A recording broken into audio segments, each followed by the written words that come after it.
After Chu Yi performed artificial respiration to save the campus belle, the rich system was activated. System 999.9 billion available funds have been unlocked. Chu Yi, wow, is the system this powerful? System, a Koenigsegg is included as your little toy, arriving in 10 minutes. Chu Yi, my first car is a supercar? Just then, his girlfriend proposed a breakup because she got close to a wealthy second generation. Please slap the gold-digging girl in the face. Complete the task to earn a shopping mall. No excuses or face penalties. Chu Yi, system, I really don't want to show off. Can you not tempt me? Just show off and leave the rest of the system. Chapter 1. Artificial respiration to save the campus belle, Jianan City, Jiangbei University. Chu Yi was holding a bouquet of flowers, walking towards the girls' dormitory. Today is the weekend, and also May 20th, Valentine's Day. He planned to have a romantic date with his girlfriend Suyu, although the expenses might be a bit high. Recently, Suyu seemed to be in a bad mood, keeping her distance from him. He hoped to cheer her up this Valentine's Day. Chu Yi hummed a little tune, walking leisurely, and his happiness wasn't solely due to Valentine's Day. Another reason was that his system was about to activate. While he was lost in thought, a line of text appeared in front of him, visible only to himself. Ultimate Rich System Activation Progress. 999/1000. This system notification appeared when Chu Yi reported to college 3 years ago. Having read online novels, Chu Yi knew what a system was. It was simply a protagonist's standard configuration. Knowing he had obtained a system, even though it was still inactive, was enough to make him ecstatic. At that time, Chu Yi studied it for a long time, but never found a clue, which made him somewhat frustrated. It felt like knowing there was a treasure trove full of gold in front of him, but being unable to open it due to not knowing the password was excruciatingly painful. Chapter 2. Ultimate Rich System Activation. The soft lips felt great, and there was a faint scent that made Chu Yi feel that the good deed he did today was worth it. The only downside was that the girl's body temperature was slightly low, and her pink lips felt a bit cold. After 2 breaths, Chu Yi repeated the previous actions. 30 chest compressions, 2 mouth-to-mouth artificial respirations. While he was performing CPR on the unconscious girl, more and more students gathered around to watch. That girl who fainted seems to be the campus belle, Shun Yinyan. Oh, it really is. This guy is actually giving mouth-to-mouth to the campus belle. I'm so jealous. Jealous of what? Can you do mouth-to-mouth? I can't, but I'm still very jealous. How long has the campus belle been fainted? Has anyone called the school doctor? About 3 minutes, someone's gone to call the school doctor, and the emergency number has been dialed. Classmate, how do you know all this? Because I was right here from the start. But I couldn't do anything, just watching. Just as the crowd was discussing, a girl with twin ponytails shouted while gasping for breath from behind. Phew, the school doctor is here. Everyone make way. Chapter 3. Luxury Gift Package. Sudden Breakup. Newbie Gift Package issued. 999. 9 billion available funds unlocked. A top-tier supercar, the Koenigsegg Gemera, is included as your little toy. It will arrive in 10 minutes. Dear host, through your relentless efforts, you have successfully activated this system, and your life will change as a result. Please enjoy your luxurious life. Wow, 9,999 small goals. And a top-tier supercar? Is this real? Chu Yi couldn't believe it. Although he knew systems were powerful, he didn't expect his system to be this incredible. He knew the Koenigsegg Gemera was Koenigsegg's latest model, the first mass-produced 4-seater supercar. Price for 19.8 million. It's true. More real than gold, the system replied. Can I spend that 900 billion freely? No restrictions? Chu Yi still had some doubts. It felt too unreal. Yes, as the owner of the strongest wealthy system, you only need to spend, and the rest is up to the system. Whether you use a bank card or mobile payment, it will be deducted from the 999, 9 billion funds, so don't worry about insufficient balance. Chapter 4. Task released. Supercar arrives. Hearing this, Chu Yi felt a bit annoyed. I dressed poorly. I saved money to buy you gifts. I fulfilled the sense of ceremony you wanted. I surprised you as you wished, and I didn't miss a single red envelope during holidays. You just complain that I have no money, that I don't dress up, and want to break up with me? So you arrogantly nodded with disdain. Yes. I just dislike your lack of money. Dislike that you don't know how to dress up. Apart from being a bit handsome and doing well in studies, you're useless. I only liked you back then because I was young and didn't know better. Now, I have higher pursuits. You can no longer satisfy me. People strive for higher goals. Water flows downward. I hope you respect yourself. Many passing students noticed the quarrel between the two and began to gossip. TSK, TSK, TSK. I've heard someone broke up on May 20th, but I didn't expect to see it today. This surely deserves a breakup canon. That guy looks familiar. Isn't he the one who just performed CPR on Shin Yin? What? He's having intimate contact with the school beauty? Great. Now he's dumped by his girlfriend. It's really satisfying. Chapter 5 showing off strength, slapping the gold digger Chu Yi, filled with joy, walked towards the Koenigsegg Gemera. She didn't even want to look at Chu Yi. This man without money and capability can do nothing but bark. At this moment, four big men in black suits got out of two Mercedes and stood in front of the Koenigsegg Gemera. Chu Yi thought they were bodyguards arranged by Jiang Lei to help her open the car door, feeling pleased. She didn't stop, turned her head to look at Chu Yi, and sneered. Chu Yi, did you see? We are destined to be from different worlds. Some things you were born without, and will never have in this lifetime. I hope you can recognize yourself and stay away from me in the future. Otherwise, my boyfriend will be angry. Just as she was about to reach the Koenigsegg Gemera, the four bodyguards extended their hands to block her. Sorry, miss, no touching here. Chu Yi was still moving forward and nearly bumped into them when they blocked her. Seeing this scene, Chu Yi couldn't help but chuckle. Oh, Jiang Lei's bodyguards seem to be disrespecting you. Chapter 6 task completed. Guilty Jiang Lei, although the increasing admiration points made Chu Yi secretly pleased. It didn't affect his next display of wealth. Looking at Chu Yi's expressive face, he smirked with mockery. This 520,000 was originally prepared as your 520 red envelope. But it seems you'd rather go eat Jiang Lei's chicken over a lousy 20,000 bag.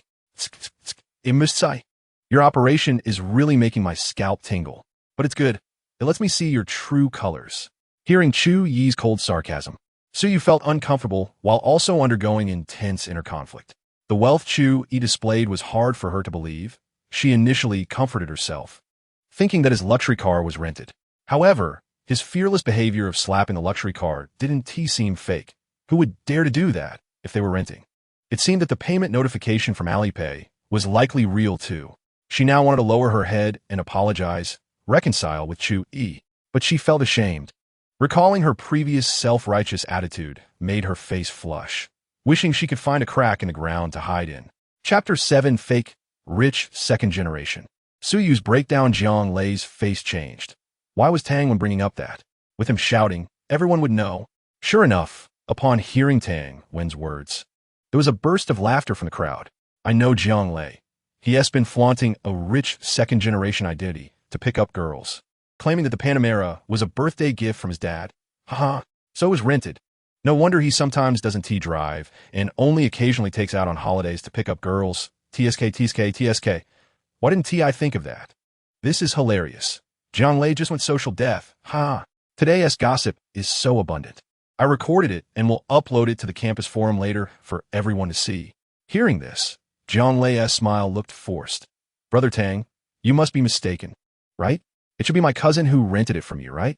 As he said this, Jiang Lei's eyes frantically signaled Tang Wen, hoping he would understand his meaning. Tang Wen secretly laughed. As a businessman, he naturally knew what to say and what not to say, especially for clients renting luxury cars. Face is the most important. Chapter 8 Stunning Beauty. Chu Yi felt increasingly unwilling. She hurriedly ran towards Chu Yi, kneeled down without saying a word, and hugged his thigh. Yi, I know I was wrong. Please forgive me. I never had a relationship with Jiang Lei. I'm still clean. I didn't cheat on you. I can't lose you. Hearing that Chu Yi hadn't truly cheated, Chu Yi breathed a sigh of relief.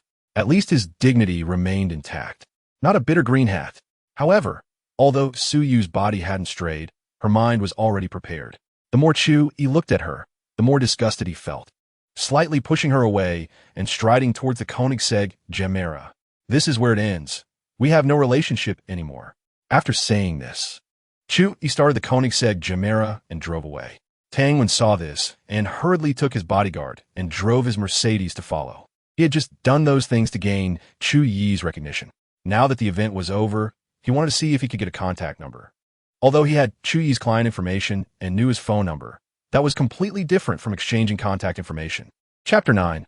Task released. Slapped the face of the pretty boy. Chu Yi frowned as he listened. What pretty boy? This guy's a bit arrogant. The speaker was a young man with slick back hair and makeup on his face, who looked somewhat feminine. Chen Yin was a bit angry and quickly defended Chu Yi. Bai Peng, what nonsense are you talking? I think you look more like a pretty boy. Customers in the store turned to look at the commotion, sizing up by Peng's outfit and snickering. This person is really funny, a grown man wearing makeup, looking like a pretty boy, and still has the nerve to call someone else's male companion a pretty boy. Could he be gay? Normal men don't wear makeup. Even celebrities only wear makeup for shows. In my opinion, it's actually this makeup guy who has a stronger pretty boy vibe. Bai Peng was one of Chen Yun's suitors. His family company had business dealings with Jianan International, so he naturally got to know her during cooperation talks. From the first time he saw Chen Yun, he felt captivated. Rather than love at first sight, it was more like lust at first sight. Chen Yun's voluptuous body deeply attracted him, with her ample breasts, slim waist, and curvy hips, combined with her gentle and lovely features. He wanted to fall into it and never escape. Chapter 10. The venue fell silent. There was no way around it. The tasks issued by the system had not been completed yet. So, Chu Yi simply decided to buy all the watches in the Patek Philippe store. Bai Peng, aren't you trying to show off by buying watches? Then I'll just buy them all and see how you can show off. Everyone was stunned. Was he serious? Was he really going to buy all the Patek Philippe watches? Patek Philippe is a top watch brand, with the cheapest watches starting at over 200,000. The expensive ones reach hundreds of thousands or even millions. Although this store probably wouldn't have watches worth over $1 million, it should still have watches worth millions. How much would it cost to buy out all the watches in this store? Over 10 million? Several tens of millions? Or even over 100 million? Is this person trying to save face? Did we walk into the wrong filming location? Is this a shooting scene for a Kwai show? I thought he looked handsome and suitable to be a husband, but it turns out he is just a boastful guy. Hearing the murmurs, Chen Yun anxiously tugged at Chu Yi's sleeve. Others didn't know Chu Yi's identity, but she knew a bit.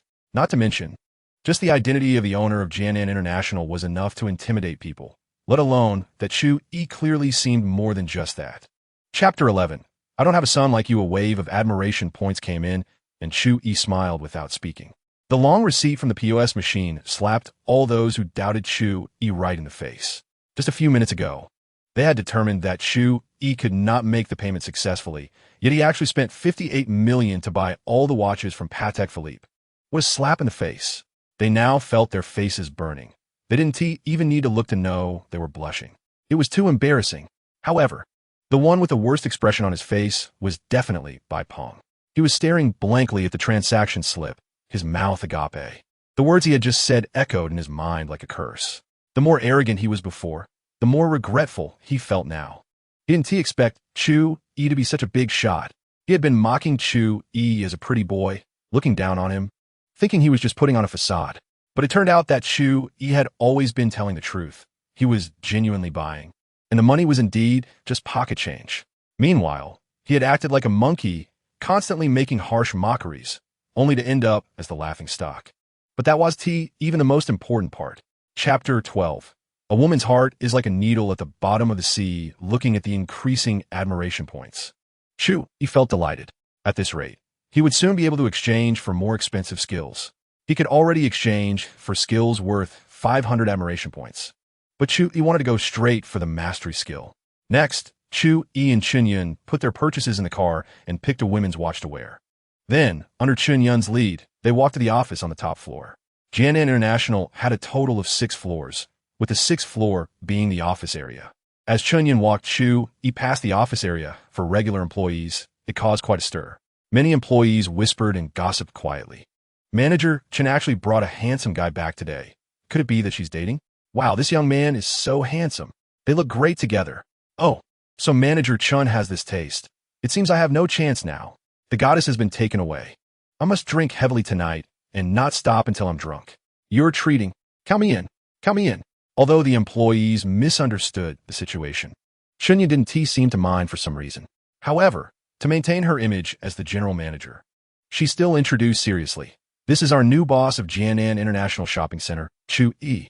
From now on, remember to call him Mr. Chu when you see him. Chapter 13. Come recognize your dad. Chu Yi arrived at the basement, started the Koenigsegg Gemera, and drove towards Huajing Junting to check out the house the system gifted him. Soon, he arrived at Villa Number 1 of Huajing Junting. Just as he parked the car, the WeChat voice call rang. Chu Yi glanced at it. It was his roommate, Chun Xian, calling. This guy was known as the Prince of Study Materials. He was basically the go-to guy for anything needed. Hey, what is up? So, nowadays, the purest friendship between boys is the father-son relationship. Basically, every guy wants to be the dad of the dorm. Hey, Yige, I heard you broke up with Suyu. Now the student group is saying everywhere that you're actually a rich second generation. What's going on? Koenigsegg's tone was somewhat concerned. Son, let me tell you the truth. I really am a rich second generation. The reason I hid my identity to live a normal life was to find true love, but it ended in failure. So now, I have to go back to the dull life of a wealthy person. Chu Yi said with a calm demeanor, while saying something that could provoke. Yige, I only called you Yi because I wanted to comfort you after your breakup. Don't get addicted to calling me son. Koenigsegg almost laughed out loud after hearing this. He wondered if Chu Yi was stimulated by the breakup. Chapter 14, Xiao AI, are you there? Besides that, Chu Yi was also considering how much money to transfer to his parents. If he transferred too much, he was afraid of scaring them. If he transferred too little, he felt it wouldn't be enough. After thinking it over, Chu Yi decided to pretend he won the lottery and make a call to see their reaction. Soon, he dialed his dad, Chu Wenhong. Beep, beep, beep. I am gazing into the distance. How many dreams are flying freely above the moon? The familiar ringtone played, and it wasn't long before Chu Wenhong answered the phone. It'll, so, Dad, I have something I don't know if I should say. Chu Yi initially wanted to say it all at once, but halfway through, he didn't know how to continue. Although winning the lottery was the excuse he had prepared, the amount might be a bit too large for his parents to accept. Hey, what trouble have you gotten into? Spill it out right now. If the Empress Dowager finds out, I'll be powerless. Chu Wenhong thought his son had gotten into some trouble and changed to a more relaxed tone to ease Chu Yi's mood. Dad, do you believe I won the lottery? Chu Yi hesitated for a moment, but decided to stick to his original plan. Chapter 15, I still need CPR. Please call me. At 6 o'clock in the evening, thanks to the alarm clock, Chu Yi woke up on time. After getting dressed and washing up, he drove out in his Koenigsegg Gemera. At this time, Chinyan should just be getting off work. After thinking for a moment, he called her. Hello, Chu Yi. Chinyan quickly answered the phone. Hey, Sister Yun. Where are you now? Chu Yi asked. I just got off work and am getting ready to go home to change clothes. Chinyan replied. Wait for me a moment. I'll come pick you up. Chu Yi said. Okay, I'll wait for you by the roadside. Chinyan readily agreed. After getting her confirmation, Chu Yi hung up the phone. He slammed the accelerator, and the Koenigsegg Gemera roared to life as it sped towards the Jiannan International Shopping Center. 10 minutes later, Chu Yi arrived at Jiannan International and spotted Chun Yun standing by the roadside from a distance. With her stunning looks and curvy figure, combined with a professional skirt and stockings, she was definitely eye-catching and guaranteed to turn heads. From Chu Yi's angle, he could see Chun Yun's voluptuous figure perfectly. Having dinner with such a gorgeous beauty. Today, S520 ISNT, a loss after all. Chapter 16, do you earn charm points just for having dinner? Chu Yi arranged a time with Xiang Lan on WeChat, planning to visit Shin Yin at the hospital the next day. Although tomorrow was Monday, Chu Yi had good grades and a good relationship with his counselor, so he just needed to ask for leave. At that moment, a fragrant breeze wafted in. Shin Yin, who had changed into a new outfit, was already sitting in the car, wearing a light perfume that smelled great. At this time, Shin Yin was dressed in a black bodycon dress with off-the-shoulder design that revealed her snow-white shoulders. Her slim waist was perfectly shaped, contrasting with her curvy hips, creating an extremely alluring waist-to-hip ratio. Her beautiful legs were wrapped in ultra-thin stockings, with her straight legs tightly together. Chu Yi turned his head to look her up and down, nodding vigorously. Acknowledgement from an LSP. Chinyan felt a bit uncomfortable being looked at by Chu Yi and said coyly, Why are you looking at me like that? Chu Yi kept his gaze fixed on her. I can't help it.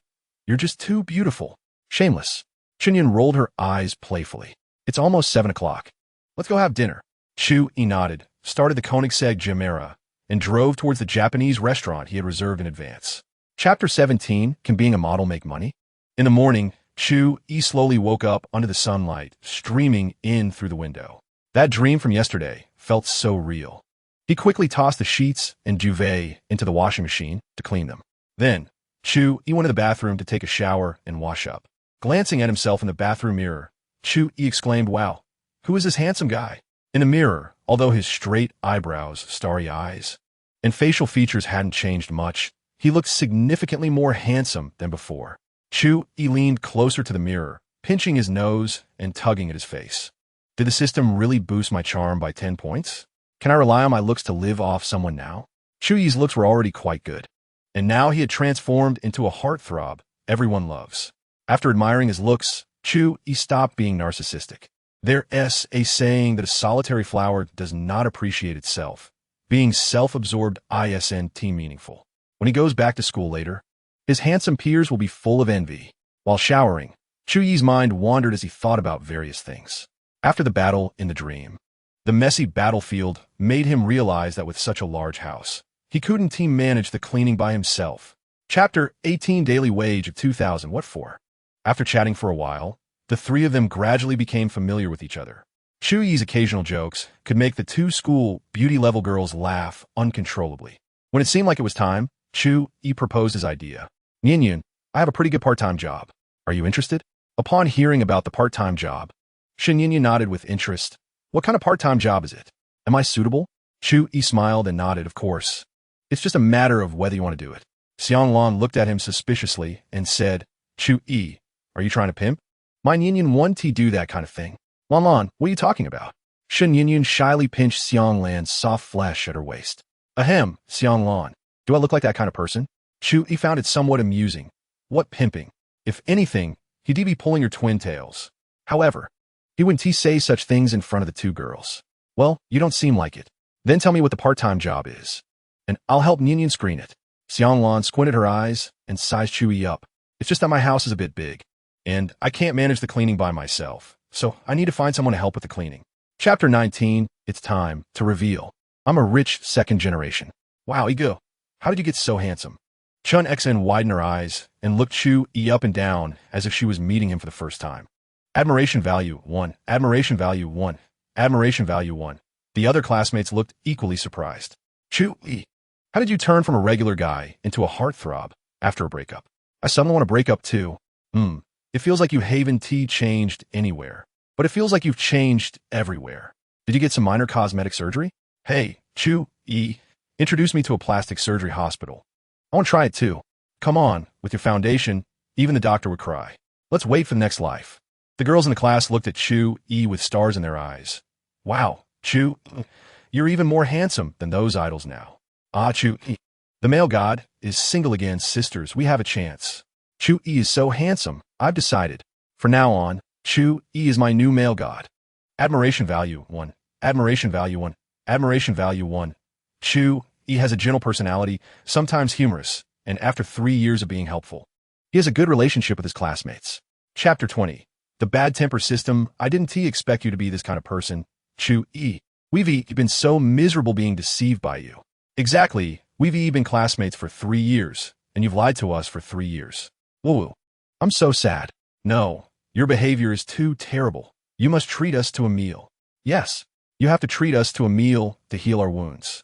Chu Yi didn't mind at all. He had a great relationship with his classmates, so treating them to a meal was no big deal.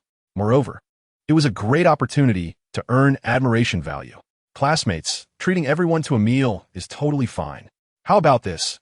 This Saturday, let us meet at Dongfeng Grand Hotel, and I'll treat everyone to a meal, then we can sing together. What do you think? As soon as Chu Yi finished speaking, his admiration value started to increase. Admiration value 10. Admiration value 10. Admiration value to Dongfeng Grand Hotel. I've heard of it. It seems to be a 5-star hotel, right? Yes.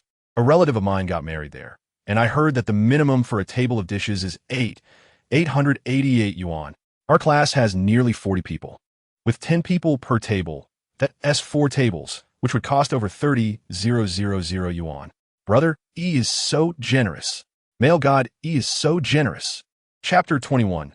Top-level mixed martial arts skills. Mixed martial arts, also known as MMA, is referred to as the decathlon of fighting. It includes a wide variety of fighting techniques, such as common ones like boxing, Muay Thai, Sambo, grappling, Sanda, Taekwondo, kickboxing, Aikido, Jiu-Jitsu, Brazilian Jiu-Jitsu, wrestling, and Kyokushin karate. Some lesser-known martial arts are also included: Sistema, Capoeira, Calorapado, classical wrestling, and kicking techniques. The top-level mixed martial arts skills awarded by the system not only include all the fighting techniques from these schools, but also make Chu Yi a god-level fighter.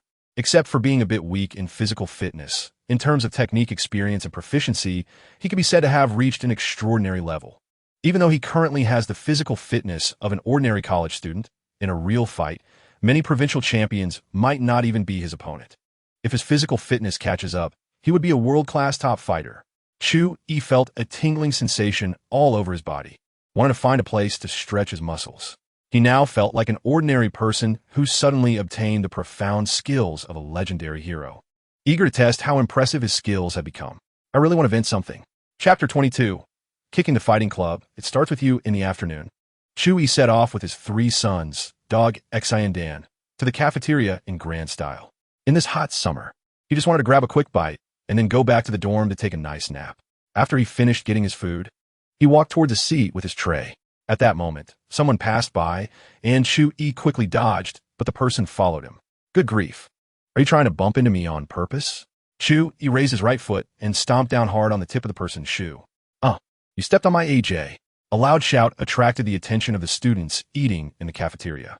Chu Yi turned to look at the person and found a stranger he didn't recognize. However, Go Di whispered behind him, "Brother, this guy's Gao Yang." "Oh, just when I wanted to practice, a punching bag has come." Chu Yi leisurely looked at Gao Yang, a slight smile on his lips. Students around began to murmur. "Who is that guy? Isn't he just stepped on a shoe? Why is he shouting so loudly? Hey, you don't know. That guy is from the fighting club and often bullies people because he is good at fighting. Isn't he that great? I want to buy a car, and if I could take a beating, I could pay for it in full. You don't understand. He is just deliberately not going all out, using his agility to toy with you. You can't hit him, and he'll kick you in the butt occasionally just to embarrass you. Even if you go for an injury assessment, it wouldn't even qualify as a minor injury." Chapter 23. Ice Hammer Gao Yang half an hour later. At Jiangbei University's Fighting Club. The fighting club was unusually crowded, with many students packed inside. Gao Yang thought he could defeat Chu Yi on his own, so he didn't inform the club members that Chu Yi was coming. Many confused members looked bewildered. Is today recruitment day? Why are there so many people? And why are there so many sexy girls inside? Gao Yang took off his shirt, revealing his well-built muscles, and was warming up in just a pair of shorts. Stretching, high knees, frog jumps, crocodile crawls, occasionally throwing a few punches to show off his vigor.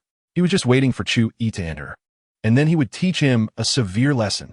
He would make him kneel and beg for mercy, and then look down on him and tell him to stay away from Shun Yinyan. Meanwhile, Chu Yi was leisurely taking his roommates to buy ice cream. After all, it's summer, and how could he not have some ice cream to cool off? After buying the ice cream, the 4 of them licked it while marching towards the fighting club. When Chu Yi arrived at the fighting club, he found it packed, which left him somewhat bewildered. Chapter 24. Easily defeated with your level. How dare you be arrogant? Haven't you heard the saying that there are people outside of people, and there are heavens beyond heaven? Chu Yi not only fights, but also enjoys slapping faces. And even worse, he mocks those he dislikes.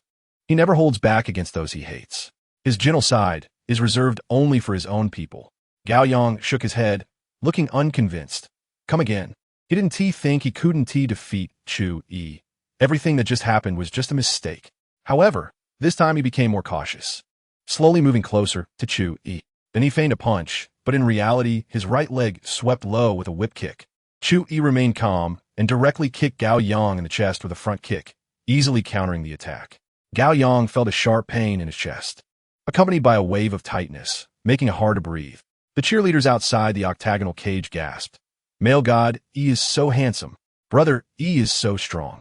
I like him so much. Go, brother. Male god Yi, I love you.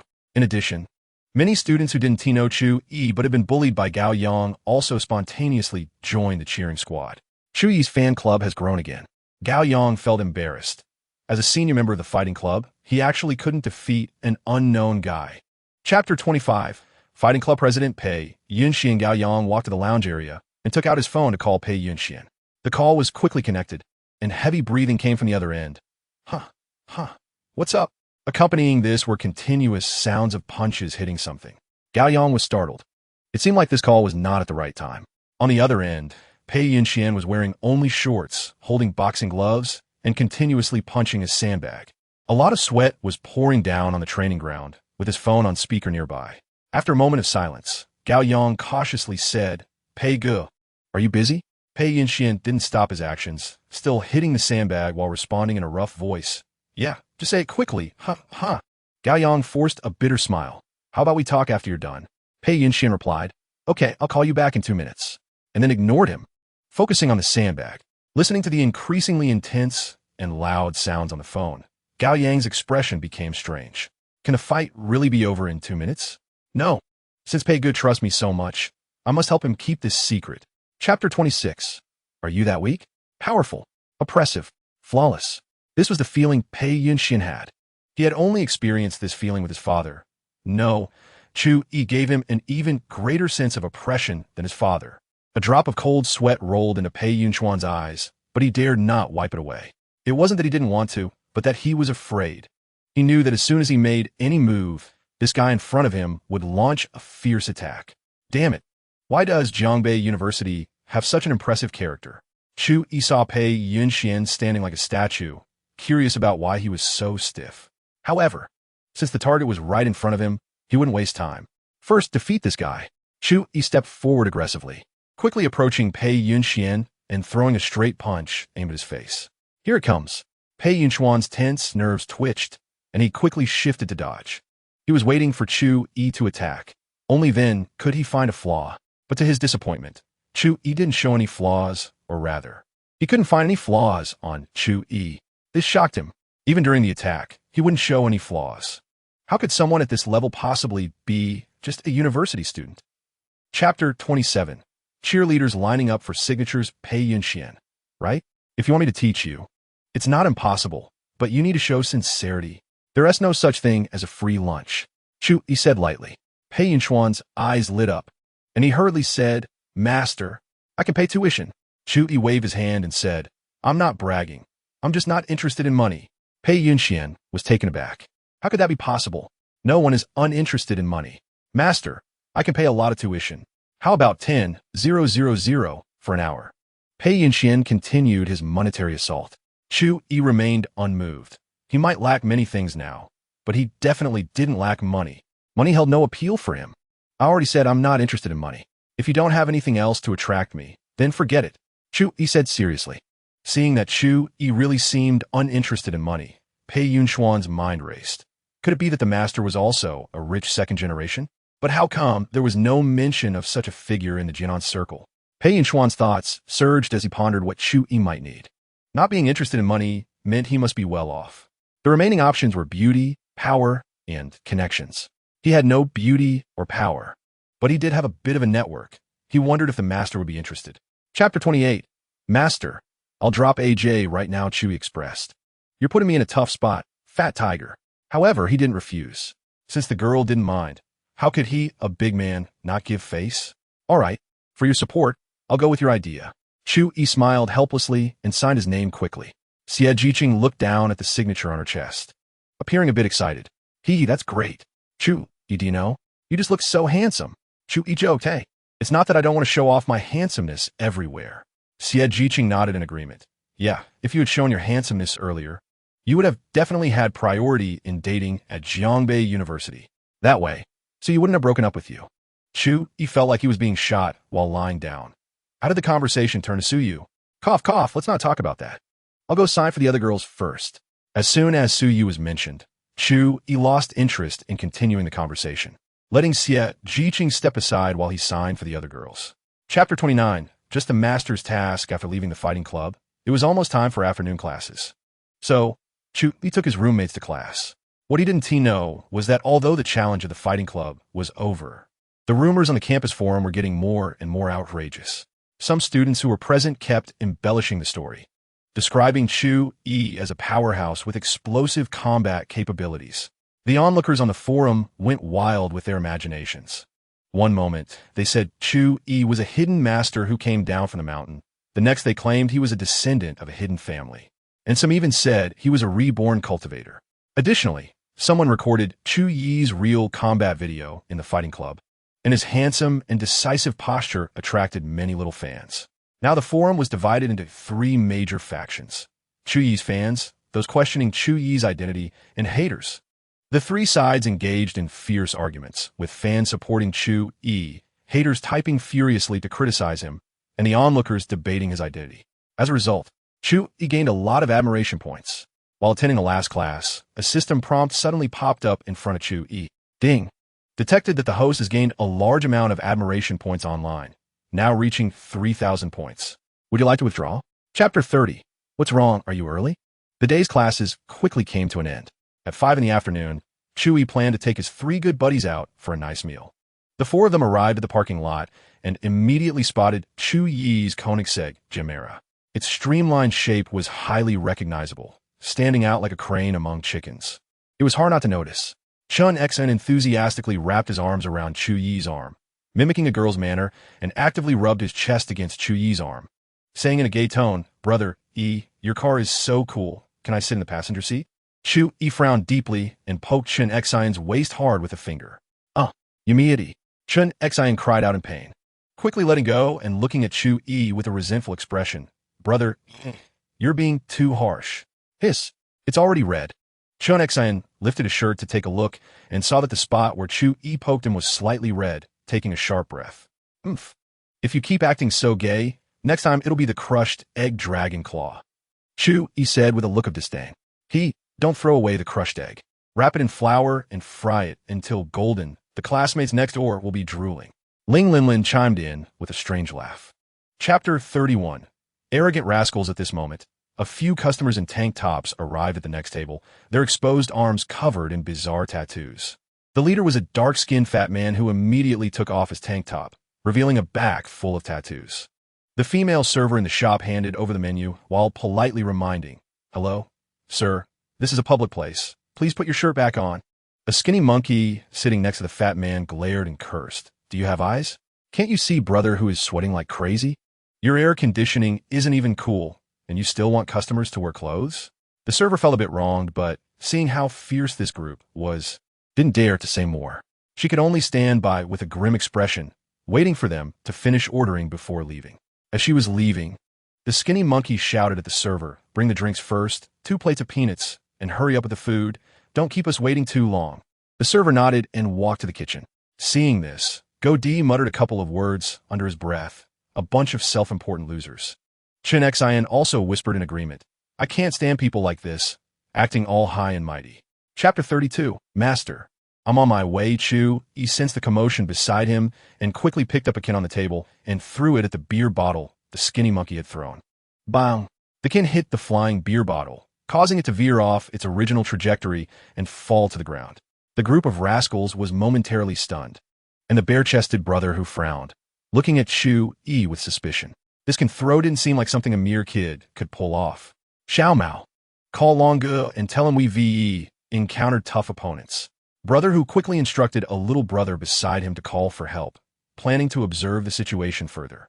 The little Mao, with dyed white hair, nodded and pulled out his phone to dial Long Ji's number. The skinny monkey then realized what was happening and angrily walked towards Chu Yi. "You little punk, you dare to block the beer bottle I threw?" The skinny monkey cursed while pointing at Chu Yi. Chu Yi ignored him and shouted to Go-D, "Dog, come over here." Go-D nodded and returned to his roommates. Only then did Chu Yi glance at the arrogant skinny monkey and calmly say, "You wild monkey, you're as skinny as a stick. I wonder which zoo you escaped from. Who gave you the courage to provoke people everywhere?" Chapter 33. Oh no, I've kicked a hardboard not long after. Pei Yinxian burst into the barbecue shop with a group of people, making his presence known before he even arrived. "Who the hell dares to mess with my master?" Chu Yi's mouth twitched as he looked at the group of big men rushing into the barbecue shop. These people were sweating profusely. It was unclear what kind of exercise they had done, and a few were even shirtless, which was quite unseemly. Zhang Xin, Gudi, and Ling Linlin felt a bit nervous. Although they were tough, they really couldn't take on too many opponents. "Don't worry, these are our people." Chu Yi smiled at them, signaling them to relax. Only then did Koenigsegg and the others breathe a sigh of relief and look at Chu Yi with newfound respect. While they knew their roommate's family background seemed impressive, they didn't expect help to arrive so soon after just a phone call. They had to admit, Brother E is awesome. Admiration value 10. Admiration value 10. Admiration value 10. Chu Yi was a bit puzzled by this sudden admiration value, glancing at his roommate's respectful gazes. He found it somewhat amusing. Could it be that they've imagined me as some kind of impressive young master? Brother who scanned Pei Yinxian and the others up and down. raising his eyebrows. Chapter 34. Oh wow, isn't that Pei Xiao? Brother Hu's heart screamed. Damn, this is too coincidental. The young man in front of him seemed to know Long Ge, and not just casually. He directly called him along, just like he would call his little brothers. No way, I have to get out of here. Brother Hu glanced at the still wailing skinny monkey and silently apologized. Ah, the barbecue at this place seems a bit stale. My stomach is grumbling. I need to use the restroom. Brother Hu covered his stomach and moved toward the door. To appease Pei Yunxian, he also shouted to his little brothers, Brothers, you wait for me here for a bit. I'll be back after I use the restroom. Pei Yunxian stepped forward to block Brother Hu, smiling with a fake grin. You guys can't leave until this matter is resolved if you can't hold it. Just do it right here. Puffed. Brother Hu covered his stomach and tightened his abdomen, forcing out a fart. Oh, little brother, I'm really not lying to you. My brothers are all here. I definitely won't sneak away. Trust me. Let me go to the restroom, or I'll explode. Oh, I've never seen anyone urinate or defecate in public. Looks like I'm going to have my eyes blessed today. Pei Yunxian stood firm, not allowing Brother Hu to leave no matter what he said. Chapter 35. 150,000 compensation master. Whatever you say goes. Just let me know how to handle it. Pei Yunxian nodded at Chu Yi with a smile. Chu Yi nodded, pulled Goldie over, and pointed at the stains on his clothes, saying, This shirt my brother is wearing was a birthday gift from me, and now it's been dirted by that fat guy's spit. A compensation of 50,000 would be fine. Also, that skinny monkey just threw a beer bottle at him, and now he's still dazed, so for the mental distress, let's add another 100,000 for a total of 150,000. What does that sound, dog? Goldie was left dumbfounded by Chu Yi's words. Although he was furious about the fat guy spitting on him, he didn't expect Chu Yi to be so ruthless, starting with 150,000. As for the beer bottle, to be honest, he didn't even react as it flashed past his eyes and disappeared. Where was the mental distress? Chun Xin and Ling Linlin exchanged glances, wondering how getting spat on and having a beer bottle thrown could earn them a net gain of 150,000. It seems they have spotted a path to wealth. Chapter 36. Preparing to add points. Pei Yunxian quickly instructed the big men he brought to stop. There weren't many people in the store before, so it was fine to secretly teach the skinny monkey and the chubby youth a lesson. But now that a team of police officers arrived, they couldn't act so casually anymore. The skinny monkey and the chubby youth looked as if they had been bullied for hours, their bodies weak and their eyes blankly staring at the ceiling, having been toyed with by the big men. Brother Hu and the other thugs tightened their expressions when they saw the incoming police officers, surveying their surroundings and plotting to sneak away. However, 2 police officers were already standing at the entrance, leaving them no chance to escape. Seeing this, the thugs, including Brother Hu, seemed to resign to their fate. Their faces ashen. If Brother Hu had the highest level of hatred towards anyone right now, it was definitely directed at the skinny monkey and the chubby youth. These 2 troublemakers had a knack for causing trouble, feeling provoked by just a glance from others, and would erupt in curses at the slightest annoyance. When they encountered someone who dared to retaliate, they would even resort to physical confrontation, resulting in multiple trips to the detention center. Today, even having a barbecue could lead to trouble. They were truly 2 calamities. Brother Hu resolved in his heart to stay far away from these 2 troublemakers in the future. It was just too much suffering. When he saw the entering police officers, Pei Yunxian greeted them with a smile. Chapter 37. The Shy Shin Yin System. I want to add points. Chu Yi silently thought. Ding. 10 points of physique have taken effect. Please check. Host. Chu Yi felt a rush of warmth surging from within, followed by a series of cracking sounds from his bones. However, he didn't feel uncomfortable. Instead, he felt an unprecedented sense of ease. After getting out of bed and moving around a bit, he realized that his muscle strength, flexibility, and agility had all improved significantly. Before he gained those 10 points of physique, Chu Yi's top-notch mixed martial arts skills made his combat power slightly better than that of the provincial competition champion. Now, after the enhancement, he was on par with the top fighters in Long Country, and possibly even stronger. Awesome. The greasy stains on his body still needed to be washed off. During a shower, Chu Yi noticed a significant change in his physique. He had gone from an average build to a completely different appearance. His chest and abdominal muscles were well-defined, his arms looked robust, and he could see clear intercostal muscles when he slightly raised his arms. Turning around, he had a perfect inverted triangle.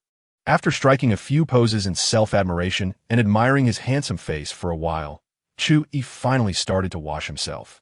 Chapter 38. Time-limited worship value doubled. The afternoon was reserved for elective classes, which were optional, and Chu Yi thought nothing could compare to a date with the school beauty. He definitely wasn't going. After arranging to meet Shen Yinyun, he drove straight to the Jiannan International Shopping Center. In the car, Shen Yinyun appeared a bit nervous. To help her relax, Chu Yi started a conversation. Yinyun, the sushi rolls you made are really delicious. Huh? What? Shen Yinyun seemed startled, as if waking from a dream. I said, the sushi rolls you made are really delicious. I really like them. Shen Yinyun smiled shyly and said softly, if you like them, then I'll make them for you again tomorrow. You said it, so you have to keep your word. Yes, I will keep my word. Shen Yinyun nodded seriously. In that case, as a return favor, I'll treat you to dinner after we buy the maid outfit. Chu Yi smiled and revealed his long-planned idea. He remembered that when he had dinner with Shen Yun, he received a reward of 10 charm points. He wondered what rewards he might get for dining with Shen Yinyun. Shen Yinyun seemed flustered and quickly waved her hands, saying, no, you don't have to. I still owe you a favor. How can I let you treat me to dinner again? Chapter 39. Lan is a bit bigger than me. Nevertheless, she was very dedicated in introducing maid outfits to Chu Yi. Sir, we have 12 styles of maid outfits available in our store. You can choose the one you like. These 12 styles included Victorian afternoon style, Victorian morning style, a sexier miniskirt style, a slightly risque French style, which had a low-cut design that you might particularly like. There were also classical, swimwear, long country style, Japanese style, military style, electronic style, steampunk style, and horror style. Each style also had several colors to choose from. Chu Yi listened attentively to the salesgirl's explanation, occasionally nodding in agreement. When the salesgirl mentioned that the French-style maid outfit had a low-cut design, Chu Yi's eyes lit up. He had to get that one. Shen Yinyun's cheeks flushed. If Chu Yi made her wear such a sexy maid outfit to clean, wouldn't he see everything? While the salesgirl continued her introduction, she walked in front of Chu Yi, bending over to adjust the wrinkles of the maid outfit skirt. Because she was wearing a body-hugging mini skirt, the effect was quite stunning. Chapter 40. Xianglan has a great figure. Huh? What did you say? I didn't hear clearly. Chu Yi genuinely didn't hear. Shen Yinyun's voice was almost as soft as a mosquito's buzz. Shen Yinyun glanced around and noticed the salesgirl approaching with a card, feeling even more embarrassed. She waved at Chu Yi, signaling him to lean closer. Chu Yi complied, slightly bending down to bring his ear close to her mouth. Accompanied by warm breath, Shen Yinyun's voice reached his ears. I said, Lanlin's chest is bigger than mine. Chu Yi's eyes widened in shock as he stared at Shen Yinyun, his gaze involuntarily dropping to her chest. Under the scrutiny of his LSP eyes, a three-dimensional image immediately appeared in his mind. Wow, is Xianglan that well endowed? Shen Yinyun felt Chu Yi's burning gaze and didn't know how to react. So she could only keep her head down and play the ostrich, her left hand gripping her right wrist in front of her, looking like a little wife who had been wronged. Seeing her like this, Chu Yi felt a stir in his heart and leaned closer to her ear to respond. Okay, I know Lan is bigger than you. The warm breath that brushed against her ear made Shen Yinyun close her eyes tightly, nearly brought to tears. Chapter 41. Let's go play escape room. Not far from the third floor, there was a domestic phone specialty store from Long Country.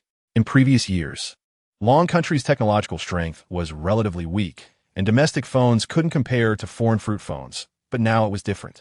Domestic phones had gradually become powerful, not at all inferior to fruit phones, and in some aspects, even stronger. Koenigsegg had bought a phone with a Hongwang operating system, which he heard could automatically translate subtitles when watching study materials. At that moment, Chu Yi was amazed. This is the power of technology. Mom no longer needs to worry about my studies. Upon arriving at the phone store, Chu Yi bought 3 of the latest flagship phones, 1 blue and 2 pink. He kept the blue one for himself, while the 2 pink ones were for Shen Yinyun and Xianglan. Since they were said to be work phones, he certainly couldn't show favoritism. Unfortunately, he didn't gain any admiration points at the store, which left him a bit disappointed. However, that was quite normal. Buying 3 phones at once wasn't a rare occurrence and didn't cost much. So, Chu Yi decided to enter shopping mode, planning to buy more clothes and other gifts for his parents who were still back home.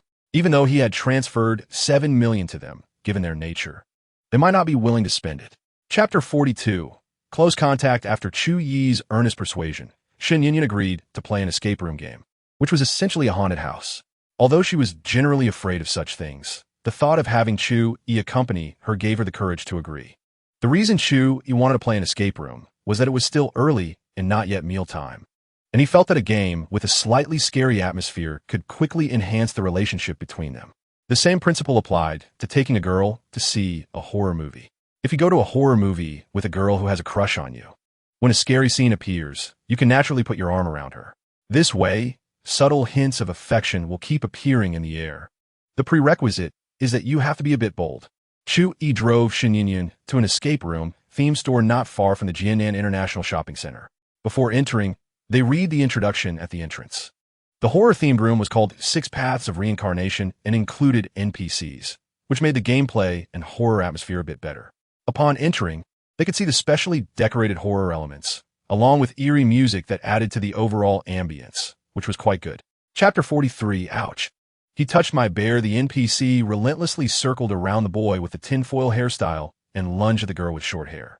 The short-haired girl screamed while trying to evade, but still couldn't escape the NPC's hungry pounce. The tinfoil-haired boy got angry, bravely pushed the NPC away, and protected the short-haired girl in a corner, preventing the NPC from getting close. The NPC couldn't find an opportunity, but didn't leave, standing still in front of the two.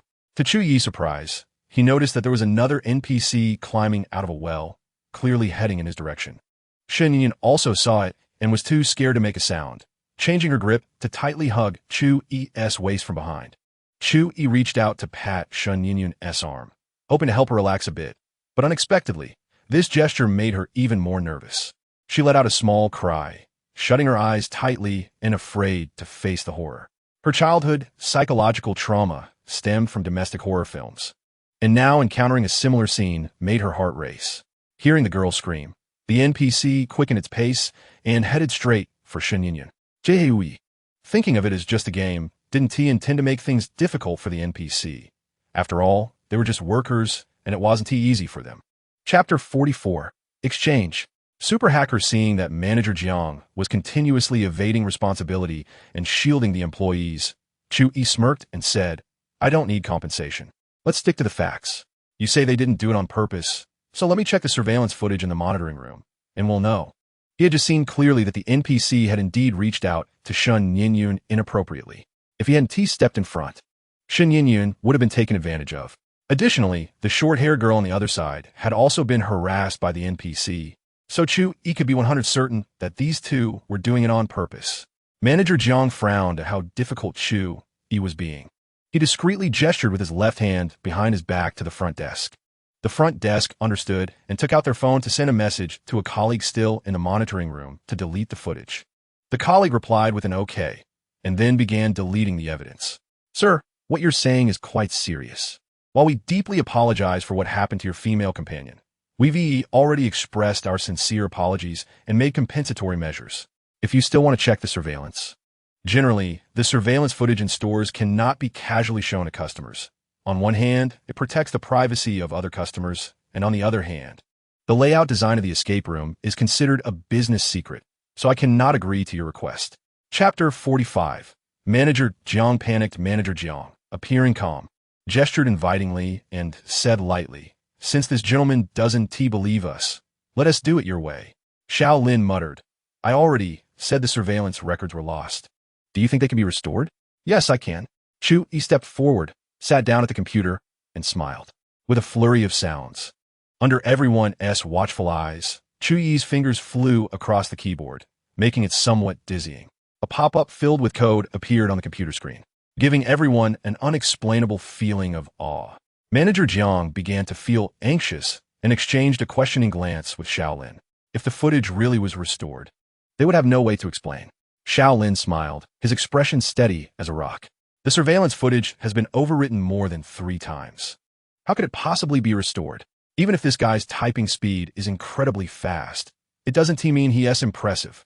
Fast typists can be just keyboard warriors. It doesn't equate to actual skills. Officers, this gentleman probably won't finish up anytime soon. Why don't you sit down and take a break?" Manager Jiang took out cigarettes from his pocket and offered them to the two officers. The two officers firmly refused, as this was a common social gesture in Longwa. But they certainly couldn't accept anything while on duty. Chapter 46. The Awakening of Feelings. Shun Yin-yun, after the two officers preserved the evidence. They prepared to leave the monitoring room with the involved parties to go back to the police station to take statements. At that moment, the two NPCs returned, carrying plastic stools and drinks, just in time to bump into the group heading out. "Oh, officers, did you finish so quickly? Why not stay a while? Have a drink." The NPC who had reached out to the short-haired girl greeted them with a big smile. The tall officer pulled out handcuffs and immediately cuffed him, saying with a stern expression, "No need for that. You're coming back to the police station with me for some tea." The short officer also cuffed the other NPC and began to lead him out. "Hey, what is going on? Why are we being cuffed? Officer, is there some misunderstanding here?" The two NPCs were dumbfounded and hurriedly began to argue. "What exactly happened? Didn't you say the surveillance footage was already gone? How come while they were just fetching stools and drinks, we ended up being cuffed and taken back to the police station for tea? And you're still trying to argue?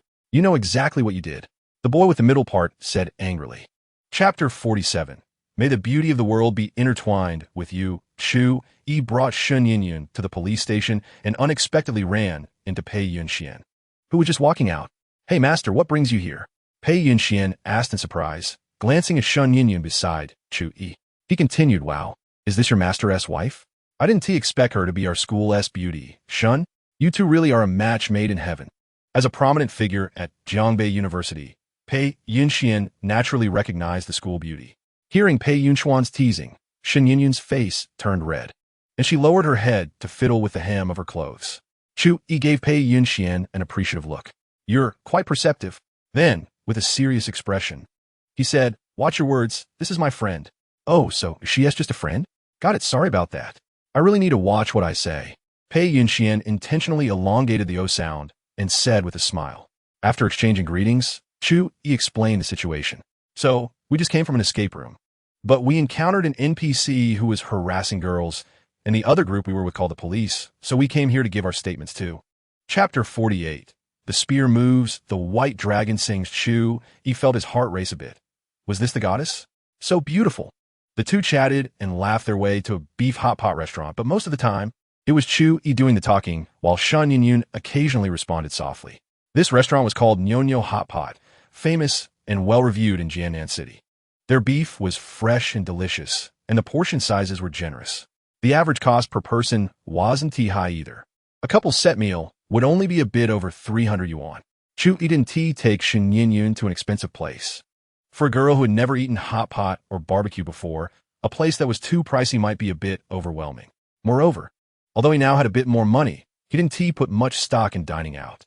The expensive ingredients at five-star hotels did have the principle of you get what you pay for, but most of the price increases were just due to the so-called prestige. Affordable food wasn't inedible, and having money didn't mean he only ate expensive food. He simply had more choices now. The gourmet food he couldn't afford before was now within reach, and he still enjoyed the food he could once afford. In fact, some of the pricier foods weren't as tasty as his beloved hot pot and barbecue. Chapter 49. To me, you're an angel. The maid outfit was work attire, and the new phone was for work. I understood all that, but I really can't accept such expensive clothes and shoes from you. I feel like it would put a lot of pressure on me, and I want dare to go shopping with you again. Shun Yin-yun folded her hands in front of her, lowering her head as she spoke, her tone a bit tense and downcast. It was their first time shopping together, and Chu Yi gifted her such valuable items. This was a huge shock for her, a girl from a rural background who hadn't seen much of the world. Chu Yi was taken aback. He hadn't expected Shun Yin-yun to think this way. He just felt her clothing was a bit plain and could clearly see the signs of wear. That's why he thought of buying her some clothes. But he hadn't realized that it would cause her such pressure. "Yin-yun, I'm sorry, I was too abrupt." Cheheui Ganti apologized. Hearing his apology, Shun Yin-yun felt even more flustered. "Chu Yi, you don't need to apologize. It's my own issue." Chu Yi smiled, placed the clothes and shoes in the car, and then took Shun Yin-yun's hand, holding it in his palm. Chapter 50. Whether she is beautiful or not doesn't matter. Shun Yin-yun returned to the dorm with her arms full of bags. As soon as she stepped inside, she was surrounded by 3 roommates. "Wow, Yin-yun, I didn't expect you to receive so many gifts quietly. Did your boyfriend give them to you?" asked the girl with freckles, her face full of gossip. "Oh no, it's from a guy who saved me last time." I said no, but he insisted I accept them, or else. Shin Yin suddenly blushed and closed her mouth. Or else he would. Touch me. Chu Yi is so bad. Wow. The aftermath of a hero saving a beauty. Tell us what you did today. Another slightly plump girl, with a mischievous grin, took out a small notebook, ready with a pen. Oh, don't ask so much. Wouldn't he do anything special? Shin Yin became shy at the questioning, shaking her head to indicate she didn't want to elaborate. Indeed, she and Chu Yi hadn't done much, just shopped at the mall, played an escape room game, and had dinner together. Well, counting what they did together seems like quite a bit. Wow, Yin, that guy actually gave you such expensive gifts. Chapter 51. Xianglan cramps the two entered the large lobby side by side. The lobby was spacious, with a small stage in the center, likely set up for the upcoming auction. Many exquisite tables and chairs were scattered throughout the lobby, with a few people seated here and there, and soft, melodious music echoed in the background. A portion of well-dressed, successful individuals and ladies in evening gowns walked back and forth, engaged in hushed conversations. Numerous attendants walked through the crowd, holding trays. The appearance of Chu Yi and Pei Yunxian attracted many gazes, with many respectfully nodding and greeting Pei Yunxian. However, what intrigued them even more was Chu Yi, who was beside Pei Yunxian. The distinguished young master of the Pei family was actually playing the role of an escort. Who was this person? Many ladies cast flirtatious glances at Chu Yi, some even biting their lips. This man is so charming. If it didn't mind, he could easily spend a delightful evening with them. Chu Yi not only had top-notch looks and physique, but what attracted the ladies even more was his calm confidence. Such charisma couldn't be faked. However, when it came to charisma, Chu Yi was truly unbeatable. Chapter 52. Get away from me. You sissy, Pei Yunxian grinned and introduced the three individuals to Chu Yi. Master, the flashy guy sitting on the far left with the slick-back hair, is Guan Yin, the young master of the Guan family in Jianan. If you have any business-related issues in Jianan, just find him, and he'll ensure everything is arranged perfectly. Guan Yin stood up and shook hands with Chu Yi, smiling as he said, Brother Yi, you're truly impressive. You actually managed to get Pei Yunxian to concede. You should know he relies on his formidable strength and fears nothing, except maybe his dad. No, I just had a slight advantage. If we fought a few more times, I might even lose. I still recognize Pei Yunxian's strength. Chu Yi humbly replied, as this was Pei Yunxian's territory, and he needed to give him the respect he deserved. Master, you're just being humble. These three are my lifelong buddies, the kind who boast and tease each other every day. You can rest assured to show off without needing to give me face. Pei Yunxian said with a smile as he lifted his glass and took a sip. Chu Yi felt a mix of amusement and exasperation. This guy, even when you give him face, he is still not satisfied. Does he really want me to say he is the type to fall after 3 punches? Chapter 53. The little maid must be trained well. When Chu Yi and Pei Yunxian reached the spot where Xianglan was, he spotted a familiar face. No, you should say it was Bai Peng, who wanted to be his son. At that moment, Bai Peng was curled up on the ground, clutching his important parts with a pained expression. The reason he hadn't been seen earlier was that he was lying on the ground, conveniently blocked by the tablecloth. Pei Yunxian, seeing this, directly picked up his phone to call the security of his estate. He planned to have security carry this guy away to avoid ruining the atmosphere of the evening. As for who was causing trouble, it was easy to deduce. After all, his Master-S friends definitely wouldn't cause a scene. Since it wasn't his Master-S friends causing trouble, then it was this guy on the ground causing trouble. How dare he disrespect Pei Yunxian, openly screaming after being kicked in the balls at a charity auction. What a disgrace. Let security give him a good beating first, and we can decide on the rest later. Pei Yunxian thought silently. Xianglan, long time no see. Chu Yi ignored the screaming by Peng and greeted Xianglan with a smile. Xianglan today had applied a bit of makeup, her long hair tied back, and she wore a relatively conservative black evening gown, looking more mature compared to their previous meetings. Chapter 54. Xiang Wuqiang sells his daughter Xianglan's mouth opened slightly in surprise. She and T expected Chu Yi to make Bai Peng disappear so decisively. She had heard her father say that tonight's charity event was hosted by a young master from a prominent family in Jianan City, and that all attendees were people of some stature. Before coming, her father had specially warned her not to get into conflicts with others, or it would easily lead to trouble.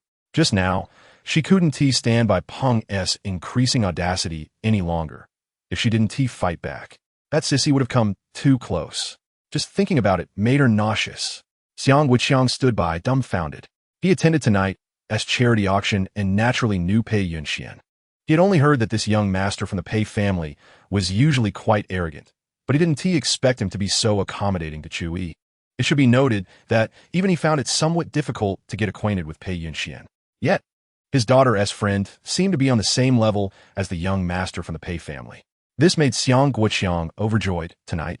He hadn't brought his precious daughter out in vain. With Chu Yi's connection, he could easily achieve his goal of expanding his network.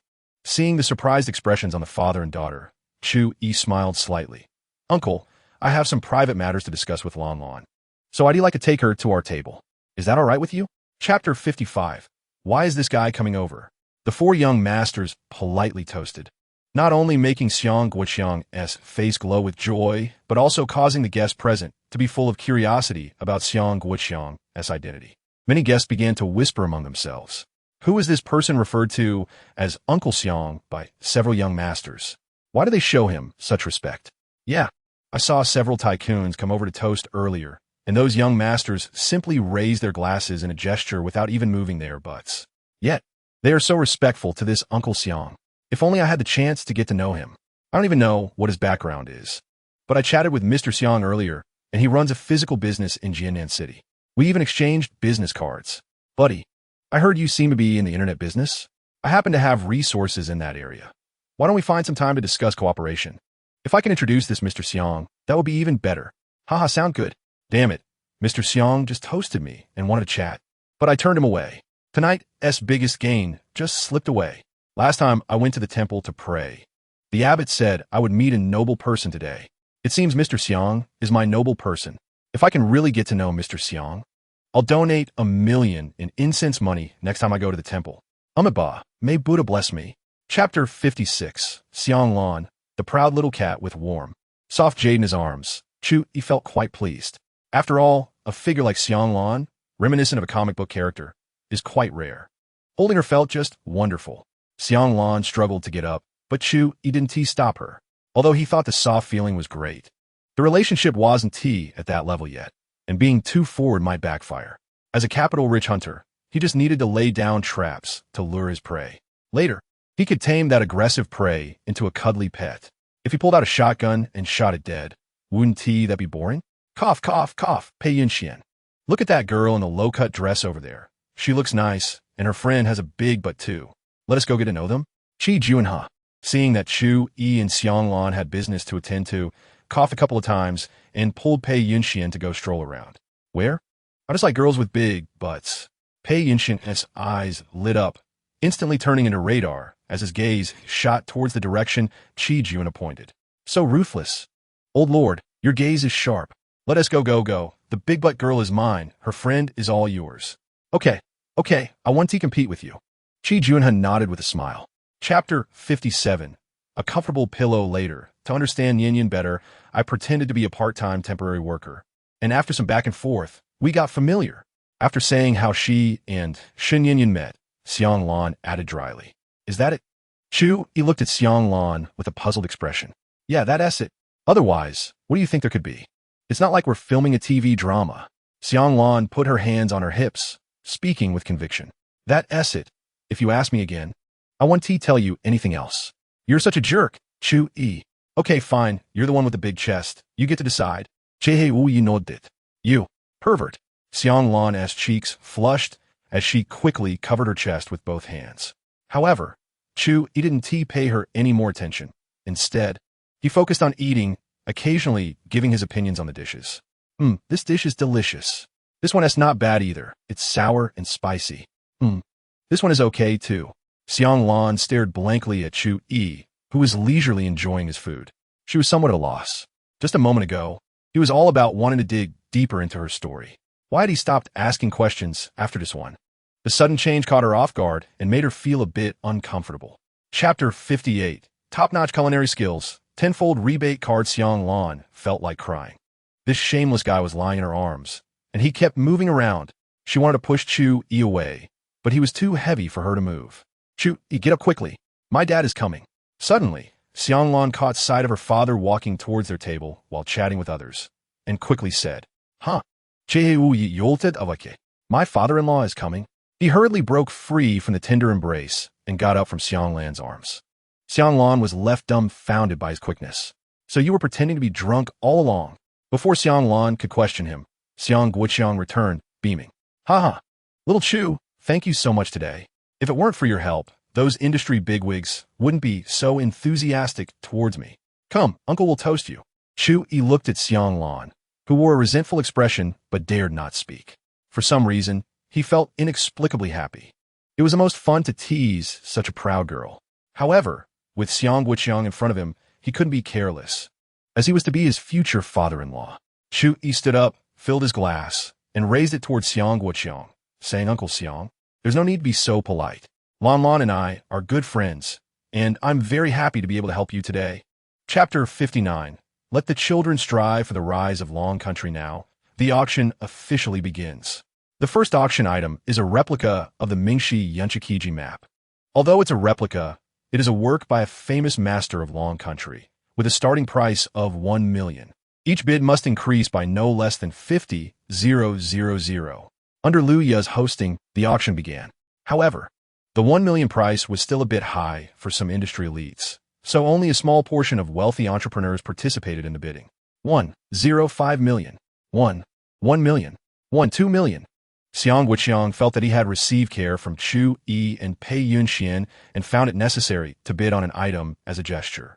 After all, this auction gala was initiated by Pei Yunxian, and bidding for an item was equivalent to giving him face.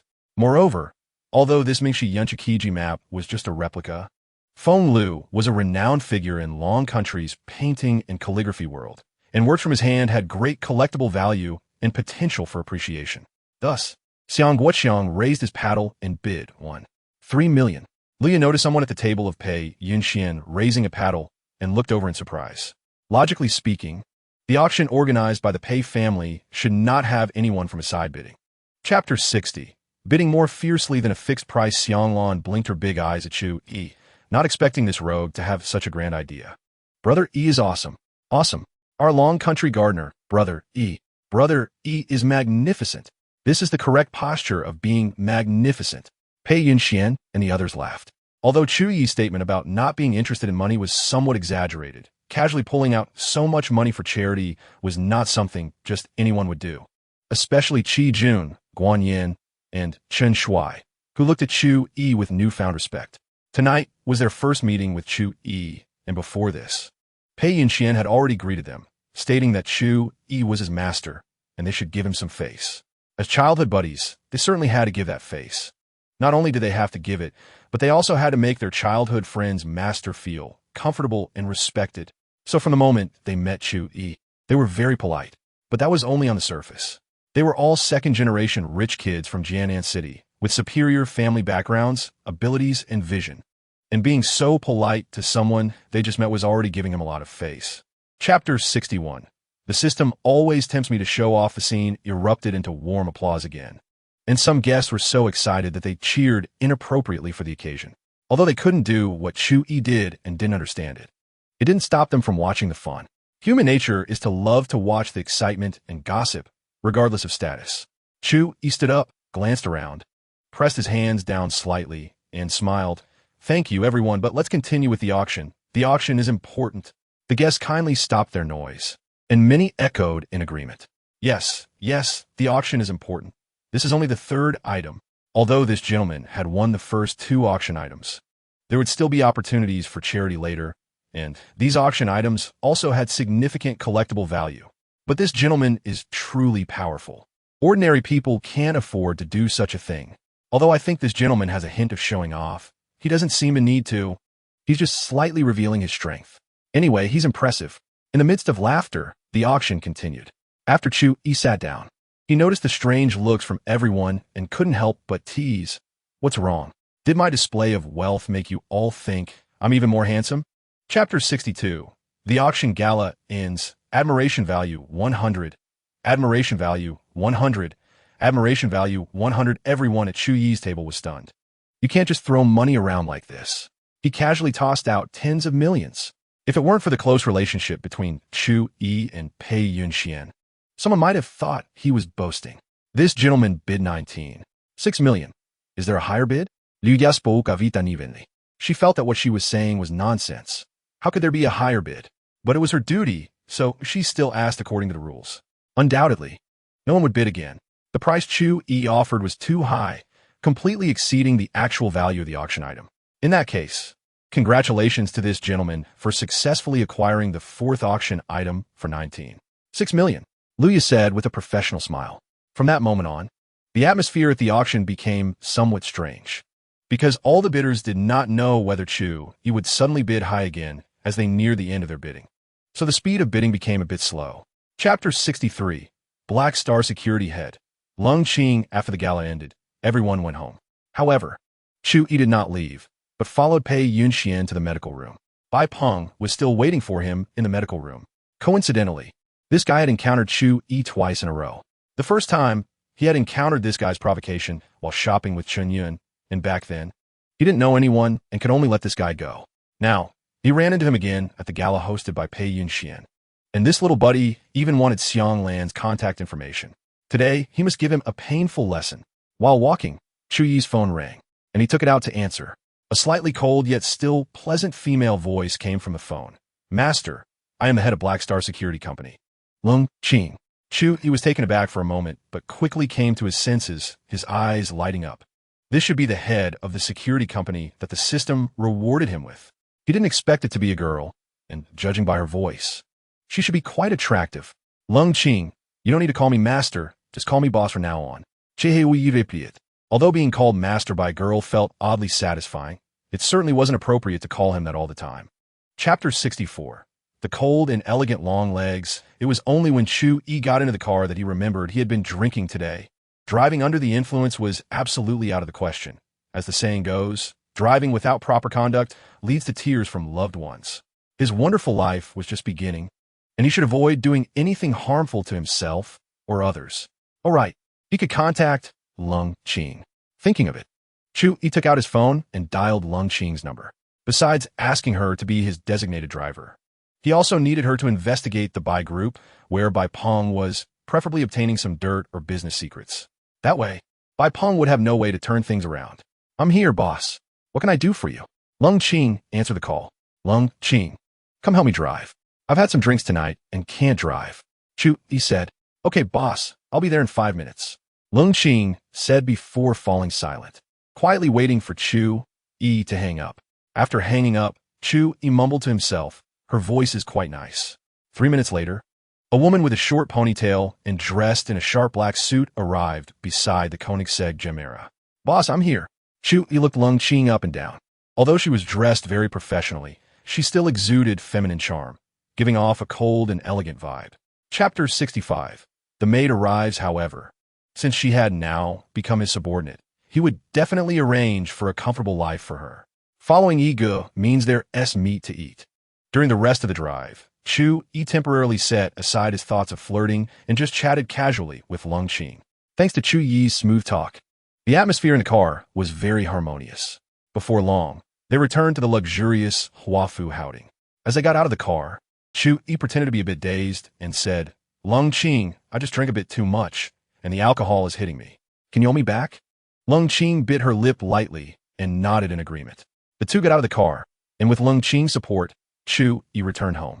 After taking a shower, Chu Yi, feeling aimless, took out his phone and sent a message to Shen Yinyun. Chu Yi, hello, what are you doing? Shen Yinyun, just finished showering. Trying on the clothes you sent me. Shen Yinyun actually replied immediately. Chu Yi's eyes lit up, feeling that he could chat with her more through the phone screen. Shen Yinyun online should be less shy and introverted than in person, right? Chu Yi, so, did your roommate exclaim that a little fairy has descended? Chapter 66. The sexy maid outfit is ready entering the spacious villa. Xiang Lan looked around, nodding occasionally as she said, Wow, Chu Yi, your house is quite nice. But it must be a hassle to clean. Speaking of cleaning, Xiang Lan's face turned sour. Shen Yinyun also looked curious, not expecting Chu Yi's home to be so luxurious.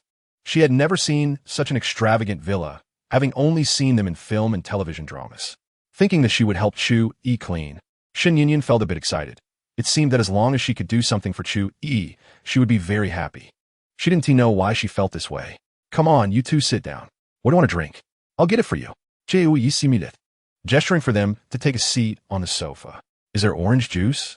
Xianglan asked boldly as she sat down on the luxurious sofa. Shen Yinyan hesitated, feeling that it wasn't quite right.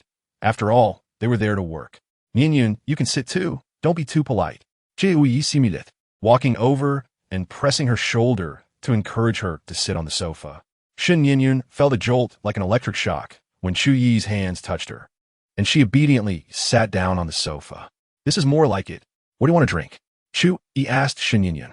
I'll have the same as Lan Lan, Shen Yinyan said softly, biting her lip.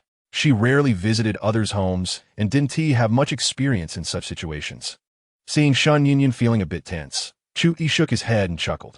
Weren't we getting along quite well last time? We chatted easily on WeChat. Why are you so nervous now that you're at my place? It seemed he would have to think of a way to help her relax, while also finding a way to send Xianglan away, so they could have some alone time. He didn't want this impulsive older sister to ruin his happy time with the little angel Yinyan. All right, let us do it this way. After the two finished the orange juice that Chu Yi had brought from the fridge, he pointed to the stairs and said to them, you two can go upstairs to change into your work outfits. Yinyan, your outfit is in the first room on the left on the second floor, and Lan Lan, yours is in the first room on the right. If you feel too hot and sweaty from the sun on the way here, you can also take a shower in the room. All the necessary items are provided. Mentioning work outfits, even the cheerful Xianglan felt a bit shy. What work outfit? It's obviously a maid outfit. She puffed her cheeks and shot Chu Yi a glare, pulling Shen Yinyan towards the second floor. Chu Yi comfortably lay back on the sofa, crossing his legs, watching the two women's graceful figures as they walked away, a smile forming at the corner of his mouth. He had picked out a suitable and sexy maid outfit for each of them, and just thinking about it made him a bit excited. Chu Yi waited in the living room for over half an hour, and finally, he heard the sound of footsteps coming down the stairs. When Shen Yinyan and Xianglan reached the first floor, Chu Yi felt his eyes light up. Two goddess-level beauties, each wearing different maid outfits, both equally beautiful and sexy. Watching them blush and fidget as they came down the stairs, Chu Yi's heart was filled with joy. The money spent on the maid outfits was well worth it. Not bad, not bad. Looks like my taste is pretty good. You both look very, very professional. Seeing the two girls glare at him, Chu Yi quickly changed his words with a smile. He had originally wanted to say very sexy, but seeing their embarrassed expressions, he held back. What if it was too stimulating for them, and they quit? His leisurely life as the young master was just beginning. How could it be without maids surrounding him? He even had plans for the afternoon. When the two got tired from cleaning, he would invite them to enjoy his infinity pool. That way, the swimsuit maid outfits would come in handy. Bikini wide yes. Chapter 67 Alone with Shen Yinyan, the two women exchanged a glance and accepted the reality with resignation. Then let's start cleaning, Shen Yinyan said to Xianglan. Okay. Xianglan nodded and went with Shen Yinyan to get the cleaning tools. Wait a minute. Chu Yi suddenly called out to them. Xianglan, you clean the second floor, and Yinyan, you clean the first floor. There are 4 floors in total. After you finish cleaning the first and second floors, you can go to the third and fourth floors, and finally clean the basement together. Chu Yi arranged everything clearly. Can we clean together? Xianglan was unhappy. She just wanted to stay with Shen Yinyan. No. Chu Yi shook his head firmly. Come on. If I let you two be together, how would I have the chance to do some things to warm up my relationship with Yinyan? Like hand-in-hand mopping the floor? Or hand-in-hand wiping the table? Fine. Xianglan walked towards the second floor dejectedly, muttering to herself. Sitinkyu Che-ui. How could he separate me from Yinyan? Just a few stinky bucks? Evil rich guy. Watching Xianglan head to the second floor, Chu Yi smiled gently at Shen Yinyan and said, Yinyan, if you feel tired, take a break first. We're not in a hurry to clean. Chapter 68 Shen Yinyan's first kiss. Chu Yi took a ladder to the kitchen and placed it next to the cabinet Shen Yinyan wanted to wipe. He held the ladder with both hands and said to her, Come on, Yinyan, I'll help you hold the ladder. Isn't that a bit inappropriate? Shen Yinyan hesitated. She was wearing such a short skirt. If Chu Yi raised his head slightly, wouldn't he see everything? Chu Yi understood what Shen Yinyan was worried about. He patted the ladder and comforted her with a smile. Don't worry, I want to look up sneakily. I'm a serious person. Yes. How can a serious person be called sneaky? That's called appreciating. However, since he had promised Shin Yin. Chu Yi wouldn't be lewd enough to look up at the view under her skirt. There's nothing to see anyway. Rather than looking, I prefer to get hands-on. Seeing Chu Yi say this, Shin Yin bit her lip and chose to trust him. After all, she had a good impression of Chu Yi from the very beginning. Okay then, I'll continue cleaning. Don't be fooled by Shan Yin's delicate appearance. When it came to cleaning, she was quite nimble. Climbing the ladder was also very quick, indicating that she probably had experience cleaning while climbing ladders before. Chu Yi tilted his head and said, I didn't expect you to be so brave, Yin. I see many girls get scared climbing ladders, let alone cleaning. Chapter 69 Mutual Affection.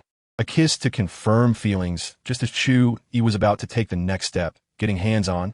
Xianglan's mumbling voice came down from the second floor. What the hell?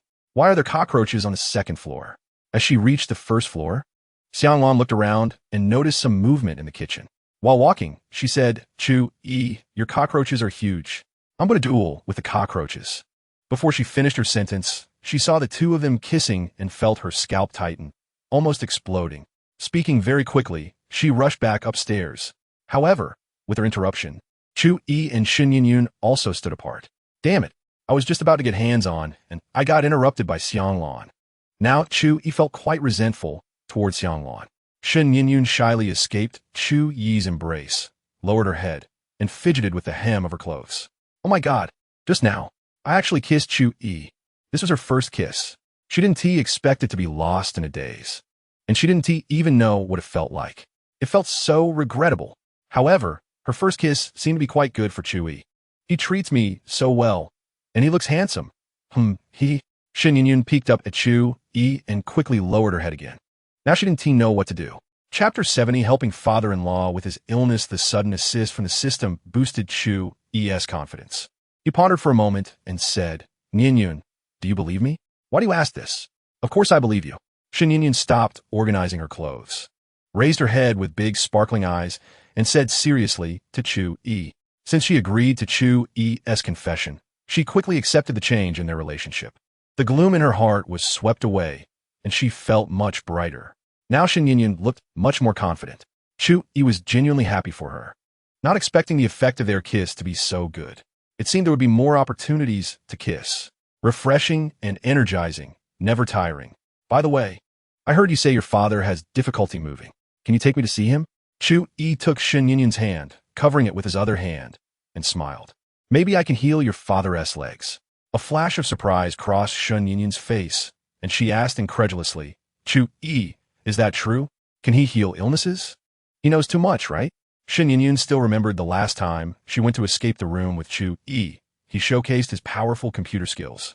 Chapter 71 Xianglan's hidden attribute. After persuading Shin Yin to agree to swim for a while, Chu Yi went to the second floor. He deliberately lightened his footsteps, quietly wanted to see what Xianglan was doing now. As soon as he reached the second floor, he heard Xianglan's mumbling voice coming from a room by the stairs. Sitinki Chui, bad Chu Yi, big pervert Chu Yi. He actually got Yin so quickly. My pure Yin is going to be polluted. Damn cockroach, taste my divine slipper. Slap, slap, slap. It's all your fault. If it weren't for you, how would I have caught them together? Let us duel, big cockroach. Slap, slap, slap. Chu Yi couldn't help but chuckle, almost laughing out loud. From Xianglan's continuous mumbling, it was clear how complex her emotions were right now. Chu Yi gently pushed the door open and saw Xianglan kneeling on the ground, repeatedly attacking a nimble cockroach with her slipper. From his angle, Xianglan was facing him, and when she saw Chu Yi entering, she screamed in surprise and quickly covered her chest as she got up. The cockroach took the opportunity to sneak away under Chu Yi's feet. As a friend who had assisted multiple times today, Chu Yi showed mercy and let the cockroach go. If it weren't for this cockroach, Chu Yi wouldn't have seen such a charming spring scenery. Chu Yi, what are you doing here? Xianglan said flustered. With Chu Yi here. Did that mean he heard her mumbling? I was just going to see if you were done cleaning. But I didn't expect you to be talking bad about me behind my back. Chu Yi shook his head and sighed. Not at all. I was clearly fighting the cockroach. Xianglan denied with a flushed face. She thought of the scene she had just seen downstairs, including the time when Chu Yi performed artificial respiration on Yin. This was the second time today, but why did this time make her feel so unsettled? What was this vague discomfort? I know. It must be because Nian was taken away by that lecherous Chu Yi. That's why I'm unhappy. I heard everything. Just now, there was a cockroach in the room with the same name as mine, and you kept scolding it, saying things like stinky Chu Yi, bad Chu Yi, and wolfish Chu Yi. Did that cockroach eat your tofu? Chu Yi looked at Xiang Lan with a strange expression. So what if it did? Xiang Lan said, hands on her hips, trying to hold her ground. Ahem, you flashed again. Chu Yi pointed at Xiang Lan's chest to remind her. Xiang Lan exclaimed and hurriedly covered her chest with her hand. It's all your fault for picking this maid outfit for me. You make me keep flashing. Xiang Lan pouted, feeling a bit wronged. Why is he so gentle with Nian but so fierce with me? He just bullies me. The more Xiang Lan thought about it, the angrier she became, and she said angrily, what are you doing up here, you evil rich man? Whether I did my cleaning well or not is none of your business. Hurry and go down to accompany Nian. Chu Yi raised an eyebrow, wondering why this girl was so emotional. He hadn't even said anything to her. Just as he was about to speak, Xiang Lan pushed him, urging him to leave. Go on, don't disturb me while I clean. I want to exterminate all the cockroaches named Chu Yi in this room. Oh, this little girl is too arrogant. Is she mocking me? I can't stand this, absolutely can't stand it.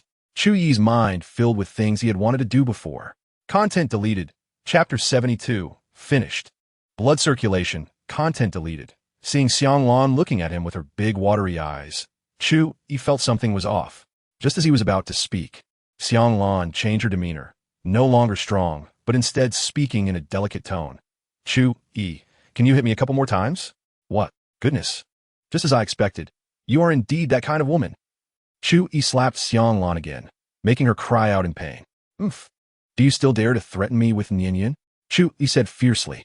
Xiang Lan twisted her body, found a comfortable position, and pitifully shook her head. I don't dare anymore. She didn't know what was wrong with her. She felt a bit dizzy. Boo-hoo XX. Could it be that she was a pervert? Why was she so happy? Not bad. A little maid should be this obedient. Chu Yi nodded in satisfaction and continued. You won't have to clean anymore. Nian and I plan to go swimming in the outdoor infinity pool. Do you want to join? I want to. Xiang Lan's eyes lit up, and she eagerly said. Then her expression soured, feeling a bit dejected. But I can't swim. Chapter 73. Teaching how to swim. Xiang Lan felt a bit guilty seeing Chu Yi's confidence. But her prideful personality wouldn't allow her to take back what she had said. After thinking for a moment, she gritted her teeth and agreed. All right, we'll do it your way. If you lose, I won't have to wear the maid outfit anymore. And if I lose, I'll call you master privately from now on. Hey, I've got it. Chu Yi smiled and nodded, gesturing for Xiang Lan to lie down on the bed.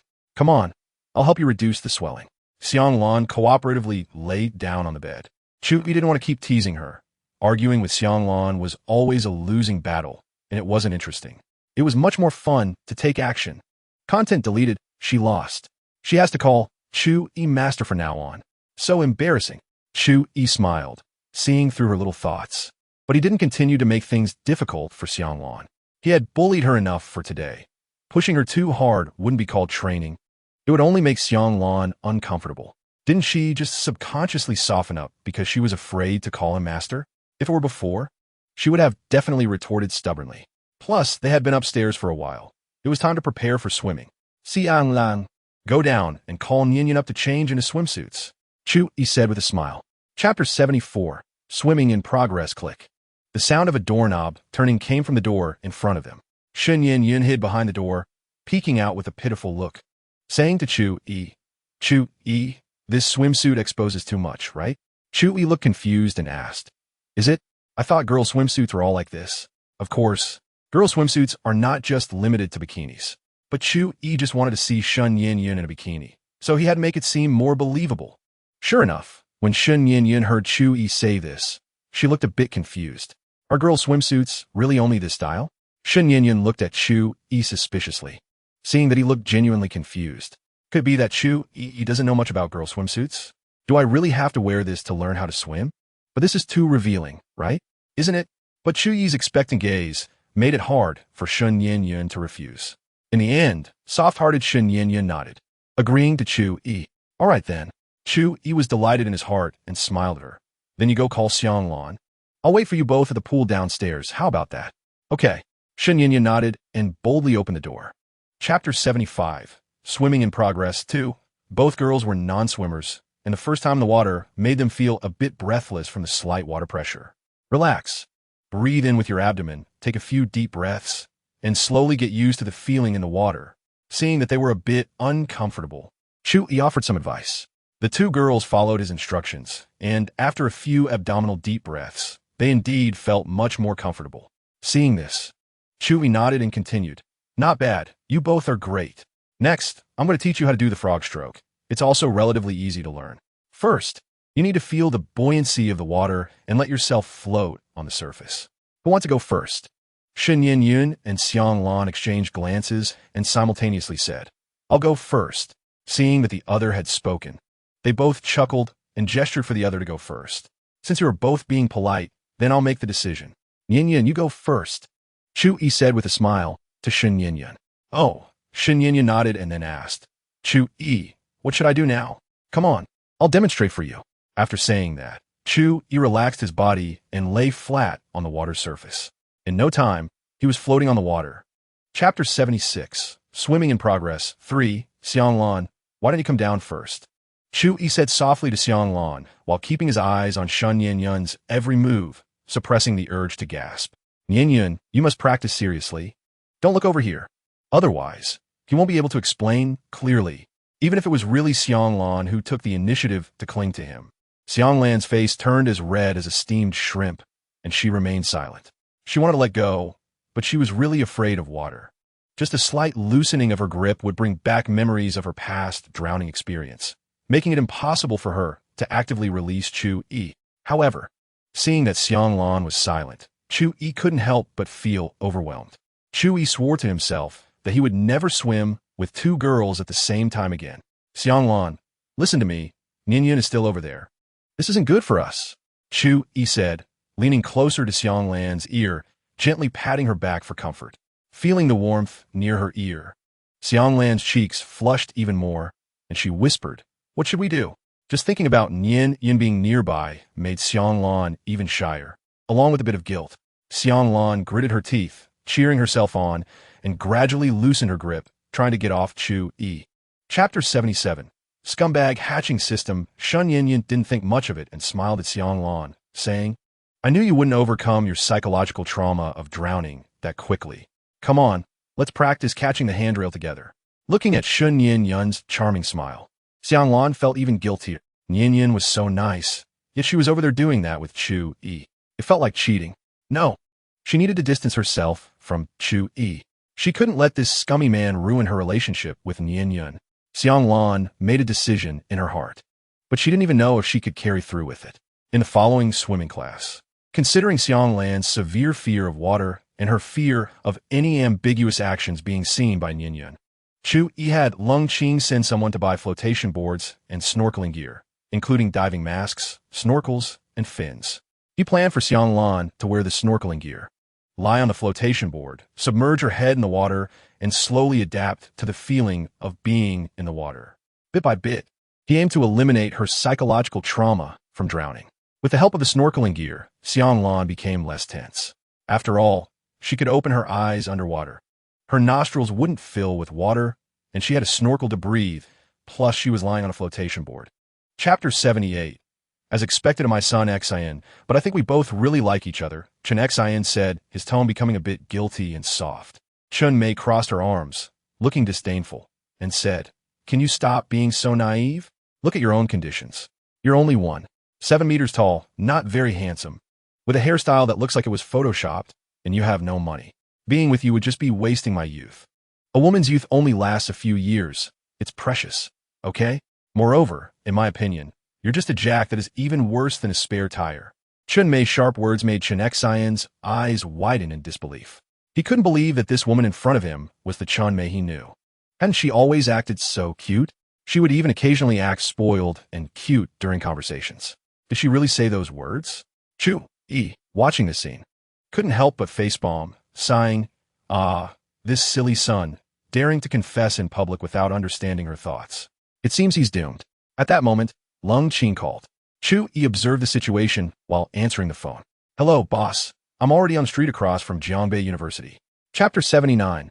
If you're happy. Thank Dad. Quickly Lung Qing and Ajun exchanged glances, thinking that their master's brother really wasted his talent, not studying performing arts. Chu Yi held back his urge to laugh while listening to the voice on the phone. Wow, Koenigsegg is awesome. The Golden Horse Award Best Actor is none other than my ex-in. Chen Mei paid no attention to the smoke billowing in front of her, chatting about her hair and flashing what she thought was a charming smile. Koenigsegg, you're so annoying. Confessing in front of so many people puts so much pressure on someone. What I said just now was to motivate you. I just wanted you to be more ambitious, not really to reject you. Her tone was filled with a girlish vibe that made the three people in the car look awkward. Koenigsegg felt like he had been hit by a cannon. How did he end up falling for a woman like this? The main reason was that he had suddenly gained the disguise of a wealthy person, exposing Chen Mei's materialistic side. If Koenigsegg had always been in the role of a sycophant, Chen Mei would naturally present herself as a goddess high above him. She would never show this side of herself in front of him because it wasn't necessary. So when these two different sides of Chen Mei were presented to Koenigsegg, he felt a huge contrast.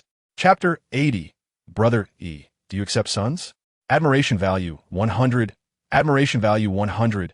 Admiration value 100. Koenigsegg's admiration value skyrocketed by several hundred. Chu Yi smiled slightly, not expecting that helping his son show off would earn him some admiration points. He drove to the mall, where Longtime and the others were, and quickly found a very conspicuous Rolls-Royce. The Koenigsegg Gemera slowly parked next to the Rolls-Royce.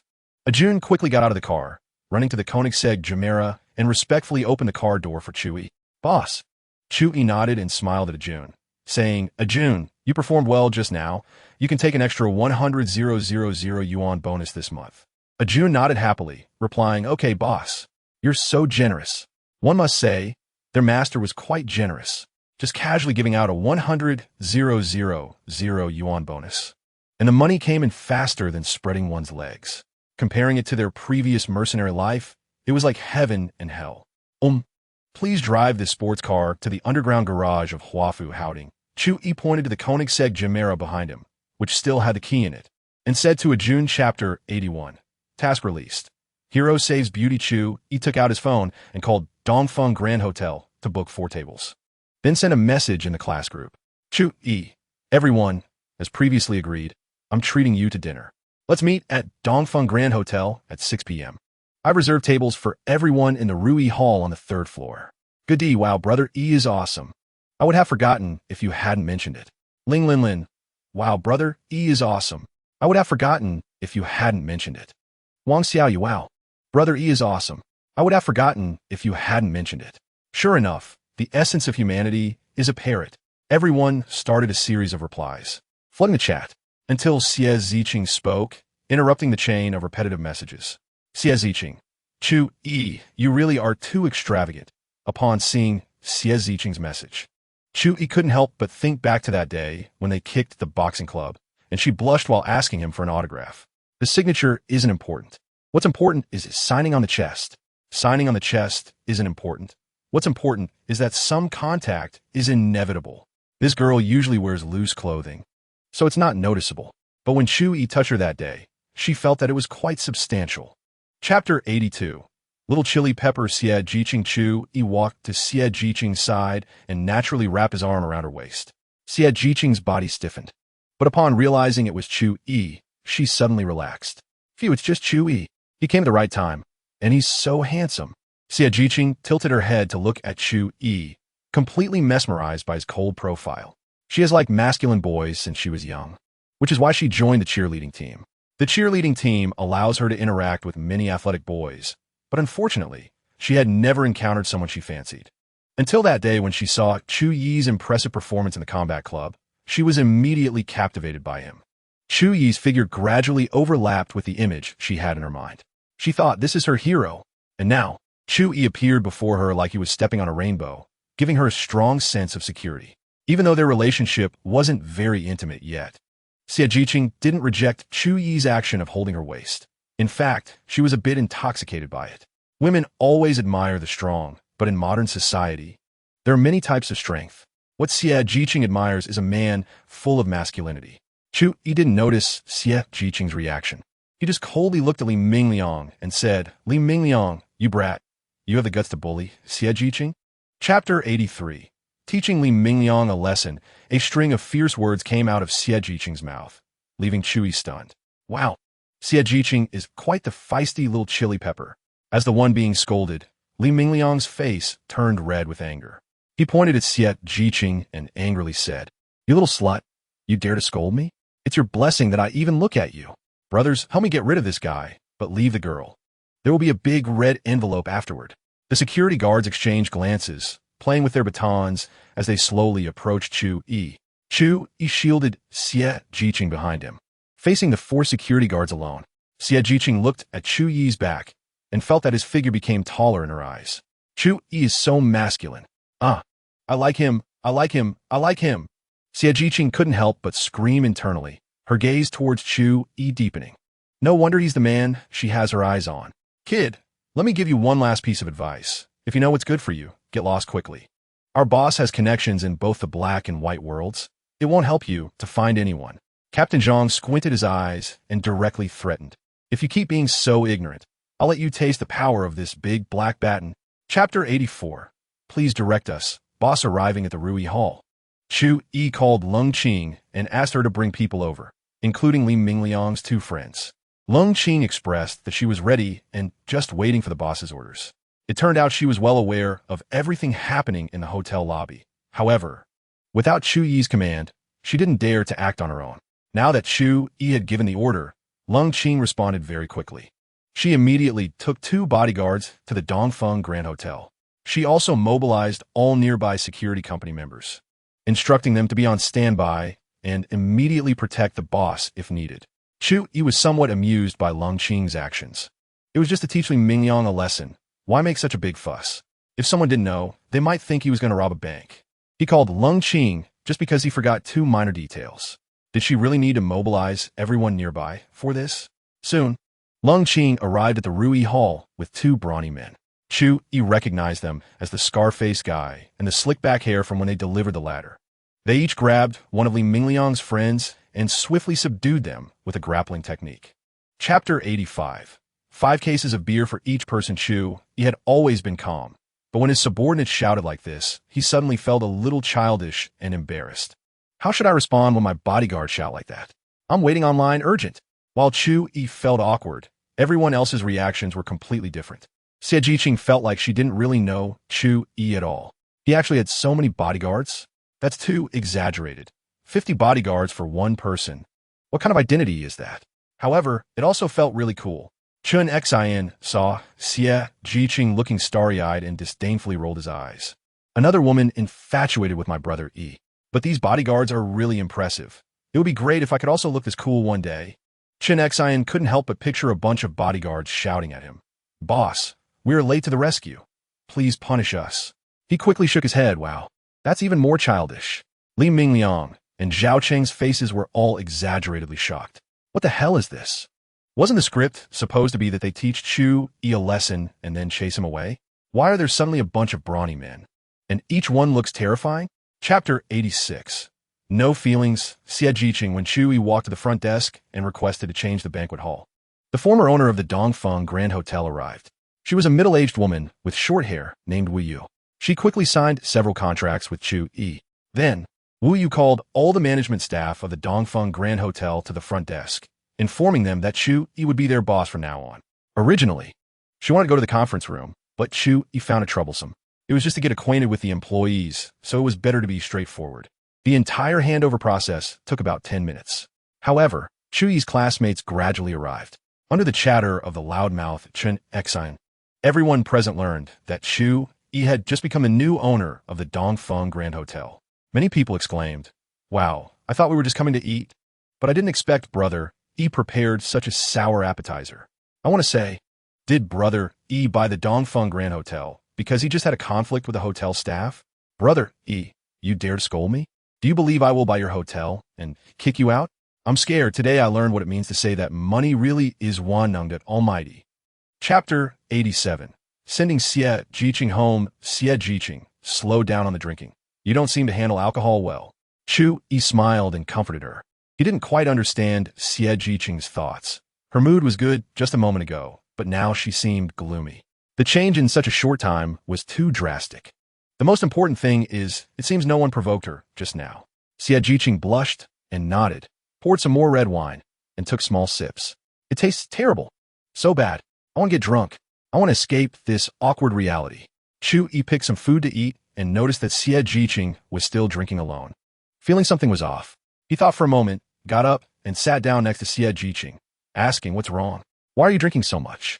Xie Jiqing glanced at Chu Yi, pouted, and said, It's nothing, I just want to drink. This red wine is delicious. Your ability to lie with your eyes open is only slightly worse than mine. Chu Yi rolled his eyes at Xie Jiqing in annoyance. Delicious? Can something that tastes so bad make you stick out your tongue? Besides, sticking your long tongue out in public isn't very good. It's delicious. I've never drunk it before in my life. Xie Jiqing continued to sip her wine without care. Chapter 88 Unexpectedly, You Are the Real Hunter. Ahem, Xie Jiqing, sit still. Chu Yi coughed a couple of times, helped Xie Jiqing to the seat beside him, and only felt relieved after she sat down. Well, I'm sitting pretty steadily, aren't I? Xie Jiqing had just sat down for less than a second when she got up and headed toward Chu Yi's chair. During the half-hour drive to Jinfeng Community, Xie Jiqing was forced to practice the forward and backward movements of her cervical spine. Some parts omitted, like a little hamster eating a carrot. It was a bit forced but enjoyable.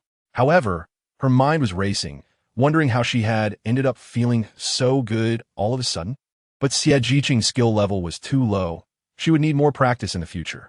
It seemed like a long time had passed before Chu Yi and Xie Jiqing finally calmed down. Xie Jiqing said, I didn't mean to. Seeing Xie Jiqing constantly rubbing her cheeks, Chu Yi felt a bit embarrassed. Xie Jiqing gave Chu Yi a charming glare and said, I know you didn't mean it, but I did it on purpose. Huh, I didn't expect you to be the real hunter. Xie Jiqing's words surprised Chu Yi completely. Although they had been classmates for 3 years, their interactions had been minimal. At most, they were acquaintances who politely smiled at each other when they met. If one had to mention their interactions, it would be the time at the fighting club for signatures and tonight when he helped her out. But even so, it shouldn't lead her to be so proactive, right? No. It seems his current wealth is worth many girls being proactive. However, in Chu Yi's impression, Xie Jiqing was not interested in money. Many rich second-generation suitors had offered her various gifts, all of which she had rejected. Among them were also bags and jewelry worth tens of thousands, but she had not accepted any. So what aspect did she like about him? Right? I am a hunter. Xie Jiqing first smiled and nodded, then sighed and said, Unfortunately, my prey has already been taken by someone else, so I can only borrow some courage from the wine to taste the flavor of my prey. However, even though you already have a girlfriend, I still like you. Xie Jiqing looked at Chu Yi intently, deciding to boldly express her feelings. You are the first boy I have ever liked. It's strange. We've been classmates for 3 years, and I never thought you were my type. But since that time you kicked at the fighting club, I felt like you became a black hole that attracted me, making me unable to resist wanting to see what was inside. Chu Yi scratched his head and asked, So, does that mean you prefer guys with strong fighting abilities? Xie Jiqing nodded, then shook her head, pondering for a moment before continuing. Fighting ability is just a part of it. I think it's mainly because guys with strong fighting skills tend to exude masculine charm and provide me with a sense of security. In addition, your personality and appearance are very much to my taste. Chu Yi realized that he was attracting her in these areas. Although it was somewhat abrupt, he didn't feel repulsed. Who could refuse a beautiful, well-built, self-respecting, yet bold and passionate girl? In any case, Chu Yi couldn't refuse. As Xie Jiqing spoke, she cast a resentful glance at Chu Yi, lowering her head in disappointment. Unfortunately, I finally met a boy I like, but he already has a girlfriend. Chu Yi looked at Xie Jiqing seriously and said, I'll say something shameless, so don't get angry. Xie Jiqing's emotional expression was interrupted by Chu Yi. However, seeing him so serious, she still nodded, signaling him to continue. Actually, I wouldn't mind having another girlfriend. After hesitating several times, Chu Yi finally said it out loud. Xie Jiqing was a bit confused. How can Chu Yi say such a thing so naturally? Then she felt a mix of joy and conflict. If Chu Yi was willing to accept her, she would definitely be overjoyed. But Chu Yi was still with Shen Yinyan, so what would that make her? The mistress? Chapter 89, Preparing to go to Shen Yinyan's house. I said these things after careful consideration. Chu Yi said seriously. After a pause, he continued, looking at it now. I may have already reached the top of this social structures pyramid. At least, when it comes to money, there shouldn't be a problem. Since ancient times, the strong have been respected. Perhaps with the evolution of the times, the definition of strength has changed, but this principle hasn't. I believe I have the ability and qualifications to make the girls who like me happy, whether it's one or multiple. Xie Jiqing listened to Chu Yi's shocking remarks, feeling complicated. Although she didn't quite agree with what he said, upon reflection, it seemed to make some sense. Many tycoons or magnates seem to have more than one partner. However, no matter how reasonable Chu Yi's words were, they still shocked her worldview. Seeing Xie Jiqing's difficult-to-accept expression, Chu Yi realized that his words had indeed shocked her. After all, according to modern social educational concepts, most girls hope to find a man who loves and cares for them and live the happy life. Instead, his thought seemed a bit too unique. Chapter 90, There is True Affection in the World. Chu Yi. Shen Yinyun had just come downstairs when she saw a black luxury car parked nearby. Chu Yi rolled down the window, so she saw him at a glance. Although she didn't recognize what kind of car it was, it looked very impressive. Yinyun. Chu Yi's eyes lit up as he greeted her. Today, Shen Yinyun looked especially beautiful. With her smooth hair casually draped over her shoulders, her brows and eyes like a painting, and a touch of red on her lips making her radiant. In addition to having specially dressed up, it was also related to her mood. Because today was the day she brought Chu Yi home. If her parents saw that her boyfriend was so outstanding, they would surely be very happy, right? Moreover, Chu Yi was going to treat her father's leg. Just thinking about her father being able to walk made Shen Yinyun eager to return home. Father has been tormented by illness for too long. Since he fell ill, he has transformed from a strong, middle-aged man into a frail, depressed patient. However, Chu Yi will soon be able to save his father. Chu Yi got out of the car and opened the passenger door, letting Shen Yinyun in. Hee, Chu Yi, you're here so early. Shen Yinyun greeted him with a beaming smile after settling in. Chapter 91. The Heart of Parents Everywhere After Hanging Up the Phone. The middle-aged man carefully wiped the seat with a clean towel, then bowed several times in gratitude. Thank you so much. Chu Yi witnessed the entire video call he had with his child and realized that the child named Xiaoxing was sick, which made him a bit dazed. No wonder this uncle's emotions were off. It was to fulfill his sick child's birthday wish. Chu Yi was somewhat touched by this pure paternal love. Perhaps he could make that child a little happier. Uncle, may I ask how old your child is now? Chu Yi asked with a smile. 5 years old this year. The middle-aged man's mood became somewhat low, and his voice trembled when he mentioned his child. Uncle, how about this? If it's convenient, you can bring your child over, and I can have a friend take him for a ride. Chu Yi suggested. The uncle's child's birthday wish was to see a sports car, and if he could take him for a ride, it would surely make him happier, right? Although Chu Yi was currently heading to his father-in-law's house and was busy, he thought of Longqing and the others. Coincidentally, the Koenigsegg Chimera was idle, and taking the sick little friend for a ride would make his birthday wish even more complete. It was also a positive thing to do. Chapter 92. Big purchase, of course. The essence of this song comes later. Chu Yi laughed heartily. I want to hear it. Shen Yinyun said with an expectant look. I'll sing it for you next time. Right now, we need to go shopping. Chu Yi left a suspenseful note, smiling. Shen Yinyun pouted and nodded. Okay, but you have to remember to sing it for me next time. After saying this, she extended her pinky, and Chu Yi instantly understood. Also linking his pinky with Shen Yinyun's. Pinky swear 100 years without changing. Shen Yinyun said cheerfully, recalling a childhood phrase. Perhaps only in front of Chu Yi could she relax and let her guard down. However, Chu Yi's focus was not on the pinky swear. He leaned closer and said, I just did a good deed. Isn't my Yinyun going to reward me? Huh, reward? Shen Yinyun's heart tightened as he drew closer, wondering if Chu Yi was going to be mischievous again. What kind of reward do you want? Seeing Shen Yinyun stammering, Chu Yi pointed to his cheek and raised an eyebrow, saying, a kiss will be the biggest reward. Shen Yinyun bit her lip and, after a moment of hesitation, agreed to Chu Yi's request. Chapter 93. Arriving at Shen Yinyun's home, Jiananshan is abundant, and many rural houses are built against the mountains. Shen Yinyun's home is in the Nangan village of Tingle Town, within the jurisdiction of Jianan City. After a 3-hour drive, the Rolls-Royce arrived at the entrance of Nangan village. The road here is not asphalt, but rather gravel.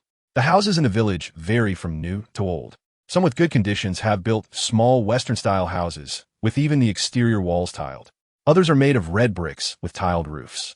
It was almost noon, and many villagers were outside their homes, picking vegetables or slaughtering chickens and ducks. Some villagers were gathered chatting. The arrival of the Rolls-Royce drew the attention of the villagers, who looked on curiously. They had only seen such a luxurious car in short videos on their phones. They wondered whose child had become successful, driving such a nice car back to the village, bringing glory to their family.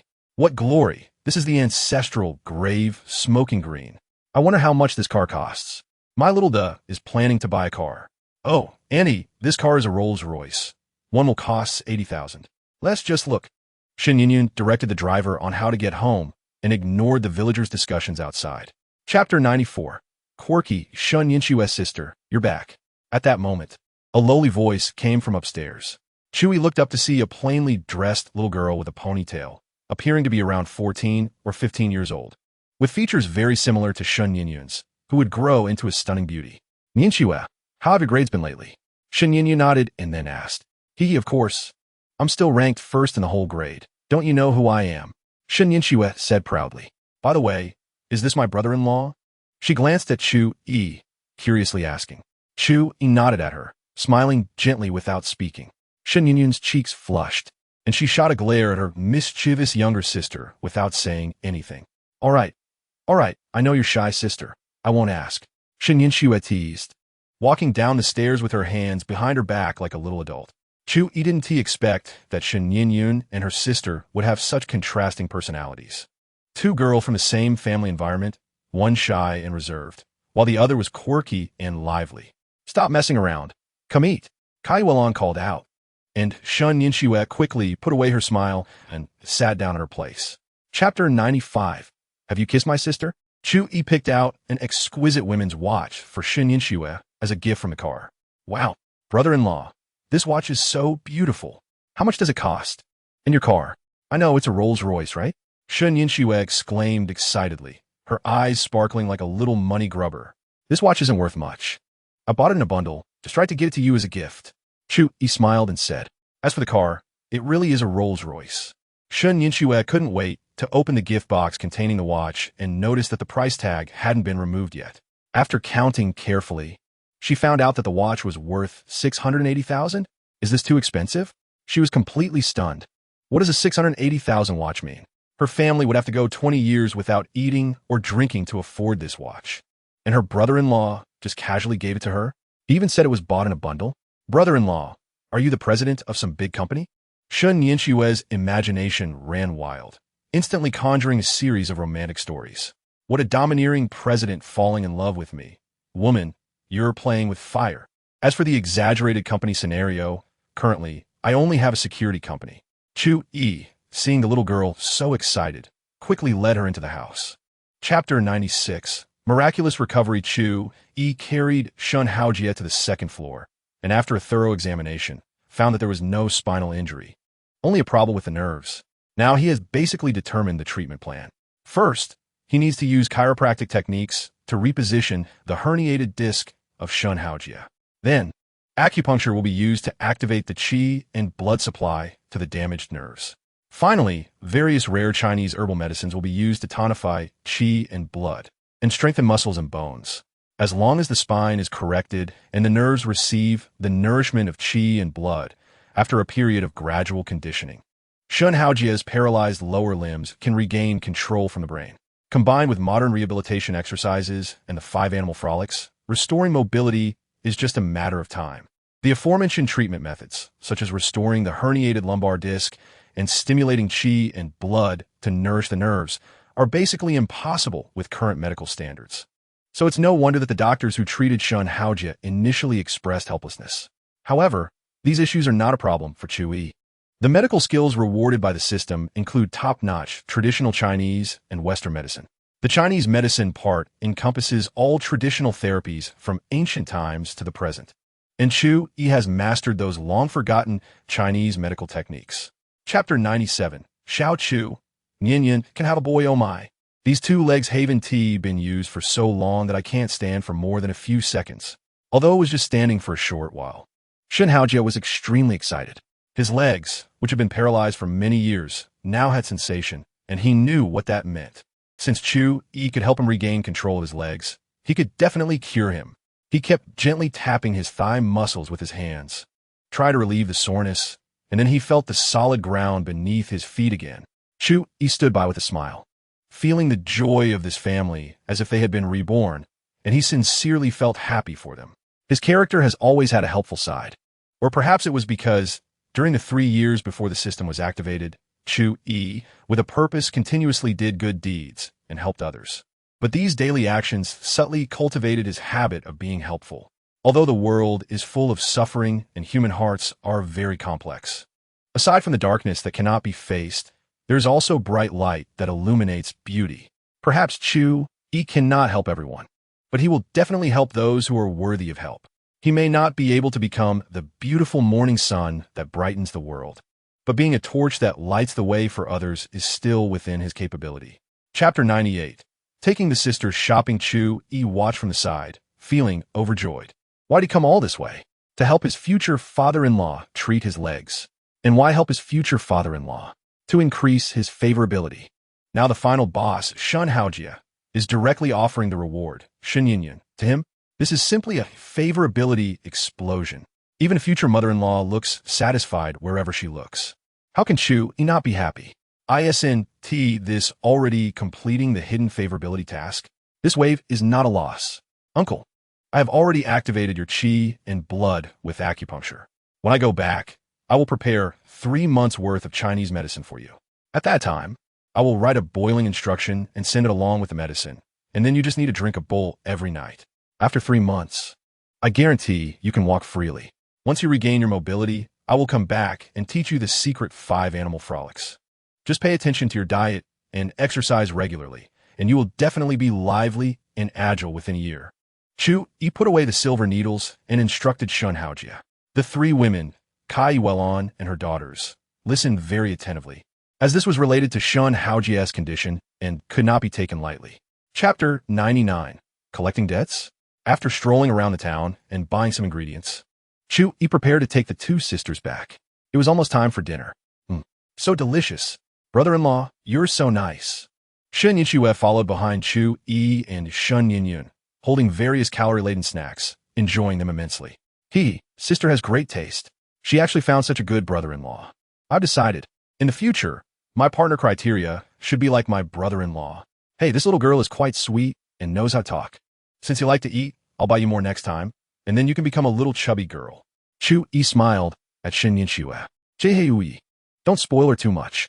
This little girl, Xiao Shui, shines with a little sunshine and doesn't he look like a girl at all? Shen Yinyun hurriedly said. Sister, how can you say that about me? I look like a girl. Shen Yinxue posed a few cute gestures. Even with ice cream still lingering at the corner of her mouth, she still wanted to prove that she was a lovely girl. Yinyun, it's okay. Girls are meant to be pampered. Pampering 1 is not enough. Pampering 2 is just right.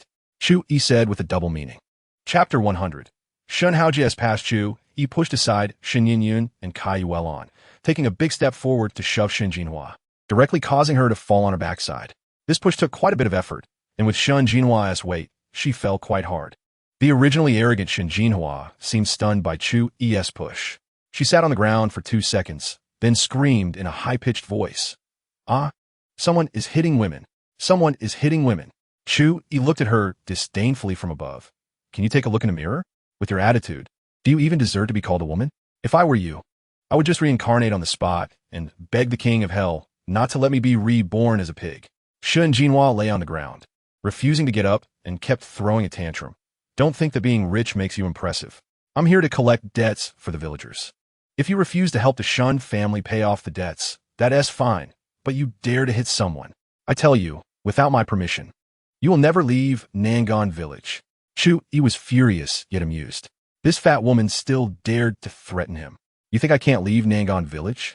I want to see what gives you the audacity to be so arrogant.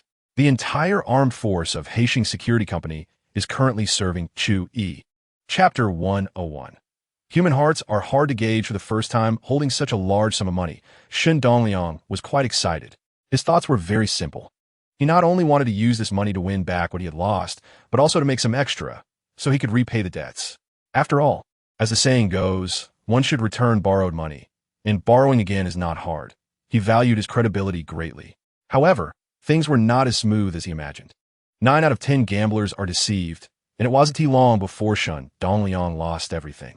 Meanwhile, after Shun Haojie's incident, Kai Welon used the family savings to cover various medical expenses for surgeries and hospital stays. Unfortunately, the condition was too severe, and the medical standards at that time were not as advanced as today. After half a month of treatment, various treatment plans and expensive medications were used. The progress of the illness was not ideal.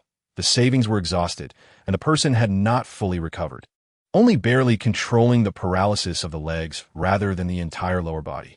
It is worth noting that being paralyzed in the legs and being paralyzed in the lower body are two different matters.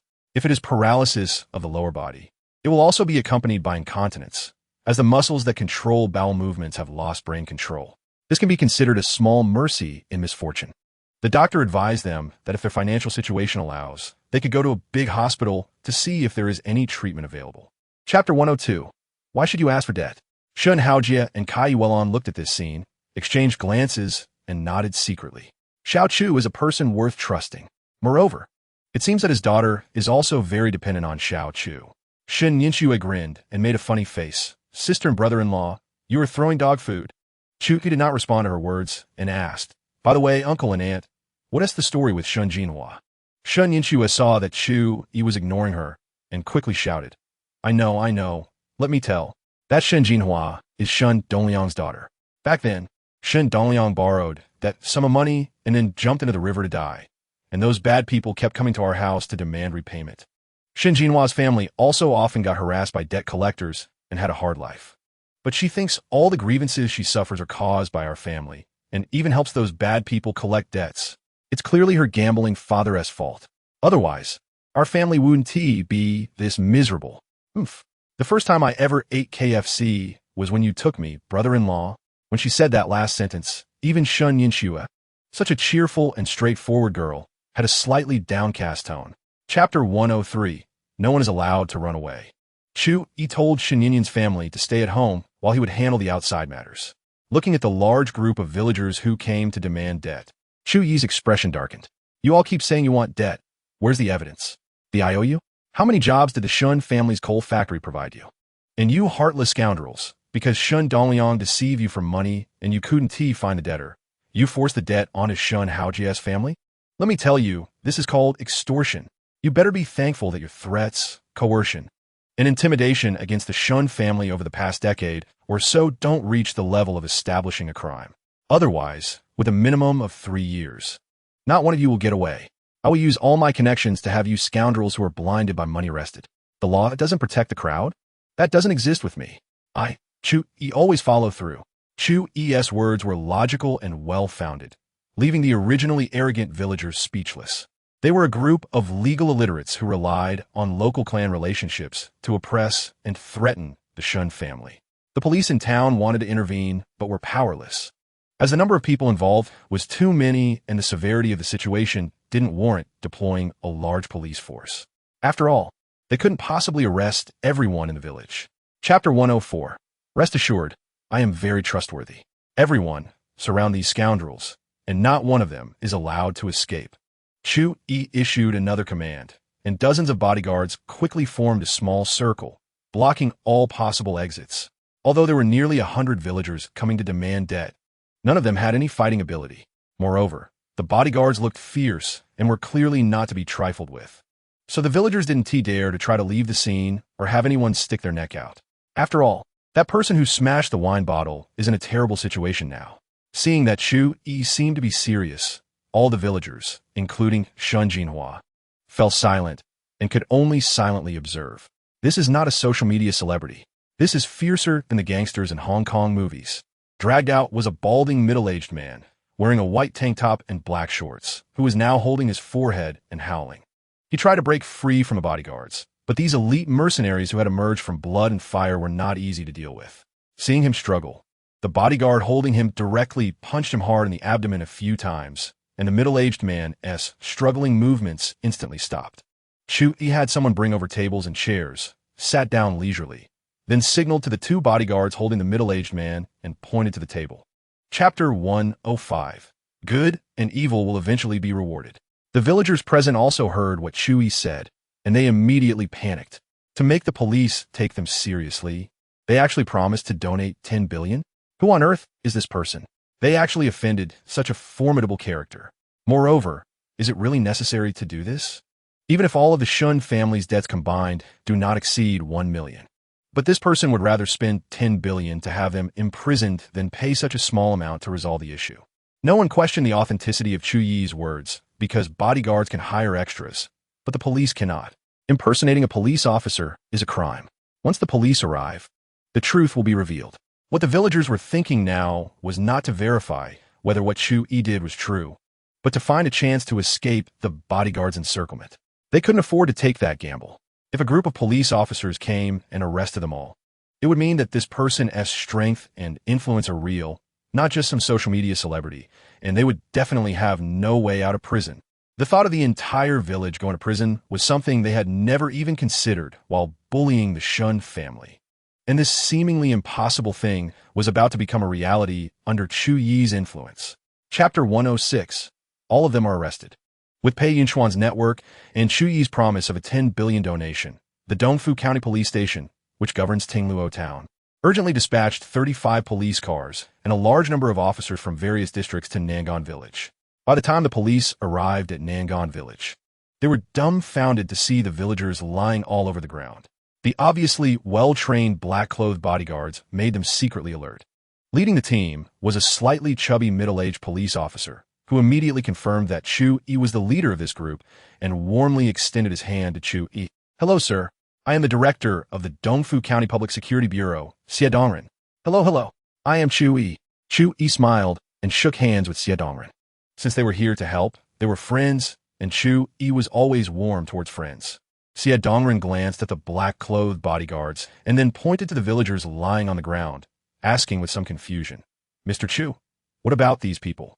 Chu Yi slapped his forehead and said to Xie Dongren, "Oh, Director Xie, these people are the suspects in the extortion case.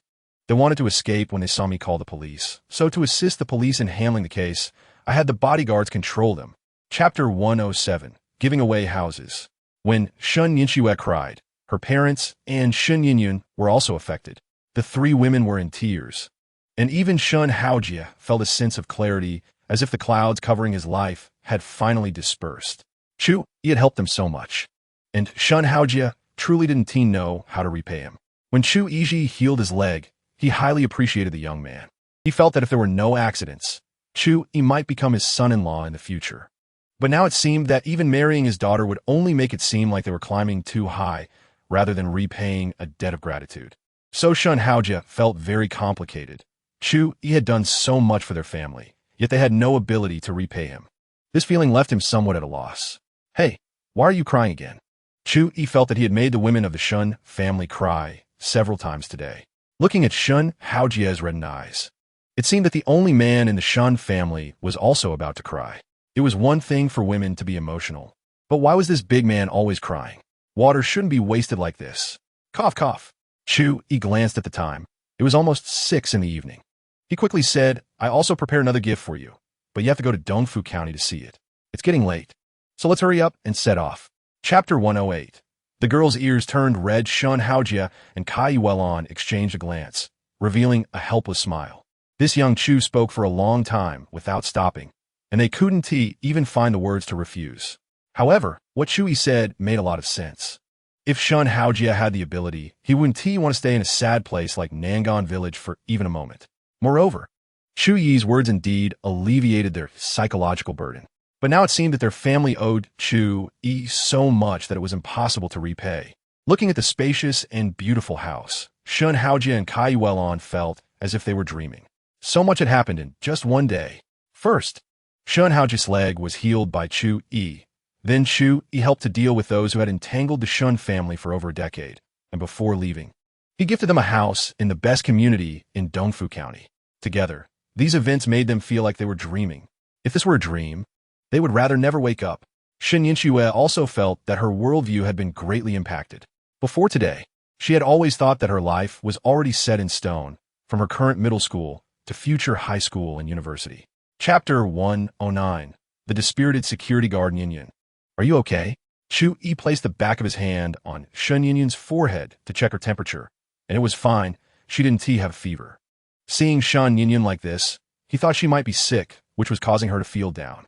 Shen Yinyan looked up at Chu Yi, quickly lowered her head again, rubbed the hem of her clothes, and repeated the action of looking up and down. Then she took a deep breath, bit her lip, and said softly, "Chu Yi, can I stay at your house tonight?" Chu Yi hadn't reacted yet. He casually nodded and said, "You want to stay at my house?" "No problem. Pick any room you like." "Wait, are you saying you want to stay at my house tonight?" Chu Yi's eyes widened, and he asked excitedly. Shen Yinyan blushed and gently nodded, not daring to meet Chu Yi's gaze. Chu Yi's heart shook, and his heartbeat quickened. Shen Yinyan had made her intentions so clear. How could he not understand?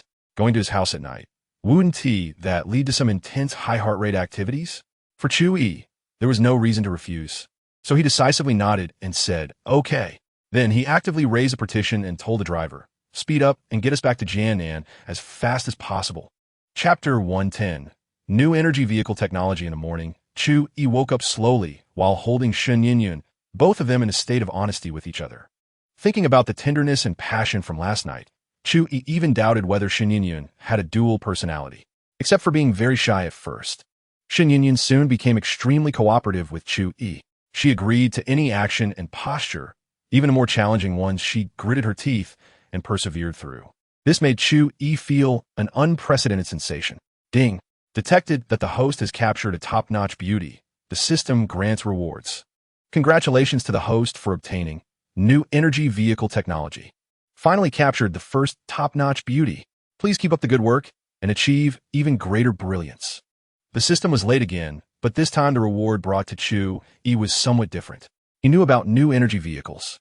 For the sake of environmental protection, recently, Long Country and even the whole world have been vigorously promoting the development of new energy vehicles.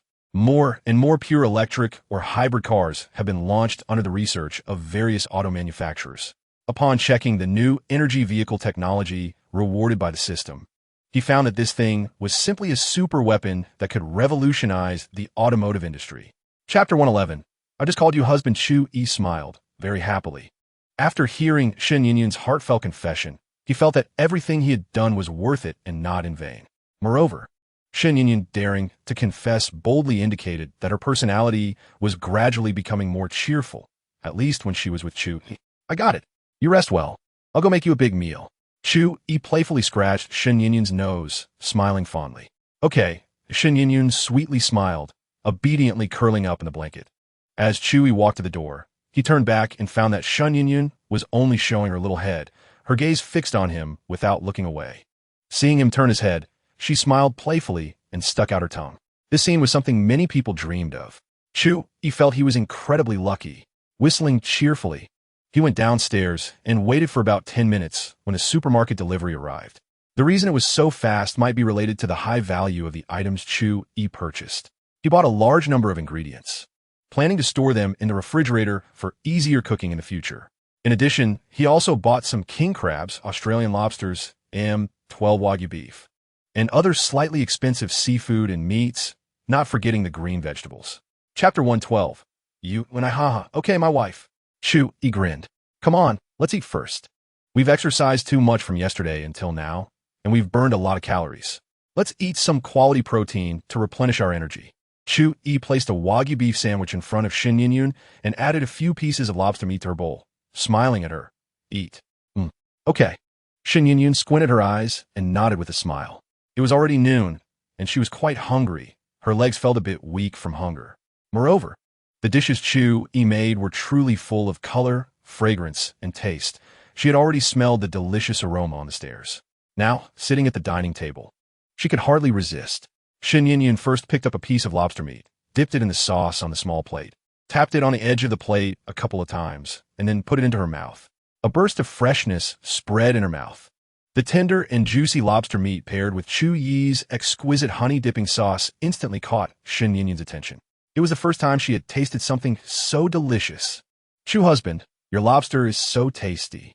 Shen Yinyan instinctively wanted to call out to Chu Yi, but immediately corrected herself with a beaming smile. "Of course it's delicious. It's made for my wife." Chu Yi chuckled, helping Shen Yinyan peel a king crab leg and bringing it to her mouth. "Here, try this roasted king crab. I also added a special dipping sauce. Not only does it have a grilled flavor, but it's also tender and juicy on the inside. Chapter 113. Going to find Chun Yin the next day.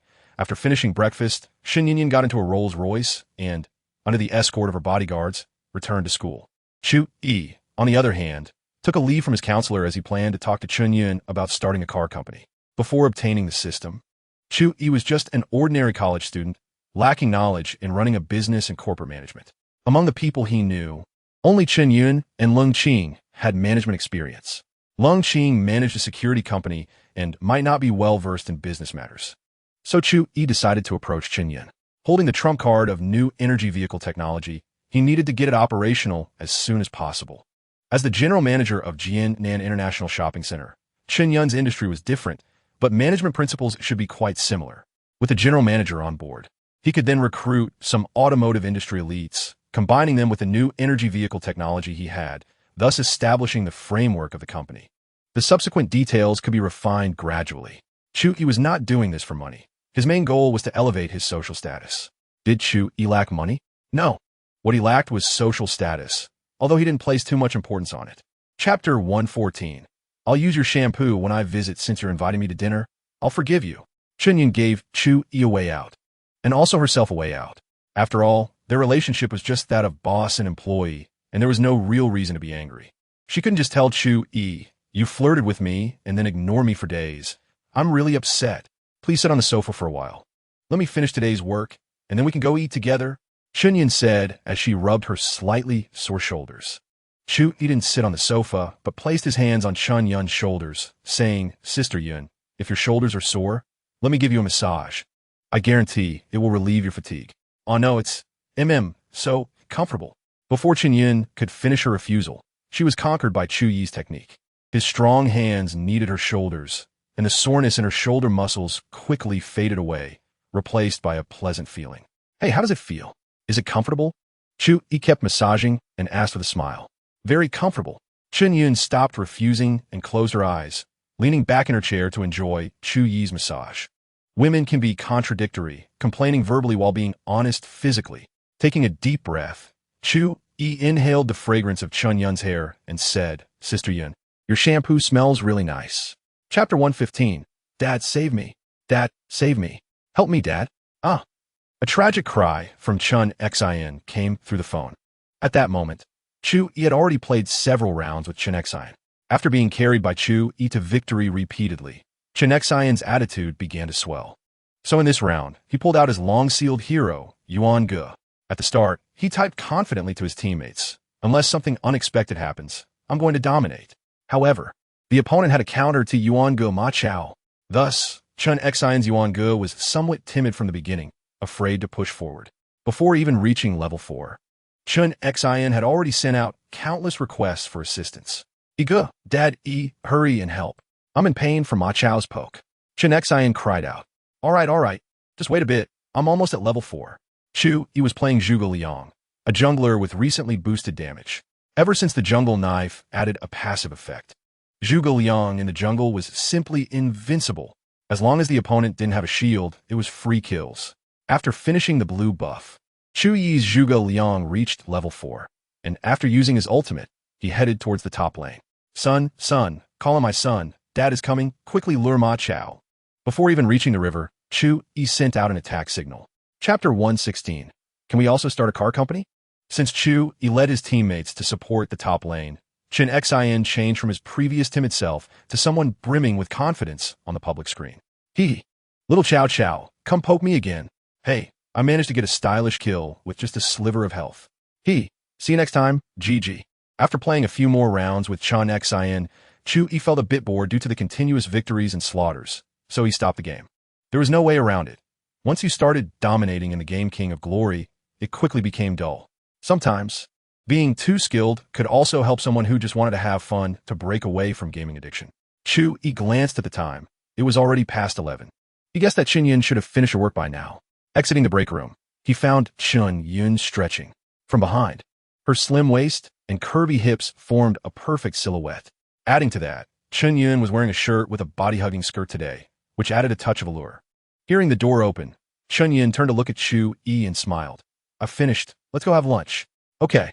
Chu Yi nodded with a smile, and the two left the company together. After getting into the Koenigsegg Chimera, Chu Yi asked Chun Yun, Sister Yun, do you know any good places to eat nearby? I'm not familiar with this area, so you pick the place. Chapter 117. Chun Yun's shocked. Chun Yun looked at Chu Yi with a strange expression, not believing what he said. Everyone in the world is an amateur in front of you? How could that be? However, since Chu Yi was her boss, and she had a good impression of him, Chun Yun didn't voice her thoughts, but instead said somewhat indirectly, Chu Yi, I really don't know much about the automotive industry, and there are quite a few things to deal with at the shopping center right now. Chun Yun's meaning was quite clear, and Chu Yi picked up on her implied message. Sister Yun, don't be too quick to decline. I'm here to ask you to handle the company's internal administrative management. I will hire automotive industry elites to handle the professional aspects. Chu Yi spread his hands and smiled. As for the GNN International Shopping Center, just handle it when you have time. I don't expect to make money from it anyway. Chun Yun was somewhat bewildered. GNN International Shopping Center was such a large, high-end mall, and Chu Yi seemed to look down on it, not expecting to make money from it. Did he buy it just for fun? Is this the joy of the wealthy? My goodness. Seeing Chun Yun silent, Chu Yi continued, if Sister Yun agrees, the salary will be the same as the annual salary of the shopping center's general manager, and the shopping center's salary will continue to be paid as usual. What do you think? Chapter 118. Sister Yun, shall we go out to play together tonight? Chun Yun was filled with shock. When such a thing happened in front of her, her first reaction was to think of those blind date skits online. But based on her understanding of Chu Yi, this 1 billion donation could very well be true. Because of Chu Yi's previous spending behavior at Patek Philippe, coupled with his casual attitude towards the GNN International Shopping Center, he was clearly a wealthy person with substantial assets. There is no need for him to pretend to make a phone call and tell a lie about donating 1 billion in front of her. No wonder Chu Yi spoke so lightly about starting a car company. It turned out his assets had reached such a level for someone who could easily donate 1 billion. Investing in a car company didn't seem like a big deal at all. Well, it turned out her previous worries about Chu Yi losing money were completely unnecessary. Chu Yi stuffed his phone into his pocket and saw Chun Yun staring at him blankly, not knowing what she was thinking. Sister Yun, what's wrong? Chu Yi waved his hand in front of Chun Yun and asked, It's nothing, I just didn't expect you to be so rich, casually donating 1 billion. It seems I was being overly sentimental and worried for nothing, Chun Yun said with a bitter smile. Chapter 119, do you want something exciting or something mild? Not long after leaving the GNN International Shopping Center, Chu Yi received a call back from Pei Yunxian. Since he was still driving, he turned on the speakerphone. Master, my uncle said you could decide the time for the donation. Whenever you're free, they're all convenient on their end. Pei Yunxian's tone was somewhat excited. Just now, his uncle had praised him a lot, which was a rare treatment. All right, there's no time like the present. Let's do it tomorrow, Chu Yi said with a smile. Then he asked, by the way, do you know any good places in GNN that are suitable for taking girls out to have fun? If so, please recommend. He was going out with Chun Yun tonight, and since he had little experience in this area, it was just right to ask Pei Yunxian. As the young master of the Pei family, he should know quite a lot about the entertainment venues in GNN City. Master, you've asked the wrong person. Qi Junhe is the real expert in this area. Chu Yi could almost imagine Pei Yunxian's winking expression through the phone. All right then, I'll ask Qi Junhe. Chu Yi nodded and ended the call with Pei Yunxian. Qi Junhe was someone he met at a party organized by Pei Yunxian, and they had exchanged numbers, but they hadn't really been in touch. Chapter 120. Brother E, you can say that, in Jiannan, my Qi family's mining business is the largest. If our family can't handle it, then no one else can, Qi Junhe said excitedly. He thought it was just a few simple matters, but he didn't expect to land something good. Actually, I'm planning to open a car company and enter the automotive industry, so I have a high demand for steel, aluminum alloys, and various metal materials for manufacturing auto parts. Chu Yi said with a faint smile. Wow, brother E, are you serious? Qi Junhe was also surprised. He knew quite a bit about the automotive industry. The current market was fiercely competitive. There were dozens of car companies competing within the Dragon Nation alone, and foreign car companies were eyeing the market. In the Magic City, a wholly owned car company had been introduced for technology. Currently, the domestic brands in the Dragon Nation mainly focus on the SUV market below 150,000, while sedans still lag behind. For high-end models, domestic car companies were attempting to overtake in the new energy vehicle sector. There was no choice. Fuel vehicles started too late. Currently, a domestic car company named Biata was a leading player in new energy and could barely compete with the wholly owned Tesla introduced in the Magic City. Chapter 121. Tao Li was moving. Chu Yi held his chest with a pained expression, speechless. Hey, I didn't even hit you hard. Why are you acting like that? Tao Li said with her hands on her hips, looking disdainful. Chu Yi maintained his pained expression, speaking breathlessly as he waved at Tao Li. Seeing him like this, Tao Li was somewhat puzzled. How could her little strength have hurt Chu Yi this much? I only punch you seriously. Moreover, with his big chest muscles. The force of that punch should have been halved, right? However, Tao Li still obediently walked towards Chu Yi. At that moment, Chu Yi was softly whispering something, but the distance made it hard for her to hear. When Chu Yi saw Tao Li come closer, he leaned down and whispered in her ear. You took advantage of me. Can you forgive me now? Who would want to take advantage of you? I was clearly hitting you. Tao Li took 2 steps back, glaring at Chu Yi. Chu Yi chuckled. Do you know that hitting is affection and scolding is love? If you're a ghost, then you're a little ghost. I finally understand the meaning of the king is easy to mess with, but the little ghost is hard to deal with. Oomph. You are the little ghost. You are the big-headed ghost and big-chested ghost. I'm not talking to you anymore. I'm busy moving. Tao Li crossed her arms and swished her hair as she left. Chapter 122. Time Management Master Great. It's true that evil gets its comeuppance. It's not that it doesn't pay off, just that the time hasn't come. Shun Yinyun clenched her little fist and swung it hard, feeling the long-suppressed anger in her heart dissipate. Chu Yi, thank you. Looking at Chu Yi in front of her, Shun Yinyun took a step forward and gave him a peck on the cheek. We don't need to say thank you between us. This is what I should do. Chu Yi smiled and said, I came to school today just to tell you about this. Also, from Monday to Friday, I don't mind you staying in the school dormitory. But you need to come back to stay on weekends. Is that okay? Chu Yi said to Shun Yinyun with a playful expression. Shun Yinyun understood what he meant, biting her lip and shyly nodding.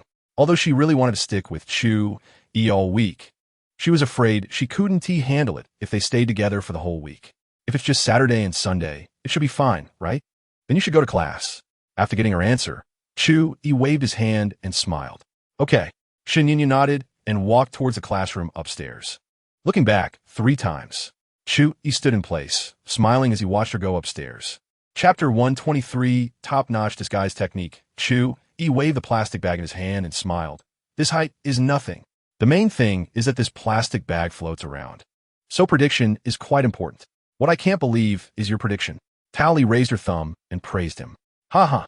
It's really exhausting to talk to you like this. I'll just come up to find you. Chu Yi laughed and opened the door to head upstairs. At this moment, Tao Li was waiting in the corridor for Chu Yi. When she saw him coming, she hurriedly waved to him. Chu Yi, come over and help me. My suitcase is too high, and I can't reach it. No problem. I'm here to help you move anyway. Chu Yi nodded with a smile. After entering Tao Li's dormitory and taking down her suitcase, the two began to tidy up the room.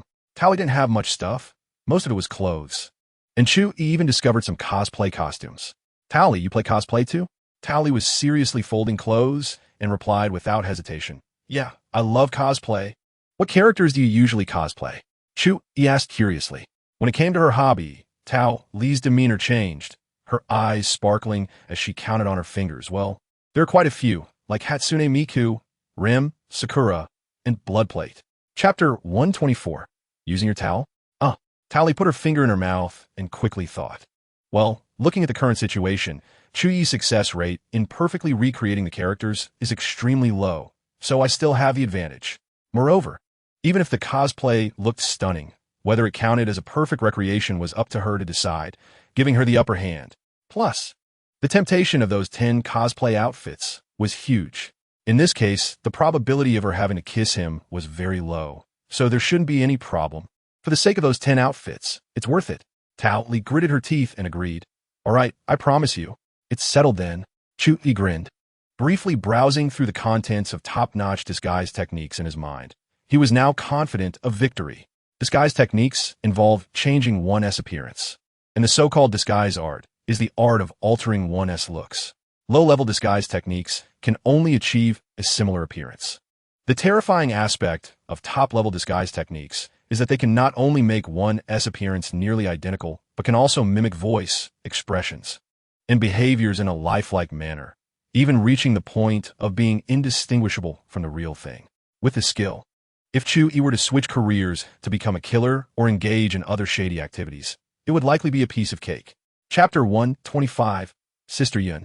My stomach hurts. The two entered Chun Yun's home, which was laid out as a two-bedroom apartment with a living room, kitchen, and two bathrooms.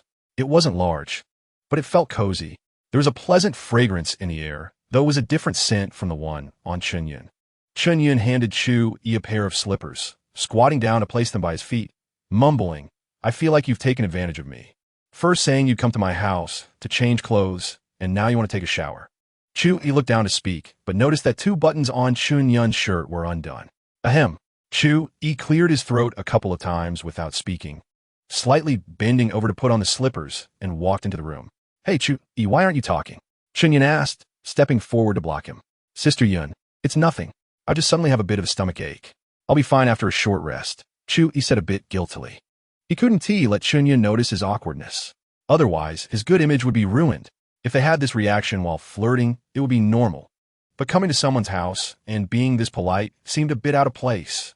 Chapter 126. Chun Yun's heart racing, huh? So, Sister Yun, you mean? Chu Yi never expected that Chun Yun didn't have a clean towel. Was he supposed to bring her a towel? Chun Yun's shy voice came from the master bedroom bathroom. "Can you help me take one from the laundry basket? The blue one. I just used it yesterday. It should be okay for a quick use." Chu Yi coughed a couple of times, solemnly saying, "Cough, cough, Sister Yun, the clothes in the laundry basket are all used once. They have sweat, dust, and have been sitting overnight, which can breed bacteria. It's better for you to use this one of mine. But my laundry basket is specifically for used towels. It should be fine, right?" Chun Yun hesitated. "No, towels that have been sitting for a night are full of bacteria and mites. If you use such unclean towels to wipe your body, it can easily clog your pores and cause inflammation, leading to acne. Big ones that can easily turn pus." Chu Yi continued to talk nonsense. How could a dirty towel be reused? It seemed Chun Yun was swayed by Chu Yi's words. After hesitating for a while, she reluctantly said, "All right, I'll listen to you." Chapter 127. A night of revelry watching Chu Yi, who had been silent for a long time. Chun Yun covered her mouth and chuckled. "What are you dazed about? Let's go." "Oh, okay." Chu Yi came back to his senses and nodded. Chun Yun smiled lightly, naturally wrapping her arm around Chu Yi's, and said sweetly, "How about it? Does my outfit have a nightclub vibe?" Chu Yi unabashedly scanned every corner of Chun Yun's body with appreciation and praised, "Very beautiful. I really like it. I think you'll be the most dazzling woman in the venue tonight." "Hee, really?" Chun Yun's face was filled with joy as she giggled. Women dress up for those they admire. Her dressing up was for Chu Yi's acknowledgement, right? Since Chu Yi thought she looked good, it meant her careful preparation wasn't in vain. However, comparing this, her own outfit seemed a bit casual.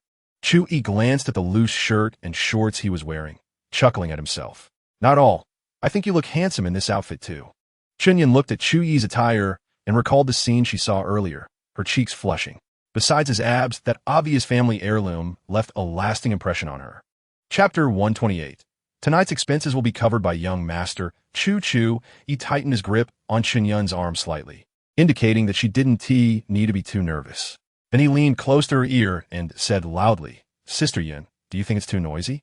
Chun Yun leaned closer and replied loudly, "Yeah, it's so loud." The waiter leading the way in front seemed to have heard their conversation. He took out his phone and sent a text. Soon, the music in the venue began to lower, no longer as deafening as before. Chun Yun also noticed this change and released her hands from her ears. Chu Yi observed this action of the waiter. It seemed that Chi Jiunhe's influence was greater than he had imagined, just because he found it noisy. This staff member had the authority to lower the volume for everyone. Under normal circumstances, that wouldn't be allowed. The only possibility was that, under Chi Jiunhe's influence, the owner of the venue granted the staff accommodating Chu Yi significant privileges.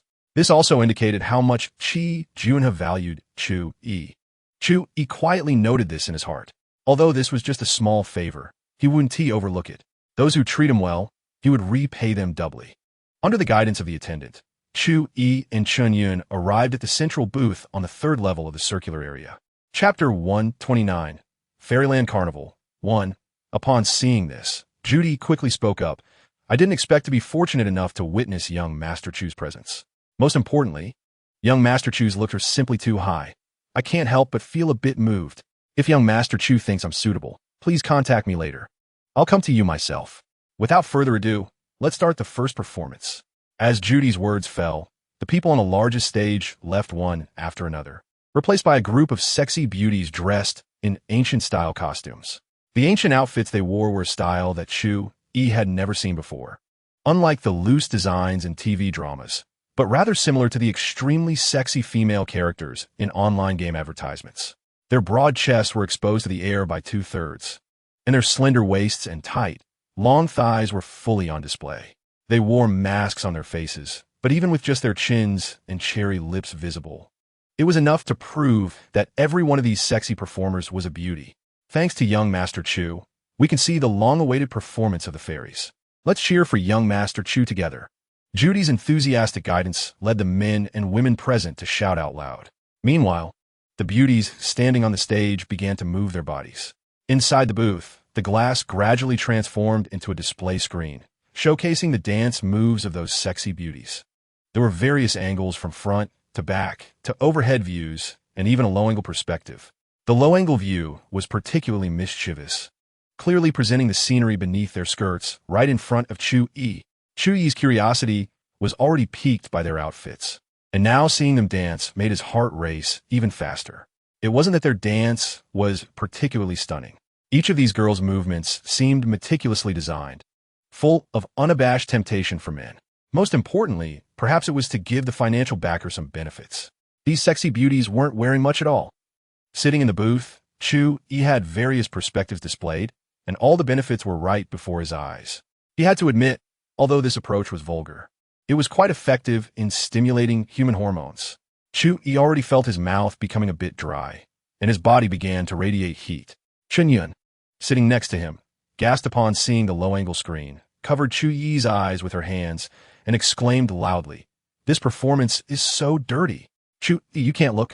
Chu Yi said in a slightly hoarse and low voice, "Sister Yun, if you don't let me watch the show, should I look at you instead?" Although Chen Yun's face turned red, she still didn't release her hands covering Chu Yi's eyes, shyly saying, "What is there to see about me? I just think this performance is too dirty.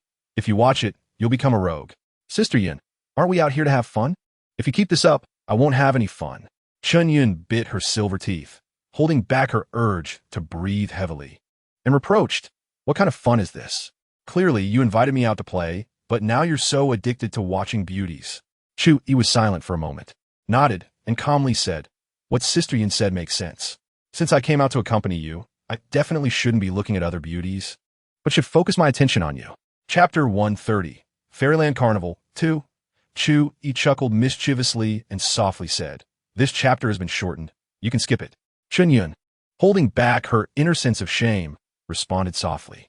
Chen Yun naturally understood what Chu Yi wanted, and her cheeks turned red. After hesitating for a moment, she slowly nodded.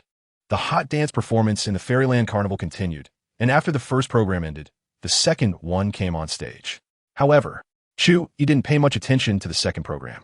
He squinted and leaned back on the sofa, only recalling the gorgeous outfits of the ladies in the second program. But what exactly they performed? Chu Yi didn't pay any attention at all, although he didn't find much fun in this Fairyland Carnival. The program inadvertently brought him and Chen Yun closer. It must be said that what Chi Jun said about stimulation had some effect, to some extent, even if he had a more flamboyant female companion. Watching the hot performances together would likely gradually get them into the mood.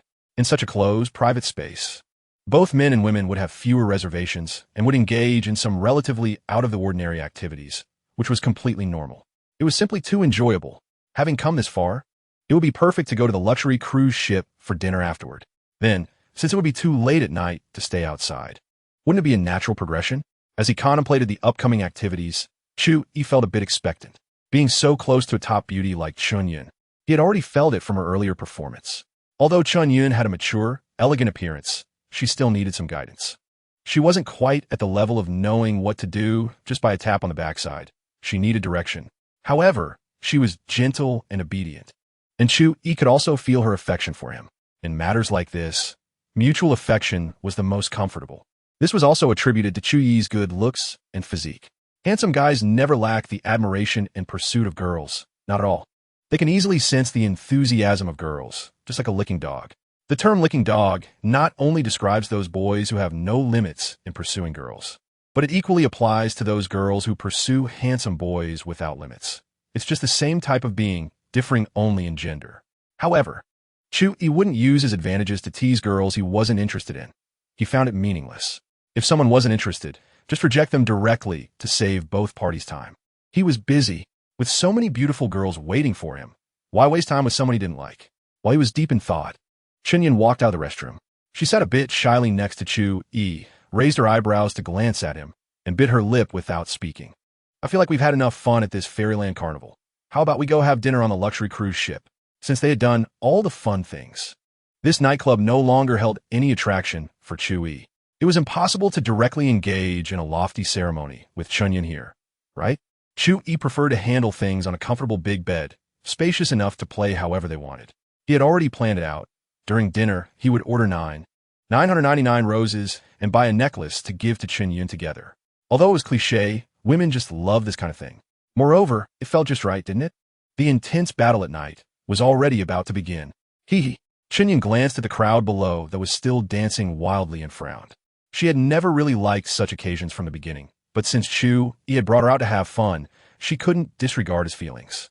Now that Chu Yi had also suggested leaving, she naturally agreed wholeheartedly. All right, I'm a bit hungry too, Chunyan nodded and said. She was quite looking forward to the so-called luxury cruise. It sounded much better than this nightclub. Chapter 131. High-quality women. Since Chunyan agreed with the proposal, Chu Yi naturally accepted it without hesitation. He took Chunyan and decisively left the venue amidst the reluctant farewells of the staff at the Wonderland party. For these employees, having a wealthy patron like Chu Yi meant a significant bonus. It was disappointing that the big spender was leaving just as the night was getting started. However, Chu Yi didn't care much about that. What was the point of staying here? He had done everything he wanted to do, and he didn't want to bounce around the venue like a wild monkey. If not now, then when? Chu Yi drove towards the luxury cruise. While waiting at a traffic light, he sent a text to Longqing, asking her to help order 999 roses and a necklace to present to Chunyan later. After preparing everything, Chu Yi arrived at the South Bank Scenic Area in Jinan City. It connected to the open sea, and the luxury cruise was located here. From a distance, Chu Yi could see the brightly lit giant cruise ship. It truly deserved the title of luxury. Based on Chu Yi's estimation, the cruise should be nearly 200 meters long, with a draft of about 40 meters above the waterline. It was a massive vessel. Chapter 132. The Clown Wang Jian, Sister Yun. I need to go to the restroom for a moment. Chu Yi smiled slightly at Chunyan and found an excuse to leave the restaurant. He then took out his phone and called Longqing. Longqing, have someone keep an eye on a woman in a purple low-cut outfit and black fishnet stockings on the Longwu cruise ship. Don't let her leave. Okay, boss. After receiving the notification, Longqing immediately dispatched her subordinates to start investigating and surveillance. She sent people to enter the Longwu cruise ship under the guise of customers, checked the target's identity and the vehicle she arrived in, and began a background investigation. After hanging up the phone, Chu Yi smiled indifferently, not expecting that someone would be looking for trouble in such a place. That woman probably didn't realize that what she considered a high-end consumer venue was no different from a roadside snack bar to Chu. He could wear a shirt and shorts to eat, and even if he wanted to wear a tank top and beach shorts, it wouldn't be a problem. The cognitive bias arising from different social strata was something Chu Yi didn't care about. He couldn't bother with so much. However, it annoyed him that the woman wanted to secretly film him and upload it online while slandering him. Chapter 133. Wang Jian's embarrassing moment following Wang Jian's instructions. The waiter approached Chu Yi's table and politely said, "Sir, a customer asked me to deliver a message to you. Can I take 2 minutes of your time?" Chu Yi was enjoying a pleasant conversation with Chunyan and was not annoyed by the interruption. With a smile still on his face, he nodded and said, "Sure, go ahead." The waiter took out a phone and headphones from his pocket and leaned down to whisper. "The message the gentleman wants to convey has already been recorded in a video. He wants you to wear the headphones to watch the video." "Oh my, that big fat face." Chu Yi was startled by Wang Jian's large face on the phone screen, almost dropping the phone. The video was too close, and the excess fat on Wang Jian's face made it look extremely greasy, sending a chill down Chu Yi's spine. After adapting slightly, Chu Yi casually said, "Hey, it's fine. It's just a few words. It's no big deal." After saying that, he smiled and disconnected the Bluetooth on the headphones, preparing to click the play button on the video. Seeing that Chu Yi was about to watch the video without the headphones, Wang Jian, who was secretly observing from a distance, felt a tightness in his face, sensing something bad was about to happen. Chapter 134. Phone snatched. Person taken away, feeling the intense gaze of everyone in the room. Wang Jian felt like he was on fire all over.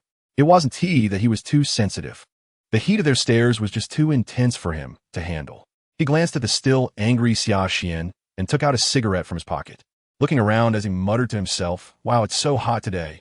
I feel uncomfortable without a smoke. Xia Xian, wait for me a moment. I'm going to the restroom to smoke, and we'll be right back."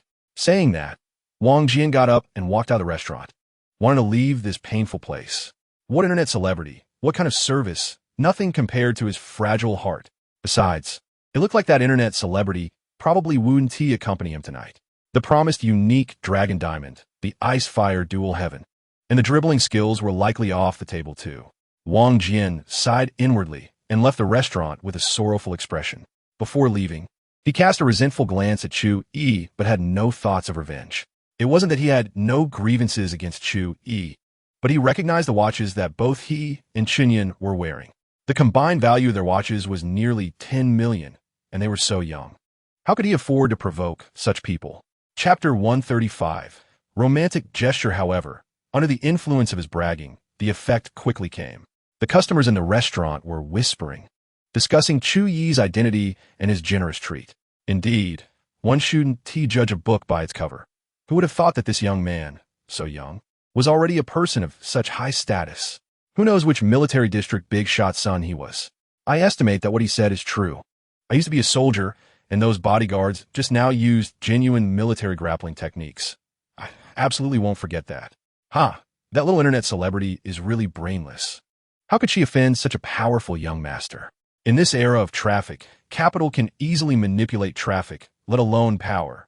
Moreover, this handsome guy is not only astonishing in status, but also very generous. A meal here costs at least tens of thousands, and he treated everyone effortlessly. Incredible. Indeed, one should often come to such high-end places. It's easier to meet important people. Admiration value 100. Admiration value 100. Admiration value 100. The increase in admiration value made Chu Yi feel a little pleased, which was unexpected for him. Chapter 136. Taking Chen Yun home, Chu Yi somewhat awkwardly helped Chen Yun put on the necklace. It wasn't intentional, but he really hadn't helped anyone wear one before. However, he believed he would become more skilled at it in the future. Walking back to Chen Yun, Chu Yi looked at her wearing the necklace and sincerely complimented, "Sister Yun, you look even more beautiful with the necklace on."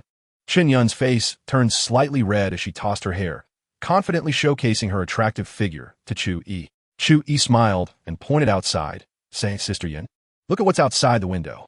Following his words, Chen Yun turned to look and was surprised to see that the glowing balloons outside had formed a large heart shape. The base color of the heart was pink, and the bright yellow balloons spelled out her name. This scene made Chen Yun feel a lump in her throat and her eyes slightly redden, even though she had already passed the age of being a young girl. How could she still be so easily moved? Seeing that the preparations had such a great effect, Chu Yi stepped closer to Chen Yun, wrapped his arms around her, and leaned down to kiss her red lips. Chen Yun wrapped her arms around Chu Yi's waist, responding eagerly with her soft tongue. The customers present felt like they had just consumed a large bowl of dog food and were quite full. However, both men and women wore smiles, watching the two embrace and kiss. Some romantic girls were mesmerized, hoping that one day their own crush would do something as romantic. It was unclear who stood up first, but soon someone began to clap. With one person doing it, others followed suit, standing up to applaud. The applause was enthusiastic and went on for a while before gradually subsiding. Only then did Chu Yi stop his advance, and their lips parted. Chen Yun shyly buried her head in Chu Yi's embrace, thinking how bold it was to kiss him in front of so many people. Chu Yi, on the other hand, remained calm. He held Chen Yun with one arm, smiled, and extended his other hand to thank the strangers who had offered their blessings. "Thank you all for your well wishes. I apologize if this has affected your dining experience. I will personally buy a bottle of champagne for each table as a token of apology." Hearing this, a kindly-looking uncle immediately chimed in, "Young man, there's no need to be so polite. You already said you'd cover our bill. We don't mind swallowing this bowl of dog food. Haha." Another sweet-looking young woman added, "Yes, With how romantic you are, I'm more than happy to eat this bowl of dog food. A middle-aged man with a big belly smiled broadly, saying, "It's great to see lovers end up together. We even got an extra show while dining here. We've gained from this. Not disturb at all. Thank you. Thank you. I appreciate everyone." Chu Yi repeated his thanks and then walked out with Chen Yun. "I won't disturb you all while you eat. Enjoy your meal," he said as he left. The crowd politely replied with a few words. Watching Chu Yi and Chen Yun's figures fade away, a woman looked at her husband with a resentful expression, murmuring, "Look at those young people. How romantic. You've never done anything like that for me." The woman's husband, looking at his 200-pound wife, scratched his ear with a pained expression, silently lamenting. "How old are we? Still doing romance. You should see how beautiful that girl is. If you look like that, I'd make your dreams romantic." Some men also sighed, recognizing Chu Yi's charm with women. Everyone knew how to flirt, but not many could actually pull it off. Most of the chatter came from envious women. After leaving the restaurant, Chu Yi kept his promise, paying for everyone's meal and sending a bottle of champagne to each table. He was happy today and considered this a reward for the witnesses. Chapter 137. Determined Chun Yun. The next morning, Chu Yi slowly woke up. Ding! Detected that the host has captured a top beauty. Congratulations to the host for receiving a reward. Beauty and skincare pill formula. Please continue to work hard and create more brilliance. The sudden notification interrupted Chu Yi while he was washing his face. He felt relieved that the system was considerate enough to delay the reward. If the system had congratulated him out of the blue yesterday, that would have been quite unpleasant.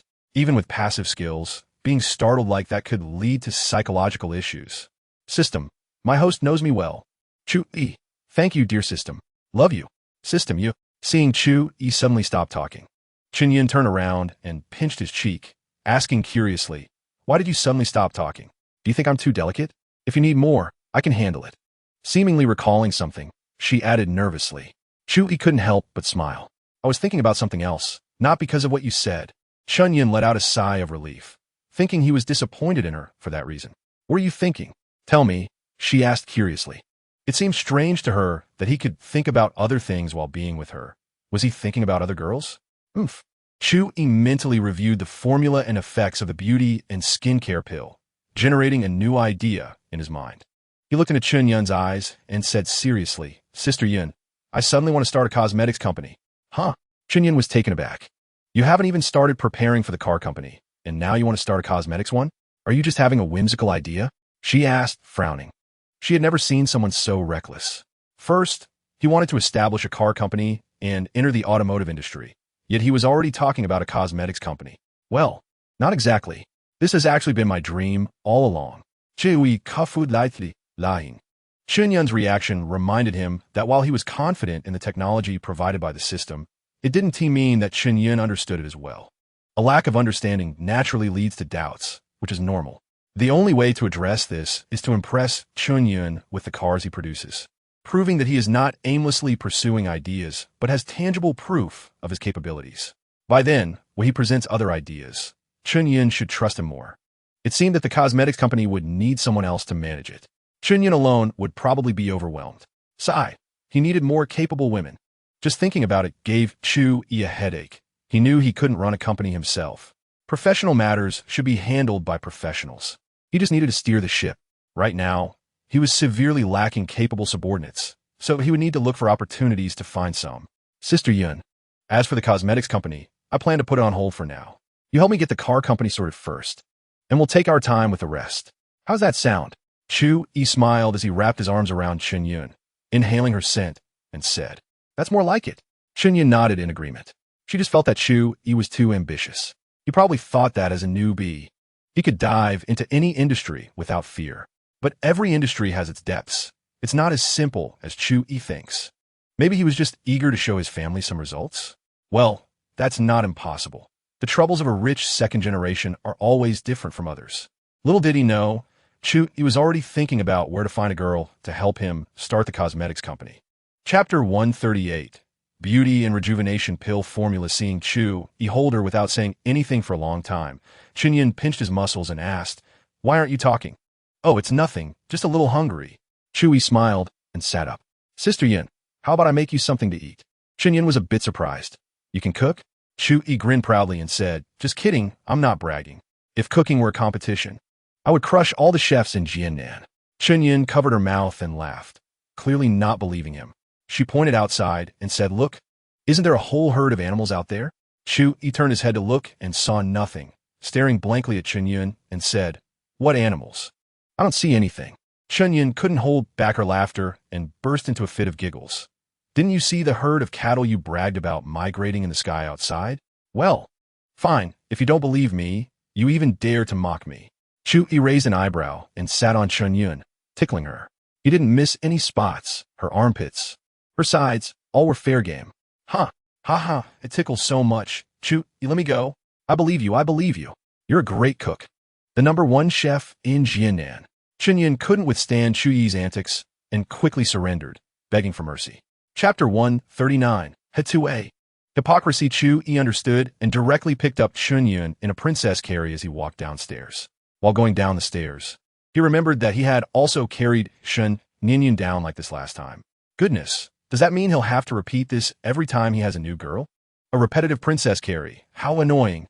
System, Hetue. Hypocrisy.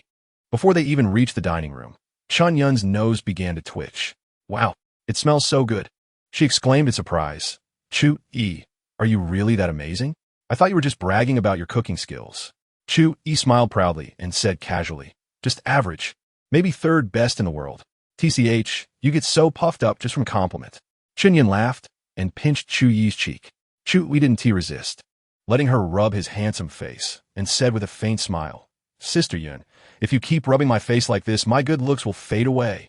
Chunyun remained unfazed, continuing to pinch. "If it fades away, so be it. Being too handsome is not good. If it fades, many little beauties will smell my good looks, and then I'll be bothered to death by them." Chu Yi said with a pitiful expression. "Sister isn't afraid." Chunyun smiled, unconcerned with what Chu Yi meant. "So confident, I like it." Chu Yi laughed and carried Chunyun all the way to the dining room. As they got closer to the mouth-watering food, Chunyun felt like she couldn't hold back her saliva. Her throat kept swallowing, trying to keep up with the speed of saliva production. "My goodness, just the smell is so good. It must taste even better." Chunyun clasped her hands together, looking at Chu Yi with anticipation. The meaning was clear. "Can I dig in now?" Chu Yi smiled indulgently, stroking her hair and said, "Go ahead, eat up. And after you're done, rest well. I still have to go out later." "Yay." Chunyun cheered, picked up the chopsticks laid out on the table, and started eating. However, after just 2 bites, she remembered Chu Yi mentioned he had to go out and asked curiously, "What are you going out for?" Chu Yi pulled out a tissue, wiped the soup from the corner of her mouth, and smiled. "I previously asked the police system in Jiannan City to help punish a group of bad guys, and I promised to donate some money as a thank you. The donation ceremony is set for today, and I definitely can't back out." Saying this, Chu Yi picked up a piece of lychee meat and chewed it slowly, revealing a satisfied smile. "Delicious." "Hey." Chunyun was about to speak when Chu Yi interrupted her. After swallowing the lychee meat, Chu Yi continued, "And for participating in this donation ceremony, I have other plans, such as getting to know the powerful figures in Jiannan City. If I can connect with them, it will greatly help the development of the car company. Moreover, for the power holders in Jiannan City, my car factory is also seen as a fragrant achievement. So, it's a win-win situation when mentioning these already well-planned matters." Chu Yi unconsciously exuded a strategic aura. This aura made Chunyun unable to help but be captivated. She thought Chu Yi looked so handsome at this moment. Indeed, men are the most handsome when they are serious. Chapter 140. How to break the ice with the Ice Queen. "Chu Yi, can I go with you?" Chunyun shook Chu Yi's arm and said sweetly. At that moment, Chunyun was completely different from her usual mature sister image. Instead, she had a youthful demeanor. Wearing Chu Yi's white shirt, she exuded a charm that was both mature and pure. Chu Yi couldn't help but kiss her lips and pinch her little face, coaxing, "You're not feeling well right now, so the most important thing is to rest. Don't think about anything else." Chunyun pouted, feeling a bit aggrieved, and said, "But I want to help you. I know what you're thinking. Humiliate happily. ISNT is just wanting to follow my lead, build good relationships with those in power, and then make the car company successful." Chu Yi pinched Chunyun's little nose and continued, "Silly sister, resting well is more important than anything. I want to establish the car company to give my woman a better life, right? If my woman ends up working hard for the car company, even dragging a tired body to participate in activities, wouldn't that be losing sight of the end goal?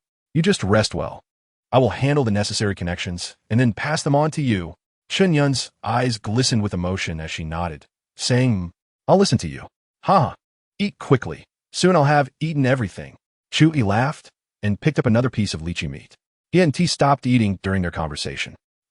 You eat so fast, Chunyun exclaimed, picking up her chopsticks and joining in the rapid feast. She ate at lightning speed, soon finishing all the delicious dishes, and left a clean plate.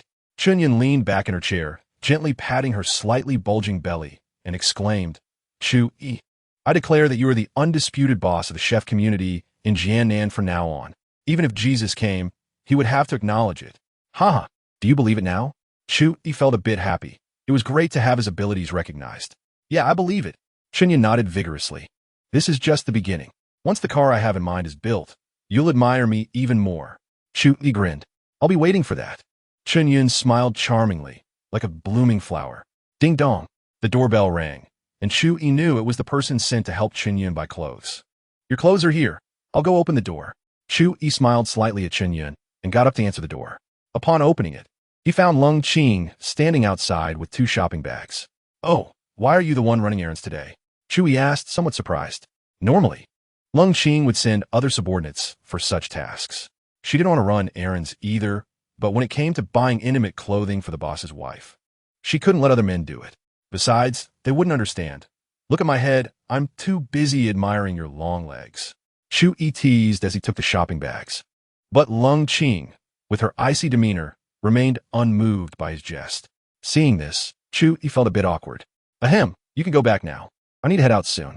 Remember to come back as the driver. Chu Yi waved his hand. Okay, boss. Lung Qing nodded and turned to leave with her long legs. Watching her figure, Chu Yi fell into deep thought. How could he make the Ice Queen blush? Chapter 141. The misfortune of Xia Xian dressed sharply in formal attire. He left the villa. Chu Yi was headed to the Jiannan building, where the donation ceremony was to be held. The Jiannan building was mainly built to serve state-owned enterprises, so it was a suitable venue for the donation ceremony. For such a formal occasion, it wasn't appropriate to drive the somewhat ostentatious Koenigsegg Gemera. Thus, the Rolls-Royce became Chu Yi's best choice, as he only had these 2 cars. Sigh, why does it feel so impoverished? Sitting in the back of the Rolls-Royce, Lung Qing had already been waiting at the driver's seat for a while. Without looking back, she said, Boss, what are you planning to do about that female internet celebrity from yesterday? Chu Yi et gleam, ohat? I almost forgot about her. You handle it. Do whatever you want. Sink her or bury her. Understood, boss. Lung Qing replied without a hint of emotion as she took out her phone to instruct her subordinates. Chu Yi widened his eyes. He had only said that jokingly. As a law-abiding citizen, he wouldn't just silence someone because of a few words. Although that female internet celebrity was quite annoying, it was too cruel to just take her out like that. Chapter 142. Donation ceremony. After watching the entire process of Xia Xian being educated, Chu Yi couldn't help but laugh. These bodyguards were truly something else, dragging it out from 9 o'clock at night to just past 5 in the morning the next day. By the end of the last video, Xia Xian was utterly exhausted and dazed, occasionally jolted awake by the loud crack of a whip. It was only then that she realized what kind of perverse character she had offended. Even the bodyguards under him were so extreme, let alone the main person himself. Little Lung, what was the final outcome? Chu Yi asked Ling Qing. She replied indifferently, Boss, we conducted a thorough investigation into Xia Xian. We have gathered information about her family, relatives, friends, lovers, and even hotel records. We also have a clear understanding of her illegal activities. Currently, we have forcibly canceled all her online accounts and required her not to expose what happened last night online. Chu Yi nodded, giving a thumbs up. Well done. So, have you let her go? Not yet. We are waiting for your instructions, boss, Lung Qing replied. Chapter 143. System. You have quite a bit of secret money, Ding.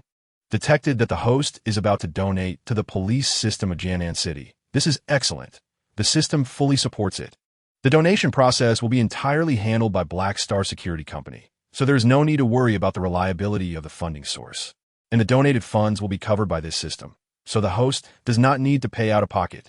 This move from the system saved Chu Yi a lot of trouble. He originally planned to donate 1 billion under the name of Jianan International Shopping Center and let Chen Yin handle it. Although today was a donation ceremony, it was merely a formality. Logically speaking, such a huge sum of 10 billion couldn't be assembled all at once. Unexpectedly, the system was so considerate, covering the whole process and even reimbursing him. What a patriotic, people-loving, and host-loving system. However, it certainly had quite a bit of secret money, casually pulling out 10 billion. System, why do you keep so much money? You might as well give it to me as an upgrade gift. System, Zhu. Under the lead of Su Ming, Chu Yi arrived at the VIP seats at the front of the stage. Other leaders of the police system also sat in their respective positions. Chapter 144. Shocked by the strongman Chu, he didn't have to wait long before a woman in a qipao walked gracefully to the center of the stage. With a sweet smile on her face, she began to read the revised host script in a melodious voice. Good afternoon, esteemed guests. Today's donation ceremony is organized by the Jianan City Police System, and the donating party is Mr. Chu Yi's Black Star Security Company. Let us give a warm applause to invite Mr. Chu Yi and director Su Ming to the stage. Everyone applauded. Chu Yi and Su Ming stood up from the VIP seats and walked toward the stage. Although he had not experienced such occasions much, Chu Yi's demeanor was still excellent, showing no signs of stage fright. His steps toward the stage, while not as bold as Su Ming's, still carried a graceful air, calm and collected. The female host on stage never took her eyes off Chu Yi. Not only her, but all the women present had the same reaction. High-value men always attract women. An eternal truth. If women had the ability and choice, they would definitely be drawn to handsome young men rather than muscular giants. Chapter 145. It's decided. Xianglan, an initial investment of 10 billion? Su Ming exclaimed, that's quite a sum. Yes, depending on the subsequent R&D progress and sales after the product launch. I will decide whether to increase the investment, Chu Yi said with a smile, taking a sip of red wine. I originally thought that today's donation ceremony would be the biggest surprise, but I didn't expect you to drop another bombshell. Su Ming laughed heartily, patting his chest, and said, Brother Chu, leave this matter to me. I guarantee everything will go smoothly. You just need to focus on investing in the factory and manufacturing. Upon hearing this, Chu Yi smiled slightly and raised his glass toward Su Ming. Then I'll trouble you, Brother Su. After clinking glasses, they exchanged smiles. The relationship between them quickly became closer at the dinner table, from mutual formalities at the beginning to now calling each other brothers. Isn't this how human relationships work? The banquet after the donation ceremony ended in a pleasant atmosphere. The actual donation will be handled by Longtime, who is responsible for coordinating with the police system. Su Ming said he would communicate with the top leadership immediately and finalize the matter as quickly as possible. He also mentioned that his company could implement a low tax rate for 3 to 5 years, or even a tax exemption period. Chapter 146. Longqing is really obedient Chu. He sent a message to Xianglan. Chu Yi, Shaolanlan. Your photos of cosplaying Tsunade in your friend circle are quite accurate. Just after sneezing, Xianglan heard the notification sound from her phone and suddenly had a bad premonition. Picking up her phone, she saw that it was a message from Chu Yi. Oh no, Chu Yi has come looking for her. Ever since the swimming incident at Chu Yi's house last time, Xianglan had been trying to avoid him as much as possible. His aggressiveness was just too strong. He dared to act that way even when Yin was present. If it were just the two of them, she would probably be left with nothing but bones. She twisted her legs, which were covered by a loose nightgown, bit her lip, and struggled over whether to pretend she didn't see Chu Yi's message. After all, besides being bullied by him last time, she also thought she had lost a bet to him. The bet was that she would have to call him Master Chu privately from now on. No, she absolutely wouldn't just pretend she didn't see it. Seeing that Xianglan had not replied for a long time, Chu Yi sent her another message. Chu Yi, not there? Please reply to me after seeing this message. I need your help with something. After sending it, Chu Yi sent a message to Longqing and said to her, Longqing, take me home, and then send someone to buy some Chinese medicine. I've already sent you the list. Chapter 147. Longqing's attentive side. The Chinese medicine needed to make beauty and health pills is not expensive. They are all common herbs. It only takes a few dozen yuan to produce a month's worth for one person. Although it's called beauty and health pills, their real function is to regulate women's bodies. Nowadays, many girls have irregular eating and sleeping habits, often binge eating or snacking on various junk food. While this can be enjoyable, it's not good for the body.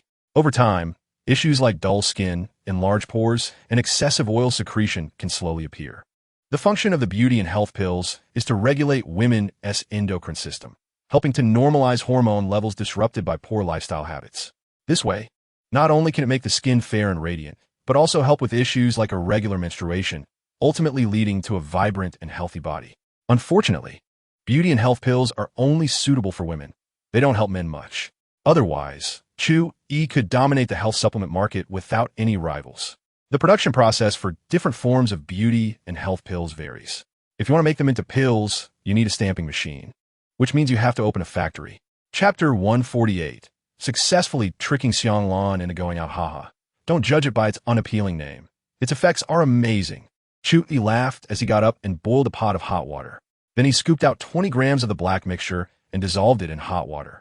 Stirring it slowly, a faint herbal fragrance wafted out, but it was quite pleasant and not unpleasant at all. Come on, drink this, Chu Yi said with a smile to Longqing. Although Longqing felt that this thing looked worse than dark cuisine, the smell seemed quite nice. And the boss definitely wouldn't trick her, so she decided to drink it. She picked up the bowl and took small sips of the black concoction. It had a faint sweetness and a rich fragrance, which made her eyes light up. She didn't expect it to taste so good. This significantly reduced her inner resistance to the black concoction, and she started drinking faster, soon finishing it. How do you feel? Is your body feeling warm, especially in the lower abdomen? Chu Yi asked with a smile. Longqing carefully felt for a moment and nodded. It seems like I do feel that way, but it seems like drinking any hot soup would make the body warm, right? Chapter 149. Xianglan Likes Cats. The Black and White Cat Cafe is located in the center of Jian'an City, and the owner has many followers on short video platforms, making the business quite popular. Chu Yi had seen videos of this cat cafe before and had wanted to visit, so he chose this place for their meeting. At 2 o'clock in the afternoon, Chu Yi arrived at the Black and White Cat Cafe with the black mixture he had roughly made. After ordering a cup of Japanese-style coffee, he casually found a spot to sit down. Watching the meowing cats in the cafe, his mood inexplicably brightened. The cafe was filled with customers, most of whom were girls, each dressed either sexily or cutely, all of high quality. When Chu Yi walked in, many girls were attracted to him, whispering and giggling with their friends. Wow, that guy's so handsome. Hey, can you help me get his WeChat? I'm a bit shy to go ask. Admiration value 1, admiration value 1, admiration value 1. Chu Yi took a sip of his bitter coffee, shook his head, and sighed. Sometimes being good-looking can earn admiration points for free. How nice. He didn't have to wait too long. At 2 o'clock and 5 minutes, Xianglan also arrived. Chapter 150. Other effects of the black mixture. There were disposable spoons on the table, and Chu Yi casually picked one up, then scooped a spoonful of the black mixture and held it in front of the golden short-hair cat. The cat meowed at Chu Yi, seemingly expressing its gratitude, and then began to lick it up slowly. It seemed to really enjoy the taste of the black mixture, purring contentedly while eating. Other cats in the cafe saw this scene and immediately perked up, their ears standing straight as they walked over to Chu Yi's table. Both Chu Yi and Xianglan were captivated by the cute way the golden short-hair was eating. Xianglan cupped her face with her hands, a smile spreading across her face as she watched the cat enjoy its meal. She sat up straight, hesitatingly reached out her hand, wanting to pet the cat, but also feeling a bit scared. The reason for her fear is that when Xianglan was a child, she witnessed her grandmother's arm being scratched by a fierce cat from a neighbor's house, and that bloody scene is still etched in her mind. So even though she has always loved kittens and puppies and has the means to raise them, she doesn't dare to. The psychological shadow is just too large. Seeing Xianglan's hesitation, Chu Yi handed her the spoon, smiled, and said, "Come on, you can feed it." Chapter 151. Chulan's health. I admit I am a big pervert, but what I just said is true. I absolutely did not exaggerate the effects. Jui similite opidi. Unashamed. So what if I'm a pervert? Confucius once said, food and sex are human nature. This is an instinct deeply embedded in our genes. Men without this instinct for reproduction have been eliminated in the evolutionary process. So when you asked me if I was interested in starting a company, I brought the products while Xianglan was petting the cat and said, yes, just as you thought, I'm here to collaborate with you. Chu Yi smiled slightly, picked up a Garfield cat from the ground, and continued. The product is in the shape of a round pill called Beauty and Health Pill. The reason I'm looking for you to collaborate is that I have too many things on my plate and I don't know many people. After thinking it over, you were the only choice. Chu Yi lied without hesitation, his expression unchanged. Or rather, what he said could be considered half true and half false. He does have a lot on his plate, but it's all about building good relationships with girls. He really is busy with Xianglan, Lung Qing, Xieziqing. In Tao Li, Chapter 152. Heartache to the point of breathing difficulty. Okay, since you agreed, let us make this a pleasant decision. Chu Yi clapped his hands, smiling happily, like a big bad wolf whose scheme had succeeded. I'd like to know about the production cost of this beauty and health pill, as well as your desired promotion methods. Also, if the effects of the beauty and health pill are really as good as you say, I think we should apply for a patent as soon as possible to safeguard our interests. Xianglan pondered for a moment and presented her thoughts. Chu Yi was quite pleased with this. The question Xianglan asked showed her serious attitude towards the matter and that she had given it thought. Chu Yi quickly replied, outlining his rough plan. In comparison to the effects of the beauty and health pill, its cost is extremely low. Producing a month's worth for one person only costs a few dozen yuan. As for promotion, given the current environment, the internet is definitely the primary choice for promotion. And the strong sales capabilities of short video platforms align perfectly with my needs. Our product has powerful effects. What we lack is visibility. I plan to start advertising massively on short video platforms once the factory is established and production capacity is sufficient for the product launch, and collaborate with top sales streamers. Chapter 153. I don't want her to become my memory according to the pulse diagnosis results. Although Xianglan had a heart attack, the situation was still under control. As long as treatment is timely, it won't endanger her life. But Chu Yi was still very anxious. He rushed out of the Black and White Cat Cafe, holding Xianglan, leaving the employees and customers dumbfounded. The man who just ran out was holding a woman and running so fast? Is this the flying man of Long Country? Wait, he seems to have forgotten to pay the bill. The scene from the meeting earlier flashed through the employee's mind, where the customer escaped the bill and caused a fine. Suddenly, adrenaline surged, and he chased after Chu Yi, shouting, "Wait, bro, you haven't paid yet." With a burst of energy, he actually chased for several dozen meters, but due to the vast difference in physical ability, he could only watch Chu Yi disappear from sight. It's over. The roast duck I was going to reward myself with tonight has flown away, the employee thought with a mournful face. Chu Yi found his vehicle, placed Xianglan in the passenger seat and buckled her seatbelt, then slammed the accelerator, and the Koenigsegg Gemera shot out. He regretted not carrying silver needles with him. Otherwise, just a few needles could have pulled Xianglan out of danger. Chapter 154. Xianglan's dream after sending Xianglan to the ICU. Chu Yi finally breathed a sigh of relief. The next step was to leave it to the doctors and wait for treatment. After losing consciousness, Xianglan fell into a scene created by her brain, or rather, she had a very deep dream. In the dream, she married Chu Yi and had a pair of twins, transforming their two-person world into a harmonious family of four. She felt Chu Yi's gentle and caring affection, his passionate and strong body, and his arms that shielded her from the wind and rain. Whenever there was a difficulty, Chu Yi would immediately appear in front of her, helping her resolve any problems. Whenever there was an expectation, Chu Yi would seem to have anticipated it, presenting surprises before her. Whenever she felt sad, Chu Yi would, like a rainbow, heal her gloom.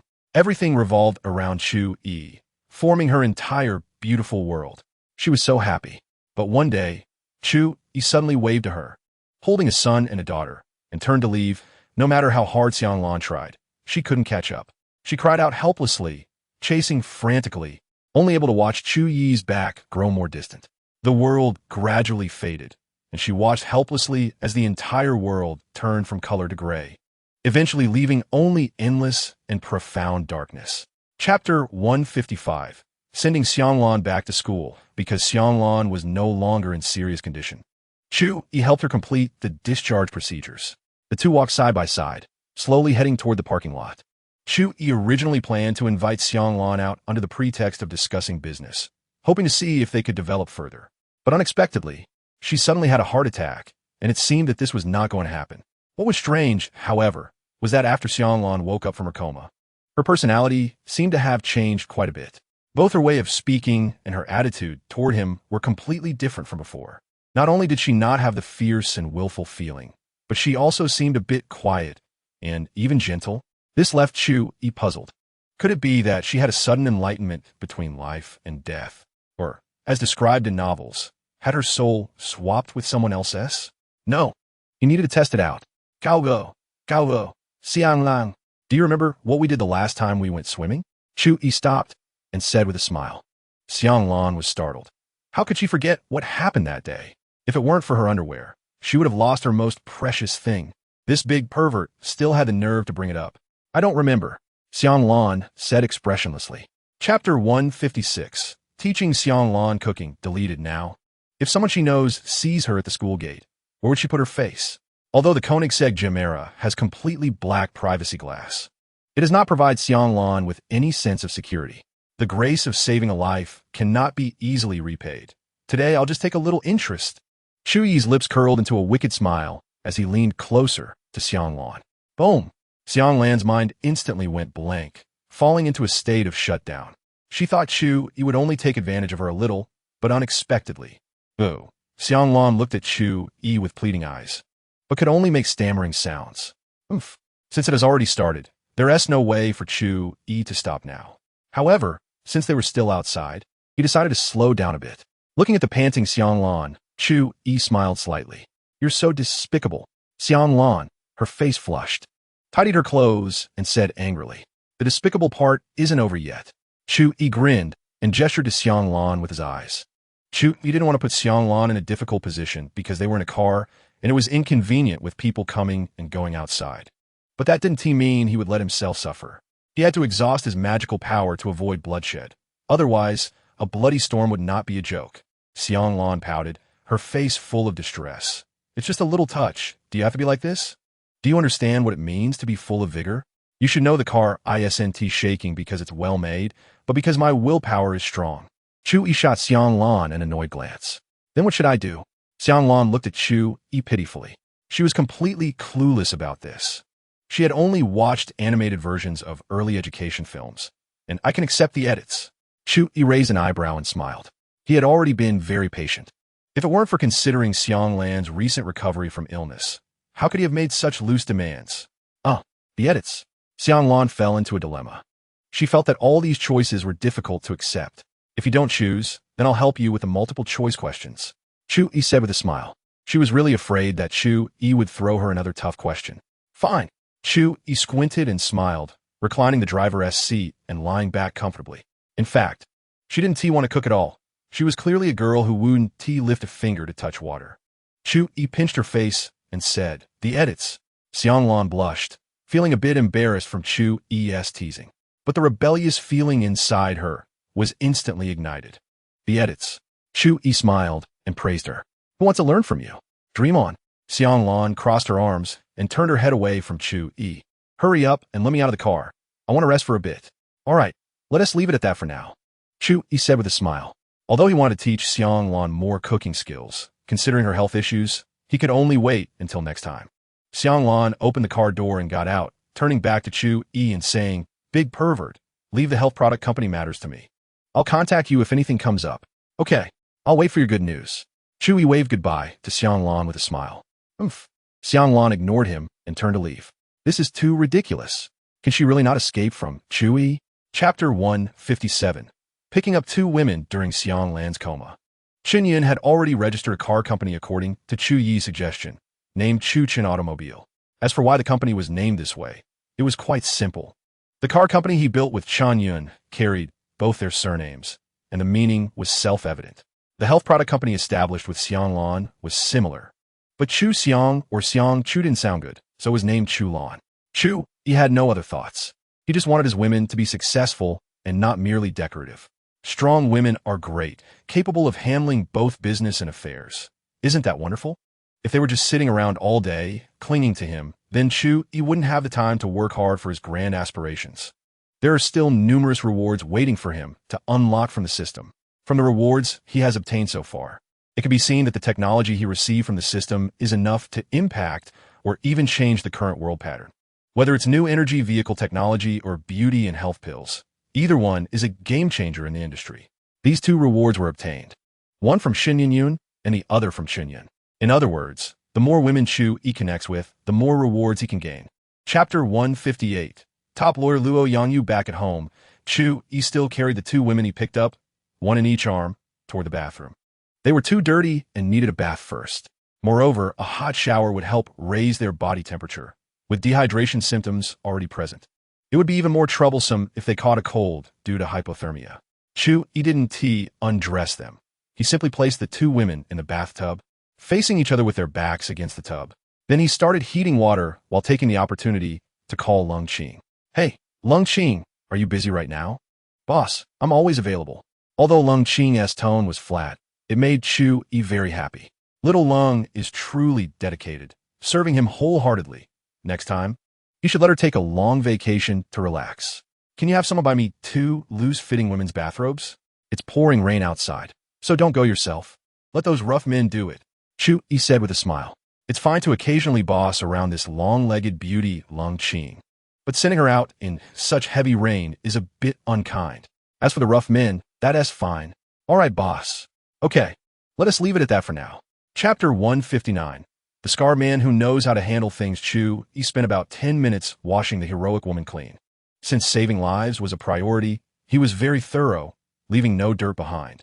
This left Chu Yi so tired that he couldn't straighten his back. It was really uncomfortable. At that moment, the doorbell rang, and Chu Yi guessed it was the brother who went to buy the bathrobes. He stood up, put on an apron, and slowly walked to the door. However, he didn't notice that the cleaned-up heroic woman's fingers moved slightly, as if she was about to wake up. When Chu Yi opened the door, he saw the scarred man holding shopping bags. Due to the heavy rain, even with an umbrella, the scar man was mostly soaked. Yo, thank you for your hard work, sending you out in this rainy weather. Chu Yi took the shopping bag from the scarred man with an apologetic tone, completely forgetting that it was his own request to send the rough man on errands. Serving the boss is not hard. The scarred man forced a not-so-pleasant smile, straightening his back and speaking loudly. I want to say too much. Let me give you a bonus. Your salary is doubled this month. Chu Yi smiled. He felt that rewarding employees with money was the most practical. Thank you, boss. Please keep my name on the list for errands next time. Upon hearing that his salary was doubled, the scarred man's previously stiff smile instantly became more natural, albeit with a hint of menace. Chapter 160. Wei Rou and Wei Ningxia with a mix of anxiety and a hint of excitement. Chu Yi walked into the bathroom holding a semi-transparent robe. So, do you believe me when I say this robe was bought by my employee? Chu Yi spread the robe open, presenting its full view to Wei Rou. Wei Rou furrowed her brows, but she was more concerned about her daughter's safety and had no time to think about other matters. Thank you. Just place it on the shelf. I need to help my daughter take a bath. Could you please step outside? Wei Rou smiled and said her thanks. All right, you take your time. Chu Yi breathed a sigh of relief, stepping out of the bathroom and closing the door behind him. Since this woman was awake, it was fitting for her to bathe her daughter, saving Chu Yi the trouble. However, he didn't expect that a woman who had given birth could still be so attractive. Was it because she often worked out? Her body was so toned, even her abdomen was not slack at all, truly impressive. A hunger pang hit him, and Chu Yi glanced at the time. It was already 2 in the afternoon. After parting ways with Xiang Lan, he had planned to grab a bite to eat, but he ended up busy with these 2 women for quite a while and hadn't eaten a hot meal. Now that he finally had some free time, he could eat. Chapter 161. Refusal from Wei Rou. The 3 of them were ravenous, so they ate quickly, finishing all the dishes on the table in no time. Even the radishes in the soup were cleaned out by Wei Ningxia in small bites. Chu Yi raised an eyebrow. It seemed this little girl was really starved and had suffered quite a bit. Wei Rou took the initiative to get up and clear the dishes, her beautiful figure on full display. Chu Yi's eagle-like eyes easily captured the full view beneath the thin veil, but he didn't say a word. Afraid of making Wei Rou uncomfortable, he used his strong willpower to divert his gaze to the side, but ultimately couldn't resist the thought occupying 99% of his brain. His eyes uncontrollably focusing back on Wei Rou. To be honest, even though Chu Yi was a man, he wasn't the type to be unable to look away from women. But this scar-faced guy really knew how to pick robes. He had nailed his preferences perfectly. It seemed he could arrange for him to have a purchasing supervisor position in the future. As for what to procure, of course, it would be women's clothes. Wei Rou, your body hasn't fully recovered yet. Just sit down and rest. I'll wash these dishes. Chu Yi stood up and snatched the dishes from Wei Rou's hands, heading towards the kitchen. Chapter 162. Come be my nanny. Why? Logically speaking, given Wei Ro's situation, even if she would decline a couple of times out of pride, she would eventually agree. But she directly refused this time, leaving Chu Yi puzzled. Mom, I want to stay here. Wei Ningxia clung to Wei Ro's arm, pleading. Brother Chu Yi is really nice. I like the dishes he makes. Can we not leave? I don't want to live a life of wandering anymore. Hearing the strong plea in Wei Ningxia's childish voice, Wei Ro's mind drifted back to the days when they fled south to escape their pursuers. Yes, they had suffered so much along the way. She was an adult, her physical condition had been trained, and she could barely manage. But what about Wei Ningxia? At 15, in the prime of her youth, if it weren't for that incident, she would still be a little princess pampered by her parents. At home, she had the love of her parents, and at school, she had the care of her teachers. But now, she could only scurry about like a street rat, as if there would never be a day of peace. How much longer would they have to live this way? Wei Ro bit her lip, falling into a long silence. Chapter 163. Grow up and marry you after much thought. I feel that the job of a housekeeper is the most suitable for you. Chu Yi smiled and said, because I do need a permanent housekeeper here. With such a large house, I can't always tidy it up myself. By the way, can you cook? Chu Yi sudenli interjected. I'm not very good at it, but I can learn. Wei Ro's cheeks flushed. She indeed didn't know how to cook well. If she had to say, she could probably manage fried rice at best. That's fine. Chu Yi nodded and continued, considering that you might be hiding from someone, going out could easily expose you. If you work as a housekeeper, you could live in my house. We can order takeout for groceries, which should greatly reduce the risk of exposure for you. Wei Ro nodded in agreement, glancing at Wei Ningxia, a little shyly speaking to Chu Yi. What about my daughter? Don't worry about that. I've thought about little Ningxia's arrangements too. Chu Yi smiled and said lightly, I will help her find a tutor, so her studies won't fall behind. Though you might get bored staying indoors often. Chapter 164. Wei Ro's wild imagination, however. Jiannan City is located in the southern coastal area, and due to geographical factors, Long Country has basically provided no financial support for Jiannan City or even the entire Jinzhou province. Therefore, to many prominent families, Jiannan City and the entire Jinzhou province are seen as impoverished and remote places. Could it be the emerging business families in the south? Based on Wei Ro's understanding of family factions within Long Country, they can be roughly divided into three categories. The first category consists of long-established, deeply rooted old families. Some of these old families have been continuously passed down since ancient times in Long Country, lasting hundreds or even thousands of years. Most of these families are rooted in the Central Plains and the southern Guangdong region, with a strong clan consciousness. Although they often operate behind the scenes and do not reveal themselves, no one dares to underestimate their power.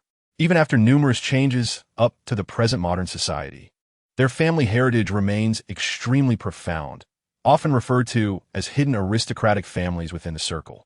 The second category consists of families that emerged with the establishment of Long Country, with the first-generation heads often being loyal subjects of the dragon. These families are currently the most powerful among various families in Long Country, without exception. Most of these families, born from the merits of serving the dragon, are concentrated in the imperial capital, wielding immense power, commonly referred to as the families of powerful ministers in the circle. Chapter 165. Qi Juanhe's gradual transformation. Qi Juanhe stayed up late last night and was still sleeping soundly now. The bedroom was pitch black with the curtains drawn when his suddenly ringing phone jolted him awake. Groggily, he pressed the answer button. Hello, who is it? Old Qi. It's me, Chu Yi. Hearing the weariness in Qi Juanhe's voice, Chu Yi couldn't help but click his tongue. This guy still hadn't woken up. He didn't know if he was taking a nap or catching up on sleep from last night's revelry. Hearing Chu Yi's voice, Qi Juanhe became slightly more alert, forcing himself to ask, Brother Yi, what is up? To him, Chu Yi was no longer just a friend worth making. He could potentially be a big client for their family business. Qi Jun and Chu Yi placed great importance on each other. Even though he was so tired that he could barely open his eyes, he forced himself to rub them and turned on the warm light in the bedroom. Chu Yi didn't beat around the bush and said directly, Here's the thing. I'm planning to attend a comic convention during the Dragon Boat Festival, and I want to cosplay as Batman. The costume is fine, but I'm having trouble with the Batmobile. Chapter 166. War moments the next morning. While Chu Yi was still dreaming about slaying female demons, a gentle voice slowly woke him up. Chu Yi, it's time to get up for breakfast. Wei Ro, dressed in a proper maid outfit, stood by the bed, bending slightly as she spoke softly. Since Shin Yin was coming back this afternoon, Chu Yi had sent Scar to buy some daily clothes and work uniforms for Wei Ro and Wei Ningxia the night before. Of course, this also included undergarments. The work uniform was a proper black and white maid dress, but in some details, it revealed the design skills that Scar had mastered perfectly. For example, the neckline was just right, bending down to clean would surely catch Chu Yi's eye. The fitted waist design contrasted sharply with the skirt's hem around the hips. The fabric was smooth and fitted, and when Wei Ro stood in front of the mirror in her work uniform, she felt her hips were particularly noticeable. Walking or cleaning would make it even more apparent. Overall, this work uniform was much better than the nightgown she wore yesterday, so she didn't complain much.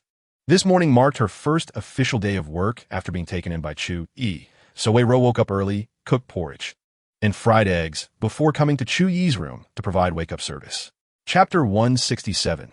Koenigsegg's romantic luck breakfast passed quickly, and Chu Yi planned to go to school to wait for Shen Yinyan to finish class so he could take her home and check on that little girl, Xie Ziqing. The last time in the car had left a deep impression on him. Although Xie Ziqing's agile little tongue was a bit clumsy, she was very earnest. Driving his flashy sports car back to Jiangbei University, Chu Yi had gradually gotten used to the gazes from those around him. After flaunting the car multiple times, it was no longer showing off, but had become part of his daily routine. That's how Chu Yi felt now. Even when some girls asked for his contact information, he turned them all down, not for any particular reason, but mainly because he didn't find them attractive enough. Strolling leisurely back to his class, it was just a break time, and everyone was chatting or playing on their phones. Upon seeing Chu Yi, the handsome guy he hadn't seen in a while, various greetings followed. "Ika, long time no see. Why are you in class today? Wow, Yishun has gotten even more handsome. My little heart can't take it. Yishun, look at me. I haven't seen you for a while, and I can't even eat or drink. I feel like Igu is getting more and more charismatic. Truly, money changes lives." Chapter 168. A man's happiness is simple as everyone's curiosity was piqued. Koenigsegg suddenly said, "Forget it. I can't describe it." Chu Yi. Gudi. Ling Ling Ling. Looking at the three men eyeing him, Koenigsegg chuckled awkwardly. "I didn't mean anything else. I just want to show you the chat records." "Oh, that's good, that's good." The three eager guys exchanged glances and nodded in unison. Listening to Koenigsegg's story was no match for directly seeing the chat records. "Come on, Sanjin, quickly present your phone." Chu Yi waved his hand. "All right." Koenigsegg seriously pulled out his phone from his pocket, holding it with both hands and placing it neatly on the table, then opened the chat page with Jie. Scrolling back to the beginning. At first, their conversation was very formal, just a greeting and a few casual exchanges, then nothing more. The second chat showed the time was already 11:56 p.m. The girl labeled as Jie by Koenigsegg tapped him, but didn't send a message. However, Koenigsegg's subsequent reply was a bit flirty. Chapter 169. Another trouble for the father-in-law. When Chu Yi returned to the classroom, his gaze swept over Xie Ziqing's seat. And since it was break time, it was normal for her not to be there. Now this class was a major subject, and according to Xie Ziqing's character, she would generally attend. After pondering, Chu Yi asked Koenigsegg, "Sanjin, did Xie Ziqing come class today?" "Xie Ziqing? She didn't come yesterday either. I don't know the specifics. If you want to know, I can ask later." Koenigsegg scratched his head.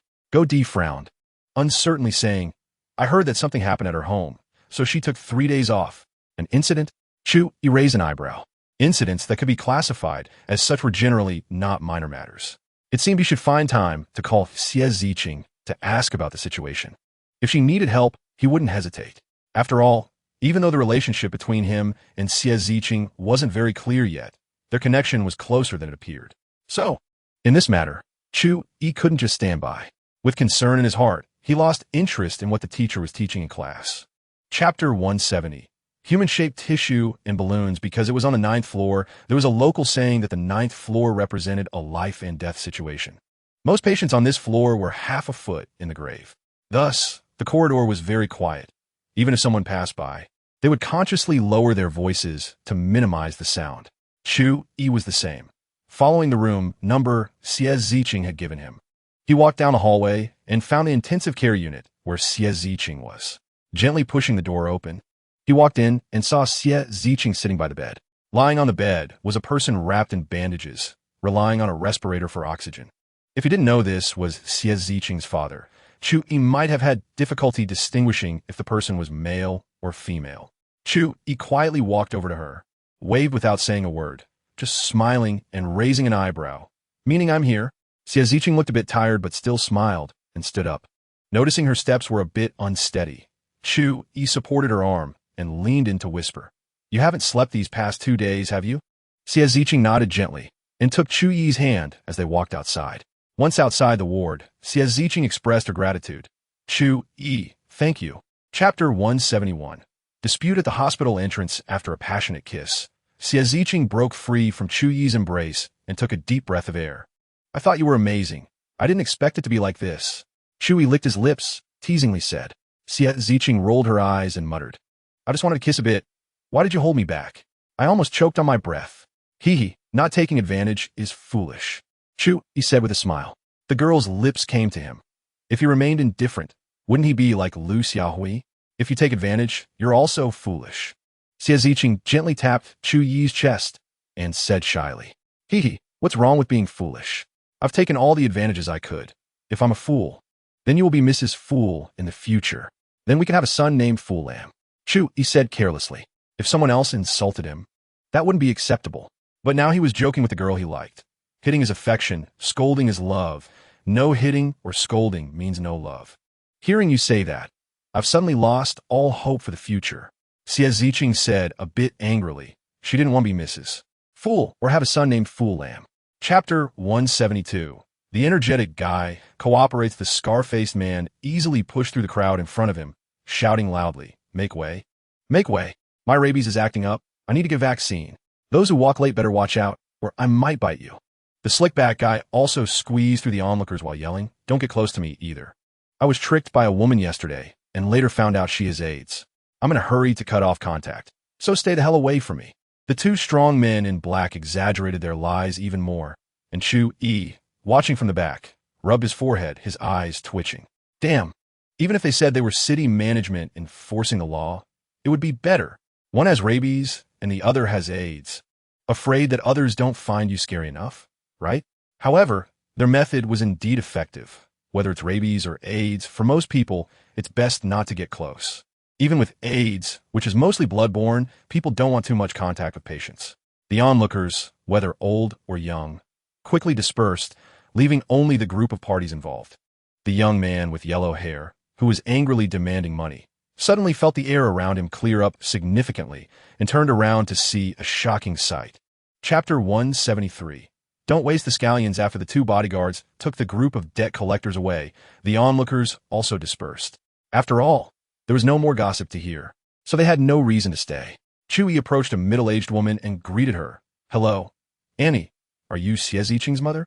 The middle-aged woman smiled at Chu Yi and nodded. "Yes, young man, you must be Ziqing's classmate, right?" She looked Chu Yi up and down, a bit surprised. Could this young man be her daughter's boyfriend? Otherwise, why would he come to the hospital at this time? He should be here to visit old Xie, right? However, her daughter has good taste. The boyfriend she picked is handsome, with good demeanor and conversation, giving her a very good first impression. "Hello, Annie, my name is Chu. I'm Xie Ziqing's classmate. I heard that Uncle Xie had a car accident today, so I specially came to visit him in the hospital." Chu Yi said with a smile. "Oh, I see. What a thoughtful young man. What do you have there?" Xie Ziqing's mother asked, noticing the takeout box in Chu Yi's hand. Chu Yi lifted the takeout box and said with a smile, "This is the mixed noodles and dumplings I bought for Xie Ziqing." Chapter 174. Lonely shoe industry. Chu Yi paused eating, inserted a disposable chopstick into the bowl of noodles, and then grabbed Xie Ziqing's wrist, saying, "You wait a moment." Xie Ziqing was taken aback and asked blankly, "What's wrong? Do I have something on my face?" Chu Yi opened his mouth and took the scallion she was holding between her fingers, gently licking it and putting the scallion in his mouth, grinning as he said, "No, I just want to say that we can't waste scallions." Xie Ziqing's face turned red, and she quickly pulled her hand back, wiping it on Chu Yi's body in disgust. "Ew, it's all your saliva. What's wrong with my saliva? You've eaten it before," Chu Yi said with a smile. "Pervert, keep it down. My mom is still inside," Xie Ziqing whispered with a red face. When it was just the two of them, it was fine. But now her mother was just a wall away in a hospital room, and if she heard them, Xie Ziqing felt she would die of embarrassment on the spot. "What are you afraid of?" On the way here, Annie Lee asked me so many things, like where I live, how many siblings I have, what my future plans are. Well, I plan to marry you. Chu Yi raised an eyebrow and spoke casually. Chapter 175. No more suits in the future with Annie Lee's narration. Chu Yi also learned the specifics of Xie Guohua's incident. First, they set a trap for Xie Guohua's brother-in-law, making him owe a huge gambling debt, forcing him to embezzle public funds to pay it off, resulting in a break in the company's cash flow, and then buying it at a low price. This method is very common, but indeed very effective. As for the sudden car accident, if he didn't know these things, Chu Yi wouldn't think too much. But Xie Guohua had a car accident shortly after contacting Lonely Shoe Industry. This made Chu Yi ponder deeply. It was very likely that because they couldn't reach an agreement on the price, Lonely Shoe Industry decided to eliminate Xie Guohua, the spokesperson. This way, acquiring Guohua Shoe Industry would be a piece of cake. Chu Yi decided to send the brothers from Haitian security to investigate. If the accident was purely an accident, then everything would be fine. But if it really had something to do with Lonely Shoe Industry, then he couldn't be blamed. Auntie Lee, based on what you said, I think Uncle Xie's car accident might be related to Lonely Shoe Industry, Chu Yi said with a serious expression. Now that the matter hasn't been investigated clearly, they could only treat Lonely Shoe Industry as a hypothetical blackhand. Chapter 176. Picking up Shenyan Chu Yi had no idea about Lung Qing's inner complaints. He was currently in high spirits. Next time they meet, he would get to see those stunning long legs and stockings. After hanging up the phone, it wasn't long before the female bodyguard from Haitian security arrived. The two female bodyguards were assigned to protect Xie Ziqing and her mother, while several male bodyguards were specifically watching over Xie Guohua. Chu Yi's attention was on the two female bodyguards. Although they wore black suits, they were both attractive and well-proportioned, making him click his tongue in admiration. He didn't expect the male bodyguard from Haitian security to look like bears, while the female bodyguard were all like flowers. Not bad. Not bad. The quality should be excellent. After introducing the bodyguards he arranged to Xie Ziqing and her mother, Chu Yi took his leave. They needed to stay in a hospital to care for Xie Guohua, and it wouldn't be of much use for him to stay here. Moreover, investigating Lonely Shoe Industry wouldn't yield immediate results. So Chu Yi planned to come back to find Xie Ziqing after a couple of days when he had results. Driving the Koenigsegg Gemera back to school, it was almost time for classes to end. Chu Yi parked the Koenigsegg Gemera outside the school gate and sent a message to Shen Yinyan from the car. Chapter 177. A harmonious homecoming. Upon returning home with Shen Yinyan, Chu Yi discovered that Wei Ro had prepared a large table of dishes. It seemed she had spent the entire day contemplating recipes. Wei Ningxia, who was sitting on the sofa watching TV, heard the sound of the door and joyfully ran over to greet Chu Yi. "Brother Chu Yi, you're back," she exclaimed. "Oh, is this your girlfriend? She's so beautiful." It was evident that Wei Ningxia was also captivated by Shen Yinyan's looks and praised her with surprise. Chu Yi smiled and took Shen Yinyan's hand, leading her into the house, just as Wei Ro came out of the kitchen with a bowl of soup. "Chu Yi, you're back?" Wei Ro smiled slightly, looking very virtuous in her proper maid outfit. "Yes, we're back." Chu Yi nodded and said to Shen Yinyan, "Come, Yinyan, let me introduce you. This is Wei Ro, the distant relative I told you about, and this is her daughter, Wei Ningxia." Shen Yinyan nodded and shyly smiled at the mother and daughter, saying hello. Shen Yinyan. "It's a pleasure to meet you." Wei Ro placed the soup on the table, wiped her hands on her apron, and smiled at Shen Yinyan. "Yinyan, your name is really nice, and you're beautiful too." Chu Yi is really lucky. Chapter 178. Winda International Circuit. Chu Yi quietly got up to wash up. After finishing, he went downstairs to find that breakfast, prepared by Wei Ro, was already laid out on the table. Today, it was steak sandwiches and heated milk. It seemed that Wei Ro had quickly learned to cook. Just yesterday, she couldn't even fry an egg, and now she had created something new. Not bad. Chu Yi felt that hiring a housekeeper was definitely worth it. Otherwise, he would still have to cook for himself. However, Wei Ro and Wei Ningxia were not in the dining room, probably having already eaten. Chu Yi glanced at the time. It was nearly 10 o'clock, so it seemed he'd slept in for quite a while. Without Wei Ro waking him up today, he ended up oversleeping. However, since he had slept with Shen Yinyan, it would indeed be inappropriate for Wei Ro to wake him. After the weekend, when Shen Yinyan returns to school, he can let Wei Ro continue her morning wake-up service. After a delightful breakfast, Chu Yi washed the plates and cups and put them in the cupboard. He originally planned to take Shen Yinyan to Chun Shuai's place to have some fun today. But since Shin Yin was still sound asleep, he decided to go by himself. She was exhausted yesterday. It was better to let her catch up on her sleep. Otherwise, if she ended up with dark circles, Chu Yi would feel bad. Chapter 179. Chen Shui becomes a little fanboy under Chu Yi's solemn assurance. Chen Shui temporarily believed his claims about being able to drive a racing car. However, racing is no child's play, even in a friendly match. Racing is an extreme sport that requires a physical condition that most people cannot achieve. Take F1 racing as an example. A single brake requires 152 kilograms of force, and at speeds of up to 350 kilometers per hour, one cannot even blink during a lap, with drivers losing up to 4 kilograms of water weight during a race.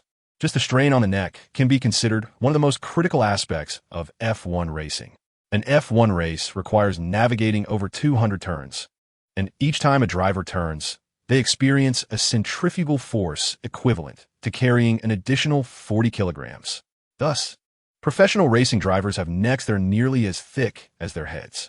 If an untrained ordinary person were to drive a racing car, the immense centrifugal force during turns could potentially snap their neck.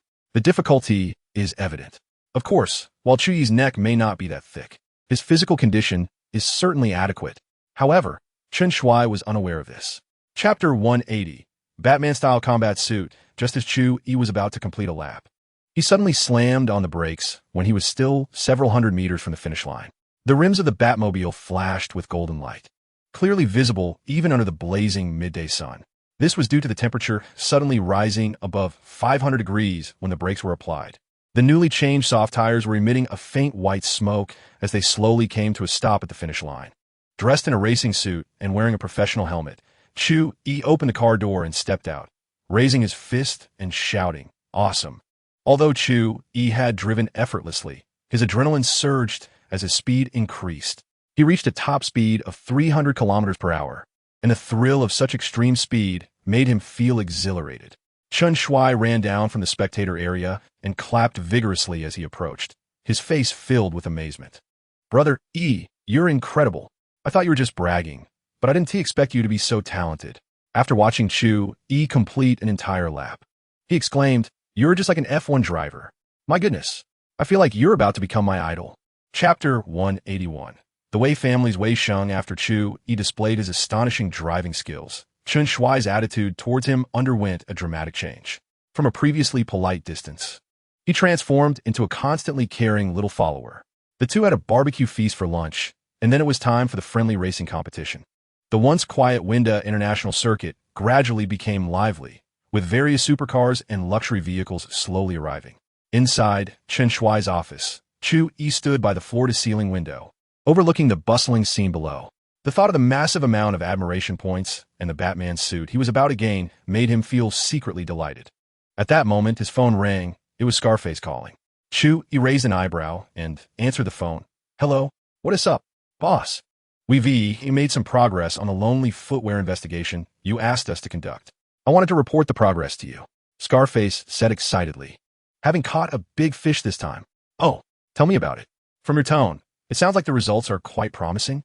Chu Yi smiled slightly and said nonchalantly. Chapter 182. Underhanded tactics. After marveling at the prowess of Black Star Security, Chu Yi spoke. "You mentioned Wei Sheng would be coming to Winda International Circuit today for a friendly racing competition. I need you to infiltrate his logistics team and tamper with his racing car to create a fake accident." Chu Yi's plan was simple. Since Wei Sheng was his enemy, he intended to find a way to eliminate him directly. In a racing competition, an accident has a high probability of being fatal. Those who survive racing accidents must have done a lot of good deeds in their past lives. Scarface clicked his tongue in secret. The boss really was ruthless and concise. He had just learned about Wei Sheng and was ready to take him out immediately. However, with such a decisive and ruthless boss, things get done much more easily. This group of Black Star security guards are all top-tier mercenaries, each one a tough character. None of them are weaklings. If the boss were timid, wanting to do things but afraid to act, or if he did act but feared causing trouble, then carrying out tasks would be a real headache. "Boss, we'll take care of this matter. We guarantee to complete the mission," Scar said, patting his chest. "All right, once this is done, every brother involved in the mission will get 10 days off, plus $1 million in vacation funds to spend however they like." Chu Yi smiled slightly and hung up the phone. Chapter 183. Wild Bet with Wei Sheng. Wei Sheng grinned, looking at Chu Yi with a contemptuous gaze, and said, "Since you could drive a racing car too, how about we bet on whose rank is higher? If you lose, you'll kneel and apologize. And call me Dad." After saying this, Wei Sheng had a very arrogant expression, sticking out his tongue with studs to lick his upper lip. When it comes to racing, he has never been afraid of anyone. After all, the racing level in Shanghai is not something a third-tier city like Jinan can compare to. However, upon hearing the bet proposed by Wei Sheng, Chu Yi's eyes narrowed sharply, and he immediately slapped Wei Sheng across the face with a loud smack. How dare this guy mention his father? Even in a bet, that's unacceptable. Take this, a fragrant slap from a loving father. Smack! Wei Sheng's frail body was slapped back repeatedly, blood dribbling from the corner of his mouth as he covered his face and shouted loudly, "You little brat actually hit someone. How dare you not follow the rules of martial arts? Security, where are the security guards?" He really didn't expect that Chu Yi would act so unpredictably. Under normal circumstances, wouldn't they have argued first before agreeing to a bet? Why was he slapped after just one sentence? Wei Sheng's shouting attracted the attention of many contestants present. Chapter 184. The race begins. Chu Yi smiled as he watched Wei Sheng's retreating figure. This guy really is a source of frustration and a money-making opportunity. After slapping him, he felt much better, and his admiration value had also increased significantly. Truly wonderful. Meanwhile, Wei Sheng, who returned to where his logistics team was stationed, was unaware that his logistics had already been replaced by Black Star's bodyguards. Looking at the logistics personnel, who were already dressed and ready before the race had even started, Wei Sheng's already irritated mood grew even more agitated as he cursed. "Why are you guys changing clothes so early?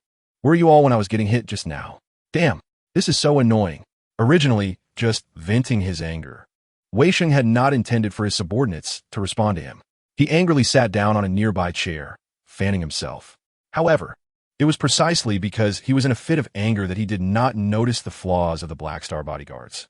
This friendly match originally had 20 contestants, but with the sudden addition of Chu Yi, there were now 21. After a brief gathering before the race, it didn't take long before the friendly match was about to begin. All the contestants had already taken their positions, and Chu Yi and Wei Sheng were no exceptions, both sitting in their respective vehicles. Chapter 185. The batsuit is ready, immersed in speed and passion. Chu Yi did not notice the prompt indicating that his admiration value was increasing. He was fully focused on driving the racing car. Since he was participating in the race, he needed to present his best state and win with absolute advantage. The contestant in 21st place was gritting his teeth, fiercely chasing the 20th position. No matter what, he could not afford to be in last place. He could never allow that in his life. With 21 people participating, if he ended up being the last one, where would he put this handsome face? At that moment, a black and yellow racing car slowly appeared in the 21st contestant's sight from the left rear. Huh? Aren't there supposed to be 21 contestants? I'm already in last place. Why is there a 22nd? Wait, the color of that car. Oh my God, that's south the first place. Sure enough, the flagman beside the track raised a blue flag, indicating that a lap had been completed. The contestant quickly regained his senses after a brief moment of confusion, and his goal instantly changed. Earlier, he didn't want to be in last place. Now he didn't want to get lapped. Damn it, let us go. The contestant in last place, with bloodshot eyes, slammed on the gas pedal, hoping to make his car go faster. Chapter 186. Wei Sheng crashes. Chu Yi, feeling pleased, took off his helmet and walked towards the contestant rest area. He also waved to the audience, who were in a state of wild excitement. Because of the distance, no matter what Chu Yi said, the audience couldn't hear him. So, in a moment of mischief, he shouted, "Comrades, you've worked hard, you've worked hard." At the same time, he thought to himself, would anyone reply? Not hard at all, we serve the people. After arriving at the rest area, Chu Yi's phone rang. It was a call from Scar. "Hello, boss. We have already tampered with Wei Sheng's racing car. In the remaining 4 laps, he will definitely have an accident." Scar chuckled, his voice sounding somewhat lewd over the phone. "Also, we have already put on medical personnel outfits. The ambulance, stretcher, bandages, and splints are all ready. We'll wait for Wei Sheng to crash, and then we'll immediately carry him away. How to handle it will be up to you, boss." Hee hee. Chu Yi raised his eyebrows. Great. He didn't expect Scar to handle things so thoroughly. He had only thought of start, and Scar had already mapped out the follow-up plan. Chapter 187. Carrying him away, Chu Yi and Chun Shui arrived at the crash site, and many staff members were already there for rescue. The most noticeable were a group of paramedics dressed in white medical uniforms. However, these paramedics were all burly, and even in loose clothing, they looked like they might burst out at any moment, creating an extremely incongruous scene. One somewhat awkward-looking paramedic stealthily gave Chu Yi an okay gesture, then picked up a stretcher and began the rescue. It was obvious that this guy was Scar. Even though he was so big, he exuded a lewd aura. There was no one else but him. No wonder he could handle male aesthetics so well. Due to the serious accident, the car race was also paused.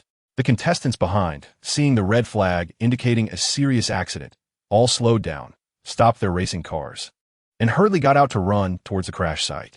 Of course, there were also those who were indifferent to the accident and leisurely left for the rest area. Scar and the others acted quickly, and within just a few minutes, they brutally dragged Wei Sheng out of the cockpit and placed him on a stretcher.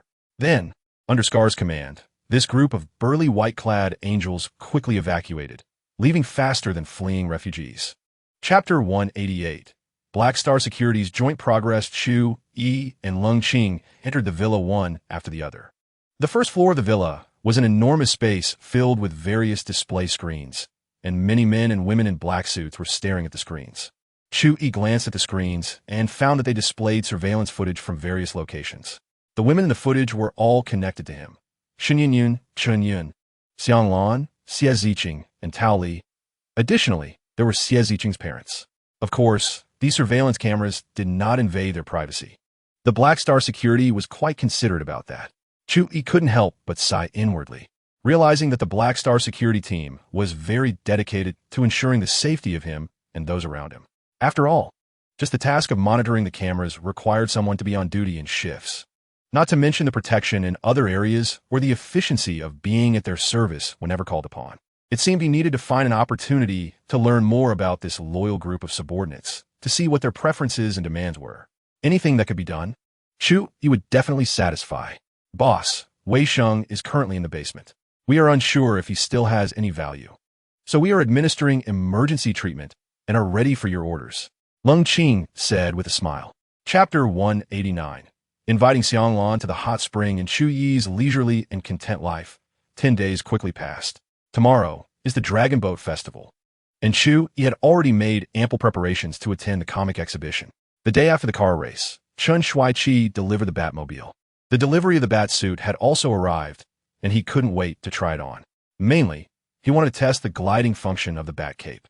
To be safe, Chu Yi spent 5,000 worship points in the system mall to exchange for paragliding mastery.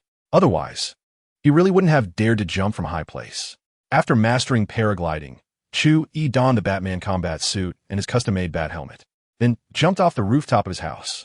The bat cape instantly unfolded into a parachute, and Chu Yi skillfully controlled the direction, successfully landing at the designated spot. Perfect. Seeing that the landing spot was spot on, Chu Yi nodded in satisfaction. He had already planned how to make his entrance at the Dragon Boat Festival comic exhibition. To replicate the Batmobile as closely as possible, Chun Shui had equipped the car with a remote summon function, which happened to be part of Chu Yi's plan. Chapter 190. Highway Hot Spring Spa. Highway Hot Spring Spa is an upscale leisure center. Chu Yi learned about this place because his classmates often bragged about it. For instance, they would say, "When I become successful, I'll take you to Highway to experience what service is." Or, "I heard the technicians inside are so pretty and tender. Biting one would be juicy."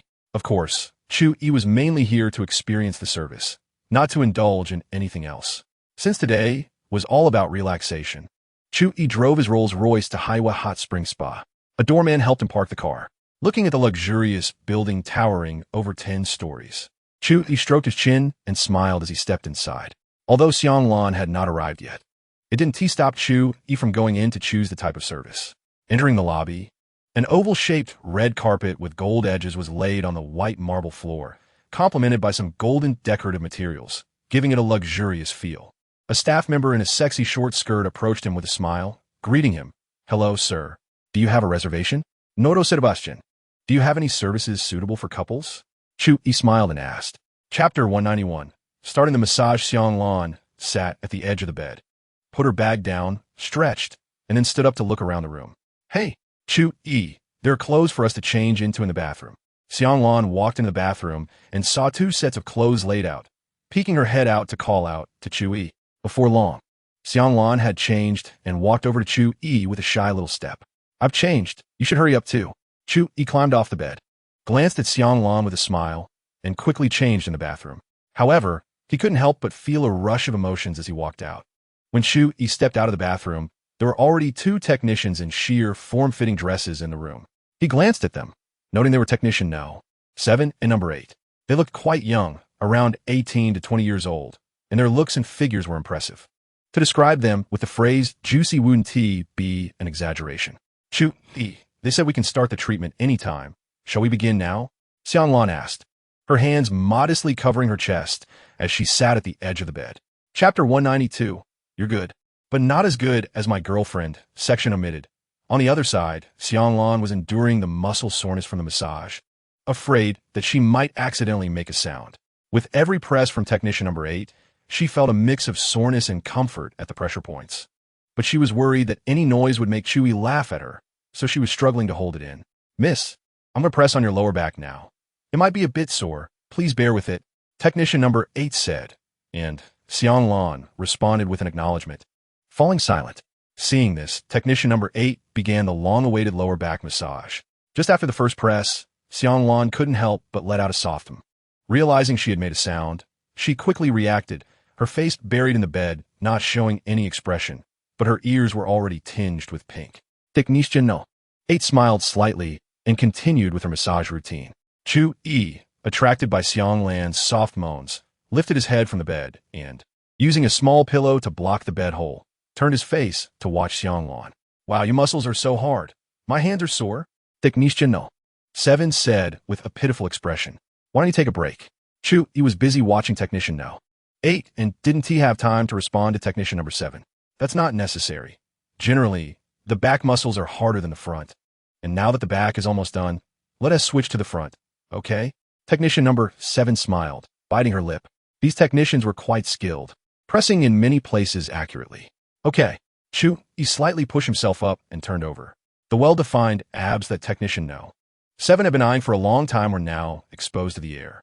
The technician, who had been eagerly anticipating this moment, was now deeply entranced.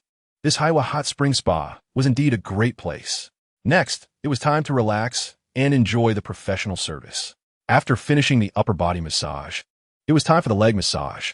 Since Xianglan was nearby, Technician Number 7 didn't dare to be too indulgent, continuing to provide professional massage services while occasionally playing a little close to the edge.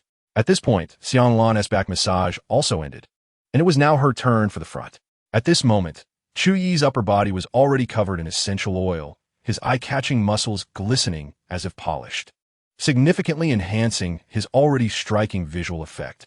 Originally, he had been looking sideways at Xianglan, but as he sensed her subtle body movements indicating she was about to turn to look at him, he had already straightened his head, closed his eyes, and pretended to be seriously enjoying the massage. Otherwise, when Xianglan looked over and found a pair of lewd eyes staring intently at her, wouldn't that be incredibly awkward? Seeing Chu Yi with his eyes closed enjoying the massage, Xianglan breathed a sigh of relief and also closed her eyes, allowing the No. 8 technician to continue her service. After feeling the gaze focused on her face disappear, more than a minute later, Chu Yi quietly opened his eyes and discreetly glanced at Xianglan beside him. This glance was completely different from the previous one. Hey, handsome, do you think I'm pretty? The Number 7 technician leaned almost completely onto Chu Yi, gently whispering in his ear. Very pretty. Chu Yi nodded, as he would never lie about such things. If she wasn't pretty, why would he bother going to such lengths to flirt with her? Chapter 193. The Chase Game in the Evening. Chu Yi helped the limping Xianglan out of the Haiwa Hot Spring SBA. Coincidentally, they were seen by the Number 7 and Number 8 technicians, who exchanged glances and covered their mouths with laughter, feeling a tinge of envy. Indeed, a man who works out not only has handsome muscles but also has such endurance. They had only left at noon, and it was now evening when these two customers finally emerged. No wonder they were limping. Chu Yi helped Xianglan into the passenger seat of the Rolls-Royce, then got in himself, starting the car and heading toward the home address Xianglan provided. Chu Yi, are we now considered to be in a boyfriend-girlfriend relationship? Xianglan, Recalling their earlier madness, shyly asked with a flushed face. She felt as if she had almost been overwhelmed several times, begging Chu Yi to let her go before he finally relented. Now that they had had such intimate contact, shouldn't that count as being in a relationship? But then, what about Nian? Chu Yi smiled gently and said, "Of course it counts. You are now my woman, and I won't let you leave me." His firm tone revealed his inner feelings. Just as he said, since Xianglan had already become his woman, he would not let her go. However, Xianglan hesitated, unsure of how to express herself. Right now, Chu Yi was with Shen Yun, and by doing this, wasn't she just inserting herself as the third party? Although she liked Chu Yi very much, she didn't want to destroy the relationship between him and Shen Yun. To Xianglan, Shen Yun was like a fairy, a good friend whom she trusted and recognized. The relationship between Chu Yi and Shen Yun made it really hard for her to make a decision. Thanks to the excellent soundproofing of the Rolls-Royce, the cabin was extremely quiet. Chu Yi's brief silence felt prolonged in such a quiet environment. Xianglan anxiously waited for Chu Yi's response. After a while, Chu Yi finally spoke. "Xianglan, I understand your concerns. You're worried that Nian will become an obstacle between us, right?" Xianglan nodded slightly, her brows furrowing, her hands rubbing the hem of her clothes, looking somewhat nervous. She was very afraid that Chu Yi would say something that would hurt her. Or did he just want to play with her? She didn't dare to think too deeply. "Xianglan, let me ask you, if there were no obstacles, would you be with me?" Chu Yi smiled gently and asked. "I would." Xianglan answered without hesitation. Her feelings for Chu Yi were undeniable. Her mind had been filled with thoughts of him. She thought of him while eating, while sleeping, and even when she was busy with work, she still thought of him. Regardless of whether this was the result of budding feelings, it was a real sensation, and Xianglan was sure she liked Chu Yi. If it weren't for the fact that Chu Yi was already with Nian, she would have boldly confessed her feelings instead of shyly avoiding him. The conflicting feelings in her heart had left her mentally exhausted. Sometimes loving someone and not being able to be with them was the most painful thing. He was pleased with Xianglan's decisiveness. "I feel the same way. If there are no obstacles, I won't let go." Chapter 194. Is this what a domineering CEO is like? After a pause, Chu Yi continued, "From what it seems, you believe that my relationship with Nian has become a barrier between us, right?" Xianglan nodded, then widened her eyes in disbelief and said, "You wouldn't be thinking of breaking up with Nian, would you?" Chu Yi frowned, and while driving with one hand, he flicked Xianglan on the forehead. "You silly girl, what are you thinking? How could I possibly break up with Nian?" Xianglan cried out in pain, covering her forehead with both hands, and said softly, "Oh, what I mean is since we can choose each other without any obstacles, then all we need is for Nian to agree." Chu Yi smiled and said he had no issues with it and didn't think there was anything wrong with it. The main concern was how Xianglan and Shen Yun would react. They needed to know about each other's situations and accept one another, which might be a challenge. However, thanks to the existing friendship between them, it shouldn't be a big problem. "You're so greedy." Xianglan widened her eyes, looking at Chu Yi in shock. This was clearly wanting to ride two boats openly. Chapter 195. Heading to the comic exhibition the next day was the Dragon Boat Festival. And the comic exhibition that Chu Yi had been looking forward to was starting that day. While Chu Yi was still asleep, a familiar ringtone woke him up. Groggily, he answered the phone and asked, "Hello, who is it?" "It's me, Tao Li. It's already past 8 in the morning. Why are you still asleep?" "You're such a lazy pig." Tao Li's charming voice was like a gentle breeze in the morning, lifting Chu Yi's spirits slightly. "Oh, Tao Li, it's only a bit past 8. Why are you calling me so early? The comic exhibition doesn't start that early, does it?" Chu Yi leaned against the headboard of his bed, sleepily rubbing his hair, and spoke lazily. "What do you mean? The comic exhibition starts in the morning. If I and called you, you wouldn't know when you'd sleep until," Tao Li said, somewhat annoyed. It was clearly Chu Yi who invited her to the comic exhibition for cosplay, and now that she was all ready, he was still sleeping in. "It starts so early?" Chu Yi scratched his head, got out of bed, and walked to the bathroom in his slippers while saying, "I'm going to wash up now. I'll be ready soon. Don't worry, I won't leave you hanging." Chapter 196. Is Batman going to jump off? On the Douyin platform, a small internet celebrity named Wang Shumaigua had already started her livestream. Because the target of his livestream is the Batmobile, the number of viewers and fans has been continuously increasing. 1,000, 2,000, 3,000, 10,000, 20,000, 30,000. When the Batmobile in a live stream opened its door and a figure stepped out, the audience erupted. "Oh my God, Batman. Mom, come look at Batman. Holy crap. I've made it. Is this the filming site for the new Batman movie? I know this place. It's the convention center in Jinan City. Definitely not the filming site for a new Batman movie. My eyes are definitely not mistaken. This person is the star playing Batman. And the Batmobile is absolutely a one-to-one replica from a movie. By the way, could it be that the organizers of the comic convention paid a lot to invite the actor playing Batman? Sitting in the car, Uncle Wong, who sells melons, was so happy to see the skyrocketing number of viewers and fans. He never expected that on his way out to buy groceries this morning, he would encounter the Batmobile and follow it to the convention center for a live stream, leading to a surge in fans. Chapter 197. Holy crap, Batman, wait for me.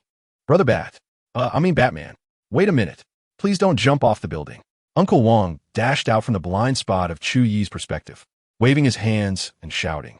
The viewers in the live stream saw him genuinely trying to dissuade Batman, showering him with gifts as if they were free.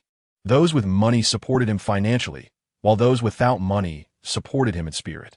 Everyone hoped not to see this young man, who looked almost exactly like Batman, jump off the building. Although it seemed like he had already prepared for it, the rooftop of the convention center was over 20 meters high. Even professional film crews wouldn't dare to do something like this. Chu Yi merely glanced indifferently at Uncle Wong, then looked away. That glance made Uncle Wong freeze in place. Just a moment ago, when Batman looked at him, he felt as if he was being stared at by something terrifying. It was a chilling sensation, like a mouse encountering a cat or a snake facing an eagle. The deep-rooted fear made Uncle Wong lose the courage to take a step forward. He didn't understand why this was happening. He only knew that if he took another step forward, he might die on the spot. Chapter 198. A handsome entrance Uncle Wong, without saying a word, ran toward the rooftop, holding his phone, covering the less than 5-meter distance in just a second or two. He focused intently on the scene below and finally spotted Batman. To his surprise, he found that Batman's cape, which had been fluttering in the wind, had now hardened into a glider. Batman was controlling the dark glider, soaring above the convention center's open plaza. Below, a large number of cosplay enthusiasts had gathered in the open plaza. There were cosplays from games, anime, and movies. Handsome men and beautiful women, all dressed up, were subtly competing with each other to attract more attention, proving the excellence of their cosplays.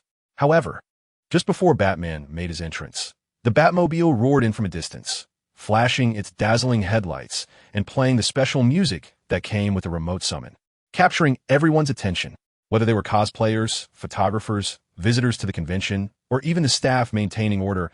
Everyone's gaze was fixed on the cool and stylish Batmobile. Chapter 199.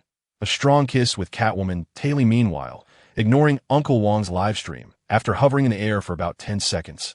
Chu Yi successfully landed on the Batmobile in a half-kneeling position. Boom! A huge sound accompanied by a gust of wind, and the Batcape transformed back into a soft form, flapping continuously due to the impact of the landing. Taylor stared in awe. Chu Yi was unexpectedly this handsome. She had always thought he looked like a pretty boy, but today he was even more masculine than a tough guy. Chu Yi stood up, jumped down from the Batmobile, and walked towards Taylor with a tiger-like stride, facing the many burning gazes at the convention. Taylor was somewhat at a loss, frozen in place. Ever since she confirmed that this Batman was played by Chu Yi, her heart had been racing. The superhero she idolized was presented in front of her in such a perfectly restored form. Moreover, Chu Yi had made a stunning leap from the rooftop, gliding down and landing successfully on the Batmobile. This series of actions made Taylor want to scream in excitement. But she didn't want to appear too impulsive in front of Chu Yi. That would make her seem foolish. Chapter 200. Dominating the convention after Chu Yi took Taylor into the indoor exhibition hall. Many visitors flocked over, most of them girls with starry eyes. Just moments ago, Batman and Catwoman were passionately embracing and kissing, and they didn't want to interrupt, so they could only watch quietly. Now that Batman was done, could they take photos together? Batman, can I take a picture with you? Batman, can you strike a pose? I want to take a few photos. I want to take a picture with both of you. Chu Yi naturally welcomed everyone, striking various cool poses and interacting with the visitors for photos. His goal was to show off at the comic convention and gain admiration. As for the other goal, he had already fulfilled it with Taylor, while interacting with the visitors. Chu Yi's poses were very authentic, giving everyone the feeling that Batman had stepped out of the movie to interact with them. Due to Chu Yi's highly restored appearance, many fans of Batman present were extremely excited. Being able to take pictures and interact with their idol was truly a stroke of luck. Even some visitors who were just passers-by became fans because of Chu Yi's amazing portrayal. Chapter 201.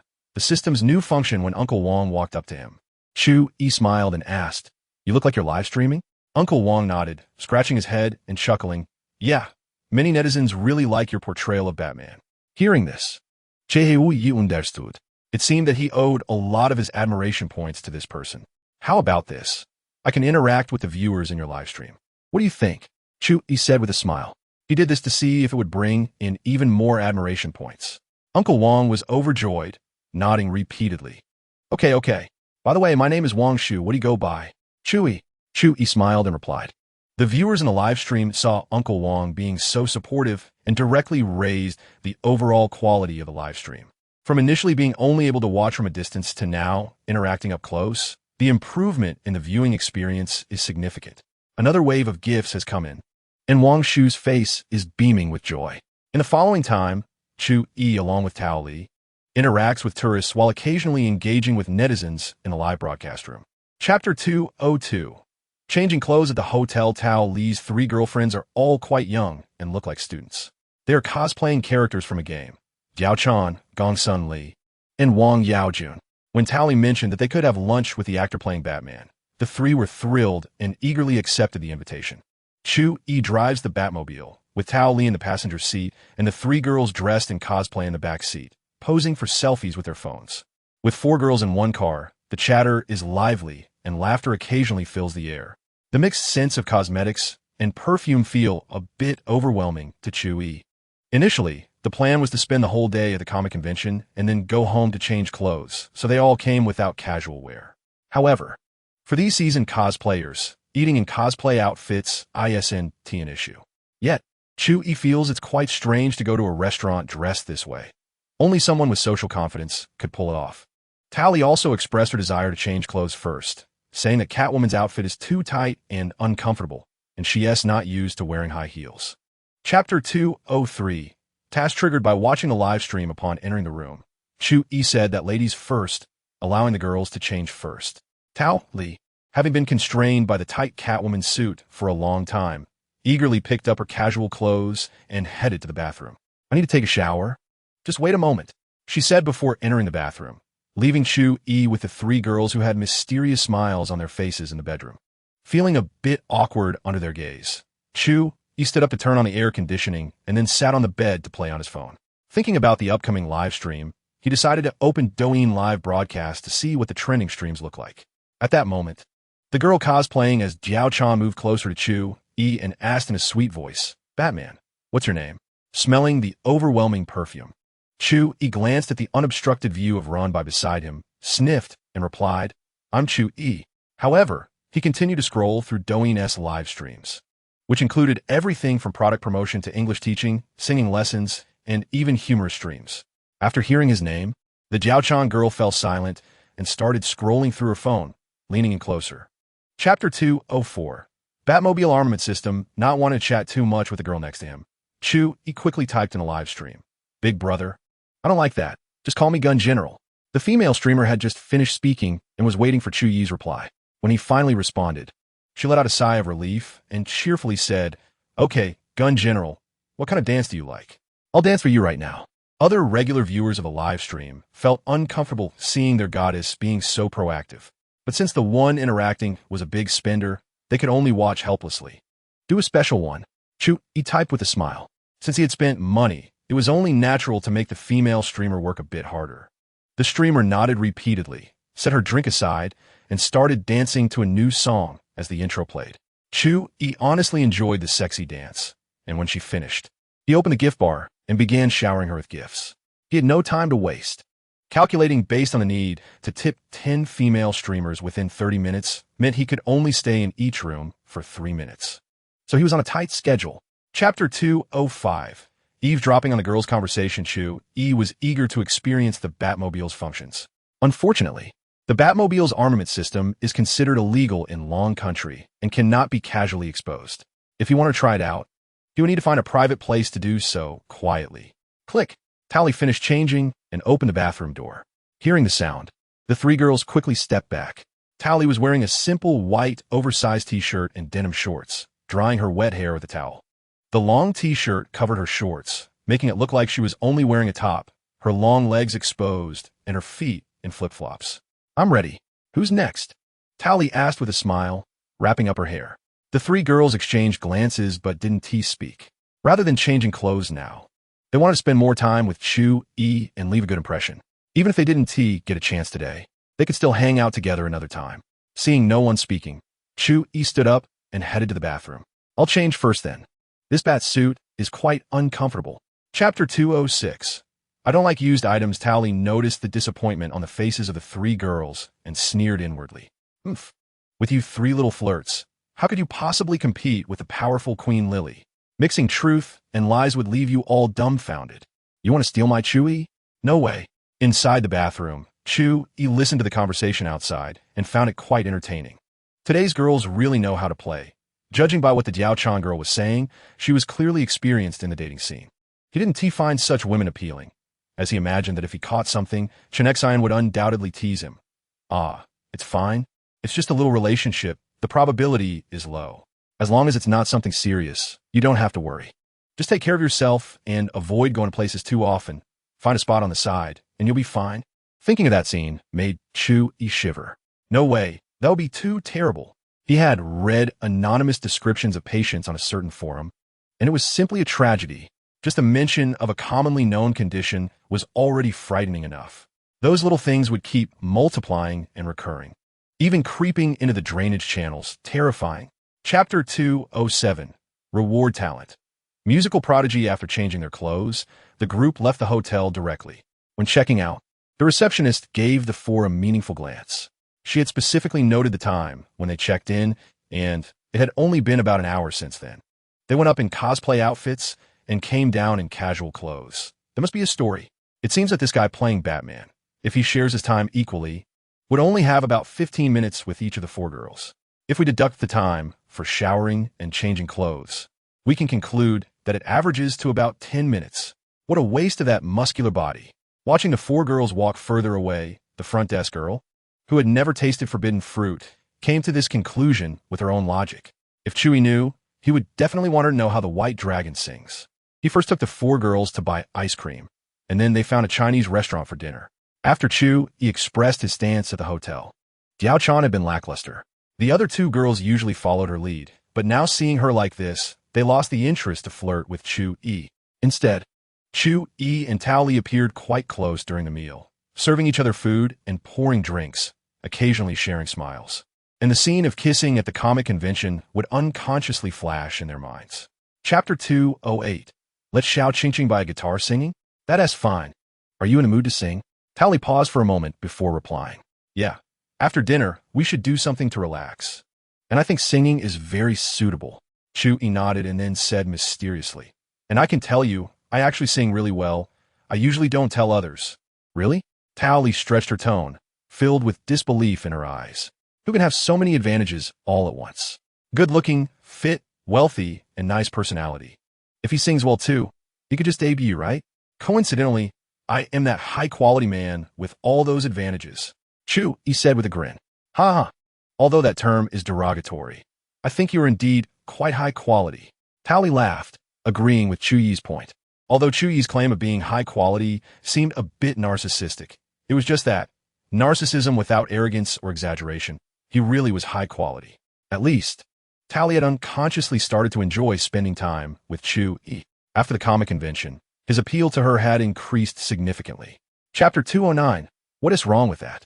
Now I'm jealous. How are you going to coax me? Tally crossed her arms and pouted. Cheui similkit, girolos. ISNT, that the easiest to coax? He reached out and wrapped his arm around Tao Li's small waist, then leaned down and blocked her lips with his tongue boldly probing inside. Tally widened her eyes. She said she was jealous. So how could he give her his tongue? This guy Chu Yi is not playing fair. How could his tongue be so flexible? Chu Yi indicated that his unfairness wasn't limited to just his tongue. His hands were equally unfair and loved to sneak attack. Martial arts are about killing techniques. Ethics and morals are only needed in superficial competitions. True martial arts only seek to eliminate the enemy, regardless of whether it's an upper or lower attack, as long as the goal is achieved. So Chu Yi aimed to achieve his goal by attacking up and down with both hands. Earlier at the comic convention, there were too many people, so he only gave Tao Li a small kiss and let her go. Now that they were in a KTV private room with no one around, how could he not coax her well if she dared to be jealous? After a while, Tao Li finally broke free from Chu Yi's grasp, panting heavily for air. Chapter 210. Tao Li's little scheme, haha, I'm gonna squeeze. Chu Yi really liked the way Tao Li looked when she was angry. The angrier she got, the more he wanted to tease her. Tao Li struggled for a while, finding she couldn't escape Chu Yi's big hand, and with a mournful face, she said, "Stinky Chu Yi, you're bullying me." All right, I'll let go. Chu Yi saw she was a bit unhappy and quickly withdrew his hand. There should be a limit to jokes. Going too far is not good.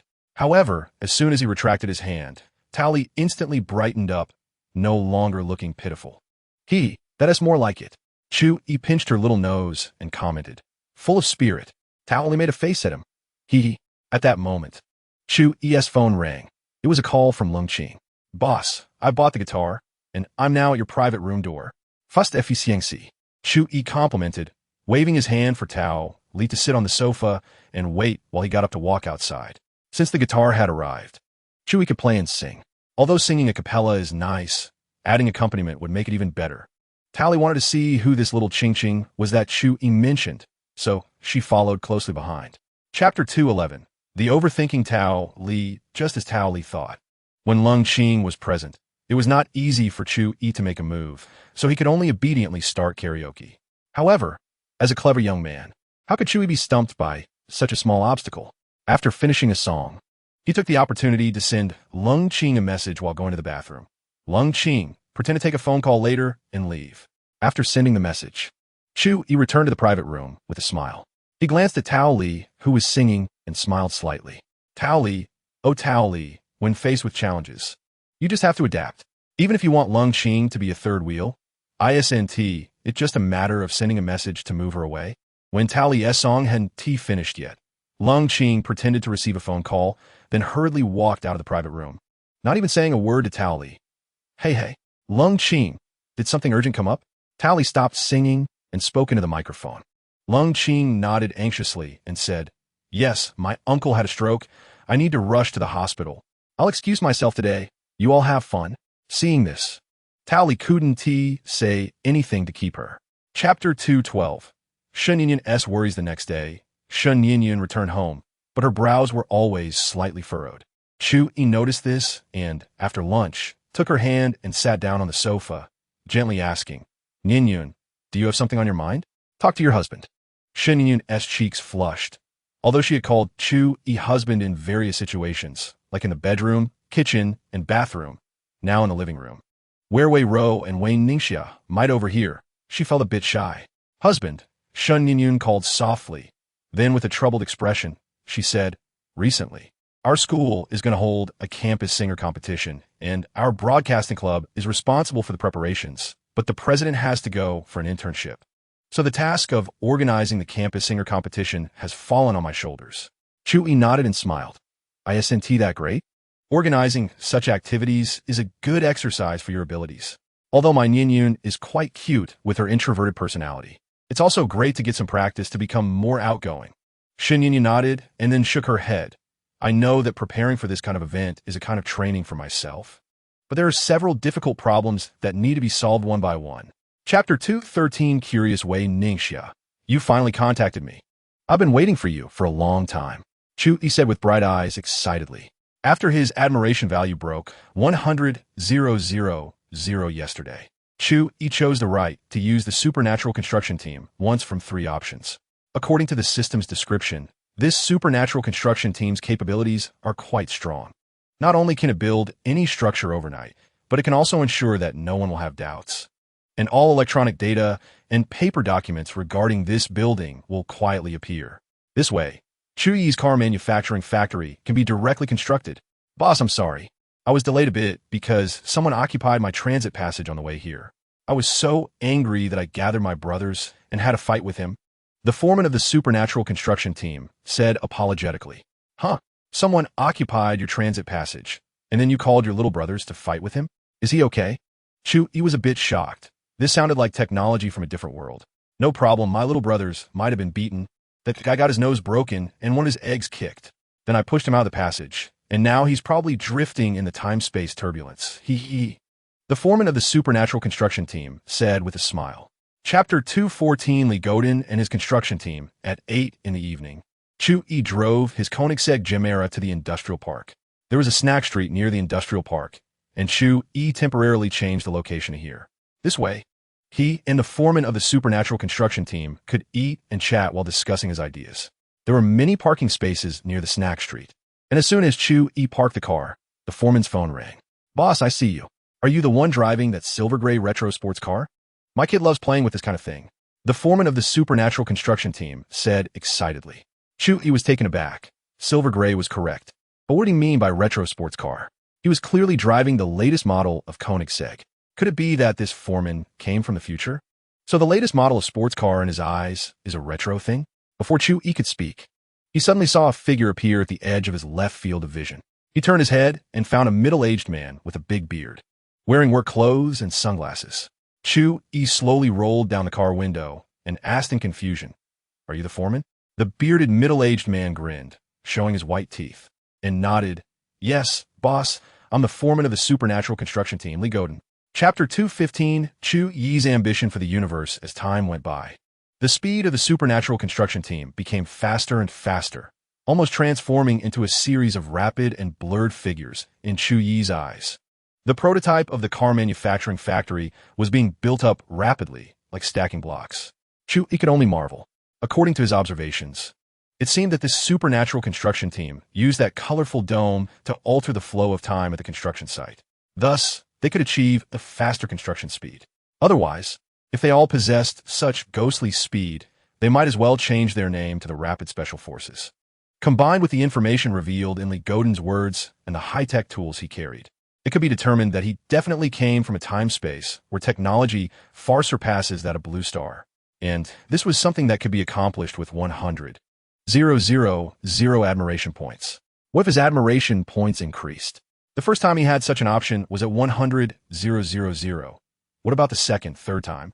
Or what if he had 1,000,000 admiration points? Chu Yi felt a surge of excitement in his heart. If so, could he possibly look forward to the vast sea of stars in the future? Space navigation, interstellar colonization, planetary transformation, and so on. He had thought about such ideas before, and he even hoped that in his lifetime, humanity could invent a genetic agent to extend lifespan, so that he might have a chance to see humanity enter a new era in the universe. Chapter 216 Dreams are salted fish. So let's have one more dream. Edited. Chu Yi lay on the bed in a big letter shape, while Chen Yun, like a little bird, nestled her head on his muscular arm, feeling very satisfied. Sister Yun, the car manufacturing factory has been completed. Shall we go check it out later? Chu Yi said, staring at the ceiling, suddenly throwing out a sentence. Chu Yi wanted to test Chen Yun's reaction because, according to normal logic, in Chen Yun's memory, the car factory should have just started construction and the foundation hadn't even been completed yet. However, the system explained the supernatural construction team's monstrous abilities. So Chu Yi wanted to see how Chen Yun would react. Chen Yun naturally nodded, gently poking Chu Yi's chest muscles with her finger, and said sweetly, "Sure. It's great to have you with me to check it out." There was no surprise at all, as if the car manufacturing factory was supposed to be completed today. The stone in Chu Yi's heart finally landed, even though he had already believed the system very much before.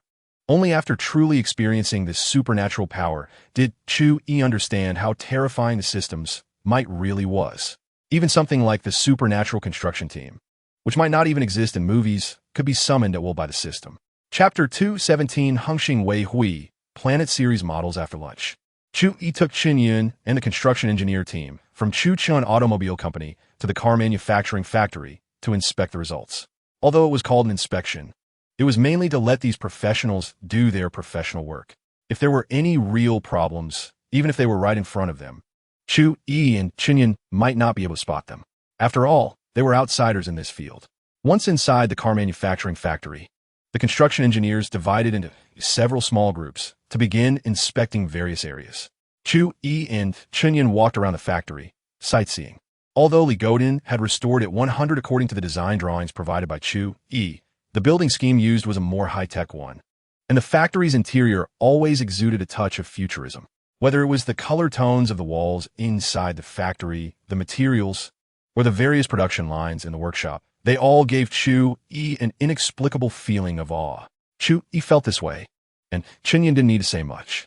If she didn't know this was her own automobile company's manufacturing factory, she might have thought she had come to a research base for manufacturing spaceships. Chu, where did you find these designers and construction teams? I feel like our factory far exceeds my expectations, Chen Yun said, linking her arm with Chu Yi's, her gaze constantly moving, admiring the technologically colored interior of the factory. Chapter 218 Recooperation with Wang Shu. It wasn't until around 5 in the evening that the inspection of the car manufacturing factory was completed. The lead construction engineer, with white hair and beard, kept marveling at the precision control of the construction unit. He even wanted Chu Yi's contact information, hoping to learn from him. Unfortunately, Chu Yi had no way to contact him. Right now, Li Godin couldn't even reach his own phone and could only find a random excuse to brush it off. He originally planned to have dinner with Chen Yun in the evening and enjoy another wonderful night. However, Chen Yun changed her usual demeanor and showed a fervent workaholic attitude. She wanted to work overtime tonight to finalize the promotional plan, so it could be launched online tomorrow to boost the company's visibility. Despite Chu Yi's repeated invitations, Chen Yun declined. In her words, during the waiting period for the completion of the car manufacturing plant, she was indeed bored. Now that the factory could start operations, she had to take on the responsibilities of the general manager and ensure the company operated smoothly. The factory needed to hire workers, cars had to be produced, batteries had to be manufactured, and promotional plans had to be made. Even after the cars were unveiled, there would be a lot of testing to do, such as durability tests, sealing tests, NVH tests, drag coefficient tests, low-speed collision tests, head impact tests, and electromagnetic compatibility tests. Chapter 219. Shen Yunyun's Other Side 2 days later. The day of the campus singer contest at Jiangbei University arrived. A day earlier, Chu Yi brought Wang Shu to Jiangbei University to have Shen Yunyun fill out the guest information form. This meant that today he would participate in the campus singer contest as an internet celebrity musician and a guest. Thanks to Chu Yi's inspiration, Shen Yunyun also found some certified musicians among the university students through club connections. There weren't many, just one male and 2 females, including Chu Yi. There were exactly 2 males and 2 females for internet celebrity musicians attending as guests. As a guest, Chu Yi had also met the other 3, and they introduced themselves to each other. One of the 2 girls was named Yang Li, tall and sporting dreadlocks with lip piercings. Her eyebrows and makeup were quite wild, following a Western style. The other was named Han Hong, short and chubby, looking somewhat round with short hair, giving off a strong impression of being able to sing high notes. As for the last male guest, named Kai Cohen, he immediately struck one as a pretty boy, or to put it bluntly, a sissy.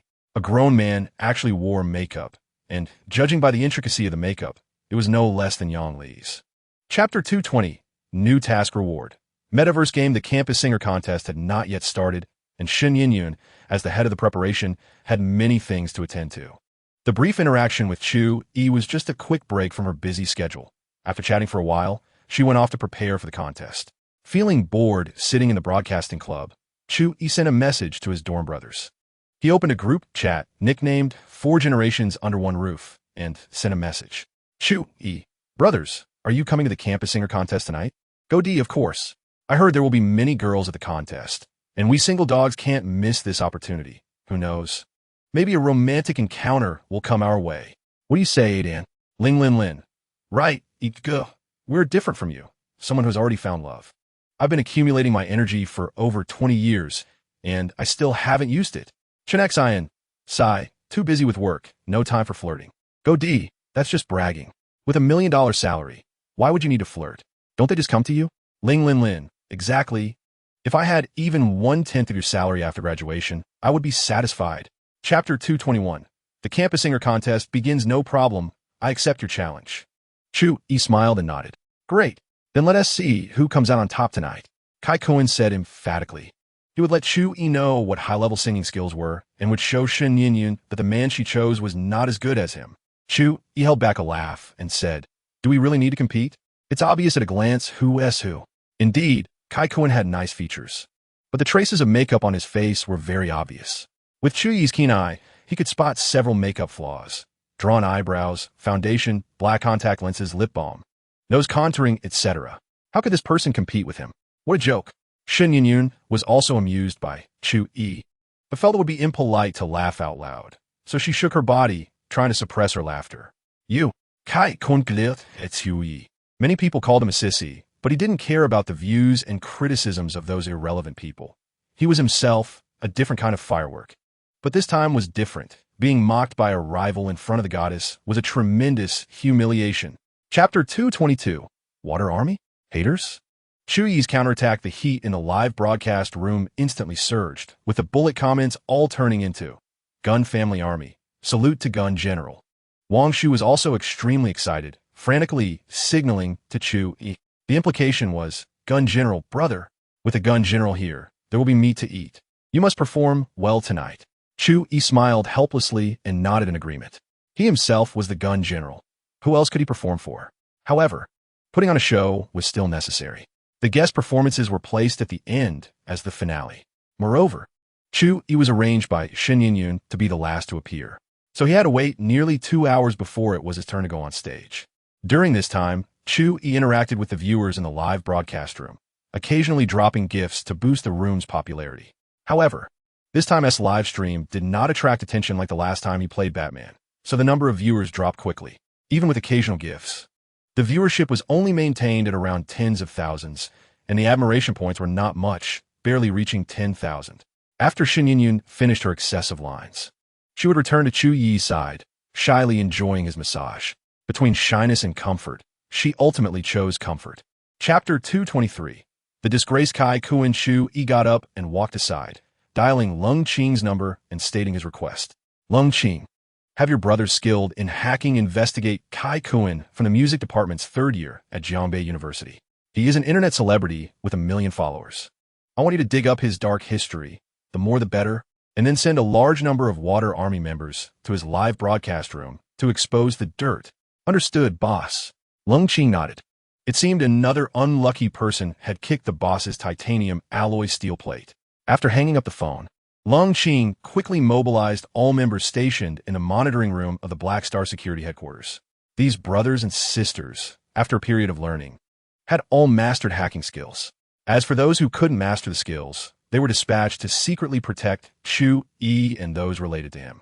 After receiving Lung Qing's orders, about 10 Black Star security members transformed into hackers, with some responsible for gathering Kai Koen's dirt and others managing the usual free-range meat chickens. Everything was proceeding in an orderly manner. At Jiangbei University, all the contestants in the campus singer competition have finished their performances, and the judges are discussing and calculating the final rankings. At this moment, it is time for the 4 guests, including Chu Yi, to perform. Chapter 224. Kai Koen's social death scene. After seeing so many comments from netizens, Kai Koen knew he was completely finished. The exposure of his XP was not so bad. At most, people would just know his little secret.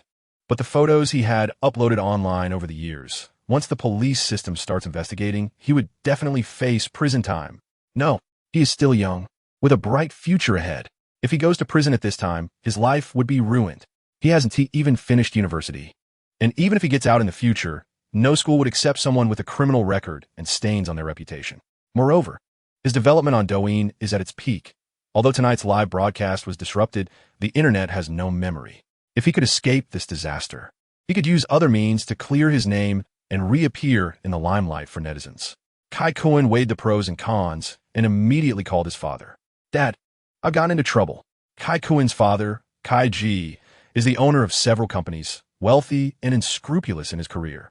Over decades of development, he has also built up a considerable network in Jinan. At that moment, Kai Ji was enjoying the exclusive service of a sexy female secretary, lying comfortably on the bed. Chapter 225. You are too beautiful. Ji-in, while enduring abdominal pain, Kai Koen could clearly feel the fiery gazes around him. These looks burned at his weak and helpless body like lasers, and he could only lower his head and pretend he saw nothing. Sitting nearby, Chu Yi couldn't help but laugh more joyfully upon hearing Scar's loud shouts. He didn't let Kai Kuan leave early because the task issued by the system had not yet been completed, and the reward was a metaverse game. Understanding this concept, Chu Yi did not want to miss out. However, he didn't expect Scar to be so damaging. With his loud voice, all the students on site would know. Good news doesn't leave the house, but bad news travels 1,000 miles. If everyone spreads the word, Kai Kuan would really be finished. Fans in Wang Shu's live broadcast room, seeing Chu Yi suddenly so happy, were curious about what was happening. Wang Shu conveyed their words to Chu Yi.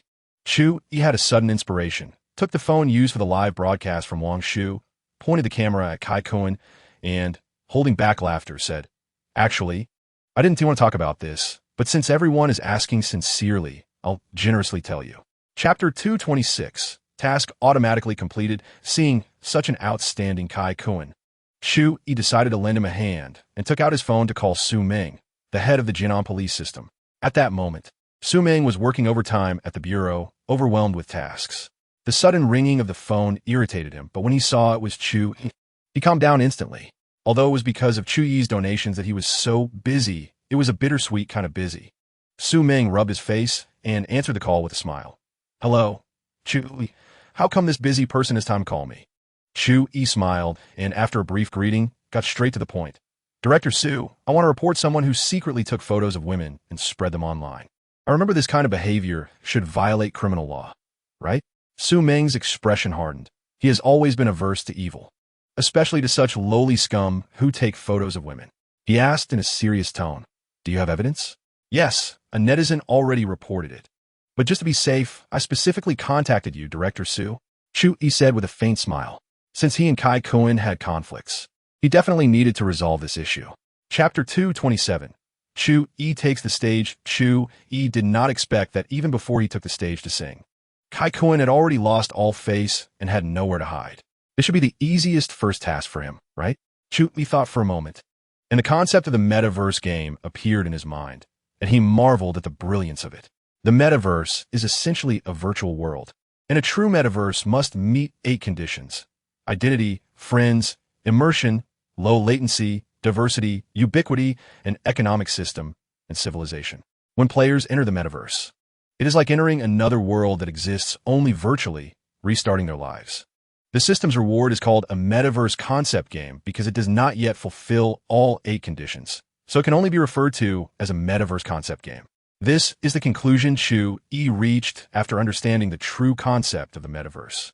However, this does not mean that the reward is useless. In Chu Yi's view, this game is already quite impressive. Rather than saying this reward is a game, it is more accurate to say it is a metaverse game generator. For example, if Chu Yi inputs the metaverse concept game program rewarded by the system into a supercomputer, he can obtain a program to generate a metaverse game. Chapter 228. Exclusive Angel. Shen Yinyun handed a microphone to Chu Yi, her eyes filled with anticipation. She waved her little fist in a cheering motion, giving Chu Yi a playful smile, her encouragement clear. Chu Yi smiled calmly and mouthed, "I'm about to start." Slowly walking to the center of the stage, Chu Yi held the microphone and said to the audience, "Hello everyone, I am Chu Yi. The song I'm going to sing tonight is called Exclusive Angel, and I want to dedicate this song to the girl I love, my exclusive angel." As soon as Chu Yi spoke, the noisy venue gradually quieted down, and by the time he reached the latter part of his speech, the silence was so profound that one could hear a pin drop. All the audience members present, whether school leaders, students, or staff preparing the gala, collectively held their breath, listening intently to Chu Yi's words. They didn't know why this was happening, but they felt that at this moment, Chu Yi on stage had a voice that was very pleasant to hear, making them unable to resist, wanted to listen to him finish. This was naturally the effect of Chu Yi's musical talent. Even speaking Mandarin with a top-notch voice brings a sense of comfort, akin to certain sounds that can relieve fatigue, such as the sound of a bell, the sound of the forest, the sound of waves, and so on. Chapter 229. The singer competition ends. Chu Yi's singing echoed throughout the stadium, gentle yet masculine, and everyone was enraptured by the captivating song. The only place where the atmosphere fell off was where Ling Linlin and others were seated, or rather, only Ling Linlin fell out of place. The steel straight man Ling Linlin was not moved by the emotions contained in the song. "Damn, this kid. has had no other hobbies besides eating, sleeping, studying, and exercising since he was young. He has never had any admiration or crush on a girl, let alone any romantic experience. At this moment, Ling Linlin was astonished, saying to the side, "Oh my gosh, Dogsy, when did EGE's singing get so good?" Gu Di, who was deeply immersed in Chu Yi's singing with a sorrowful expression, was reminiscing about his own youthful yet unforgettable love. His first love, weighing 200 pounds, seemed particularly sweet and lovely in his memories under the influence of Chu Yi's voice. Although that girl was a bit chubby, she was also very cute. Sigh. If I hadn't chosen to break up with her after seeing that news about a man's pelvis being broken from sitting, we should be very happy now, right? Chapter 230. Confused Su Meng. The next morning, Chu Yi woke up from his slumber, looking at the sleeping Shen Yinyan beside him, a reminiscent smile curling at the corners of his mouth. Last night, Shen Yinyan gave him a completely different feeling. It must be said that women are even more wonderful when they are emotional. Not wanting to wake Shen Yinyan, Chu Yi tiptoed to the bathroom, playing with his phone on the toilet while planning the next steps. At that moment, an advertisement popped up on his phone. Chu Yi focused and realized it was an advertisement for his Chu Chun Automobiles Planet Series cars. He clicked in and browsed the content briefly, finding 6 models from low-end to high-end, along with specifications and prices. It seemed that new energy vehicles had started advertising under Chen Yun's leadership. Moreover, the ad exuded a lot of confidence. Normally, when car manufacturers launch new models, they're usually coy, revealing photos step by step from concept to spy shots and finally to the real car. Prices are also revealed gradually from estimated to pre-sale and then to market prices, all to gauge consumer reactions. But Chen Yun was bold, directly showing her hand without hesitation. Chapter 231. Information from the Wei family. Although Su Meng was a rough man, he still had some concept of supercomputers. What is a supercomputer? As the name implies, it is the most powerful, fastest, and largest storage capacity type of computer, mostly used in high-tech fields and cutting-edge technology research at the national level, serving as an important symbol of a country's scientific research strength and comprehensive national power. In short, it is a national treasure. I wonder what this kid Chu Yi wants a supercomputer for? Chu, if you're just interested in supercomputers and want to see one, that's not a problem. But from your tone, it seems like you want to own one? Su Meng asked uncertainly. Ah, haha. Yes, it's my dream since childhood. Chu Yi knew his request was a bit outrageous, laughing as he spoke. He mentioned this to Su Meng to see if there were any possibilities. If there really was a chance to get one, that would be the best. If Su Meng had no channels, then Chu Yi would have to see if he could obtain one through other means. As far as he knew, the most famous supercomputers in Long Country were Tianhe and Shenwei, which had once topped the world's supercomputer rankings. Chapter 232. Heading to the Magic City, Chu Yi didn't have to wait long. A few minutes later, Su Meng's comrade's daughter called. "I'm really sorry. I thought it was another matchmaker introduced by an elder, so I hung up," said the intellectual and graceful woman on the other end of the line apologetically. "It's no problem. Let's introduce ourselves. I still don't know your name." Jehu Yi nodded. Although it was a bit impolite for her to hang up earlier, since she apologized, he decided to forgive her. "Okay, my name is Song Han Wan. I'm 25 years old, have a PhD, and I'm currently the head of the Artificial Intelligence Project at Tianqing Technology Park." Song Han Wan's self-introduction was brief but impressive. It's worth noting that in Long Country, the average age of PhD graduates is around 33 years old. Normally, one graduates from university at 22, goes through 3 years of graduate school, and if they continue to pursue a PhD, they would be around 30 upon graduation. The only thing Chu Yi could think of regarding the 25-year-old PhD Song Han Wan was the prodigies he had seen in the news. He remembered that these prodigies had exceptional learning abilities and could easily skip grades.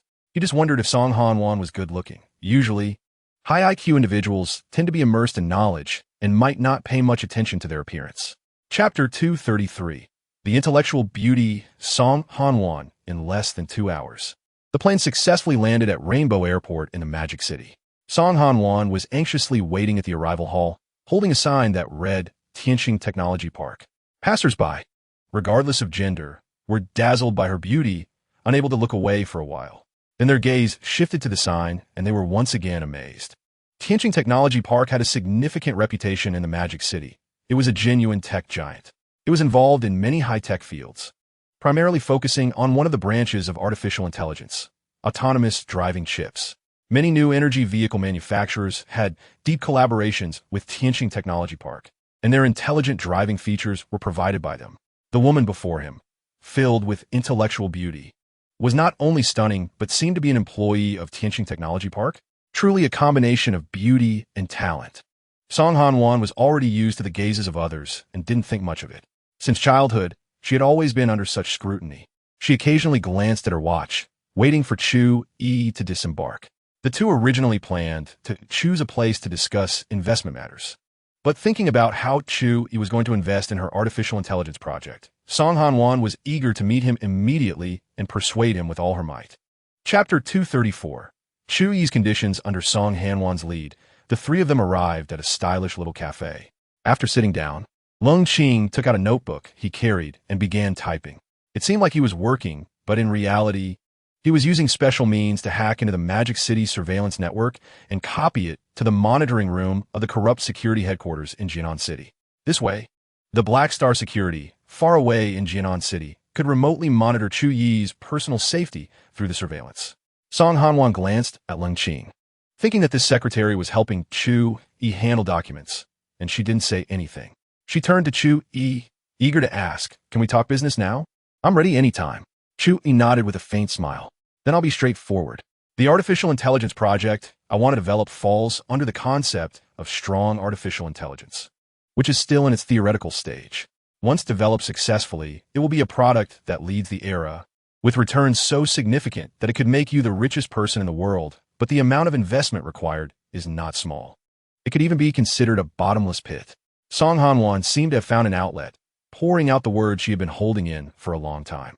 Chu Yi was somewhat surprised. Song Han-wan really didn't know how to do business, being too honest.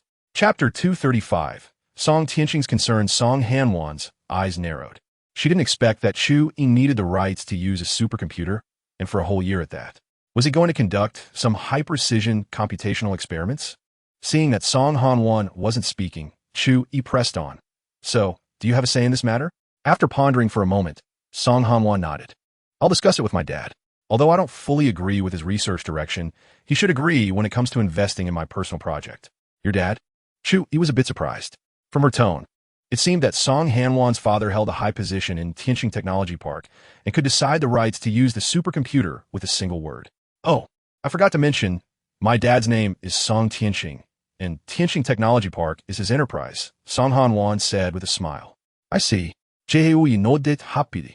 So, Tianqing Technology Park is indeed the territory of my future father-in-law. If only I had known earlier, it wouldn't have caused me to think so much.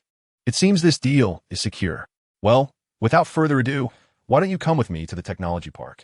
Let's talk to my dad in person," Song Han-wan said as she stood up, addressing Chu Yi and Lung Qing.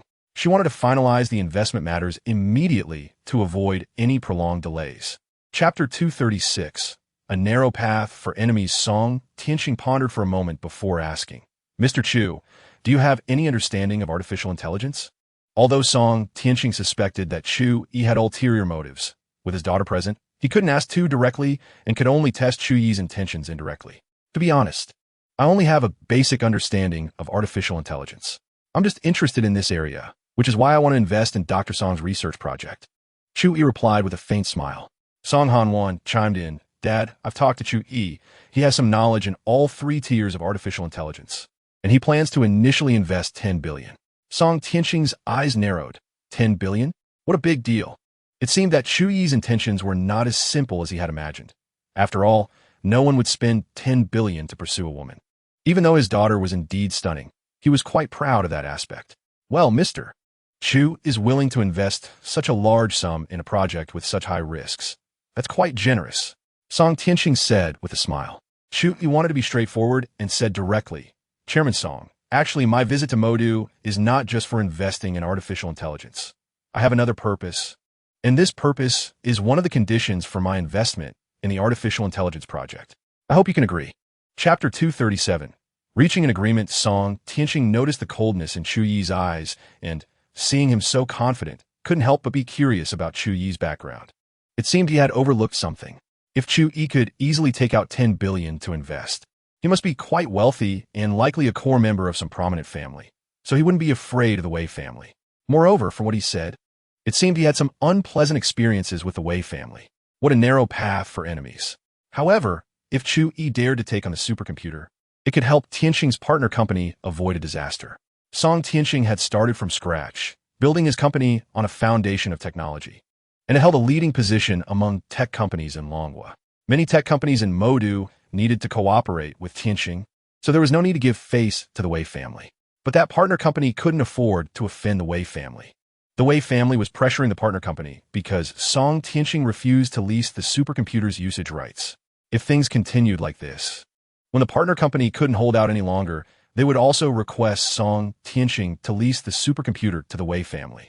Chapter 238. Lunch invitation. After finalizing the supercomputer lease agreement and the artificial intelligence investment agreement, Chu Yi promptly transferred the 10 billion funds to Song Hanwan.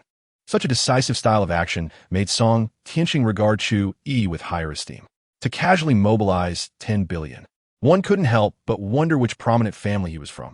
At least, Song Tianxing didn't know any prominent family with the surname Chu.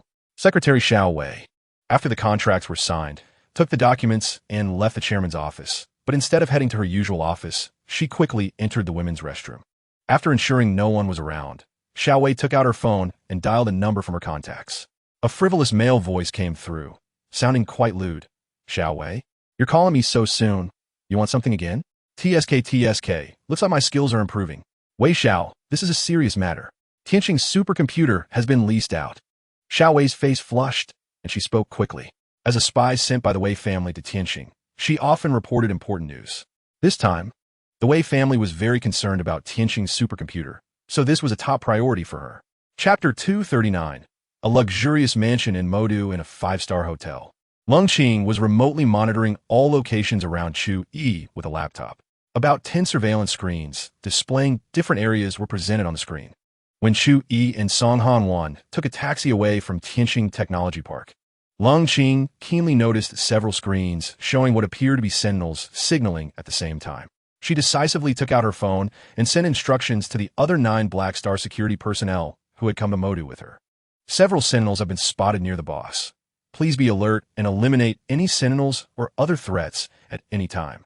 The 9 Black Star security personnel hidden in the crowd quickly received Lung Qing's instructions and promptly replied. Their expressions turned cold and ruthless, continuously scanning the area for suspicious individuals. Once spotted, they would use special means to eliminate them, the kind of elimination that meant saying goodbye to this world. Chu Yi and Song Hanwan were unaware that their movements had already been leaked. The two chatted happily as they arrived at a steak restaurant with private rooms, guided by the waiter into a private room. Meanwhile, the Wei Xiao mentioned by Xiao Wei, who was actually Wei Lan, the son of Wei Dongqian, rushed to the steakhouse where Chu Yi and Song Hanwan were after receiving the tip-off from his subordinate. Chapter 240. Playing with monkeys? No. Beating monkeys. Wei Lan looked at Chu Yi with disdain, not taking his words to heart at all. Skinny monkey? Chicken claws? Many had insulted him, but they all ended up miserable, and this Chu Yi wouldn't escape calamity either. Miss Song, I hope you won't make me resort to force, otherwise I might lose control of these chicken claws. Wei Lan ignored Chu Yi and continued walking toward Song Hanwan, making a grabbing gesture with his thin hand, his expression quite lewd. Song Hanwan showed a look of panic. She had long known that Wei Lan was a spoiled rich kid, but she didn't expect him to be even more disgusting than she imagined. Chu Yi coldly snorted, took a step forward, and with a slight force from his shoulder, he knocked Wei Lan back repeatedly. Skinny monkey, I don't want to say it a second time. If you dare to stretch out your chicken claw again, I wouldn't mind turning it into a boneless chicken claw. Several men in suits who came with Wei Lan glared angrily at Chu Yi. They were all Wei Lan's bodyguards. Since their boss was bumped into, they naturally had to show some reaction. They rolled up their sleeves as if ready to fight. However, Wei Lan stopped them. He steadied himself with the help of his bodyguards and adjusted his collar.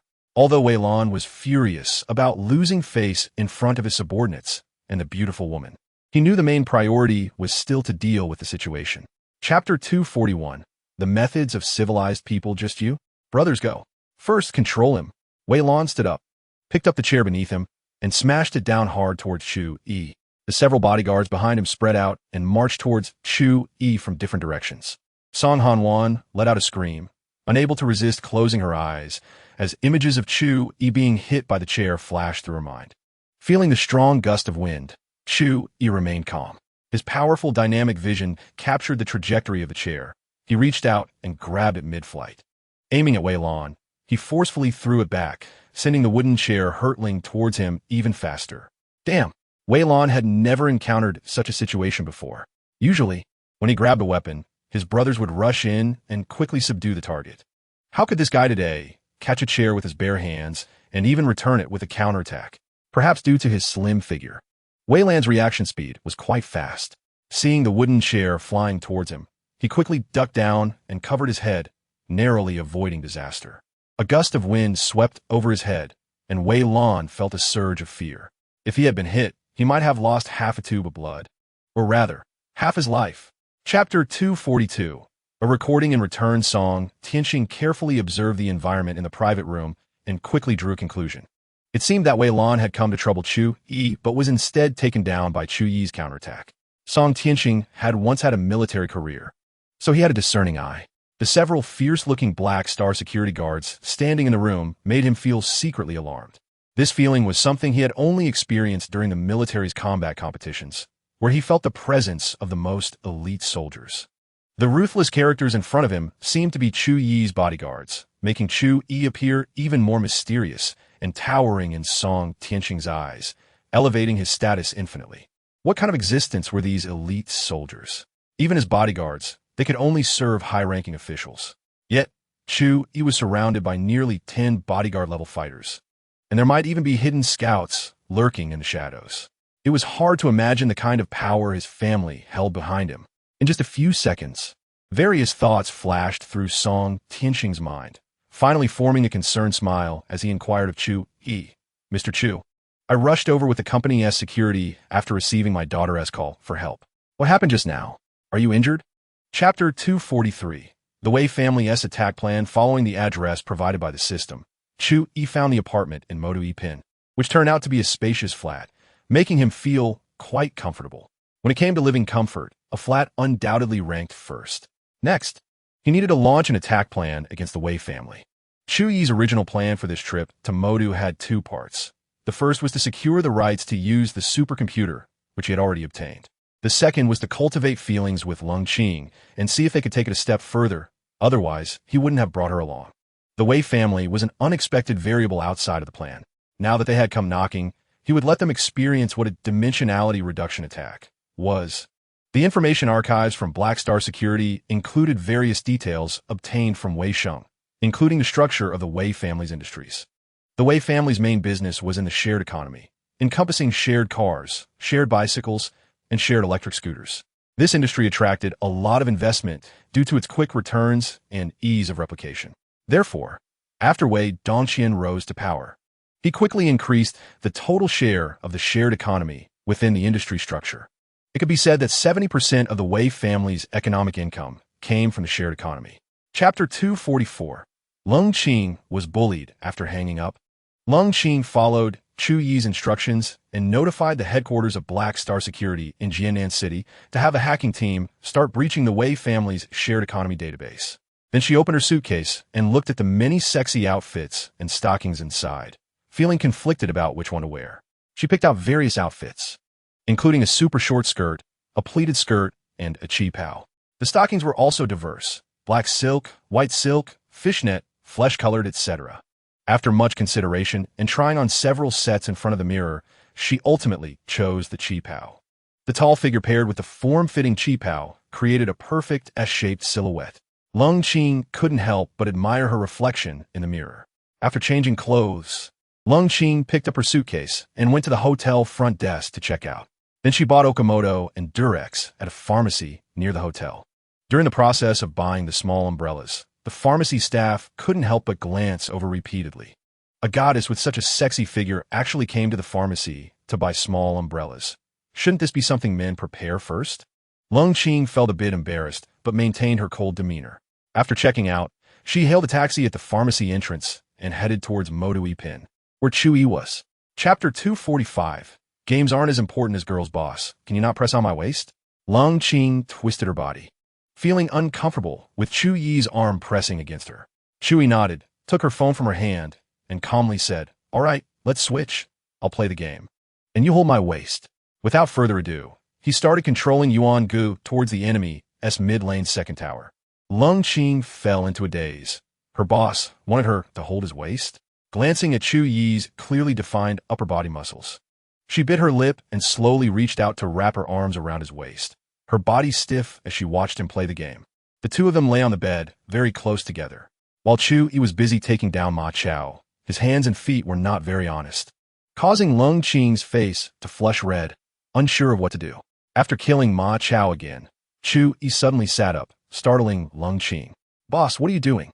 Chu Yi raised his eyebrows and smiled gently at Lung Qing, saying, "It's nothing. I just feel a bit uncomfortable lying down while playing games and want to lie back. You can lean against the headboard, and I want to rest my head on your legs while playing." "Huh?" Lung Qing exclaimed, looking quite nervous. "What's wrong? Is that not okay?" Chu Yi frowned slightly, puzzled. Cold Qing's reaction was within Chu Yi's expectations. However, Chu Yi preferred to take things slowly, like boiling a frog in warm water. So he pretended not to understand, letting Cold Qing take the initiative to cooperate rather than commanding her forcefully. Cold Qing bit her lip, lightly nodded her head, and crawled to the head of the bed, sitting with her legs together, looking nervously at Chu Yi. "Boss, I'm ready. Text removed. I'm coming." Chu Yi grinned and quickly climbed beside Cold Qing, lying on her lap while playing a game. Occasionally, he moved his head to sniff here and rub there, yet still pretended to be focused on the game, looking down at Chu Yi, who appeared comfortable. Cold Qing gritted her teeth. Sometimes it's better to get it over with quickly than to prolong the pain. Given the situation, it seemed she couldn't escape today. Instead of being devoured under her boss's pretentious demeanor, she might as well take the initiative. After making up her mind, Cold Qing extended her slender fingers and began to massage Chu Yi. She first gently stroked his hair, then softly pressed on his temples to help relieve his fatigue. This was something she learned in the headquarters study room, which included many techniques from traditional Chinese medicine. As Chu Yi was comfortably playing the game, he suddenly felt a gentle pressure on his head and looked up. He found that Cold Qing seemed no longer shy, but instead was looking at him with a determined gaze. "Boss, I'm giving you a massage," Cold Qing said with a slight smile, her tone very gentle. Saying this, she slowly moved her hands from his head to the back of his neck. Taking a deep breath, Chu Yi closed his phone, abandoning his teammates once again, and enjoyed Cold Qing's gentle touch. They were already at the moment of competing for the Storm Dragon King. Originally, the teammates thought they were sure to win because Yuinga's skills had taken off again. Some among them were even in a promotional match. However, they never expected that the top player Yuinga had fallen into a gentle embrace and was no longer concerned about winning or losing the game. Winning or losing. "Let be," Chu Yi mumbled to himself. Chapter 246. Crisis at the Wei family, while Chu Yi and Cold Qing were handling business. Wei Dongqian was anxious due to several sudden messages. In the Wei family's mansion located in the suburbs of Magic City, the small-statured, gray-haired Wei Dongqian was pacing back and forth in his study, muttering through gritted teeth. "Who on earth has dealt such a severe blow to our Wei family's sharing system? All user data has been deleted, and the remote locks on shared items have been released. Damn it." The sexy female secretary standing beside him kept her head down, silent. Seeing the chairman like this, speaking rashly would only earn her a scolding. Wei Dongqian walked back and forth a few more times, then looked at the silent female secretary and asked, "Did I ask you to contact Wei Lan? Have you reached her?" The female secretary nodded, then shook her head, looking somewhat distressed as she said, "Chairman Wei, I contacted Manager Wei Lan's subordinate, and they said." "What did they say? Hurry up." Wei Dongqian furrowed his brows. Raising his voice, the secretary trembled in fear and said bitterly, "Manager Wei Lan is currently at the police station in Magic City." Chapter 247. Two completely different situations. The Wei father and son were in a dire situation due to a casual command from Chu Yi. However, experience is invaluable. Wei Dongqian quickly thought of a solution.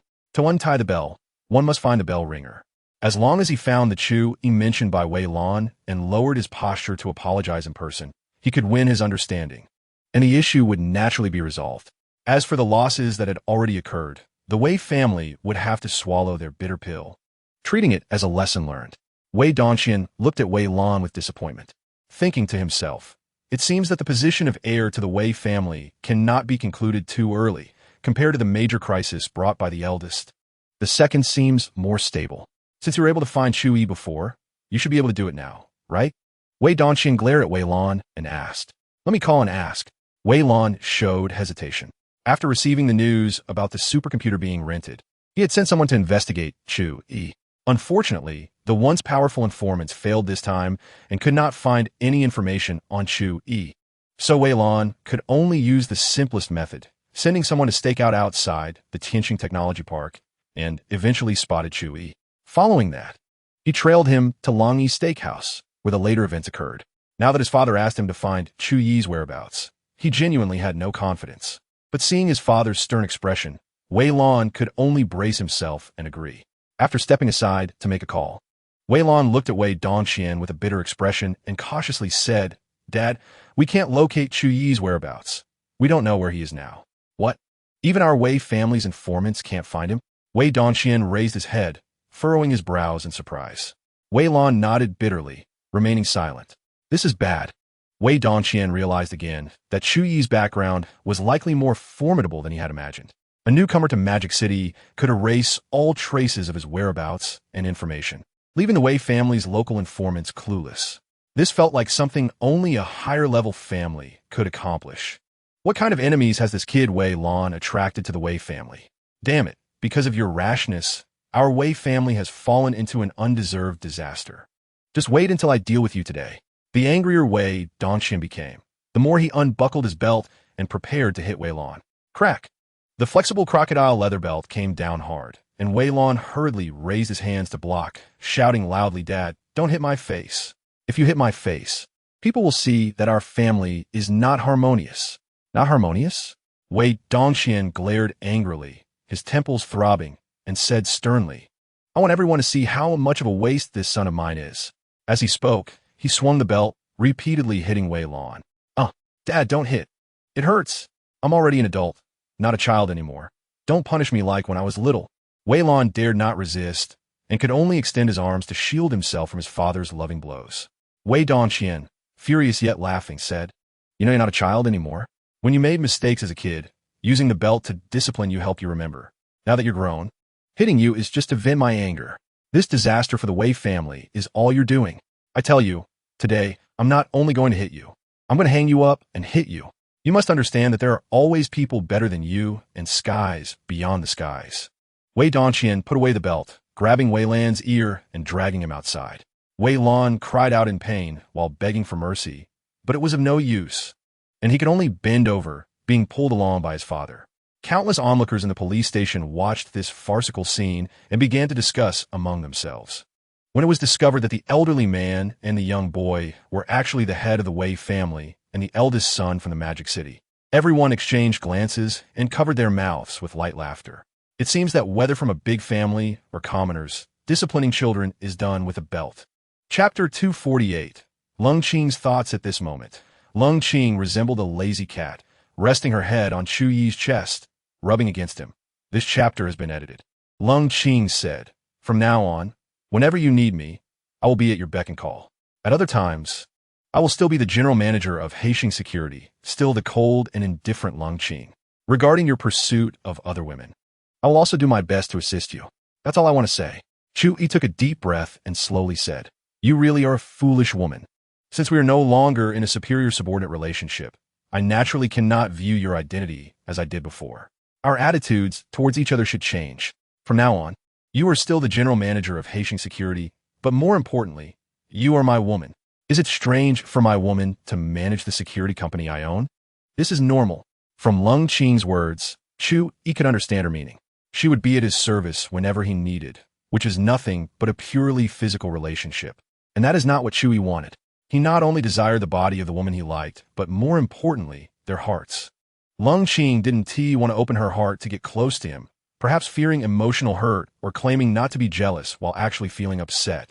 So, she simply maintained a physical relationship, which would prevent her possessiveness from causing trouble. This woman placed her identity very clearly, to the point that Chu Yi felt a bit pained. Knowing that jealousy would embarrass Chu Yi, she simply severed her right to be jealous. How could his woman be so wronged? I know that having so many beautiful women in this world is indeed a debt to you, but I promise, I will not let you suffer any more grievances or hardships. From now on, you just need to enjoy a happy life without worrying about anything. Although I may not be able to give you 100 of my love, I believe compensating in other ways will be enough for you to live a happy life. Chu Yi tightly embraced Longtime, speaking with determination. What he said was heartfelt. Although he was naturally a playboy and could not love one person exclusively, he would never let those who loved him down. He also wouldn't allow any woman who mutually liked him to leave sadly. Everyone must be well. Longtime fell silent, no longer speaking. She buried her slightly moist eyes in Chu Yi's chest, wiping her tears on him. In that moment, Longtime finally stopped insisting on her own thoughts and completely relaxed her body and mind, feeling the warmth in Chu Yi's embrace. The next morning, Chu Yi bought soy milk, fried dough sticks, and meat buns from a roadside breakfast shop, then took a taxi alone to Tianqing Technology Park. For the next period, he needed to input the metaverse game program in his mind into the supercomputer.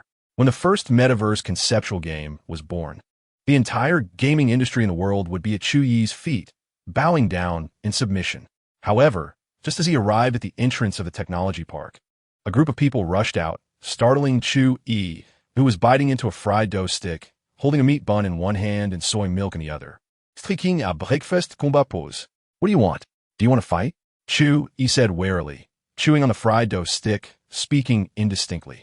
Chapter 249. Song Hanwan's cousin from the crowd, a well-dressed man in a shirt, stepped forward, looking apologetic as he said, Mr. Chu Yi, I'm very sorry for scaring you. We waited outside Tianqing Technology Park all night to find you, so we reacted a bit strongly. Hearing this, Chu Yi carefully scrutinized the expressions of the group. Noticing their heavy dark circles, he relaxed, realizing there was no malice. Who are you? We are from Koenigsegg Game Company, Ltd. The man in the shirt smiled and continued to introduce, I am Yang Kai, the marketing director of Koenigsegg. We mainly want to talk to you about the supercomputer. I see. You're the company competing with the Wei family for the supercomputer, right? Chu Yi nodded in understanding. Yes. Yang Kai nodded with a smile and invited Mr. Chu Yi, why don't we sit down and talk? Chu Yi smiled slightly and replied, no time. Then he turned and walked towards the building housing the supercomputer. Hey, Mr. Chu Yi, I came with sincerity. Please give me 2 minutes. Yang Kai quickly ran in front of Chu Yi, spreading his arms to block him, pleading earnestly. Chapter 250. The misfortune of Yang Kai. The elevator arrived. Chu Yi glanced at the still contemplative Yang Kai, ignored him, and walked straight out of the elevator. Before exiting, he pressed the button for the first floor and stood in front of the elevator, waving goodbye to Yang Kai, silently thinking, goodbye, as the elevator doors gradually closed.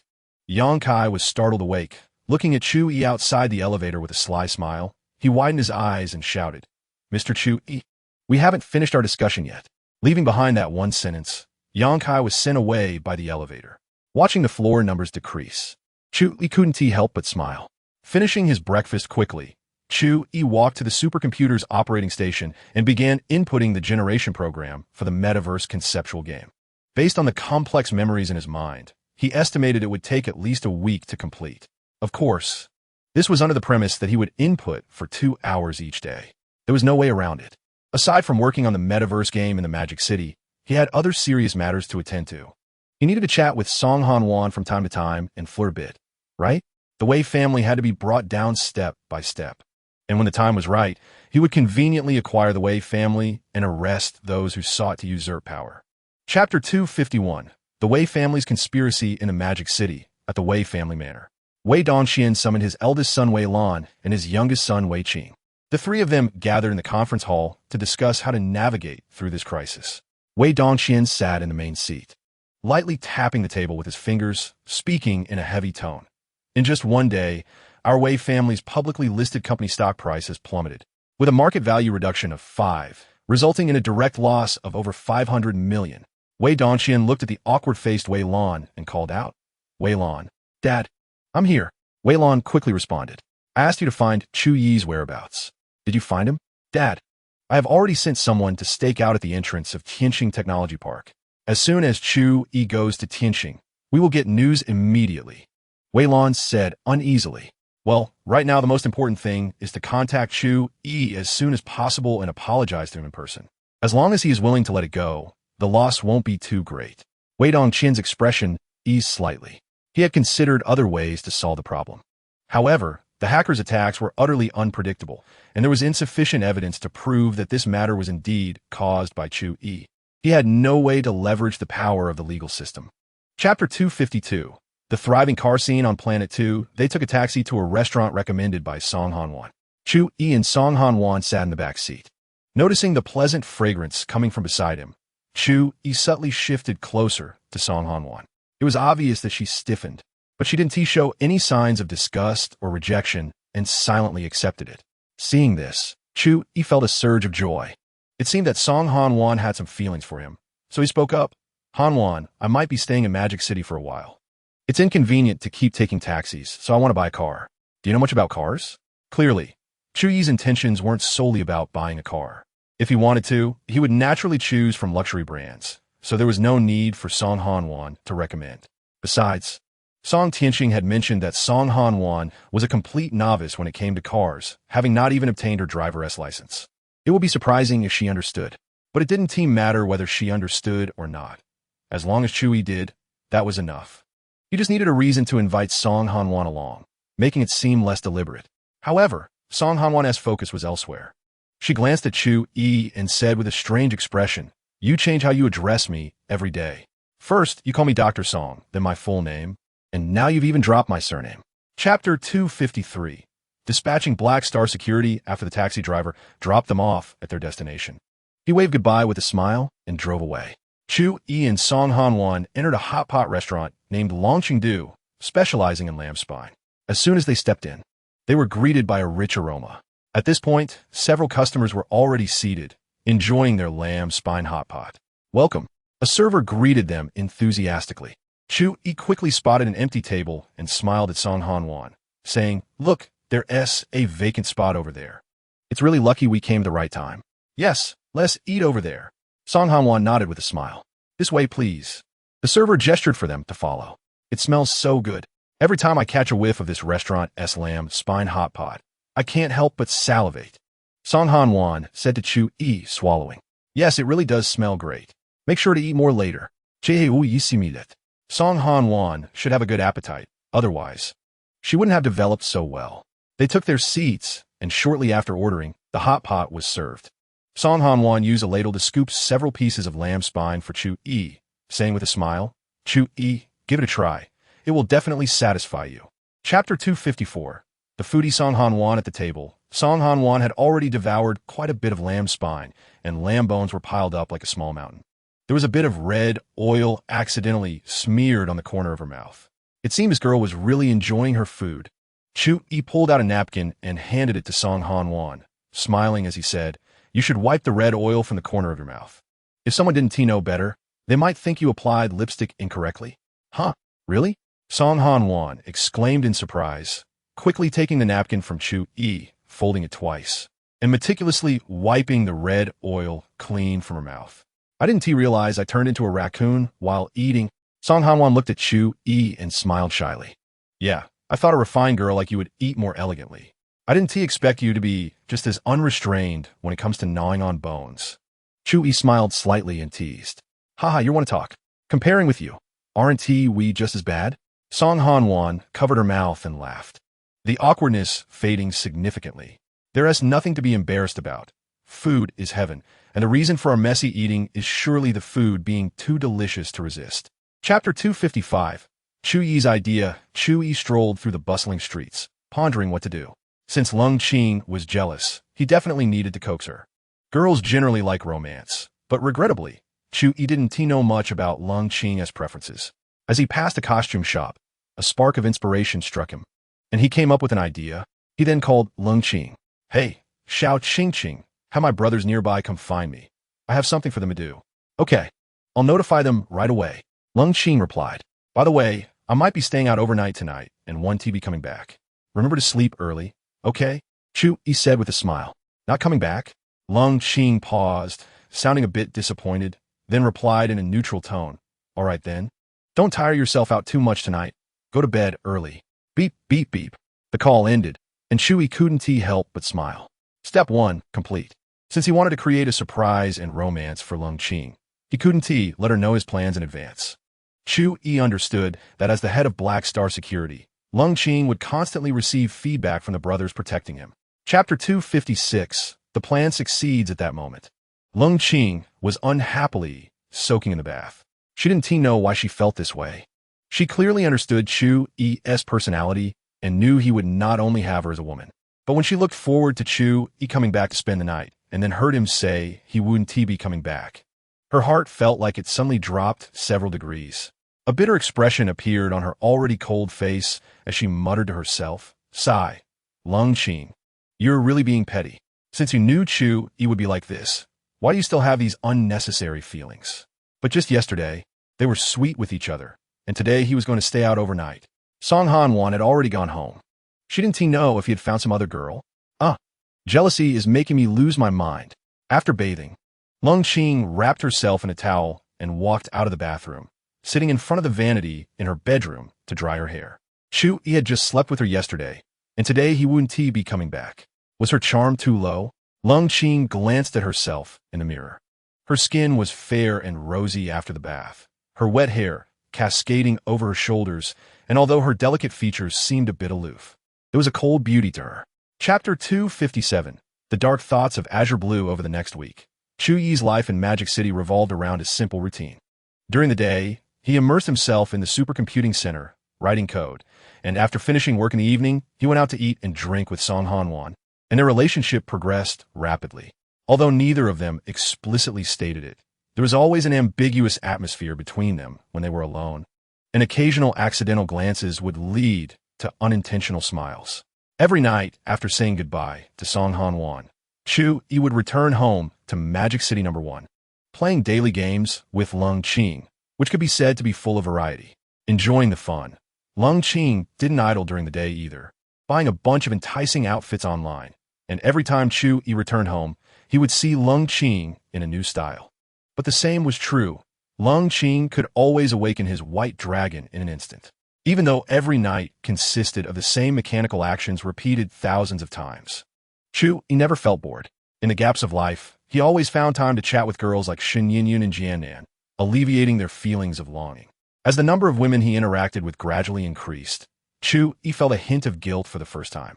How to arrange for these women to meet in the future, and how to make them accept each other's existence, was a headache for Chu Yi. Chapter 258.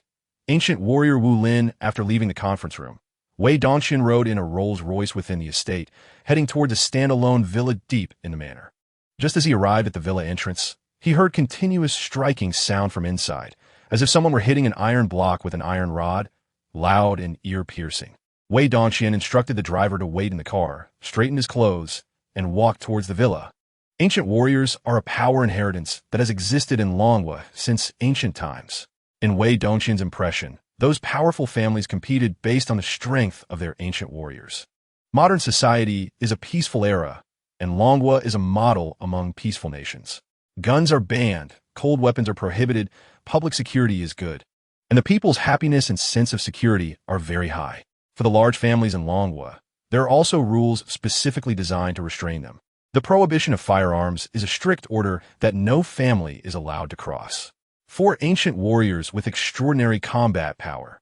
The strictest restriction in Longwa is the prohibition of attacking civilians. Once discovered, official ancient warriors will be dispatched for capture. However, in the conflicts between ancient warriors of large families, Longwa has always turned a blind eye, as long as it does not harm the innocent, cause significant social impact, or result in major economic losses. The Longwa authorities will not interfere. Chapter 259. Metaverse program completed at the Tianxing Technology Park within the Supercomputing Center. Chu Yi stretched and looked at the continuously rearranging data codes in front of him, feeling a great sense of achievement. After this period of hard work, he had finally completed the Metaverse game generation program, and now he just needed to wait for 8 hours before he could start preparing for the type of game he wanted to generate. Just in time for dinner in the evening, Chu Yi got up and left the Supercomputing Center, heading to the parking lot of Tianxing Technology Park. His Batmobile had already been shipped to Magic City, but it had been waiting for the road permit here for the past few days, so he hadn't used it for transportation.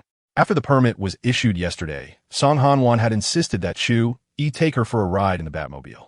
Of course, Chu Yi wouldn't refuse, saying he could take her out for a spin tonight, and he also invited Song Han-wan to watch a movie together. Although the two had been going out to eat and drink these past few days, not having other activities felt a bit too monotonous. It was just right to do something different today. A little ride, then go to the cinema to watch a movie. Holding hands and putting an arm around each other in the dark wasn't out of the question. Chapter 260. Song Han-won's promise the cinema was located on the 3rd floor. So Song Han-won naturally linked her arm with Chu Yi's as they walked towards the elevator. Let's go. We'll take the elevator up. Chu Yi, hidden beneath the Batman helmet, was a bit surprised. This was Song Han-won's first time linking arms with him. Could it be the enhancement brought by the bat suit? However, he didn't think much of it since they were just going to watch a movie. The astonishment of passers-by also contributed some admiration points to Chu Yi, making his mood even more pleasant. They bought tickets for an earlier showing, along with popcorn and cola, found their seats, and began watching the movie. Chu Yi wanted to take off his helmet to eat some popcorn, but was stopped by Song Han-won. You're Batman now. How can you do something that affects your character like this? Just leave the high-calorie popcorn to me. Song Han-won said solemnly. Burp. The carbonation from the cola caused Song Han-won's cheeks to flush slightly. Chu Yi reached out and squeezed her cheek, seizing the moment to grab the popcorn bucket from her hands, smiling as he said, Then I won't take off the helmet. I can eat popcorn with it on. No, my popcorn. Song Han-won lunged at Chu Yi, trying to snatch the popcorn, but he didn't want to give it up. So how could she possibly take it from him? Chapter 261. Each with their own agenda. Longtime. Notify all Black Star security in Magic City for an emergency assembly. Assign 10 people to protect Song Han-won's safety, and the rest immediately head to the unfinished building in the eastern suburbs of Magic City to rescue Song Tianqing. Have the brothers in the monitoring room at the Jianan headquarters check for suspicious individuals near the unfinished building and report immediately if found.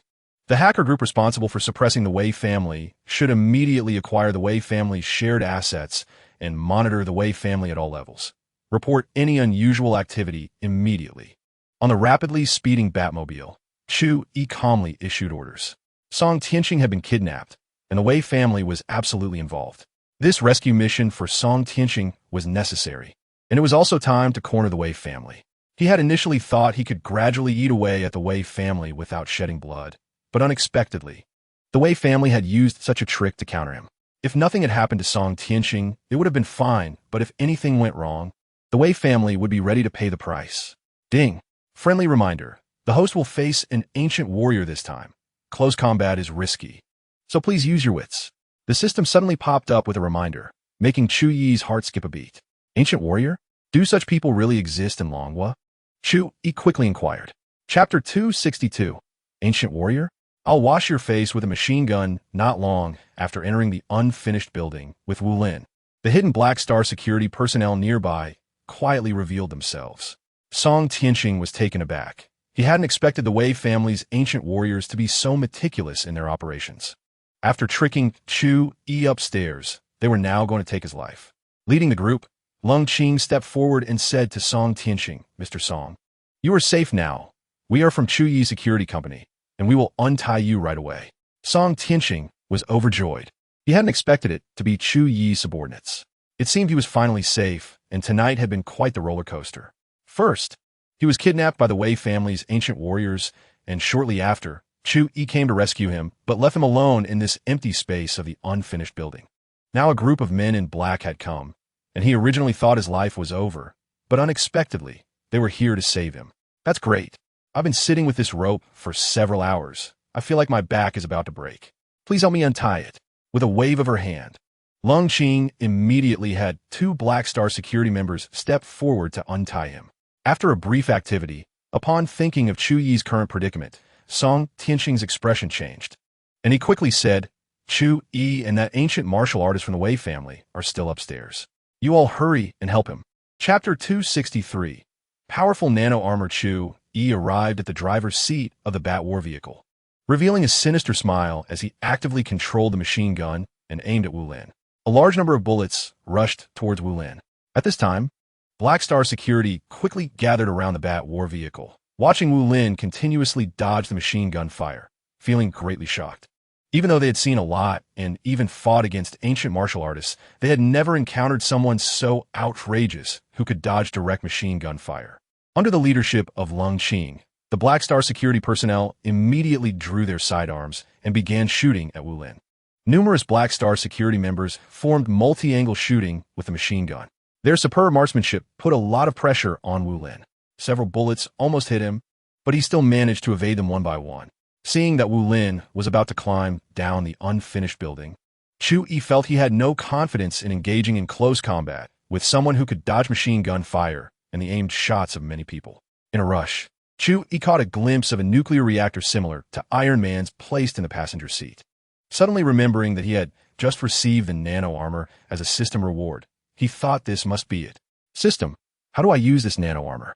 Chapter 264. Ancient Martial Artist Supervision Bureau. In a certain underground base in Magic City, several men and women dressed in black special uniforms gathered here. Looking at the surveillance footage displayed on the large screen, they all showed expressions of astonishment. One young man, who was chewing on a lollipop and wore sunglasses even in the middle of the night, spoke in shock. No way, is that guy wearing an iron battle suit? And he knocked out Wu Lin, who was at the peak of the Dark Realm, with one punch? Damn, I want an iron battle suit too. Next to him, a stunning woman with black curly hair helplessly pinched her brow and said, Peng Ru, you're already an adult. Can't you be a bit more mature? Peng Ru quickly shook his head and refuted. Sister Lanyan, this is called a man's romance. Do you understand? That's an iron battle suit. And look, he knocked out a peak Dark Realm fighter with one punch. Maybe wearing this suit would make him stronger than a transformation realm master. Lanyan glanced at Peng Ru speechlessly. Although the battle suit, indeed, looked powerful, what kind of existence was a transformation realm master? They had already mastered every organ in their body and began training their internal organs. Teeth, tongue, nails, and hair could all stimulate energy. One feather cannot be added, and not a fly can fall. Chapter 265. Remnants of the Wei family? Early the next morning, Chu Yi woke up from a sweet dream. Patted Lung Qing beside him, content deleted. Annoying. Lung Qing murmured, turned over, and continued to sleep. Chu Yi laughed, got up to wash up, and, after getting dressed, he went out. Today he had prepared the content needed for the metaverse game, and he just needed to input it into the program. He also planned to check on how Song Hanwan's research was going during his spare time. Of course, Chu Yi's main purpose was still to spend more time with Song Hanwan. As for the artificial intelligence that Song Hanwan wanted to research, Chu Yi was not very interested anymore.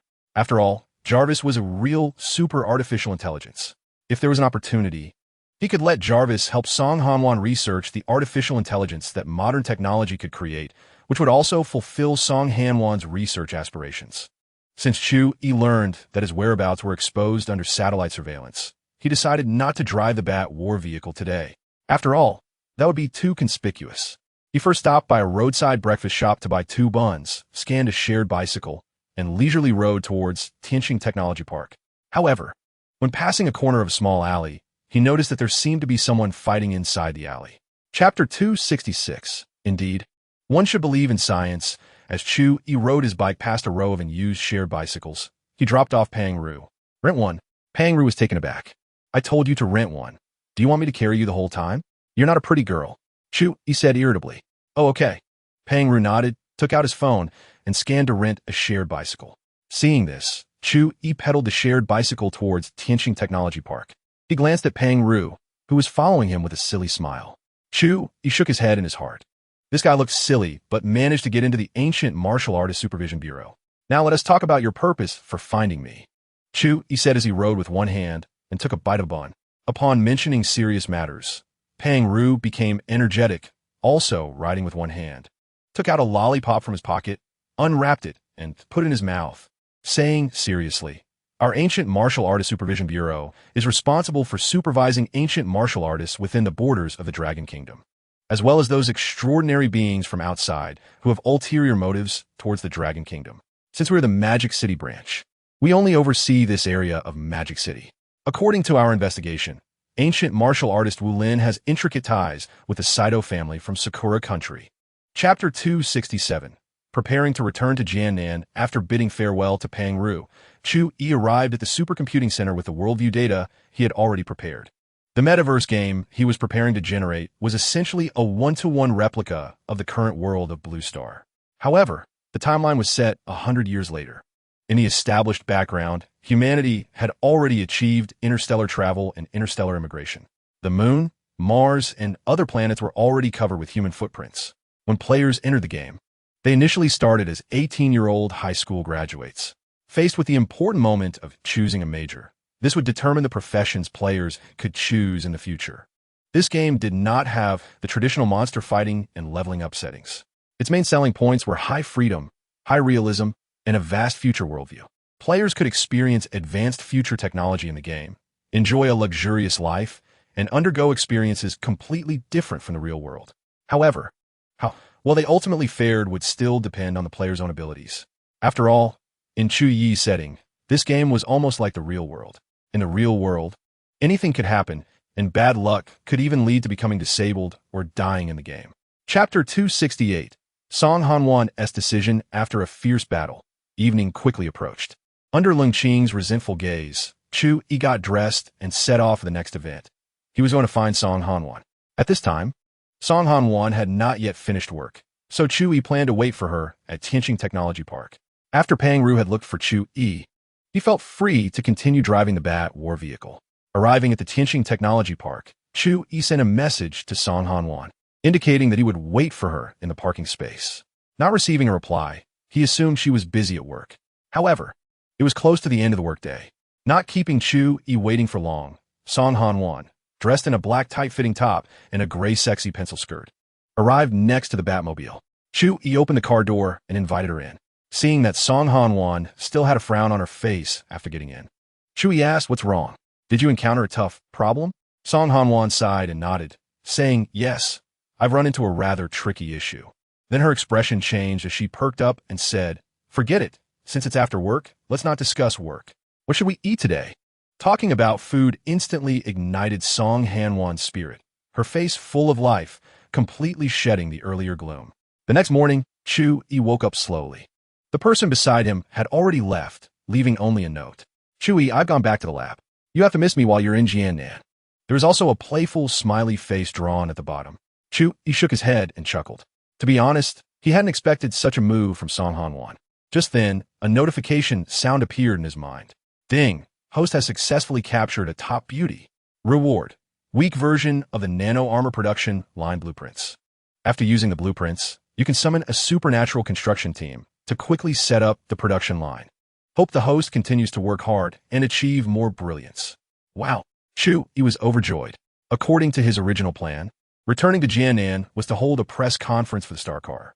Even if he gained a lot of admiration points and exchanged them, he could only get the design of the weakened version of the nano armor at most. The subsequent mass production would still be a headache. He didn't expect the system to arrange everything for him. Now, with the building blueprints that could directly summon a supernatural construction team, he just needed to return to Jiannan and find a suitable piece of land for construction. Chu Yi took a refreshing shower, washing away the fatigue he had accumulated during this time. When he went downstairs, Wei Rou had already prepared a lavish dinner. Shen Yinyun, Wei Rou, and Wei Ningxia were already sitting at the dining table, chatting and laughing about things among girls.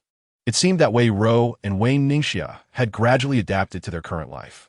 Regarding the fact that the Wei family had been destroyed by him, Chu Yi planned to take some time later to confess to Wei Rou and Wei Ningxia, so they wouldn't have to live in fear. "Chu Yi, come eat. Everyone is waiting for you." Wei Rou waved to Chu Yi with a smile as she saw him coming downstairs. Yes, big brother Chu Yi, hurry up. I am starving." Wei Ningxia urged quickly. Shen Yinyun pulled out a chair beside her, looking at Chu Yi with a smile without saying anything. However, the meaning was quite clear, which was to let Chu Yi sit down quickly so they could all eat together. Chu Yi smiled and responded, quickly taking a seat. The four of them enjoyed a warm dinner together. After dinner, Shen Yinyun continued to tutor Wei Ningxia with her homework, while Wei Rou went to the kitchen to wash the dishes.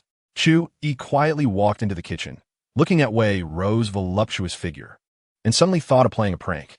That night, Shen Yinyun seemed to transform into an insatiable enchantress, which Chu Yi thoroughly enjoyed. The next morning, Chu Yi hurried to the newly acquired construction site and used the blueprints for the weakened version of the nano armor. In the air, a blue vortex slowly formed, and a familiar figure walked out from within. "Boss, I didn't expect to see you so soon again. What do you want me to make this time?" Li Godin laughed heartily as he stepped out of the blue vortex and warmly embraced Chu Yi. Chu Yi handed him the blueprints and said with a smile, "Just follow what's on the blueprints."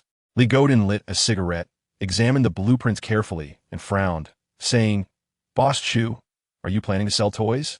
This thing has been outdated for decades. Chu Yi's expression became awkward. Just how advanced was the technology in Li Godin's world? Such a powerful individual combat armor was actually considered an outdated toy. Seeing that Chu Yi's expression wasn't good, Li Godin quickly chuckled. I get it. Just like the car you drive, you want a retro style, right? No problem, leave it to me. After finishing lunch together, Chu Yi used the excuse of having other matters to attend to and said goodbye to Xianglan. In reality, he was preparing to find Xie Ziqing, the master of time management. Although Chu Yi felt a bit busy, he was enjoying it. Chu Yi called Xie Ziqing, but surprisingly, she hung up on him. So, he dialed again, only to be hung up on repeatedly. This made him almost think that Xie Ziqing had been kidnapped.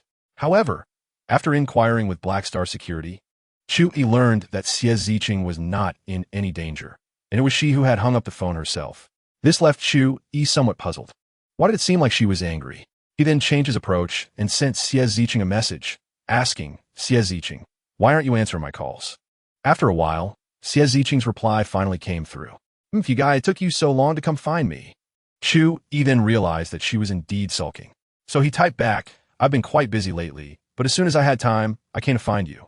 Where are you? The other party didn't reply to the message, and after a while, the phone rang. Stinky guy, can't you hold back for a bit? Xie Ziqing shot Chu Yi a resentful glance. It was all Chu Yi's fault for making her throat hurt.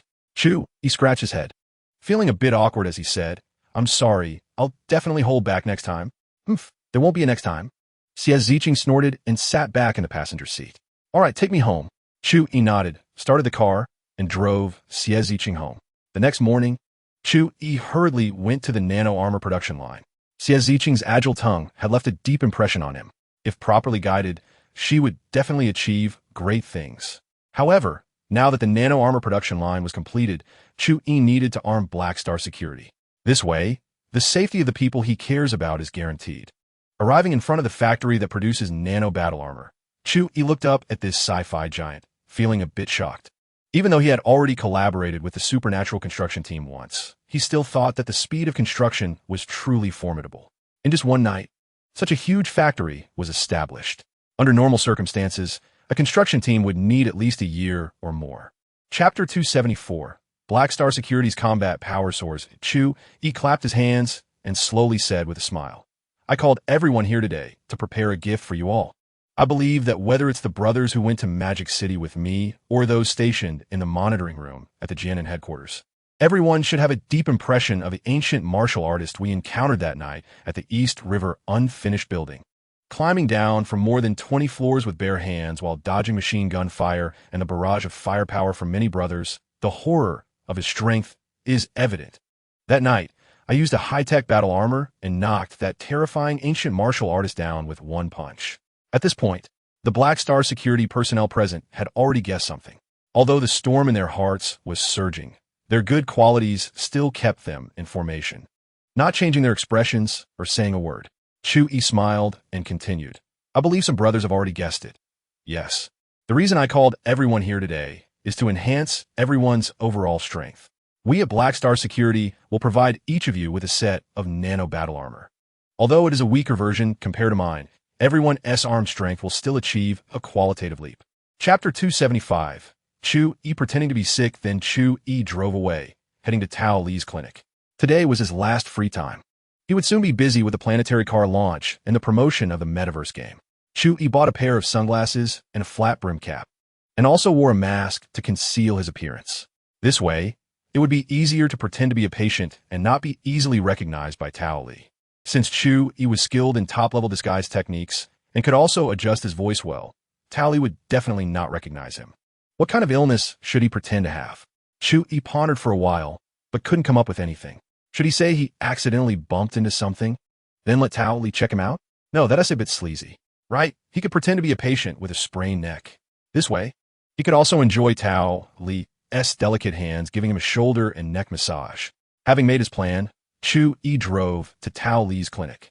It seemed that due to insufficient funds, the decoration was a bit simple. It was just freshly painted, but it was clean and tidy. There was only Tao Li in the clinic. Currently, there were no patients and she was bored, scrolling on her phone. Just as Chu Yi was about to enter, hurried footsteps came from behind him, and a plump, greasy man squeezed past him into the clinic. Chapter 276. A new cosplay character. No wonder Tao Li, the school doctor, was doing well and suddenly resigned to open a clinic. That fat guy must be tempted by her beauty. Chu Yi frowned and asked if that's the case. He would have to teach Liu a lesson to make that fat guy give up on such thoughts. As for the specific process, Chu Yi didn't care, as long as he achieved his goal. Speaking of this, Tao Li looked disgusted. Forget it. It's better not to mention it. Seeing this, Chu Yi also decided not to continue pretending to be a patient. He sat up, took off his disguise, and smiled at Tao Li, saying, "Can you tell me now? I will help you solve it." You. Tao Li was initially confused, but then realized and angrily punched Chu Yi. You, Chu Yi, actually pretended to be a patient to tease me. I don't care. The medical fee is double. Chu Yi shook his head and laughed. I think you'd be more suited to do business than to be a doctor. You have the makings of a natural businessman. Double medical fees. Hurry up. We can do it by scanning or cash. Tao Li directly pulled out her payment code, rubbing her thumb and index finger together in a greedy manner. Chapter 277. Hurry. Call Daddy Ling Qing was very efficient and brought over a peculiar costume from a certain strange anime in less than 10 minutes. The one worn by the male lead named Chu Yi Xiaosan. Just as he was leaving, his expression was a bit strange. Of course, Chu Yi knew what Lung Qing was thinking. She probably had seen this anime too. Chu Yi Xiaosan was the stepfather of the character Tao Li was going to play. In the original story, he had many strange stories with AI Li. However, this was reality, and Chu Yi and Tao Li were just acting. But even acting could add some more immersive means. So at that time, Chu Yi could justifiably make Tao Li call him daddy. Thinking of that scene, Chu Yi couldn't help but smile slightly. Since both were modern characters, and the costumes Chu Yi Xiaosan wore in the show were quite casual, Chu Yi only needed to change into a set of clothes, wear the same wig as Chu Yi Xiaosan, and use top-level disguise techniques to modify his face. He had already changed into the full outfit and wig in the car, just waiting for Tao Li to come down. Perhaps because of the cosplay, Tao Li made Chu Yi wait for a full half an hour this time. Chapter 278. What? This is called a couple's theme restaurant? Entering the private room, the decoration style made Chu Yi exclaim, "Wow, this place is called a couple's theme restaurant? It must be a couple's theme hotel." The private room was quite spacious. Even though it was only meant for 2 people to dine in, it was about 30 square meters. The decoration style was indeed purely campus-themed. The blackboard, windows, and tables and chairs were all mimicking a classroom so well that at first glance, one would think they had entered a classroom. However, at the very back of the room, there was even a bed. Moreover, next to the blackboard, 2 pieces of intimate clothing were hanging, coupled with the lighting design. It made the private room's lighting a bit hazy. If a single man and woman were alone, it would be easy to create an ambiguous atmosphere. At this moment, Tao Li's heart was already racing. Could it be that Chu Yi had been planning this for a long time? First, he tricked her into changing into AI Li's outfit. And then he changed into Chu Yi Xiaosan's clothes, saying they were going to an anime exhibition. But after that, he brought her to this kind of ambiguous restaurant. If she said there was no premeditation, Tao Li wouldn't believe it at all. But since she was already here, she couldn't just turn around and leave. That would make Chu Yi very awkward. So, Tao Li had no choice but to obediently follow Chu Yi to the desk-style dining table, and they sat opposite each other. Chapter 279. Tao Li lost? Isn't it just rolling dice to guess high or low? I've never lost to anyone when it comes to luck. Tao Li nodded and confidently said, "Since you agree, let's get started right away. Ladies first. You can roll the dice first." Tao Li didn't hesitate, took the dice, and started rolling. In her mind, she imagined the actions of a gambling god, but in reality, it looked a bit clumsy. Crash. Snap. After stopping, Tao Li thought for a moment and said, "I guess the total is 10. Since there were only 3 dice, the minimum and maximum totals were 3 and 18 respectively. So Tao Li guessed a number that was somewhat in the middle, which was a safer approach. Chu Yi smiled at her and asked, "Are you sure? Want to think again? This is a one-shot deal." Tao Li nodded firmly and said, "Hurry up and guess. I made up my mind." In her view, in situations like this, once you've decided, you shouldn't change your mind. If the number guessed is close to the actual total, changing it might lead to regret. After Chu Yi paid, the waiter left with a smile. This couple-themed restaurant had quite high charges. A meal plus an afternoon's reservation cost 3,000 yuan, which was really beyond the means of an average person. Chu Yi clapped his hands and said to Tao Li, "Come on, please start your performance." Tally pressed her lips together and walked over to the blackboard to take down the sailor suit hanging there, but her height was a bit insufficient. So she could only look at Chu Yi with a pleading expression. Chu Yi laughed and stepped forward to take the outfit down and handed it to her. He pointed to the bed in the booth and said, "There are curtains by the bed. You can pull them and change clothes. Don't worry, I won't peek." Tally nodded with a blushing face and whispered, "Got it. No peeking." Then she took small steps toward the bed and pulled the curtains to block Chu Yi's view. However, Chu Yi soon discovered that the curtains were somewhat sheer. Wow, this couple-themed hotel was really interesting. Every detail was spot on, perfectly capturing the essence of male hormones. Since they said they would play a game, they naturally had to enjoy the fun of it. After a few minutes, Tally slowly pulled back the curtains and shyly walked out. Chu Yi looked up, and his eyes instantly lit up. Although the sailor suit was likely a better fit for girls around 1.6 meters, it was a sexy version, so it was somewhat shortened. Now on Tally, who was just over 1.5 meters, the hem fit just right. Tally then sat back down across from him and said, "You said we would play a game. I've thought of one. Let's draw cards and compare sizes." Chu Yi nodded and casually replied, "I'm fine with whatever. It's up to you. But since you're already wearing this outfit, you need to put up a new chip. Since the game method was chosen by her, the stakes will be set by him." Chu Yi's lips curled slightly as he said, "If you lose, you have to kiss me." Tally wrinkled her little nose, thought for a moment, and agreed, "A kiss is fine. It's not like I've never kissed before." Indeed, the two had already kissed once at the last comic convention, and that was in a crowded place. Now that it was just the two of them, she had nothing to be shy about. "All right then." Chu Yi called the waiter again to bring the cards. Tally took the cards from Chu Yi, opened them, shuffled several times, and said, "Jokers don't count. A is the smallest, and K is the largest. Okay? No problem. You go first." Chu Yi smiled and said, "No, you go first this time." Tally shook her head and handed the shuffled cards back to Chu Yi. She felt that perhaps last time her luck was poor because she guessed first. This time, letting Chu Yi draw first might change her luck. Chu Yi smiled slightly, not refusing, and let Jarvis scan the cards, drawing the highest K. After all, Tally wouldn't be able to tell he was cheating, so he drew the highest card just in case. After Chu Yi drew his card, Tally quickly drew one as well and smiled after seeing her card. The two exchanged confident glances, and Tally said, "I'll count to 3, and we reveal our cards together. 1, 2, 3, reveal." They both revealed their cards at the same time. Chu Yi had AK, and Tao Li had AQ. Seeing this, Tao Li's expression froze, and she said with a long face, "I drew AQ. How can you still be bigger than me? What can I say? I've never lost to anyone in luck since I was a kid, sorry." Chu Yi chucked it.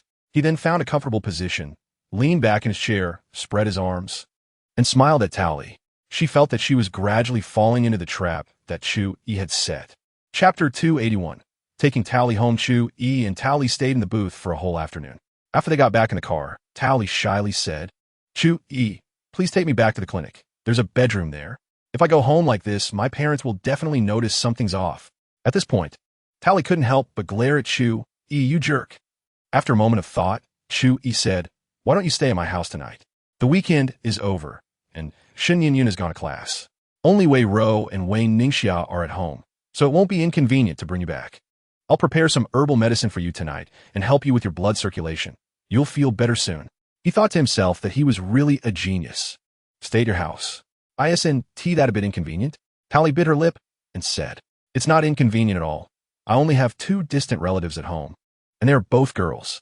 If you don't mind, you can stay at my house tonight." Chu Yi smiled slightly and continued to persuade her. "Besides, your clinic isn't very spacious, and the bedroom is probably just for temporary rest. Aren't you afraid to stay there alone at night?" Tao Li pressed her lips together. Indeed, she had stayed at the clinic once. When she got up to use the bathroom in the middle of the night, the sound of her footsteps echoed, and it felt eerie to be alone. Plus, she was timid and had decided not to spend the night there. The only reason she chose to stay at the clinic today was to save on hotel costs. "Then I'll go to your house tonight." Tao Li bit her lip and agreed to Chu Yi's suggestion. "Okay." Chu Yi snapped his fingers and started the car. After returning home, it was already 5:30 in the afternoon. At this time, Tao Li had regained some ability to walk. Although her walking was still a bit awkward, she could at least walk. However, Chu Yi was still by her side, gently supporting her with his hand. At this moment, Wei Ro was preparing dinner. Wei Ningxia was barefoot, lying on the living room sofa watching TV. When Chu Yi was helping the limping Tao Li through the door, he was just seen by Wei Ro, who was coming out with dishes. She was momentarily taken aback.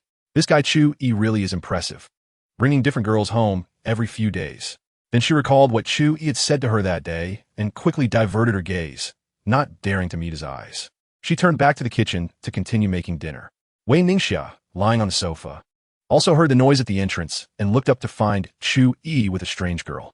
However, the clothes on Tao Li made her feel somewhat familiar. After a moment of contemplation, Wei Ningxia quickly remembered that the outfit Tao Li was wearing was the same as that of a female protagonist she had seen in an anime. Brother Chu Yi. What's this sister's name? Wei Ningxia pretended not to recognize their outfits and asked with a puzzled expression. This is Sister Tao Li. Come say hello to her. Chu Yi said with a smile. Hello, Sister Tao Li. My name is Wei Ningxia. Wei Ningxia smiled sweetly and greeted Tao Li. Tao Li also nodded with a smile and said, hello. Nice to meet you. The two helped Tao Li sit down on the sofa. And Chu Yi let Wei Ningxia watch TV with Tao Li while he went into the kitchen. This chapter has been shortened. P.S. I'm too tired today. Forcing myself to update a chapter. Sorry, chapter 282. I really am a little genius. It's Wei Ningxia. Chu Yi and Wei Ro's bodies suddenly stiffened. They didn't expect Wei Ningxia to catch them slacking off in the kitchen. Chu Yi quickly pulled his hand back, pretending to help Wei Ro tie her apron.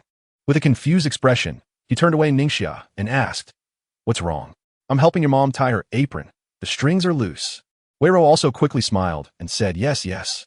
I'm busy, so I asked Chu Yi to help me tie the apron. Are you hungry, Ningxia? Dinner will be ready soon. Wei Ningxia looked at the two with suspicion, her face full of disbelief. Fortunately, from Wei Ningxia's angle, she couldn't see what the two were actually doing, so it gave Chu Yi a chance to explain.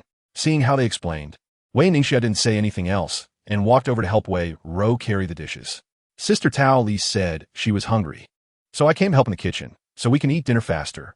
After Wei Ningxia said this, she carried out the braised pork that Wei Ro had just made. Only then did Wei Ro let out a sigh of relief and gave Chu Yi a resentful glance. You really are something. I haven't told Ningxia the truth yet, so she still pretends to be my daughter. Chapter 283. Scar understands me. Scar's efficiency was as fast as ever. Before long, he delivered all the traditional Chinese medicine and clothes that Chu Yi needed. Before leaving, he winked and dropped a line. Boss, these are all the latest styles, including the embroidered sheer Chong Sam, cute charming kitten outfit, and the black and white pure desire maid outfit. Enjoy. To this, Chu Yi could only smile wryly and give Scar thumbs up. With such a considerate little brother, what else could he say but praise? Chu Yi returned to the living room with bags in hand, called Wei Ro over, and handed her the bag containing various outfits. Smiling as he said, After you finish your work, go back to your room and try on the clothes in the bag to see if they fit. Remember to try them on by yourself. By myself? Wei Ro was a bit curious and immediately wanted to open the bag to see what kind of clothes needed to be so mysterious. However, she was stopped by Chu Yi, who smiled and said, It's better to try them on in your room. It's not convenient in the living room. Hearing this, Wei Ro knew that the clothes inside were definitely strange, but she still nodded and agreed to Chu Yi's request. Chapter 284. Preparations before the press conference the next morning. Chu Yi got up early and, looking at the sleeping Tao Li beside him, couldn't help but smile slightly. Their high-intensity, low-interval aerobic exercise had been quite intense. The two of them forced themselves to wash up in the bathroom and then collapsed in a bed for a deep sleep. Chu Yi remembered that today was the day of the Star Planet Auto press conference. He still had important matters to attend to, so he decided it was time to get up. He glanced at the time. It was almost noon. So, he let Tao Li rest well while he dressed neatly and drove to the Star Planet Auto office building. The press conference was set for 7 in the evening, so Chu Yi still had plenty of time to prepare. Although he was very familiar with Star Planet Auto, the presentation would cover not only the performance of Star Planet cars, but also comparisons with other car brands, price comparisons, maintenance and usage cost comparisons, etc. All of this required Chu Yi to do his homework in advance. Chu Yi arrived at Chun Yun's office, and the moment he entered, a fragrant breeze greeted him, with a soft and warm touch in his arms. Chu, what have you been busy with these days? You haven't come to see me much. Chun Yun said with her hands around Chu Yi's waist, her delicate hands roaming up and down, speaking with a coquettish tone. Chapter 285. the press conference, and the Mia family's conspiracy when the clock struck 7 in the evening. The live broadcast room for the Star Planet Auto press conference opened on time. Chu Yi, who had been preparing for a long time, was formally dressed and, with a confident smile on his face, spoke into the camera in front of the entire internet. Hello everyone, I am Chu Yi, the founder of Star Planet Auto. Today is the online press conference for the launch of Star Planet Auto products, and I am honored to explain various data about Star Planet Auto. Star Planet Auto had already heavily advertised online a month ago. Whether it was industry, professionals, or potential car buyers, everyone was very curious about this emerging yet powerful Dragon Country car manufacturer. Many people had been eagerly awaiting the live broadcast of tonight's press conference. With such robust performance, Star Planet Auto was set to take the lead in the new energy vehicle market. Countless consumers want to know what the price of this game-changing car would be. As soon as the broadcast started, tens of thousands of viewers flooded into the live room, and with the strong promotion from various platforms, many targeted customer groups also rushed in. Moreover, many car manufacturers regarded Star Planet Auto as their #1 enemy. Chapter 286. Receiving various rewards. The heat generated by this live broadcast was far from over.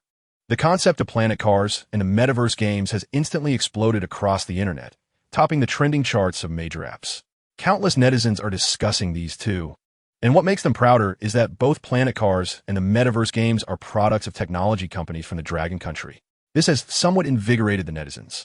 The Dragon Country has been somewhat lagging behind due to the wrong path taken by the previous dynasty hundreds of years ago, even though it has been catching up in recent times. Unexpectedly, a technology company from the Dragon Country has not only completed a leapfrog in the field of new energy vehicles, but has also pioneered the concept of metaverse games ahead of others. The national pride of the onlookers has been instantly ignited. Although they cannot support planet cars, yet due to not having a driver's license, they must show support for the second world mentioned by Boss Chu, not for any other reason, but because it is a metaverse game independently developed by our Dragon Country. It is said that the second world can be entered using a virtual helmet, but if the price is too high for widespread use, it will ultimately just be a game for the rich. I believe that if the production of planet cars increases, there will be no way for car manufacturers around the world to survive. And the only ones that can barely hang on will be those luxury cars that rely on brand effects. Chapter 287. Isn't it just a jonin? A small amount of money. It's just small money. Your call came at the right time. I have a task for you to do. Chu Yi smiled slightly. Having just obtained the blueprints for the production line of top-level chips and high-strength ultralight space alloy. At the same time, the production line for the virtual helmets can also be handled by Li Godin. Li Godin's arrival was perfectly timed. Boss, just give the orders. As long as it's construction-related, my Li Godin's construction team is up to the task. Li Godin's chest thumped loudly. Even if he made another call, Chu Yi could hear the lament of his sternum. I have a few production line blueprints that I need you to complete, and the construction site will be in the mountains or underground in Jiannan. I wonder if that is a challenge for you? Although Li Godin's supernatural construction team is quite powerful, Chu Yi still asked habitually. No problem, boss. I'll go scout for suitable locations today and start work tomorrow. Li Godin readily accepted Chu Yi's request, and since Chu Yi was now his boss, he naturally wanted to make him happy. Chu Yi nodded, very satisfied with this, and then continued, by the way, let me tell you my personal vision. In the future, I plan to build a technological kingdom in the mountains or underground of Jiannan. Chapter 288. Female ninja Toyotomi Raku. Toyotomi Raku is a ninja from the Sakura country, 20 years old and female. Her master, Mita Yoshiyuki, is a jonin belonging to the Mita family and is said to have been sent to the Dragon Country to carry out a mission. Under her master's guidance, Toyotomi Raku has the strength to fight against Chunin, but because she has never killed an ancient warrior from the Dragon Country, she doesn't even hold the title of a genin. Having never been to the Dragon Country, Toyotomi Raku has always been curious about this mysterious land. Even though she tried to persuade her master to take her to the Dragon Country for missions, her master refused. However, where there's a will, there's a way. She managed to find out through her own channels the city where her master was to carry out the mission and came to Jiannan alone. Since she was not on a mission, Toyotomi Raku simply wore a plain black outfit, tied her hair in a high ponytail, and slung a bag across her body. She looked like a beautiful college student casually strolling down the street. Additionally, her ninja professionalism led her to wrap her chest with cloth strips, making it more convenient to move without the encumbrance of two bulges. After wandering for a while, Toyotomi Raku used forged identity information to obtain a SIM card and bought a phone from the Dragon Country. Chapter 289. Coming to the rescue after receiving a call from Pang-ru, Chu Yi didn't take it too seriously. After all, what Pang-ru considered a jonin was just a small character to Chu Yi. What was more important now was to go to the address provided by Li Godin to inspect his secret research base. The feeling of secretly building his technological kingdom among the mountains while keeping everyone in the dark filled Chu Yi with joy. Since the location chosen by Li Godin was in the mountains without direct roads, Chu Yi called a brother from Black Star Security to be the driver, who would take him to the location and then leave. Li Godin would then take him to the secret base, and, after the inspection, he would have Black Star Security come to pick him up. The Rolls-Royce drove smoothly, and after passing a traffic light, the car slowly stopped, waiting for the red light countdown. At this moment, a girl dressed in black with a high ponytail caught Chu Yi's attention. Of course, the reason she caught his eye was not because of her figure, but because of the little black dog in front of her wagging its tail wildly. This reminded Chu Yi of his childhood experience of secretly feeding stray dogs behind his parents' backs. Chapter 290. This must be a movie. Toyotomi Raku was just about to use a secret technique to escape when she suddenly felt a flash in front of her eyes, and a golden red figure appeared before her. Under the sunlight, this figure reflected light, shining brightly and dazzlingly. She was stunned, her heart filled with shock. Such speed was something even a jonin could not achieve.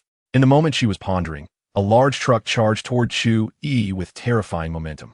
However, Chu Yi merely bent his knees slightly, extended his arms, and spread his fingers, assuming an intercepting posture. A brilliant blue electromagnetic nano field erupted between his hands, forming a visible blue wall. Boom! The truck crashed into the blue wall with unstoppable force, and the terrifying kinetic energy was largely mitigated by the electromagnetic nano field. Glass shattered everywhere, and the ear-splitting sound of metal being crushed echoed through the street as onlookers gasped in shock. Wow, this is definitely a movie. I bet on my jet fighter name, and it seems I was right. Is the filming scene really this realistic? Wow, the flying glass shards just barely missed my handsome face. This is too dangerous. Chapter 291. Capture her to raise a dog. The interior of the Rolls-Royce was very stable, with an excellent chassis and suspension making it quite comfortable inside.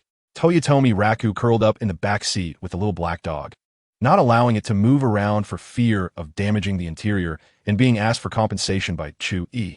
Chu Yi observed Toyotomi Raku through the rearview mirror, feeling somewhat puzzled. Black Star Security's intelligence should not be wrong. This Raku in front of him was very likely the ninja sent from the Sakura country to find trouble with him.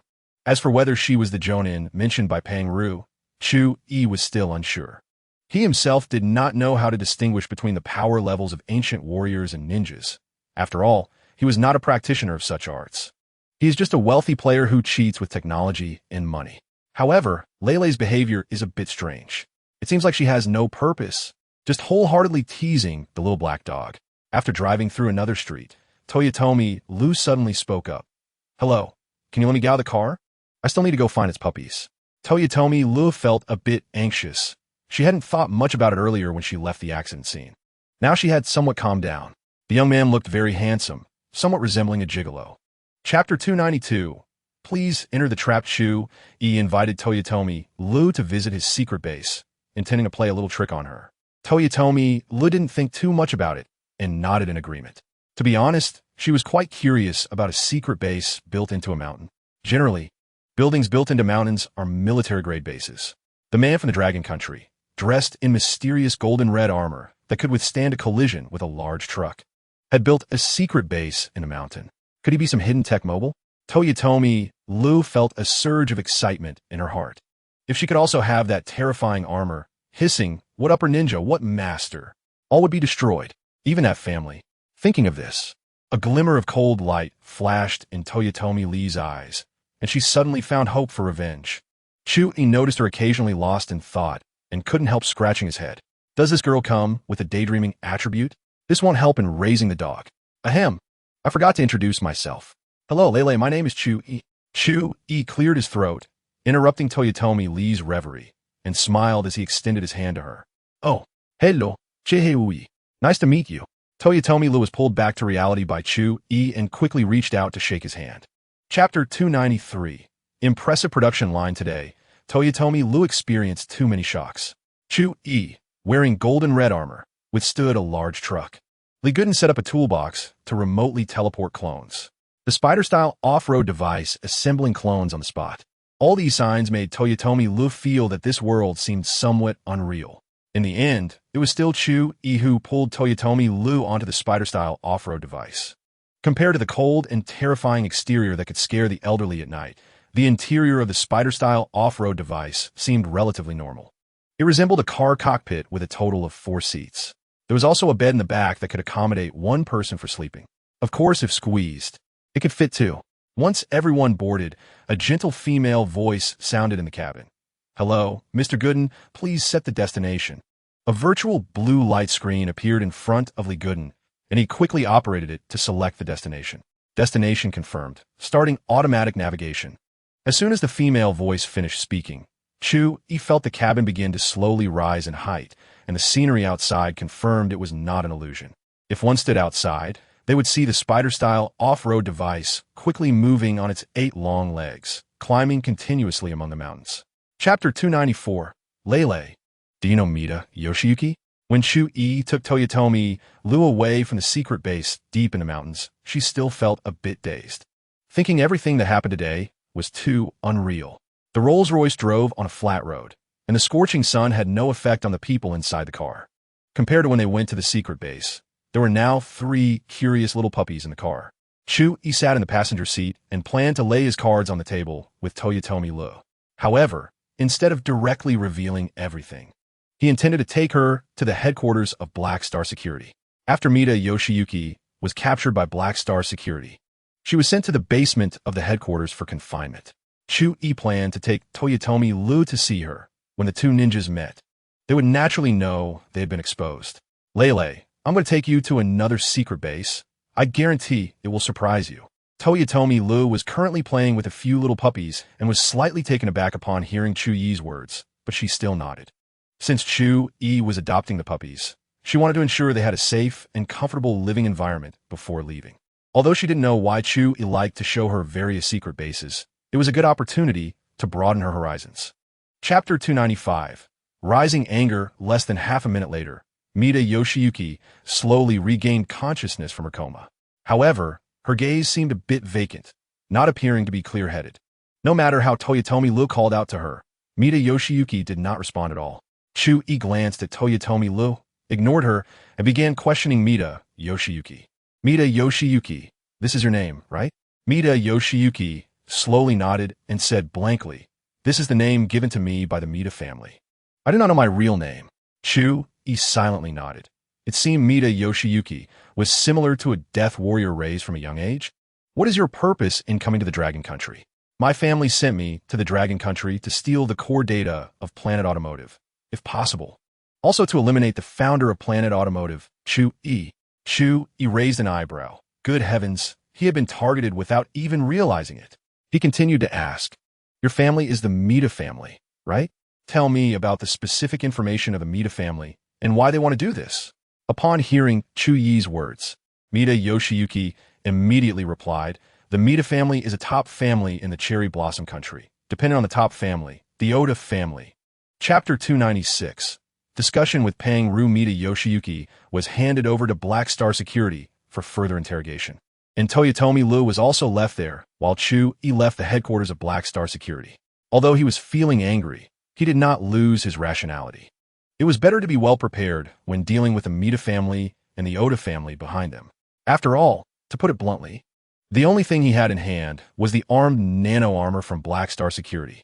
The Mita family and Oda family were based in the Cherry Blossom Country, and gathering specific information about them, how Black Star Security would go to the Cherry Blossom Country, and how to retreat after obtaining it were all problems Chu Yi needed to solve. He couldn't risk the lives of his subordinates to minimize casualties among his brothers. Advanced preparation and planning were essential. His phone rang again. Pang Ru was calling. "Hey, Chu Yi, I've arrived in Jiannan. Where are you now?" Chu Yi pondered for a moment and gave him the address of a fried chicken restaurant, as he also had things to ask Pang Ru.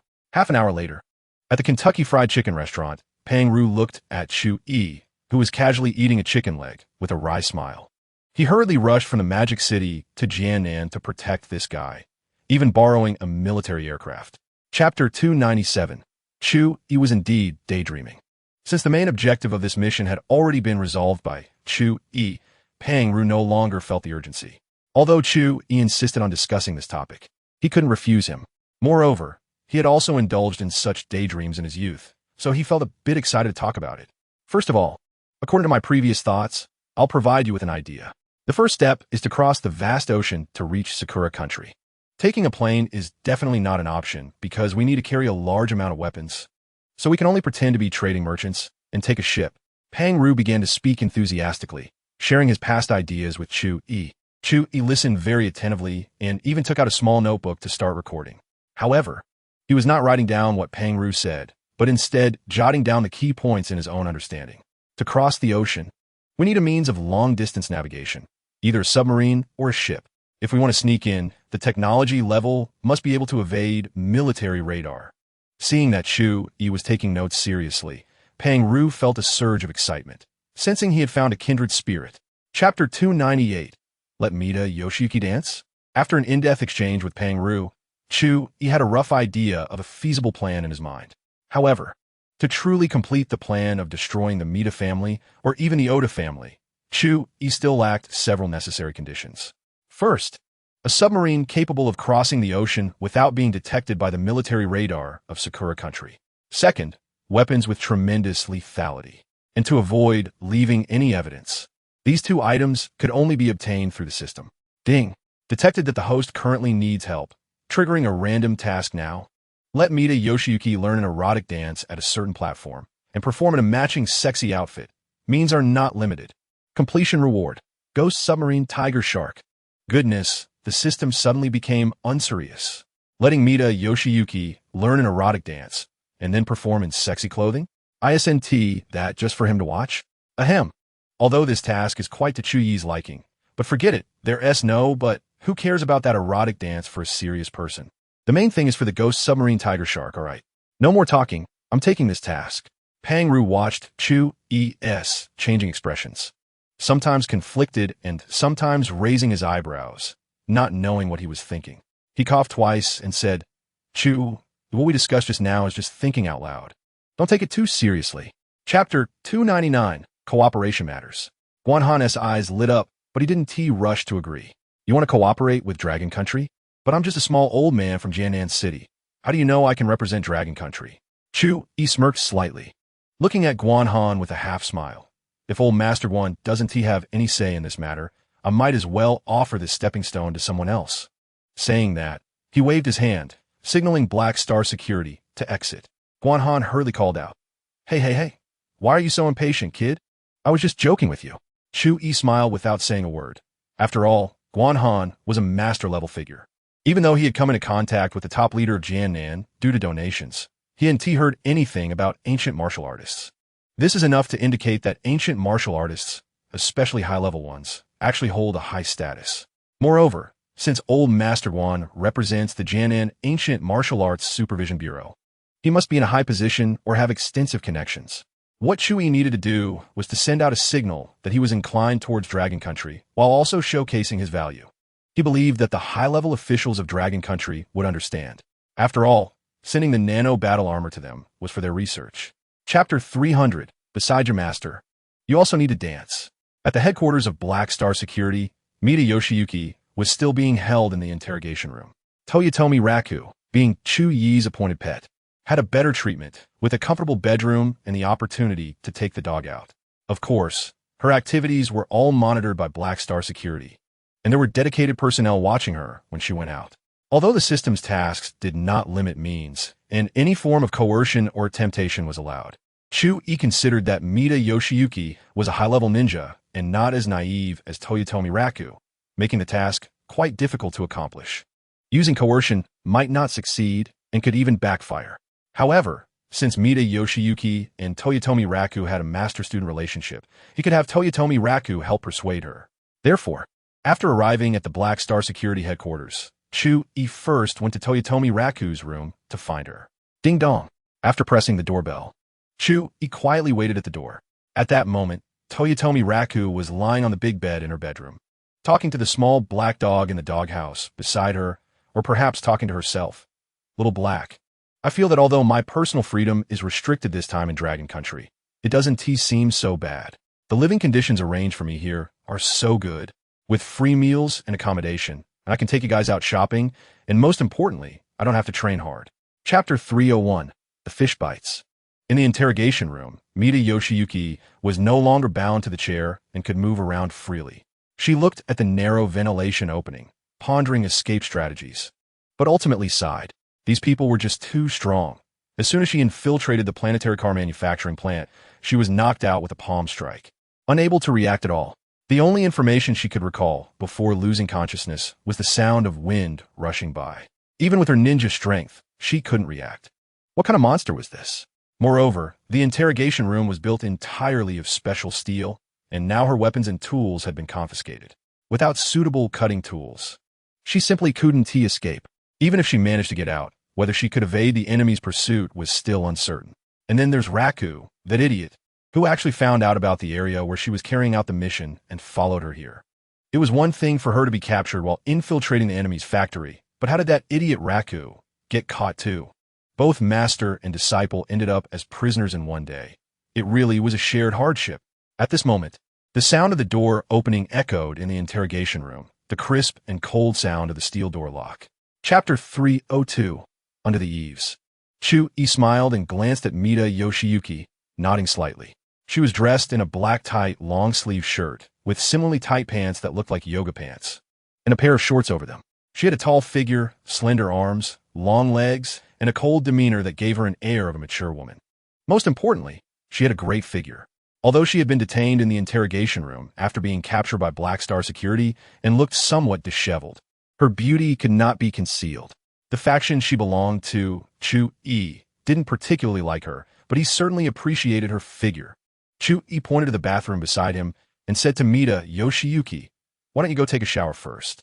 The outfit for dancing is already in the bathroom. Just change into it after you're done." Mida Yoshiyuki didn't argue and obediently walked toward the bathroom. She had a slight obsession with cleanliness and had been wanting to wash herself thoroughly after being locked in the interrogation room for so long. The greasy and sweaty feeling made her itchy all over, so of course, she wouldn't refuse the opportunity to shower. As for launching a surprise attack and taking Chu Yi hostage, Mida Yoshiyuki had considered it, but she quickly abandoned the idea. Chapter 303, A Chance Encounter. Click. Hearing the sound of the bathroom door opening, Chu Yi turned his head and his eyes lit up. Although Mida Yoshiyuki had no makeup on and her hair was damp and tied up, her curvaceous figure and long legs were fully displayed in her outfit. Even Toyotomi Raku exclaimed in surprise. It was his first time seeing his master dressed like this, and she looked great. Seeing the strange light in Chu Yi and his disciple's eyes, Mida Yoshiyuki felt a sense of shyness for the first time in her life. This feeling was not good. Was what she wore really that strange? Chu Yi pointed to a shoe rack nearby, which had an unopened shoebox on it. "Go put on the black high heels with red soles inside, then dry your hair and learn the dance." Mida Yoshiyuki nodded indifferently, took out the high heels from the box, and awkwardly put them on. Although it was her first time wearing them, as a high-ranking ninja, her physical fitness and coordination were top-notch, and she quickly adapted. Toyotomi Raku handed his tablet to Mida Yoshiyuki, and then relayed Chu Yi's original words. "Master, we need to learn this dance." Chu Yi said that besides dancing the standard moves, we also need to mimic the expressions. We can't have a cold, expressionless face. Chapter 304. Keep playing music, keep dancing. After watching the dance video for a while, Toyotomi Raku and Mida Yoshiyuki felt they had memorized enough and planned to get up and practice. However, seeing Chu Yi still nearby made them feel a bit embarrassed. Although they were rehearsing the dance to show him, it felt strange to practice with someone watching. After thinking for a moment, Toyotomi Raku hesitated and said to Chu Yi, "Chu Yi, could you step outside for a bit? It feels a bit awkward to practice with you watching." Chu Yi waved his hand and decisively rejected Toyotomi Raku's request. "You're thinking about this the wrong way. It's just a rehearsal, right? If you feel shy about practicing because someone is watching, how will you perform when the time comes? Don't forget, besides the dance moves, you need to show the charming expressions too. How can I not supervise you?" Chu Yi's righteous words almost made Toyotomi Raku think he was doing it for their own good. It was like a caring dance teacher. What the heck? He's clearly just a pervert, acting all serious. Toyotomi Raku muttered in his heart, but didn't dare to say it out loud, looking at Chu Yi with a wronged expression. She turned to Mida Yoshiyuki and whispered, "Master, since Chu Yi won't leave, let's just pretend he doesn't exist." Chapter 305. From now on, you are my life assistant, a dance lasting over 3 minutes. And Chu Yi made Toyotomi Raku and Mida Yoshiyuki practice it more than 20 times. By the end, even Toyotomi Raku, being a middle-ranking ninja, had a slight sheen of sweat on his forehead and a flushed face. Mida Yoshiyuki felt a bit better, but also sensed her physical exhaustion. The dance moves themselves were fine. But what troubled her were the charming expressions of the girl group members. She felt that the muscles in her face were getting stiff and sore from the effort. When Chu Yi finally said it was good, Mida Yoshiyuki let out a huge sigh of relief. Although she hadn't faced severe punishment after being captured by Chu Yi, having to dance seductively was more uncomfortable for her than any punishment. As this was her first failed mission, Mida Yoshiyuki was somewhat at a loss. Why was the punishment after her capture so strange? Chu Yi had completed his task and had seen enough of the dance. The only downside was that he felt a bit pent up, with a hint of desire in his eyes. He kept scanning the 2 female ninjas from Sakura Country up and down, but ultimately refrained from acting on his instincts. Although he had such thoughts, he still wanted to act according to his principles and bottom line. If he wanted to indulge, he at least had to make them fall for him first. Chapter 306. The Life Assistant Disturbing My Sweet Dreams. The next morning, Chu Yi was awakened by knocking on the door. His drowsy brain slowly cleared, and as he opened his eyes to look at the ceiling, he felt a bit reluctant to get up. After arranging for Toyotomi Raku to be his life assistant the day before, he had spent a long time with longtime, and all his pent-up feelings were swept away. However, the itchiness in his heart remained. He knew exactly why, and he estimated that this feeling wouldn't disappear until he had his way with Toyotomi Raku and Mida Yoshiyuki. There was no helping it. Sometimes men are just that greedy. Chu Yi had the ability and certainly wouldn't suppress his greedy desires. Knock, knock, knock. Boss, are you awake? It's time to get up for breakfast. Toyotomi Raku's crisp voice came from outside the door, followed by another round of knocking. It was more like banging on the door. Outside, Toyotomi Raku was dressed in a black and white maid outfit, and as she knocked, a smile was on her face. "Oomph. You want me to be your life assistant and take care of your daily needs? Sounds nice, but isn't that just a maid? Since you're giving me the morning wake-up service and bedtime service, don't even think about sleeping in. Oomph. Boss, get up. Breakfast is ready." Toyotomi Raku knocked energetically. But then with a click, the door slowly opened. Chu Yi, with somewhat messy black hair, stared blankly at Toyotomi Raku, his expressionless face making the atmosphere awkward. Toyotomi Raku gave a sheepish smile and reached out to greet him. "Good morning, boss. Hurry and wash up to eat. This is so awkward." It felt a bit strange. Chu Yi opened the door to let Toyotomi Raku in and then turned to enter the bathroom to wash up.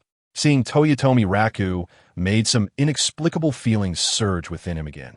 At this moment, Toyotomi Raku's urging voice came from outside, further irritating Chu Yi. Chu Yi stood at the sink, staring at himself in the mirror. His eyes were slightly bloodshot, and like a beast, they flickered with a certain wicked light. "Damn it. Waking me up early in the morning." Chu Yi washed his face vigorously and strode out of the bathroom. At this moment, Toyotomi Raku was sitting cross-legged on the edge of the bed, playing with the phone she had just bought not long ago. She wore a white, maid headpiece, her long black hair cascading down, tied only at the ends with a hair tie, and a serene smile adorned her face. Chu Yi's eyes were slightly red, and his throat moved as he slowly approached the oblivious Toyotomi Raku. Hearing his footsteps, Toyotomi Raku looked up and smiled at Chu Yi. "Boss, you finally finished washing up. It's almost 8 in the morning." Upon hearing this, Chu Yi's anger flared up even more. 8 o'clock. It's only 8 o'clock now. Can't I just have a nice dream?" With a stern face and no words, Chu Yi walked to the bed and pushed Toyotomi Raku's shoulder. "Ah, boss, what are you doing?" Just as Toyotomi Raku's mind was wandering, Chu Yi sneered and said, "Humph, what do you think I'm doing? Today is your first day of work, and you're disturbing my sweet dreams early in the morning, affecting my sleep time. Since you made a mistake, I have to teach you what rules are. Of course, I'm punishing you, the dream-disturbing little maid. Remember, don't wake me up so early in the future." Woo. Toyotomi Raku felt so wronged. "It was clearly you who asked me to be your life assistant. Now when I wake you up for breakfast, you're still unhappy. But she didn't dare to refute, and could only hold back her feelings of grievance. Boss, I know I was wrong. Although Chu Yi had lectured Toyotomi Raku, his morning irritation had diminished, but another wave of anger was rising. Chapter 307, Nano Black Hole Bomb. This chapter has been abridged. Looking at the bewildered Toyotomi Raku, Chu Yi seemed to lose control as he slowly walked closer. Toyotomi Raku looked up in panic at Chu Yi, only to find that he seemed to have lost his sanity, causing her pupils to shrink. When did Master cast an illusion technique? Illusion techniques are a somewhat esoteric term and are a unique mental interference method used by ninjas. In simple terms, it involves ninjas using psychological suggestions, combined with powders or fragrances that can stimulate hormone secretion in the body to interfere with the target's mind. Regardless of the level of ancient martial artists, as long as they are still flesh and blood, they will be affected by illusions. After all, humans are essentially hormone-driven creatures. Every action is influenced or controlled by hormones within. Whether it's anger, sadness, courtship, or hunger, every move is affected by hormones. The ninjas of Sakura country have also developed various illusion techniques that evoke human emotions based on hormones. As a chunin, Toyotomi Raku naturally noticed something was off with Chu Yi. She just didn't expect Master S illusion technique to be so exquisite, only starting to take effect after a whole night. Wait, now that Chu Yi's illusion has taken effect, isn't she going to be in trouble? Just as Toyotomi Raku was about to struggle, she sensed a barely noticeable scent emanating from Chu Yi, and she inwardly screamed, "Oh no!" This scent is the fragrance of the manjishige. Toyotomi Raku quickly identified the source of the smell, but she was also affected by it, her eyes gradually becoming hazy. Before losing consciousness, her last thought was, what significance does Master S action have? Why is it me who is in trouble? It wasn't until 2 o'clock in the afternoon that Chu Yi finally woke up from his frenzy. At this time, Toyotomi Raku lay on the bed, completely unaware. Chu Yi scratched his head awkwardly, wondering if he was really such a beast. How could he have done something like this? But he wasn't that impulsive. What exactly had happened? At this moment, Chu Yi still didn't know that he had fallen victim to Mida Yoshiyuki's illusion technique, which made it hard for him to control his desires, leading him to act this way towards Toyotomi Raku. Looking at the already unconscious Toyotomi Raku, Chu Yi sighed. Little fool. He was somewhat at a loss on how to face Toyotomi Raku after waking up. If it were about flirting or sweet-talking, he wouldn't have any issues. But now, the situation wasn't about mutual affection or the other person sensing his feelings. Chu Yi shook his head, unable to come up with a solution. How about helping her clean her body? He thought, and then did just that. When Toyotomi Raku woke up, she felt a bit distressed.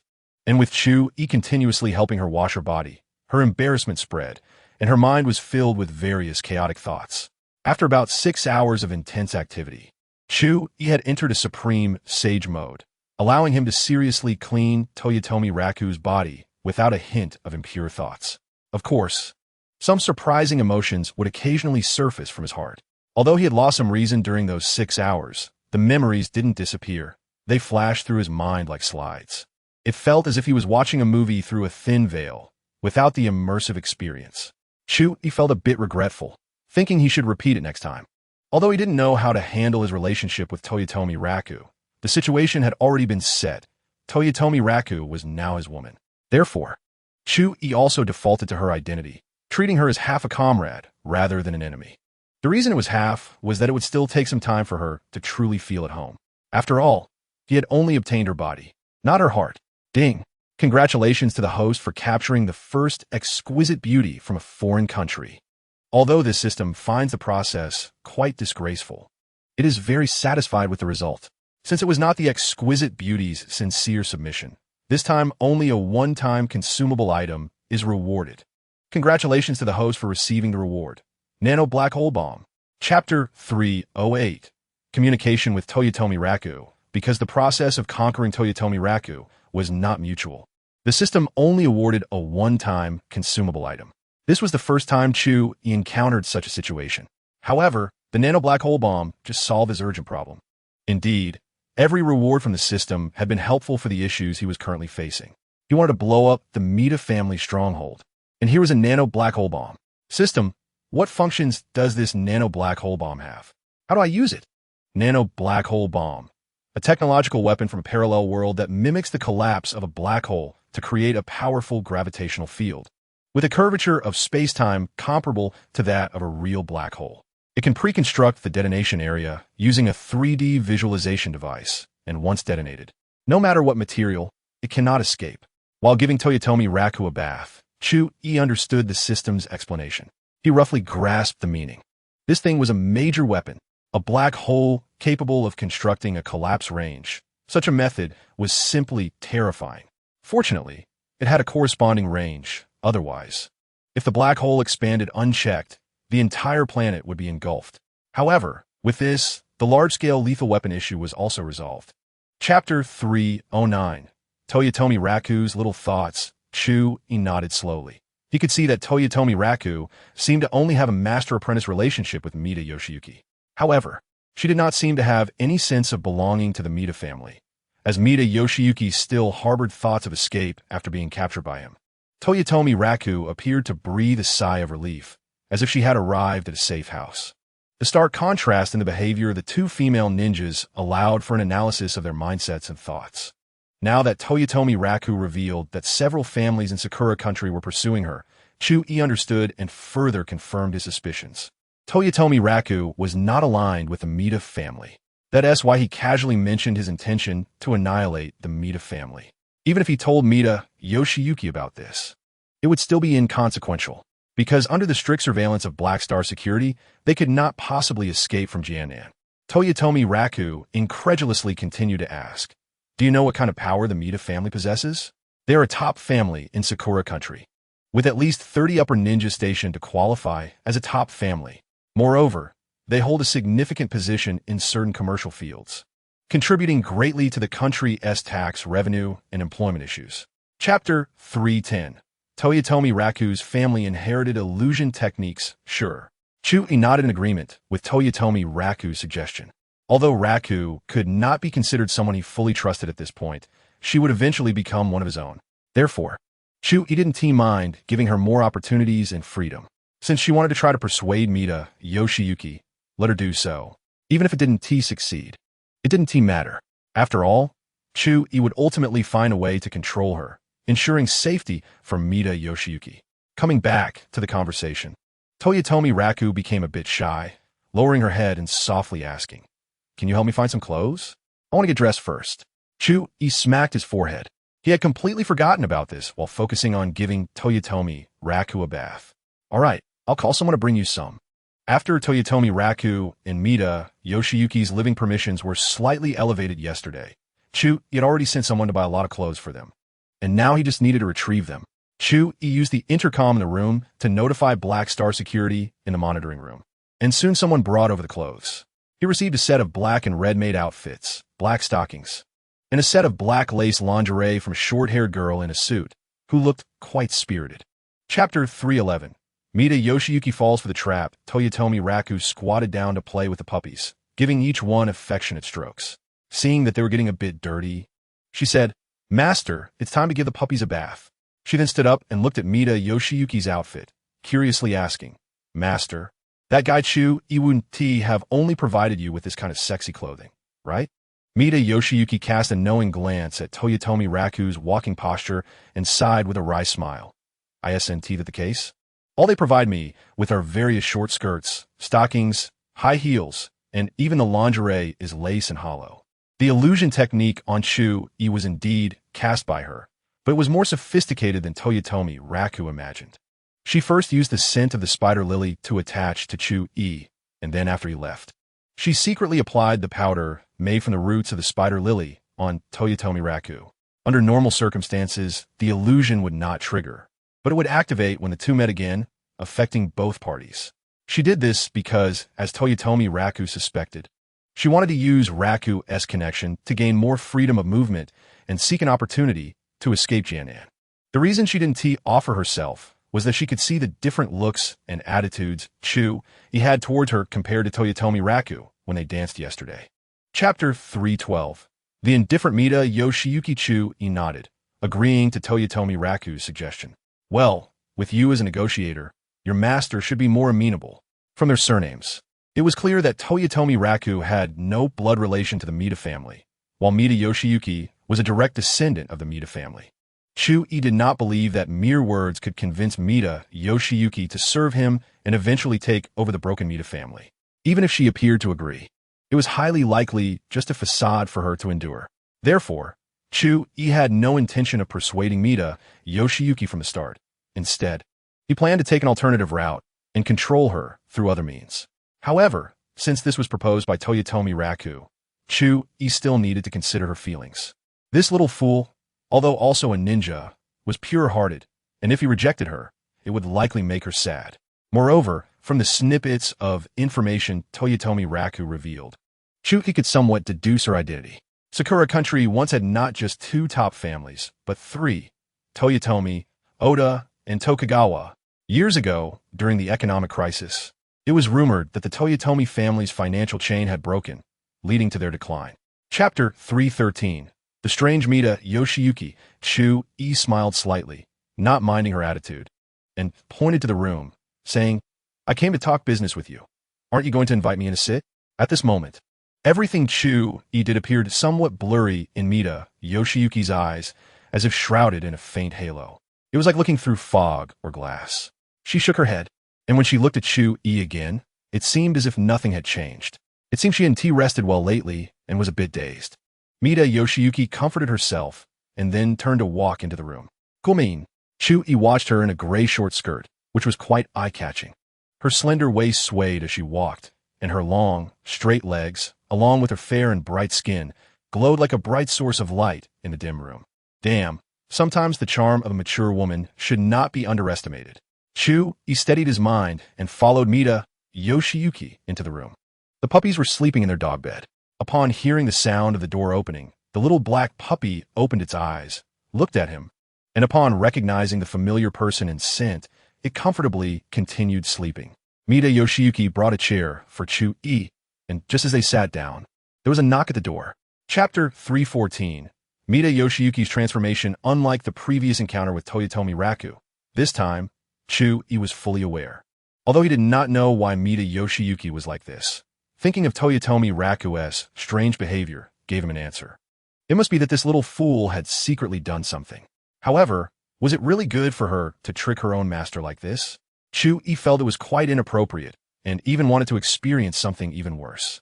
Reaching out, he gently patted Mita Yoshiyuki's cheek and softly called out, "Hey, are you passing out already?" Having confirmed that Mita Yoshiyuki was temporarily unconscious, Chu Yi scratched his head. This master and disciple really had a tacit understanding, fainting at every turn. Just this afternoon, he had helped Toyotomi Raku take a bath, and now he had to help Mita Yoshiyuki with her bath again. Sigh. I really am a busy person. Chu Yi sighed inwardly, filled with various complaints. However, his body was still honest as he carried Mita Yoshiyuki into the bathroom. In the headquarters of Black Star Security, the structure of the bathroom was the same in every room. Only the position of the bathtub was different. Chu Yi gently placed the still unconscious Mita Yoshiyuki into the bathtub, his gaze fixed on her, as if he was thinking about something. After pondering for a moment, he gently patted the reactor on his chest, activating the nano armor. Chapter 315. For you, I am devoted for a lifetime. Edited. After staying in the bathroom for half an hour, Chu Yi carried Mita Yoshiyuki back to the bedroom. He casually tore off a bath towel in the room and wrapped it around Mita Yoshiyuki's delicate body. The most important thing now was to discuss matters. After waiting for Mita Yoshiyuki to change into her clothes and dry her hair, the two sat cross-legged on the bed, facing each other. Yoshiyuki. I'll just call you that from now on." Chu Yi first felt a bit awkward, but quickly regained his composure, smiling as he spoke. Mita Yoshiyuki nodded gently, tacitly agreeing to Chu Yi's way of addressing her. She sadly realized that she had completely lost her hostility towards Chu Yi. She even no longer had the thought of escaping to Kinnan and returning to Sakura Country to submit the intelligence. Compared to returning to the Mita family, she wanted to stay by Chu Yi's side more. Chu Yi did not notice Mita Yoshiyuki's complex expression and continued, "Although I don't know why these things happened. Since they have happened, don't worry, I will take responsibility." He felt like he often said such words of responsibility, as if he had just said them not long ago. Mita Yoshiyuki's heart leaped with joy. She knew she had completely fallen for Chu Yi. Hearing him say he would take responsibility naturally made her very happy, although she did not show it on her face. Chapter 316. Loyalty Pill. After both sides reached a consensus, Chu Yi spent 20 minutes finally finding and exchanging the women's room technique manual in the system mall and carefully handed it to Mida Yoshiyuki. Study well, and after you learn it, teach Toyotomi Raku properly. Don't let down your identity as her master. Chu Yi was overjoyed inside, but remained calm on the surface, speaking earnestly to Mida Yoshiyuki. Mida Yoshiyuki curiously took the manual, and after flipping through a few pages, her face turned crimson. Is this what Chu Yi meant by the beautiful fields of the deep mountains? How could it be this kind of thing? Where did he get this? Although she felt very shy, Mida Yoshiyuki did not refuse. Instead, she accepted the manual, opened her red lips, and seriously said to Chu Yi, "As long as you can capture Mida Haneo for me to deal with, I will work hard to study the knowledge in this manual and integrate it for practical use. I will also make sure Raku studies well." Chu Yi did not know why she was so proactive, but after Mida Yoshiyuki realized it, she understood that she had been set up by Raku. Now that she had this manual, Mida Yoshiyuki would naturally not forget her good disciple. Chapter 317. Returning to the Demon City during the following period, Chu Yi lived a carefree life at the headquarters of Black Star Security. Mida Yoshiyuki's initiative and charm, Toyotomi Raku's shyness and cleansing milk, and Lung Qing's pride and revenge-like absorption. The Black Star Security dispatch to Sakura Country occasionally brought back good news. Report: we have successfully landed in Sakura Country and are now heading to the city where the Mida family is located. Report: we have locked onto the high-ranking members of the Mida family station outside, starting to close the net from the furthest one. Report: the Mida family has sensed that someone is secretly targeting them and is quickly recalling important high-ranking members, gathering the targets. Chu Yi had great trust in Black Star Security, which was on a mission to Sakura Country. However, the time required for the mission took much longer than Chu Yi had anticipated. He overestimated the speed at which the Mida family was shrinking its sphere of influence. Or rather, the high-ranking members of the Mida family also had internal conflicts and could not reach consensus. So after Chu Yi had mingled at the headquarters of Black Star Security for more than half a month, many high-ranking members of the Mida family were still outside. Chapter 318. Reuniting with Song Hanwan, the two took a taxi to the Qianxing Technology Institute.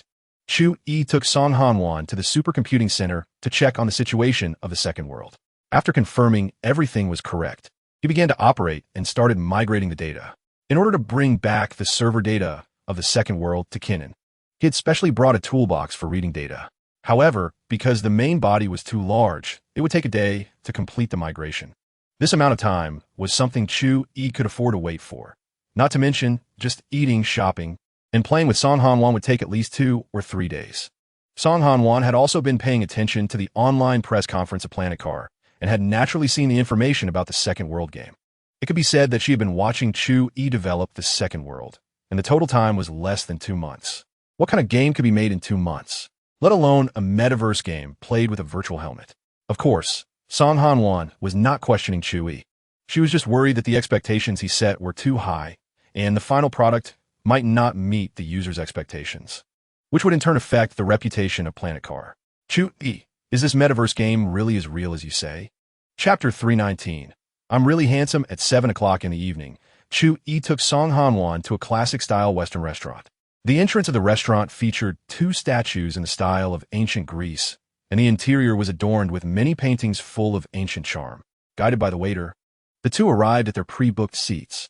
Since Song Hanwan's friend had not yet arrived, the two did not rush to order. How is it? The decor style of this restaurant is pretty good, right? Song Hanwan nestled beside Chu Yi, smiling as she spoke. Yeah, the decor style is quite nice. It looks very upscale. Chu Yi nodded. The decor of this restaurant was indeed good, with a lot of exotic charm, but he was unsure how the dishes would taste. By the way, does your friend have something that delayed them? Chu Yi glanced at his watch and casually asked. He actually did not like people who had a poor sense of time, but since the other party was Song Hanwan's friend, he decided to give them some face. Song Hanwan also checked the time and noticed that it was already the agreed time with her friend, but the other party had yet to arrive, causing her to frown slightly. I'll make a call to hurry them up. Okay. Song Hanwan did not leave, but directly took out her phone to call her friend. Chapter 320. Charity Foundation Chu Yi took out his phone to observe his changing actions, attracting the attention of Song Hanwan and Xiao Ranran. Upon seeing this, both of them noticed some slight changes in Chu Yi. However, they couldn't quite pinpoint where the change came from. They only felt that he seemed a bit more handsome. Chu Yi received rewards from the system, which improved his mood significantly. After finishing their meal, he took the initiative to speak up. Xiao Ranran. I heard from Han1 that you want to experience the metaverse game, right? Xiao Ranran nodded, her face filled with anticipation as she replied, yes. I've always been very interested in virtual reality games. Ever since I heard about the game's second world, I've been looking for an opportunity to try it out. It's quite a coincidence that Han1 knows you. Chu Yi smiled and didn't keep them in suspense, directly nodding in agreement. I came to Magic City this time to migrate the server data of Second World back to Jianan. Once the data migration is complete, we can conduct a small-scale game test, and I will give you a virtual headset. Xiao Ranran was overjoyed and repeatedly thanked him. Thank you so much, and thank you, Han1, for introducing me to Chu Yi. Chapter 321. Xiao Ranran's ideal type. Xiao Ranran was very surprised and even somewhat incredulous. The man in front of her was not only Song Hanwan's boyfriend, but also a young and wealthy individual. He casually invested 100 billion for Song Hanwan's artificial intelligence research. If he were to establish a charitable foundation, it would surely be a significant endeavor, right? But Xiao Ranran still found it a bit strange.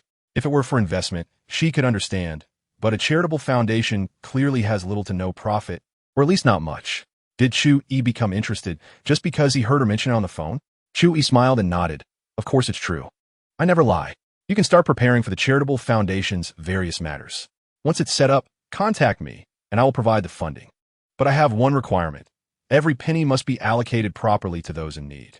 Whether it's for educational assistance, helping the disabled, or supporting individuals with autism or depression. I hope to have a detailed assistance file. At the same time, I want those I help to know that I am this philanthropist. It also satisfies a bit of my vanity. Chapter 322. Xiao Ranran's shock the next day. Chu Yi woke up early and felt a bit uncomfortable looking at the empty bed.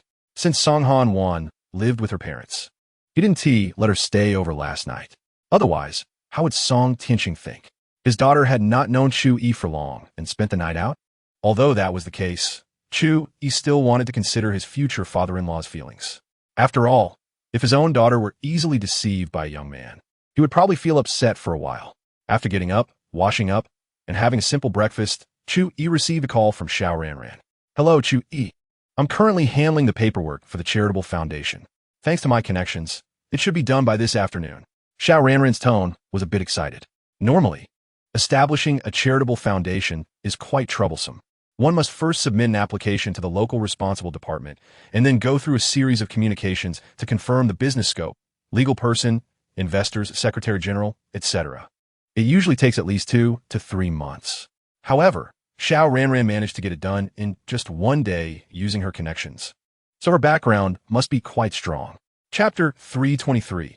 Xiao Ranran's imagination. Chu Yi originally planned to invest 1 billion first to see how Xiao Ranran handled things. If everything was managed well, he could add more later. After all, he wasn't short on money. But he didn't expect Xiao Ranran to underestimate him so much or to consider his feelings. She had completed all the paperwork, and when it came time to discuss money, it was only 2 million. It wasn't that Chu Yi thought 2 million was small. It was just that his perspective on spending had changed. Business starts at 100 billion, and donations should be in the billions. Now, charity has become a matter of millions? Not to mention, he himself found it a bit strange. So he decided to go for 10 billion first and see how Xiao Ranran performed at her subsequent work. Yes, 10 billion. You go back and modify the contract, and I'll transfer the money to you later. Chu Yi nodded, noting down the card number on the contract. Xiao Ranran felt that what was happening now was a bit unreal. Looking at the calm Chu Yi, she cautiously asked, Chu Yi, I have a question, but I don't know if it's appropriate to say it. You can ask. I'm a very easygoing person. We can talk about anything. Nothing is inappropriate. Chu Yi smiled, signaling Xiao Ranran to relax a bit. Chapter 324. The powerful Chu Yi with a full sense of skepticism. Xiao Ranran sat in the back seat of the Porsche with Chu Yi. Since Chu Yi didn't like sitting in the passenger seat, and neither did Xiao Ranran, Zhao Jian felt a bit uncomfortable but said nothing. Although he had feelings for Xiao Ranran, their relationship was still limited to childhood acquaintances. On the way to Tianqing Technology Institute, Zhao Jian intentionally struck up a conversation with Chu Yi. Mr. Chu, are you and Ranran business partners? Chu Yi appeared to be looking at the street scenery outside the window, but in reality, he was pondering Zhao Jian's motives and background. Was he approaching Xiao Ranran for her looks or for some other scheme? Hearing Zhao Jian's question, he casually replied, I guess so. Indeed, he was paying Xiao Ranran to manage the charitable foundation and do charity work. While they could be considered an investor and a manager, they were also partners. Zhao Jian smiled and continued, I remember my mother telling me that Ranran works in the gaming industry. It seems Mr. Chu is also a veteran in the gaming industry. Xiao Ranran frowned and muttered under her breath in annoyance. What is Mom doing? Telling others everything. Chapter 325. Don't get distracted. Watching a show, Zhao Jian was somewhat doubtful that he had heard incorrectly and quickly rubbed his ears. 10 billion for charity? Goodness. Just now, he was showing off his family's wealth in front of them. And it turned out that the money for charity they were talking about was more substantial than his family's assets. What is this? A dimensionality reduction attack. Ugh. This is a wealthy person. Because in a moment of distraction, Zhao Jian failed to notice that the traffic light ahead had turned red. When he realized it, he could only slam on the brakes, earning himself a roll of the eyes from Xiao Ranran. Once Zhao Jian adjusted his mood, he spoke with a tone that lacked the previous hint of arrogance, instead adopting a more humble attitude. I didn't expect Mr. Chu to be so generous. Starting to support charity at such a young age, you truly are a model for our generation. He could no longer care about his parents' advice to perform well in front of Xiao Ranran. With such a golden opportunity, he needed to hold on tight. Chu Yi chuckled it, surprised at how quickly this guy switched attitudes. It seems there's only a 10 billion charity fund, separating a domineering king from a sycophant. One should not hit a smiling person. Although Zhao Jian loves to show off and flaunt, his attitude isn't particularly bad. Therefore, Chu Yi doesn't dislike him much, at most wanting to probe into his background. On the way, Chu Yi leisurely chats with Zhao Jian, while Xiao Ranran occasionally interjects, though her tone clearly reveals her dislike for Zhao Jian. Chapter 326. Is this still the world she lives in? Zhao Jian swallowed hard and sternly shouted at the newcomer. This is the Dragon Country. Aren't you afraid of being investigated by the Ancient Martial Arts Regulatory Bureau? This person was a fellow experimental subject from his time, also referred to by that organization as a biowarrior. However, Zhao Jian was only a mid-level biowarrior, while this guy, codenamed Black Ghost, was a high-level biowarrior with combat power comparable to a master of chi transformation from the Dragon Country. Due to some special technological means, he was even more troublesome than an ordinary chi transformation master. Because the results of his experimental modifications were better, the Black Ghost was left in the United States. But now he unexpectedly came to capture Zhao Jian. The sound of hard soles hitting the ground echoed crisply as a slender figure finally emerged into the sunlight, revealing a man with a long face dressed in pitch-black clothes and a waxy complexion. He extended his abnormally long tongue to lick his nostrils, revealing a sinister smile. Your question sounds very stupid. If I were afraid of the Ancient Martial Arts Regulatory Bureau, why would I come to find you? As soon as he finished speaking, the thin man suddenly lunged toward Zhao Jian, his speed creating a black afterimage in Zhao Jian's retina, accompanied by the sound of rushing wind. Chapter 327. Found a treasure. Xiao Ranran felt that everything happening today was completely different from the world she knew. It sounded like a scene from a movie, but the armored Chu Yi, the violently damaged car door, and a man lying unconscious in the distance all indicated that this was not fake. In other words, she had come into contact with things that ordinary people couldn't access. She felt inexplicably excited.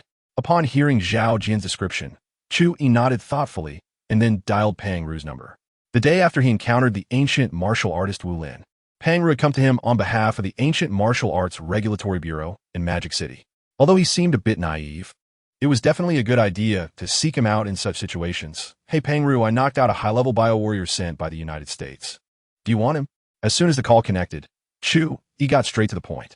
Pang Ru was clearly still processing this information, but quickly became excited. Wow, I want him. Ego, where are you? I'm coming right now.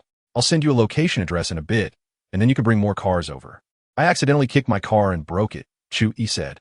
Chapter 328. Chu Yi of the Flower City. The group quickly arrived at the Tianqing Technology Park. However, Only Chu Yi got out ahead to the supercomputing center while the other three stayed in the car waiting. Pang Ru wanted to catch up with Chu Yi after Zhao Jian and Xiao Ranran left and remind him about that special organization from the United States. Xiao Ranran was full of curiosity about Chu Yi. She wanted to know the other side of this world and hoped to gain superpowers like him. The thought of this made her feel like there were cats scratching inside her, eager to know the truth right away. Zhao Jian wanted to cling to Chu Yi's golden thigh, as his current situation seemed quite dangerous. If he could gain Chu Yi's protection, even being a little brother would be a fortunate thing. Today it was the black ghost coming for him. Tomorrow it could be the white ghost, blue ghost, or green ghost. He could hide for a moment, but not for a lifetime, and he had family to think about. Even if he miraculously escaped that organization's pursuit, it would be his family that would suffer. So Zhao Jian laid out his identity clearly. Even if he had to be a sycophant, he would cling to Chu Yi's leg. Chu Yi, however, didn't think too much about it, perhaps due to his sufficient arm strength. He wasn't particularly apprehensive about these strange families and organizations. Chapter 329, Distribution of Extraordinary Powers. After sending Zhao Jian away, the three found a restaurant with private rooms to eat and chat. Chu Yi didn't avoid Xiao Ranran. Although the Dragon Country's attitude towards ordinary people was to keep such matters secret, or rather, the whole world was like that. Since Xiao Ranran wanted to know, he didn't see the need to be mysterious. It wasn't anything shameful.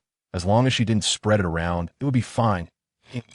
I know you want to learn about that mysterious organization from the United States, but to be honest, we don't have much information, Pang Ru said, glancing at Xiao Ranran, who was eating quietly, clearly indicating that he felt it was not appropriate to speak in front of her. As a member of the Ancient Martial Arts Regulatory Bureau, he was supposed to keep secrets from ordinary people. It's a work principle. Chu Yi waved his hand, indicating that Xiao Ranran was one of them. How's the research on the 2 sets of nano battle armor I sent you before going? Pang Ru scratched his head a bit awkwardly. The nano battle armor Chu Yi sent him had directly earned him credit and rewards, so he felt indebted.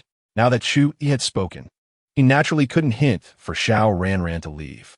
The research on the nano battle armor was progressing slowly. Both the materials and power sources far exceeded the current technological level, but it was said that the researchers had gained a lot of inspiration, and some untested theories had been confirmed. Chapter 330. Xiao Ranran's interest was piqued. After learning about the current distribution of extraordinary powers in the world from Pang Ru, Chu Yi had a better understanding. For him, these extraordinary powers had no direct impact. At most, he would increase his vigilance and defenses in that regard in the future. Life would continue as usual, and interactions with his sister would proceed as they should. Pang Ru casually ate a bit and wisely took his leave early. Even when Chu Yi repeatedly invited him to stay, he left resolutely. After all, if he continued to eat here, wouldn't he be interrupting EGE's flirting?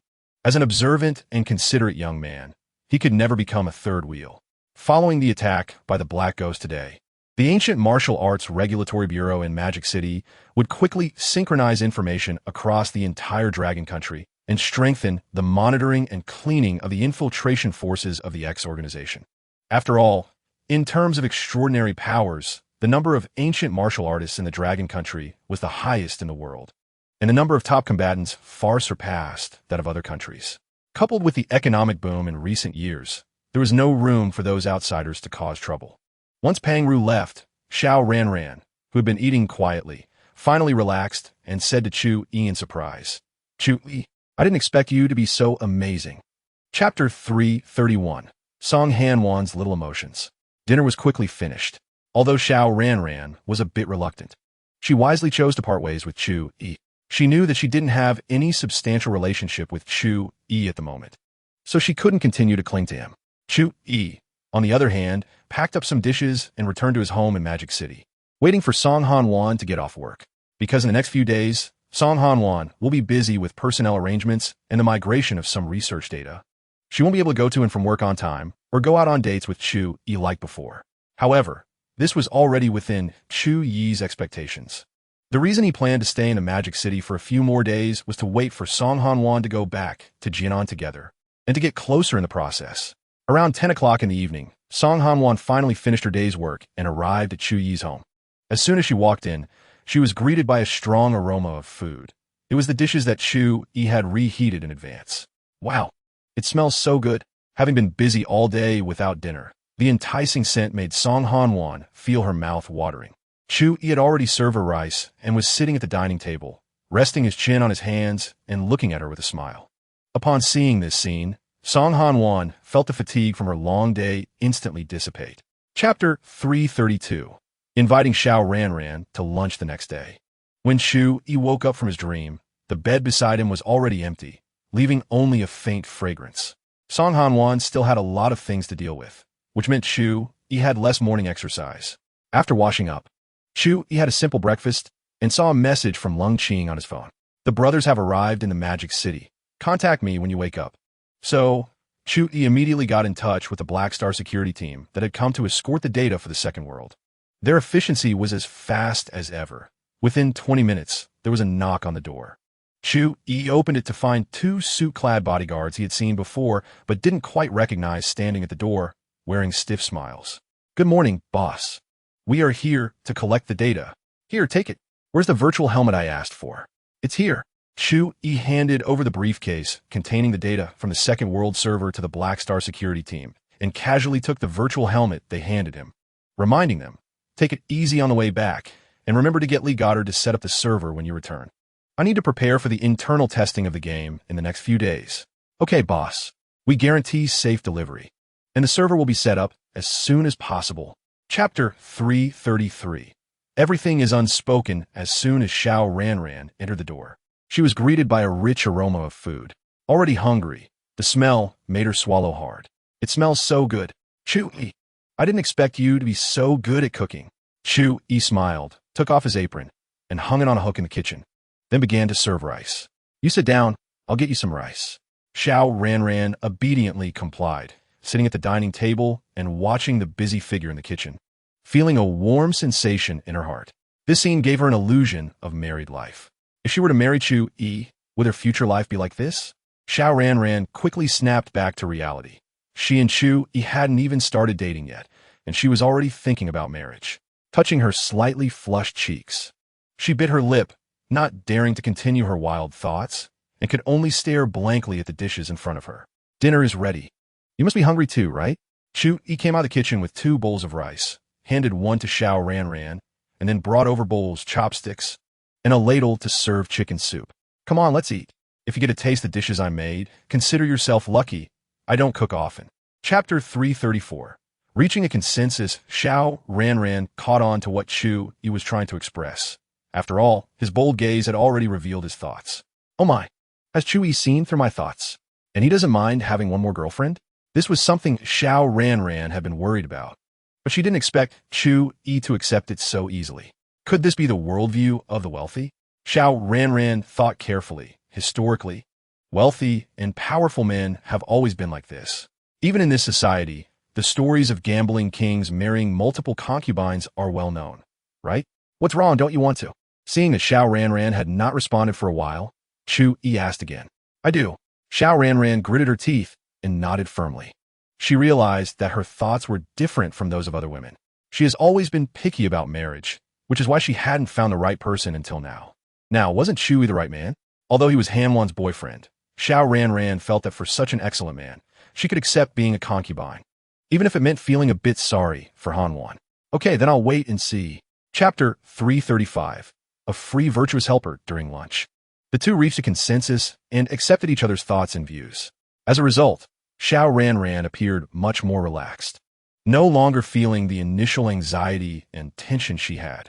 They finished lunch while chatting and laughing, and Xiao Ranran helped Chu Yi clean the dishes and wash the utensils. After a busy session, they sat down on the sofa.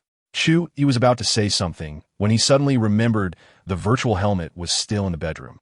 So he quickly got up and said, "I'll go get the virtual helmet. Wait for me." Xiao Ranran nodded and sat on the sofa, lost in thought. It was only now that she remembered she had come to get the virtual helmet. How did she end up confirming a certain level of relationship with Chu Yi so confusingly?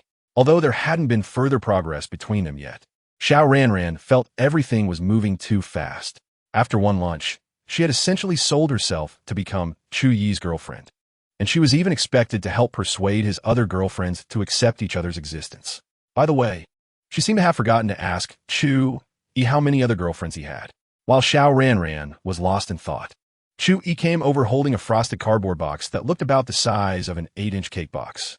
Chapter 336. Take it slow. No rush, all right. Let's do it, as he said. Chu Yi quickly made up his mind to entrust the promotion of the second world entirely to Xiao Ranran. It must be said that Xiao Ranran's proposal was very appealing. Chu Yi simply thought from the perspective of an ordinary player and felt an overwhelming desire to enter the game and experience it. Who wouldn't want to live a life of luxury?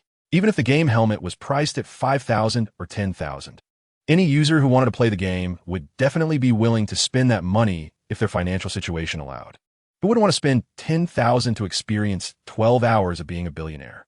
Even finding a top-notch beauty in the game would make it worth it. And best of all, it wasn't illegal. Of course, the above was just Chu Yi's confident speculation, but he definitely wouldn't set such a high price. Within the limits of cost, Chu Yi would try his best to lower the selling price of the virtual helmet, or even get away for free. Selling game helmets to players is indeed a lucrative business, but it's a one-time deal. For a game, the number of players and their activity level are the foundation. The Second World is an excellent game, there's no doubt about it. Chapter 337. Understanding Xiao Ranran after Xiao Ranran sat down. Chu Yi felt a sensation from his legs and instinctively shook them a couple of times. Hey, what are you doing? Xiao Ranran exclaimed, quickly wrapping her arms around Chu Yi's neck to prevent him from falling. Because Xiao Ranran held on quite tightly, Chu Yi felt the air around him being compressed. The enchanting fragrance continuously flowed into Chu Yi's nostrils, making him a bit intoxicated, and he couldn't help but take a deep breath. I just want to connect with you for a kiss. I didn't plan to move on to other steps so quickly. Chu Yi's muffled voice came from Xiao Ranran's chest, the warm breath making her feel a bit ticklish. I'm sorry. I just held onto your neck because I was afraid of falling. I didn't squeeze you, right? Xiao Ranran's face flushed red as she quickly pulled away from Chu Yi's cheek. Phew, you didn't squeeze me. It's just a bit stuffy. And my nostrils are filled with fragrance, Chu Yi said, looking up at Xiao Ranran's eyes. You. Xiao Ranran didn't know what to say. Feeling embarrassed and biting her lip, she turned her head to the side. Chu Yi found it a bit amusing. Clearly, it was her mistake. So why did she still look angry? Chapter 338. Worship value freedom after communicating and getting to know each other over lunch. Chu Yi and Xiao Ranran spent the entire afternoon playing a serious game. It wasn't until the evening, after having dinner together, that Xiao Ranran took her leave. After all, during that time at night, Song Han Wan would come to stay with Chu Yi, and she didn't want to expose her relationship with him just yet. After discussing the promotional strategy for the Second World, Xiao Ranran began looking for charity projects and quickly reached out to various well-known game streamers, negotiating advertising plans with multiple platforms. Chu Yi continued to hang around in the Magic City, and a week passed quickly, thanks to Xiao Ranran's efforts and connections. Along with Chu Yi's substantial financial strength, the promotion of the Second World metaverse game during this time was overwhelming. The advertising methods covered most of people's information channels. On short video platforms, aside from splash ads, nearly all types of influencers, regardless of their follower count, were revealing information about the Second World. Game influencers promoted various groundbreaking gaming experiences in the Second World, including combat, character development, farming, eating, and even having harems. Chapter 339. Experiencing the Second World amidst the overwhelming advertisements and news for the Second World. A report about an explosion in a certain area of Sakura country flashed by like a minor interlude. The Mita family's Mita Motors is well known, but most people don't know much about the family behind it. As a result, not many in Dragon Country paid attention. At most, they discussed whether Sakura Country leaked any dangerous chemicals again. Chu Yi, on the other hand, received news that Black Star Security had successfully eliminated most of the Mita family's upper management. At the same time, Mita GU, under Chu Yi's orders, returned to Sakura Country with Toyotomi Raku, assisted by Black Star Security, still in Sakura Country, to reorganize and take over the remnants of the Mita family, preparing for Chu Yi's subsequent plans. Worried about exposing Black Star Security's movements, Chu Yi specifically contacted Lung Qing to inquire about the situation. Lung Qing confidently stated that because Black Star Security had made early arrangements, it triggered power disputes within the Mita family, fabricating an explosion incident caused by a power grab. So the ruling family in Sakura Country didn't pay much attention to it. After all, regardless of who ultimately controlled the Mita family, it wouldn't shake their position. Chapter 340. Entering the game, wow, really? We can play the second world together? Wei Ningxia looked at Chu Yi with surprise, her eyes filled with anticipation. Then she said with some confusion, "But Brother Chu Yi, didn't those advertisements say that tonight there would be a live broadcast of the game by 10 game streamers? And ordinary players can't enter?" Chu Yi calmly took a sip of soup and slowly said, "Ordinary players can't enter, but we are not ordinary players. This game is mine. Getting a few qualifications is a piece of cake." That's great. I thought I'd have to wait until the game is publicly tested." Wei Ningxia was very pleased and hardly focused on her meal, continuously talking about the experiences she wanted to have in the game. Shen Yinyun looked curious and asked, "Chu Yi, is the second world really that realistic? And those 10 streamers who are testing it first, can they really become billionaires in the game and do whatever they want? They could do anything they want, as long as it complies with the laws of the game world?" Shen Yinyun's question hit the nail on the head. And Wei Ro and Wei Ningxia's beautiful eyes were all looking at Chu Yi, silently waiting for his answer. Chapter 341. The female streamer Tuanzi at 8 p.m.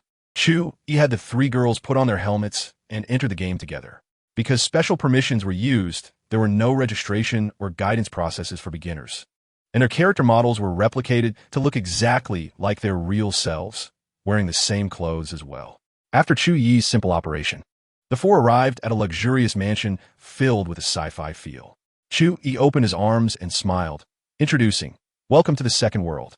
"Is this really the second world?" Wei Ningxia widened her eyes in surprise, reaching out to explore her entire body. To her shock, she found that there was no difference from her real self. Skin color, body hair, body temperature, touch, hearing, vision, etc. were all exactly the same as in reality, completely devoid of the feeling of a virtual game. She rolled up her sleeve and discovered a scar on her forearm, the result of being bitten by a dog when she was young, and she was surprised that even this was replicated in the game. Then Wei Ningxia turned around and reached out to touch her Wangzai, showing a bitter expression, muttering, "Why is this also replicated? Can it be adjusted to be a bit bigger?" Shen Yinyun and Wei Ro beside her were also very curious, feeling all of this. Chapter 342. Top streamers really know how to play in a luxurious restaurant. The 4 of them sat at a table, not far away from Tuanzi, who was enjoying her meal. Wei Ningxia excitedly whispered, "Brother Chu, it's really Tuanzi. I love watching her live streams. Now you can watch her up close." Chu Yi smiled lightly and pointed at the various foods on the table that he had never seen before, saying, "Let's eat something first and experience the cuisine of the second world." Okay. Wei Ningxia nodded and called Shen Yinyun and Wei Ro to taste it together. Although they had just had dinner in reality, the feeling of fullness wouldn't carry over into the game. Tuanzi's voice occasionally came from his side. "Wow, this thing looks like a lobster, but it's 2 to 3 times bigger, and I heard it's a species from another planet, with protein 5 times that of beef. I feel full just from eating this dish. Oh, I think spending 1 billion in 12 hours is too difficult, unless I buy some assets. It seems hard to spend it just on eating, drinking, and having fun. Once I finish eating, let's go see how the entertainment industry in the second world is doing." Listening to Tuanzi constantly interacting with online friends, Wei Ningxia felt a bit bored. She originally thought watching a live broadcast in person would be quite interesting, but unexpectedly, it was so dull. Chapter 343. The chase vote while having breakfast. Chu Yi felt that Wei Ningxia's gaze was a bit strange. It seems she has already noticed the incident with the panda pajamas. TSK, this is really troublesome. After hastily finishing breakfast, it was only 7:40 a.m., with 20 minutes left until the Battle Royale mode. Chu Yi first browsed through the streamers' live rooms, where the online numbers were still incredibly high. Each live room had anywhere from hundreds of thousands to millions of viewers, and combined, the number of users watching the Second World live streams reached tens of millions. This is a terrifying number, considering it was just after 7 a.m., not a peak time for ordinary people to be online.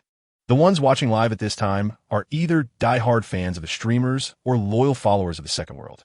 Moreover, once it gets to the evening, the number of viewers could increase several times over.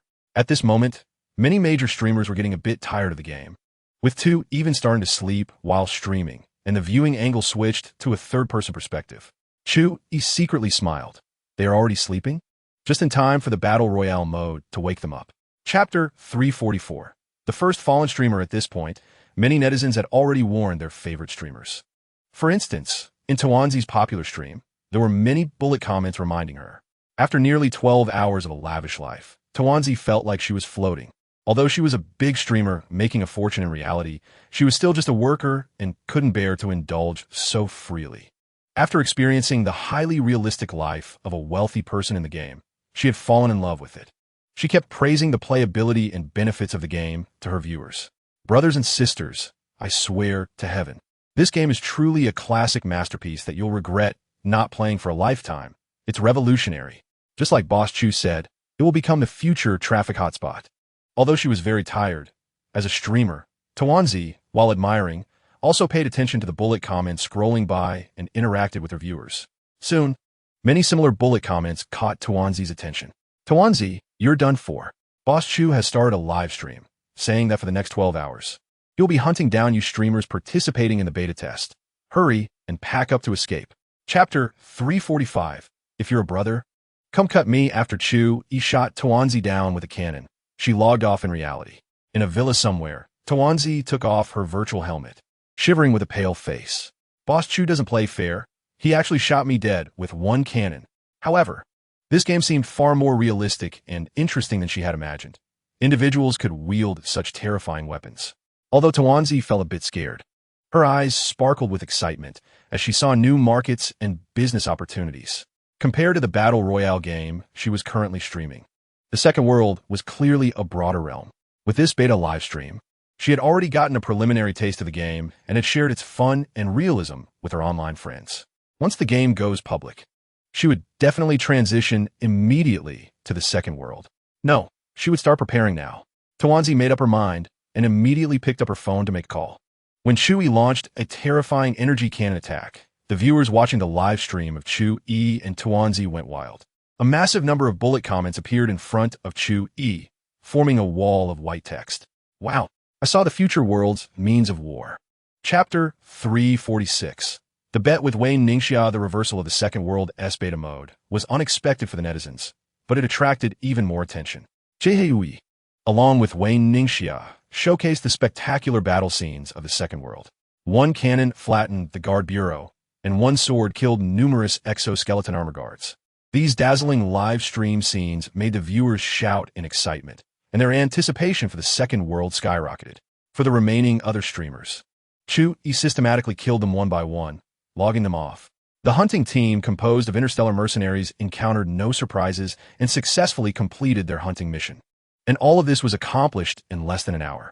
When Chu Yi killed the last streamer and saw that the online number of streamers had dropped to 0, he smiled and said to the viewers in the live room, "Dear audience friends, as you can see, the streamers didn't survive the first round of the chase. So our beta live stream has to end early. The Second World is expected to enter public testing in a month in the Dragon Country, and the virtual helmets will be sold directly on the official website. You can purchase the virtual helmets in advance. See you at the public test." After finishing, Chu Yi closed the live stream and logged off with a somewhat unsatisfied Wei Ningxia. Chapter 347. Wei Ro statement. Just as Chu Yi and Wei Ningxia were chatting on the sofa, Wei Ro walked in with a big bag of seafood. A bit surprised as she said, "You guys are up so early today? It's not even 10 yet." Hee. "It's all because brother Chu Yi dragged me to play games." Wei Ningxia quickly laughed and shifted the blame to Chu Yi. "Little girl, you were clearly interested yourself. Now you're making me take the blame," Chu Yi said speechlessly, pinching Wei Ningxia's ear. "Since you say I drag you to play games, then now I require you to study. Is that okay?" Wei Ningxia looked unwilling and pouted. "Can we study a bit later? You just got back. I want to spend more time with you." "No, I have to go help your mom handle the ingredients now." Chu Yi shook his head in refusal, then stood up and walked to Wei Ro, taking the big bag of seafood she bought towards the kitchen. Seeing this, Wei Ro also smiled and said to Wei Ningxia, "Go study, Xiaoxia. I'll tell you a surprise in a while." After that, Wei Ro followed Chu Yi into the kitchen. Wei Ningxia looked puzzled. A surprise? What kind of surprise could it be? Chapter 348. Wei Ro meets Lung Qing after the passion. Wei Ro had a satisfied smile on her face, tightly hugging Chu Yi and hiding in his embrace. She felt that everything that had happened today was incredibly unreal. Chu Yi held Wei Ro, unconsciously stroking her soft skin, feeling very emotional. As expected of a trained woman, both her body's flexibility and endurance are exceptional. I have to say, a top-notch person is truly top-notch. The system identifies these exquisite beauties, each with their own unique style and characteristics. As Chu Yi reminisced, Wei Ro quietly said, Chu, I want to tell Ning Xia about the incident where the Wei family was destroyed by you. Since you've thought it through, then go ahead and tell her. It's not something you can't talk about anyway. Chu Yi nodded in agreement, and then added, let's not tell Ning Xia about our relationship for now, to avoid her being unable to keep it under wraps and let Nian Yin find out. I won't tell her as long as I can stay by your side. Wei Ro bit her lip and nodded gently. Hearing this, Chu Yi pinched Wei Ro, saying, you make it sound as if I would abandon you, wouldn't you?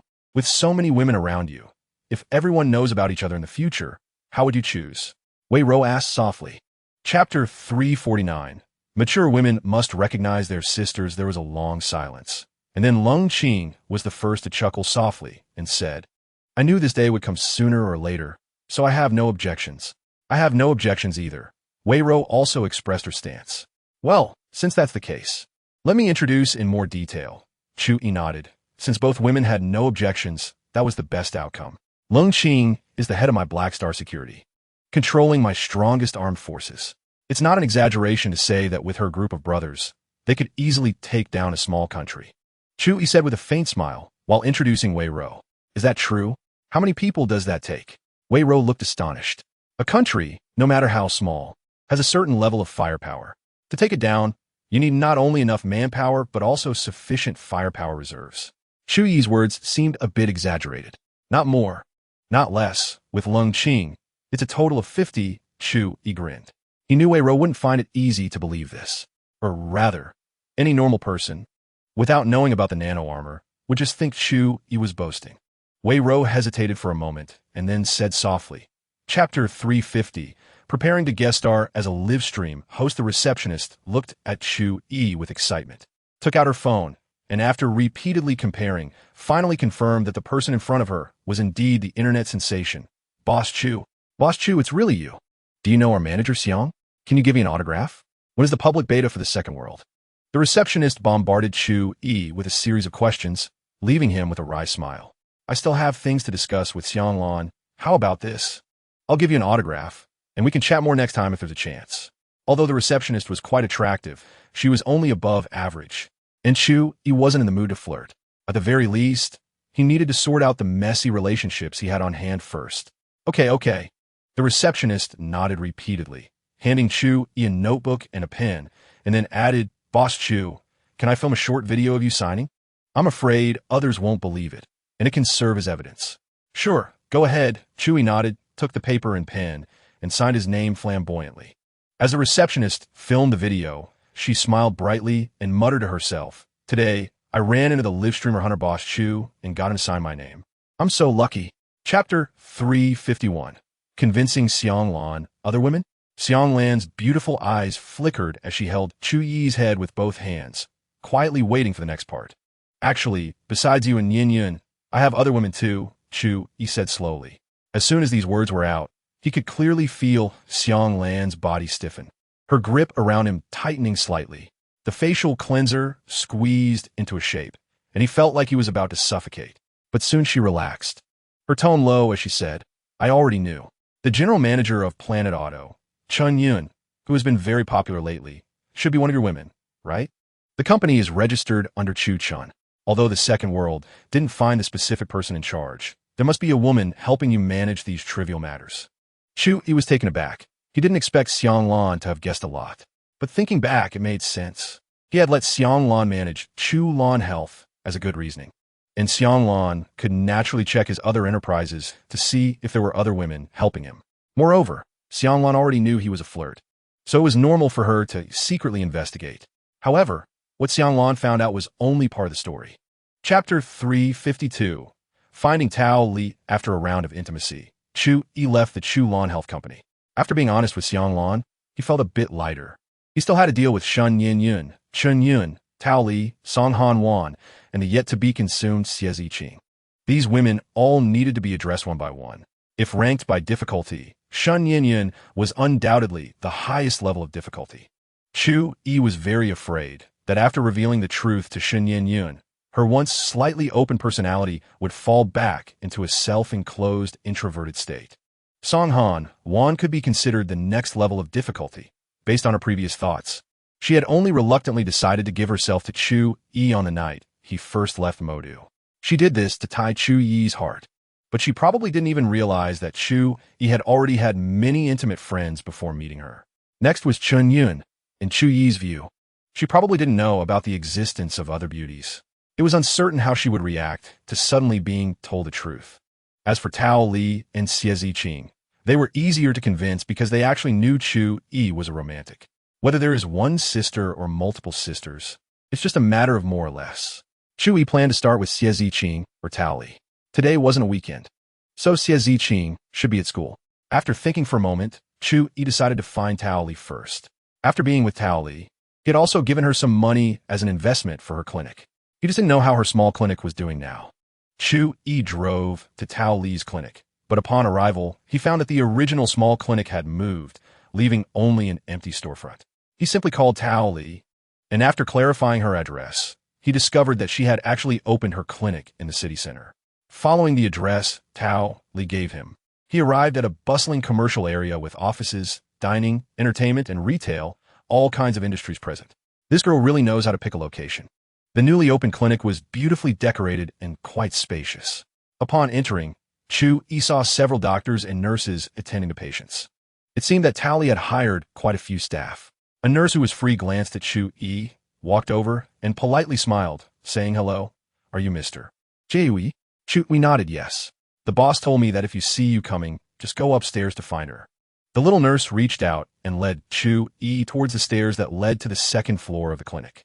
Chu Yi said nothing and followed the nurse upstairs. Upon arriving on the second floor, he found an area of about 100 square meters, which seemed to have been decorated by Tao Li as a daily living space. There was a kitchen, a living room, and what seemed to be a bedroom inside, with basically all the necessary living facilities. After bringing Chu Yi upstairs, the nurse smiled at him and went back downstairs, leaving Chu Yi alone upstairs, looking confused. Wasn't he supposed to come upstairs to find Tao Li? Where was she? At this moment, the bedroom door opened. Chu Yi looked closely and saw Tao Li. However, her outfit was a bit provocative. Although he knew that Tao Li was deliberately tempting him, Chu Yi remained calm on the surface and sat on the sofa, waving at her. "Long time no see. Tao Li, I came to talk to you about something today." Tao Li was delighted and said, "What do you want to talk about?" As he expected, Tao Li began the standard examination process, starting with a checkup. After the examination, Chu Yi helped the weak Tao Li take a shower. Afterwards, the two sat on the sofa in a stacking position.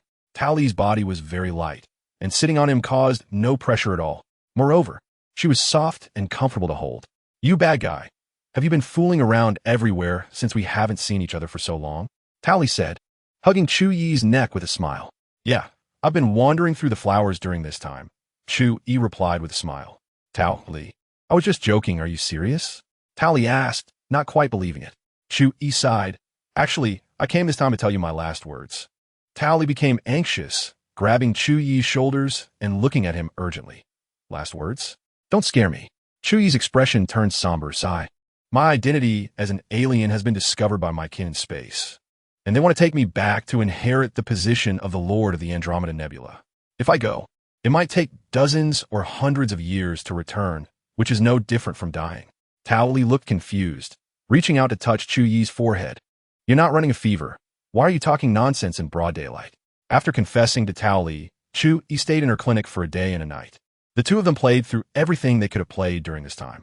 Although Tao Li was a legal loli with a light voice and soft body, she was quite well endowed, and coupled with her love for cosplay, she was very open to many aspects, especially role-playing, which Chu Yi found very enjoyable. The next day, after kissing Tao Li goodbye, Chu Yi drove to Chen Yun's company. This time, he had contacted Chen Yun in advance, so as soon as he entered, he was invited to her office.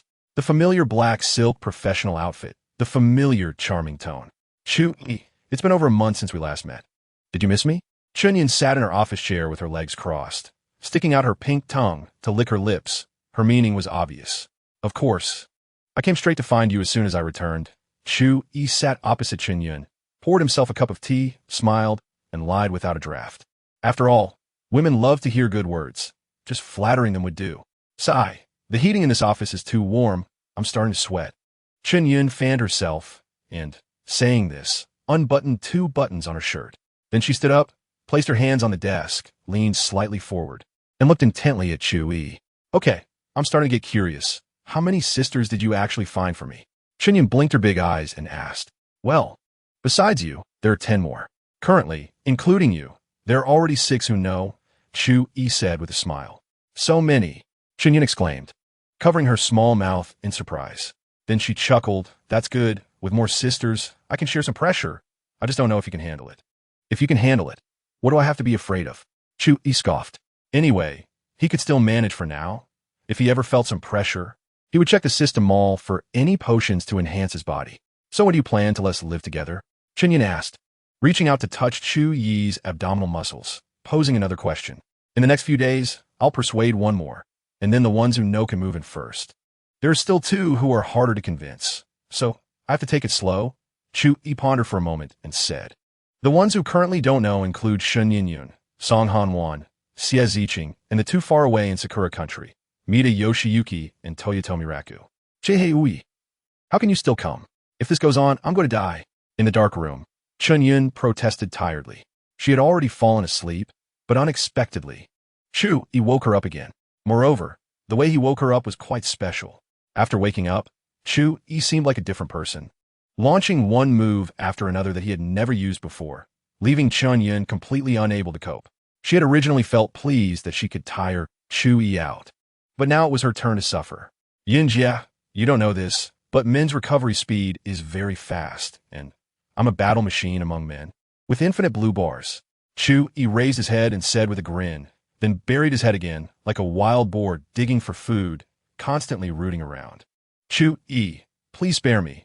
I really want to sleep now, and I feel so fiery, Chunyun pleaded softly, now realizing her mistake. Sometimes, when such things happen too often, it can also become a kind of pain. That's not going to work. I feel full of energy right now. Chu Yi shook his head in refusal. How about you go find other sisters? Let me rest well, and when I recover, we can battle 300 rounds again. How about that? Chunyun quickly thought of a good idea. She and they can accept it? I can't accept it. Xie Ziqing took a deep breath and shook her head. I can't accept sharing my future husband with other women. Even if you're very good, it's still not okay. Chu Yi looked out the car window at the night scenery, his tone somewhat melancholy. Really can't accept it? But I can't bear to part with you. Yes, I can't accept it. Xie Ziqing was very resolute. She wouldn't even be a mistress, let alone in this situation now. Sigh, then fine, let's part ways here. We might never see each other again. Chu Yi's tone was very lonely. You should get out of the car. Let's just act like we never knew each other. Xie Ziqing's heart trembled. This sentence from Chu Yi made her feel a bit teary. She felt empty inside. Shouldn't Chu Yi have persuaded her a bit more? Maybe she would have agreed. Why was he so direct in parting ways? Would they really never see each other again? Xie Ziqing opened her mouth, wanting to say something, but hesitating. Chu Yi lit a cigarette, took a deep breath, and slowly exhaled. You should go. I'm afraid I might regret it. Xie Ziqing held back her tears, opened the car door, stepped outside, and said tremulously, will we really never see each other again? Chapter 358. Ideas of Longevity Technology. The next day, Chu Yi patted the still sleeping Xie Ziqing. Stop sleeping. It's time to get up. Let me sleep a bit longer. Xie Ziqing mumbled as she turned over. If you keep sleeping, there will be no breakfast for you. Chu Yi smiled slightly and threatened. If you don't give me breakfast, I'll eat lollipops. Xie Ziqing teased back. All right, I'll order breakfast. Chu Yi conceded with a smile. Yesterday was a beautiful night, worth remembering and savoring. Xie Ziqing was also great, deeply appreciated by Chu Yi. So, he didn't mind much and let her sleep in. It wasn't until the breakfast delivery arrived that he called her to wake up, wash up, and eat. So far, only Shen Yinyun and Song Hanwan had not been successfully persuaded. Chu Yi planned to hold off for now. Once he thought of a better way, he would come clean with them. Xie Ziqing sat on the bed, her shoulders partially exposed, sipping her century egg and lean meat porridge with a satisfied expression. Ui, will we be in a boyfriend-girlfriend relationship from now on? What boyfriend-girlfriend? You should call me husband. Chu Yi smiled slightly and retorted. Husband, Xie Ziqing cooperatively called out. Chapter 359. Mother's Call Ding. Detected that the host has consecutively secured beautiful women. Impressive results. Congratulations to the host for receiving the reward. Bionic Organ Laboratory. Bionic Organ Laboratory can extract human genes, construct any bionic organs, and will not cause rejection after transplantation. Congratulations to the host for receiving the reward. 10 tubes of cancer cell elimination agent. Cancer cell elimination agent can eliminate all cancer cells in the human body and cleanse healthy cells, preventing any future cancerous reactions. Chu Yi smiled. He thought the system had heard his bragging and rewarded him with longevity technology. He didn't expect it to be a medical miracle. Bionic organs with no rejection reactions and a drug that can eliminate cancer cells. For anyone suffering from cancer, this was a blessing. Unfortunately, there were only 10 tubes of the cancer cell elimination agent. Otherwise, all humanity could be freed from the torment of cancer. Chu Yi, what are you laughing at? Xie Jiqing asked with some confusion. You were just talking about longevity, and now you're laughing foolishly. You're not daydreaming, are you? No, I just suddenly felt good, so I wanted to laugh. Chu Yi smiled slightly, casually finding a reason. Chapter 360. Going home. Chu Yi's hometown is a small town called Duzhen in the city of Nanning, Jiangnan province. To be more specific, it's a small village in Duzhen. The town is not large, and due to its average geographical location, it hasn't developed much. Most of the people living here are farmers who rely on the mountains for their livelihood, or they work in the chemical factory on the outskirts of the town to earn a wage. The younger generation has some who go out to study, while others develop outside. A very small portion who failed in their ventures returned home to work in factories. For this trip home, Chu Yi directly borrowed 9 stellar supercars from Chenyan, besides one for himself. The others were filled with various gifts prepared for his parents, as well as some for relatives and neighbors he was close to. After 2 hours of high-speed driving, Chu Yi returned to his hometown, Duzhen, from the provincial capital of Jiangnan. The 9 stellar supercars moved slowly along the road, attracting a lot of attention.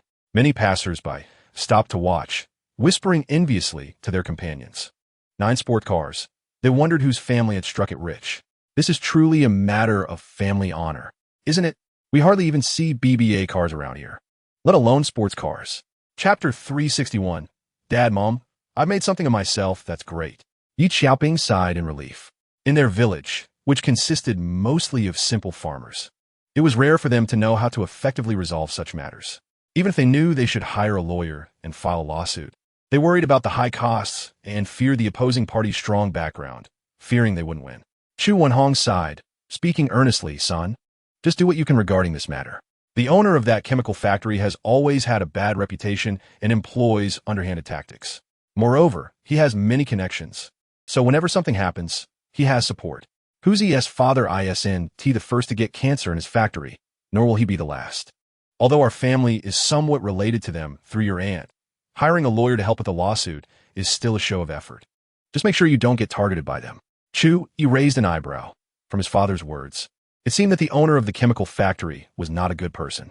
To reassure his parents, Chu Yi smiled and said, Dad, Mom, don't worry too much.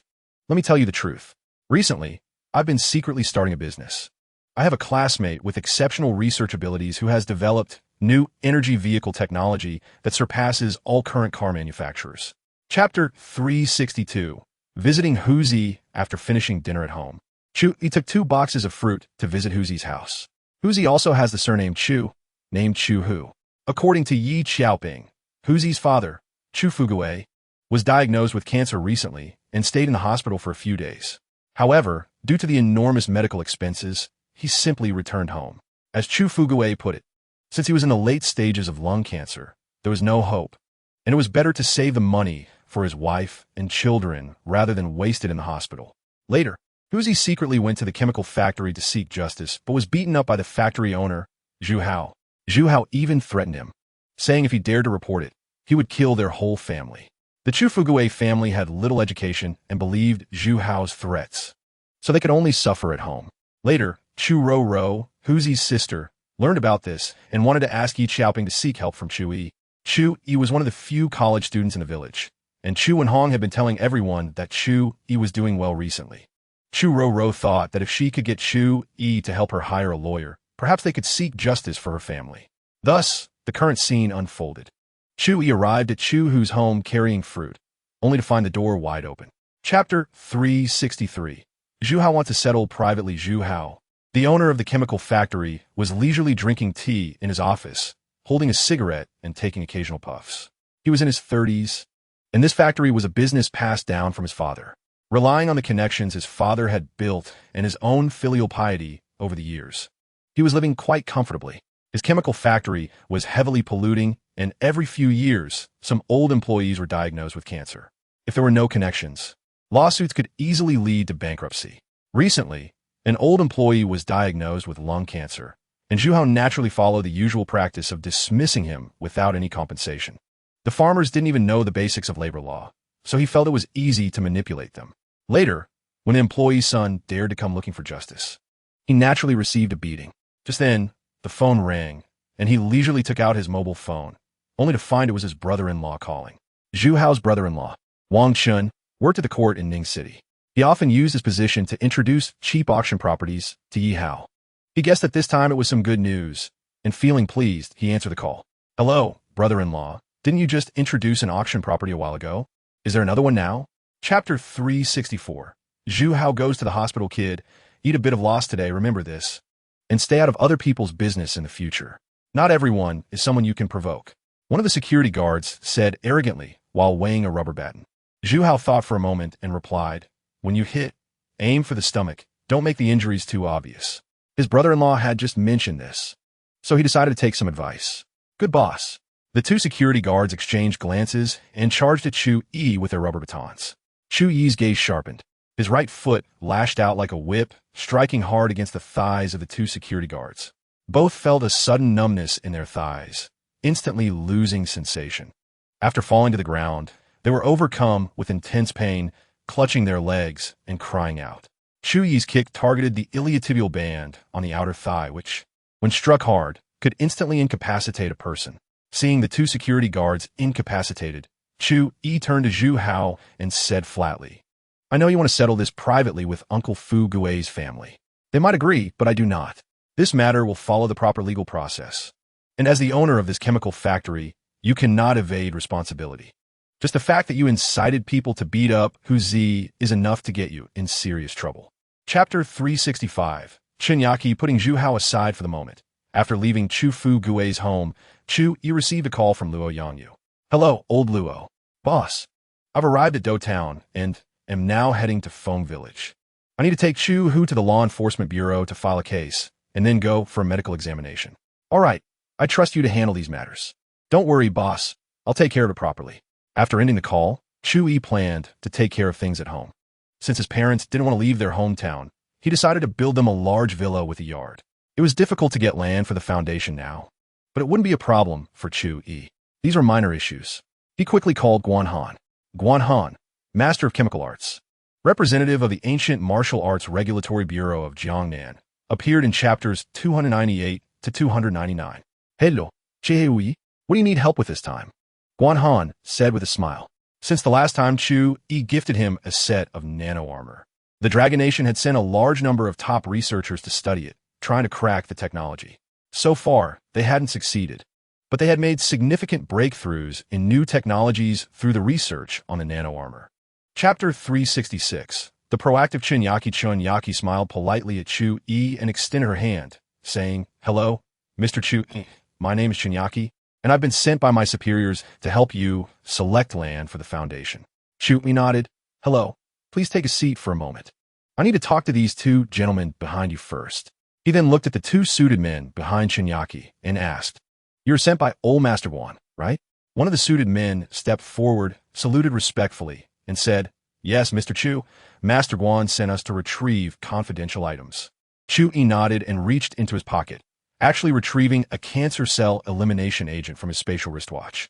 This elimination agent looked similar to the gene optimization liquid, but the liquid inside was transparent. "Here it is." Chu Yi tossed the cancer cell elimination agent to the suited man who had spoken. The man was startled and quickly caught it. "Wow, this is a confidential item. Just tossing it around like that. If it breaks, Mr. Chu can bear the responsibility, but I can't." The other suited man hurriedly ran to the car to get a password box, then opened it, releasing a chilling white mist from the box. It was a box with low-temperature effects. Chapter 367. This feeling is nice. The next day at noon, Chu Yi drove to a restaurant in Ning City. The location provided by Chunyaki was here. Judging by the style of the restaurant, the average spending per person should be above average, and the decor looked new, suggesting it had just opened not long ago. As Chu Yi entered, a waiter quickly approached him. "Hello, sir. Do you have a reservation? Please take me to the table reserved by Ms. Chunyaki, Chu Yi said. Sure, this way please. The waiter nodded and led Chu Yi into the restaurant. Following the waiter, Chu Yi soon spotted Chunyaki, who was already sitting at the table waiting. Compared to her formal business attire yesterday, today Chunyaki was dressed very casually. She wore a white puff-sleeve top and tight jeans. Her hips were wide, and her thighs had a full, voluptuous look, while her calves were not thick, making her lower body appear very balanced. She seemed quite well off from the back. She should have a curvy shape. After sitting down, Chu Yi smiled and greeted her. Miss Chun, you arrived so early? Chunyaki smiled slightly and handed the menu to Chu Yi. Today I'm treating, of course. I had to come early. I can't be later than you. You can decide what to eat. Chapter 368. This girl has a big butt. She must be able to give birth as the two left the restaurant. Chu Yi received a call from Luo Yangyu. Hello, boss. The matter regarding Chu, who is already in process, and the results of the medical examination are out. It's serious injury. The rest is waiting for the Law Enforcement Bureau's investigation. If you don't want Zhu how to compensate, he could go to jail for a few years, typically around 10 years. Chu Yi nodded and asked, is there a way for Zhu how to compensate while also going to jail? There are ways to handle it, but the compensation won't be much. At most around 100,000, and mainly for the matter concerning Chu Fugue, Luo Yangyu said. Then let's do it this way. I find this guy quite unpleasant. Chu Yi nodded and said lightly. Luo Yangyu instantly understood. Don't worry, boss. I promise to give it my all. Chu Yi smiled, feeling relieved to have professionals under him, not having to worry about anything. All right, I'll call you later. Help me ask for the project payment, and I'll send you the details in a message. No problem, boss. Collecting debts is the easiest thing. If they don't pay, I'll arrange for enforcement, Luo Yangyu said confidently. Chapter 369. Bring Xiao Chun home tomorrow. Yi Xiaoping felt that Chunyaki perfectly fit the image of a daughter-in-law. If she could marry into their family, it would be wonderful. She was good-looking, easy to give birth, and had a stable job, which was a great match. Xiao Chun turned the camera towards Chu Yi. I want to say a few words to him. Chunyaki nodded and pointed the camera at Chu Yi. Yi Xiaoping noticed that Chu Yi was driving, so she didn't say much, simply instructing son, when you go to Xiao Chen's house for dinner, remember to buy some cigarettes, alcohol, and fruits as gifts. Don't go empty-handed. Okay, after dinner tonight, bring Xiao Chun home tomorrow, and have her eat at our place too. Chu Yi nodded helplessly. Got it, Mom. I'll try my best. What do you mean try? It must be done. Yi Xiaoping retorted. Okay, I'll definitely try. Chu Yi responded perfunctorily. All right, that's enough talking, Xiao Chun. Yi Xiaoping said with a hint of annoyance, and then called out to Chunyaki. Hey, Auntie, I'm here, Chunyaki replied, directing the camera towards herself. Our Chu Yi has always been very kind since he was young, and he has a great personality. Now he has his own company and is a boss. If you two get along, you should really consider it, Yi Xiaoping said with a smile. Chapter 370. The chatty Lin Shuping, I didn't expect your strength to be so great, Chunyaki exclaimed, marveling at Chu Yi, who seemed like a maxed-out human. Since I've known you, it feels like he has no shortcomings. She had thought he was just an ordinary handsome guy, but his strength surpassed that of those muscle-bound men. There were 4 bags filled with ingredients, weighing at least 20 to 30 pounds each.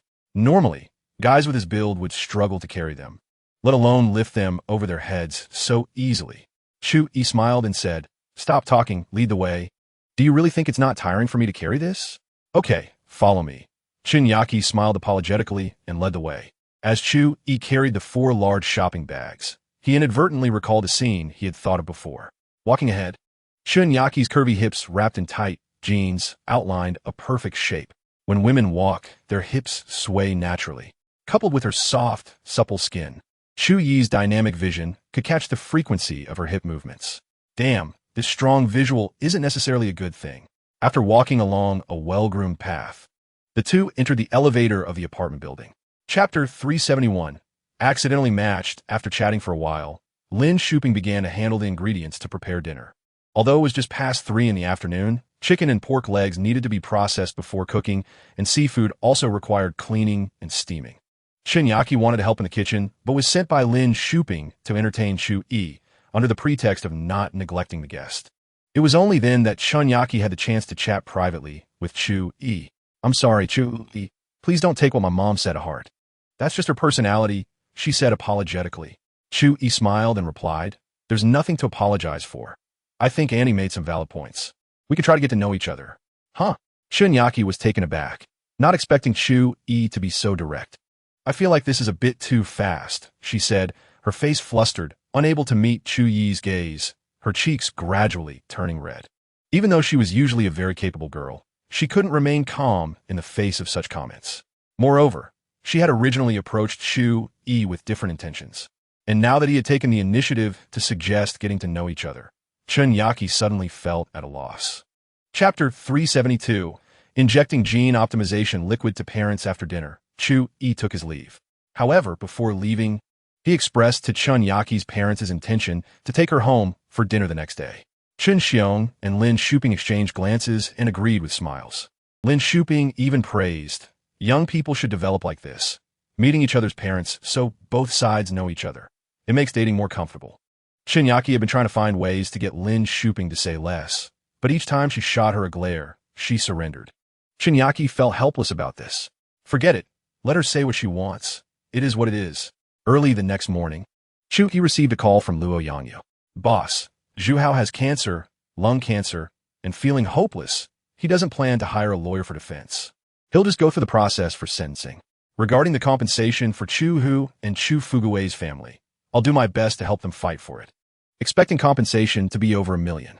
Chu Yi smiled. "Not bad. Lao Luo, your business ability is solid. I trust you with these matters." "Haha, boss, you flatter me. This is all part of the job," Luo Yangyu replied with a smile. "All right. Once Zhu Hao's case is settled, you should take a good break." "Okay, boss." After ending the call, Chu Yi took out 2 vials of gene optimization liquid and walked downstairs.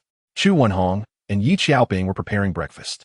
It was just frying an egg, stir-frying some cauliflower, and cooking porridge in a rice cooker.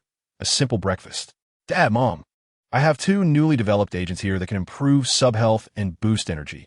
I'll give you both an injection in a bit," Chu Yi said, placing the gene optimization liquid on the table. Chu Wenhong, wearing a pink floral apron and stir-frying cauliflower, glanced at the gene optimization liquid in Chu Yi's hand, surprised. "Can we inject this ourselves? Do we need a nurse? If we inject it in the wrong place, that wouldn't be good." He didn't doubt the efficacy of the drug brought by Chu Yi, as he was his own son and couldn't possibly deceive his parents. Instead, he was worried about the possibility of injecting it incorrectly. Yi Xiaoping, very curious, took a vial and examined it closely, exclaiming, "Son, this looks very high-tech. It doesn't look like a drug for injection at all. If you told me it was a new drink, I would believe it."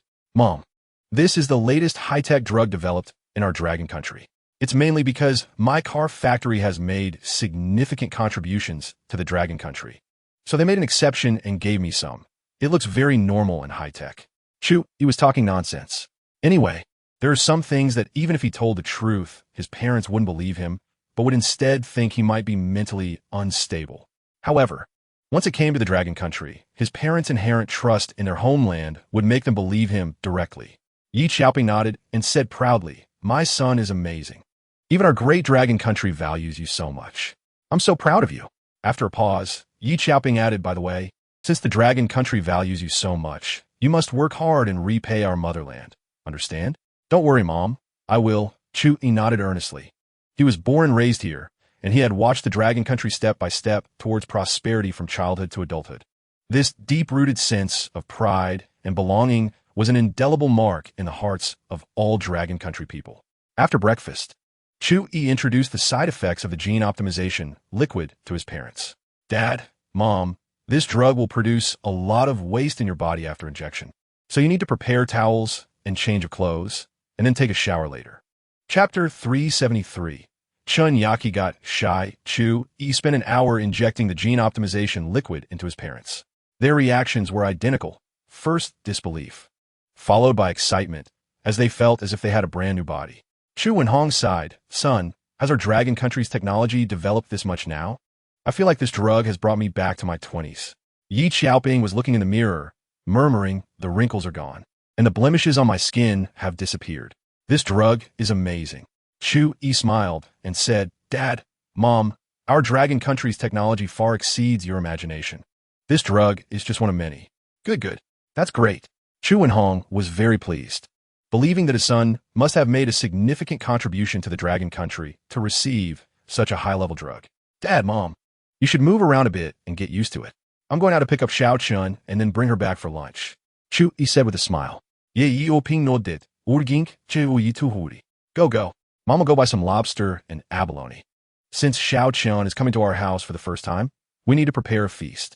Chapter 374. Bringing Chun Yaki home naturally? Chu Yi was taken aback by her words, then looked her up and down, nodding knowingly. Chun Yaki rolled her eyes at Chu Yi. What kind of way is that to look at a girl's backside? Chu Yi cleared his throat. Ahem, sorry. Sometimes when I see something beautiful, I can't help but admire it. Chun Yaki covered her mouth and laughed. You really know how to make excuses. Well, I can't blame you. Who told me I was born with such a big backside? Indeed, after Chun Yaki began developing in middle school, she was often teased by female classmates. Big butt, we'll have a son, became her nickname. She used to feel inferior about it. But as she grew up and began to use the internet, she found that a full and perky backside seemed to be a very attractive feature for girls. Not only did men like it, but many women also wanted to have a peachy backside, and she was naturally gifted with one. Chu Yi smiled and didn't respond. He couldn't respond to that. When Chun Yaki said she was born with a big backside, the thought popped in his mind that must sound quite loud. But that was something he could only think about and not say out loud. Chapter 375. I'll go back to Jiannan with you half an hour later. Chu Yi prepared 6 home-cooked dishes: steamed lobster, braised pig trotters, chicken soup, scallops with scrambled eggs, stir-fried cabbage, and oil-braised shrimp. The flavors in Ning City were generally mild, and they loved making various stews. As the 6 dishes were freshly served and placed on the table by Chu Yi, the entire dining room was filled with a delightful aroma. Chu Yi called out to Chu Wenhong, who was outside smoking, while Yi Xiaoping and Chun Yaki had been chatting. Everyone entered the dining room to prepare for the meal. Yi Xiaoping was surprised when she smelled the delicious aroma. Wow, Lao Chu, your cooking skills have improved. This smells so good. Chu Wenhong waved his hand. This isn't me. All 6 dishes were made by Xiao Yi. He said he wanted to show off his cooking skills since Xiao Chun is coming to our house. Upon hearing this, Yi Xiaoping nodded appreciatively. It's good that Xiao Yi has this intention, right, Xiao Chun? She then shifted the topic to Chun Yaki. Chun Yaki nodded and responded gracefully. I didn't expect Chu Yi to be such a great cook. If there's a chance in the future, we should let him cook more often. Chu Yi smiled. Come on. Let us eat. Chapter 376. The first date with Chun Yaki. Chu Yi looked at Chun Yaki. Seeing her charming expression, his heart stirred. Since you trust me so much, I will definitely not disappoint you, he promised. Chun Yaki tucked a strand of hair behind her ear, her smile bright. I believe in you. Seeing this, Chu Yi felt a bit ashamed. He understood Chun Yaki very well, but she didn't know that he actually had many women. Thinking of this, Chu Yi decided to ask Chun Yaki out for a date tomorrow, and then tell her the truth and persuade her to accept it. Yaki, how about we go watch a movie together tomorrow? Chu Yi suggested. Chun Yaki smiled and said, sure, this should count as our first date, right? Yes. Or something pretty tomorrow, just like today. Chu Yi subtly complimented her. Hearing this, Chun Yaki felt sweet inside and nodded. Okay. The two strolled around outside. And then Chu Yi sent Chun Yaki back home. The next day, Chu Yi drove to Donghu Community to find Chun Yaki. After sending a message, she quickly came down. Perhaps because of the date, compared to her previous more formal or dignified attire, Chun Yaki dressed quite sexy today. Chapter 377. Watching a movie, Chun Yaki was slightly taken aback, examining him closely, and exclaimed, You are Wu Xiaohong? Wu Xiaohong nodded, also pleased, yes. I didn't expect such a coincidence to run into an old desk mate. The two recognized each other, and then Wu Xiaohong said to the cashier, I'll take care of the payment here. You can go ahead and do your thing. The cashier nodded, okay, manager. Chun Yaki naturally took Chu Yi's hand and introduced Xiaohong. This is my boyfriend Chu Yi. Then she turned to Chu Yi and said, Chu Yi, this is my desk mate from middle school, Wu Xiaohong. Chu Yi smiled and nodded at Wu Xiaohong. Hello. Wu Xiaohong smiled and nodded back. She glanced at Chu Yi. Her heart skipped a beat, and she quickly looked away, not daring to stare any longer. How could Yaki's boyfriend be so handsome, even better looking than those celebrities? To mask her embarrassment, Wu Xiaohong continued chatting with Chun Yaki. Yaki, you have such good taste, finding such a handsome boyfriend. She cast a glance at the jewelry the two had bought and said enviously, You guys aren't preparing to get engaged, are you? You bought a whole set of jewelry. But these are just casual styles. Why not get something a bit more extravagant? Chapter 378. Excellent men are indeed in high demand after swatting mosquitoes in the cinema for a long time. It was only when the movie ended that Chu Yi helped the somewhat weak Koenigsegg out of the theater. Her face was flushed, and she seemed a bit unwell. She hadn't expected that just watching a movie would lead Chu Yi to use the excuse of swatting mosquitoes on her. Seeing Koenigseg's shy demeanor, Chu Yi was rather pleased.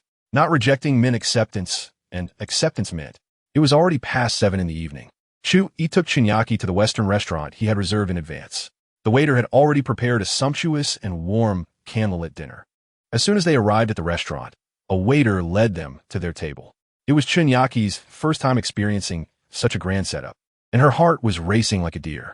Seeing her like this, Chu Yi patted his hands to comfort her. The restaurant was cleared out, and only Chu Yi and Koenigsegg were dining. After the waiter prepared the dishes, Chu Yi sent him away. The orange-red candlelight flickered, giving Koenigseg's cheeks a hazy beauty, and Chu Yi could see the subtle features on her face. He opened a bottle of red wine and poured 2 glasses. Then he handed one to Koenigsegg, and they clinked glasses and took a sip. For some reason, looking at Chu Yi's somewhat serious expression, Koenigsegg felt an ominous premonition.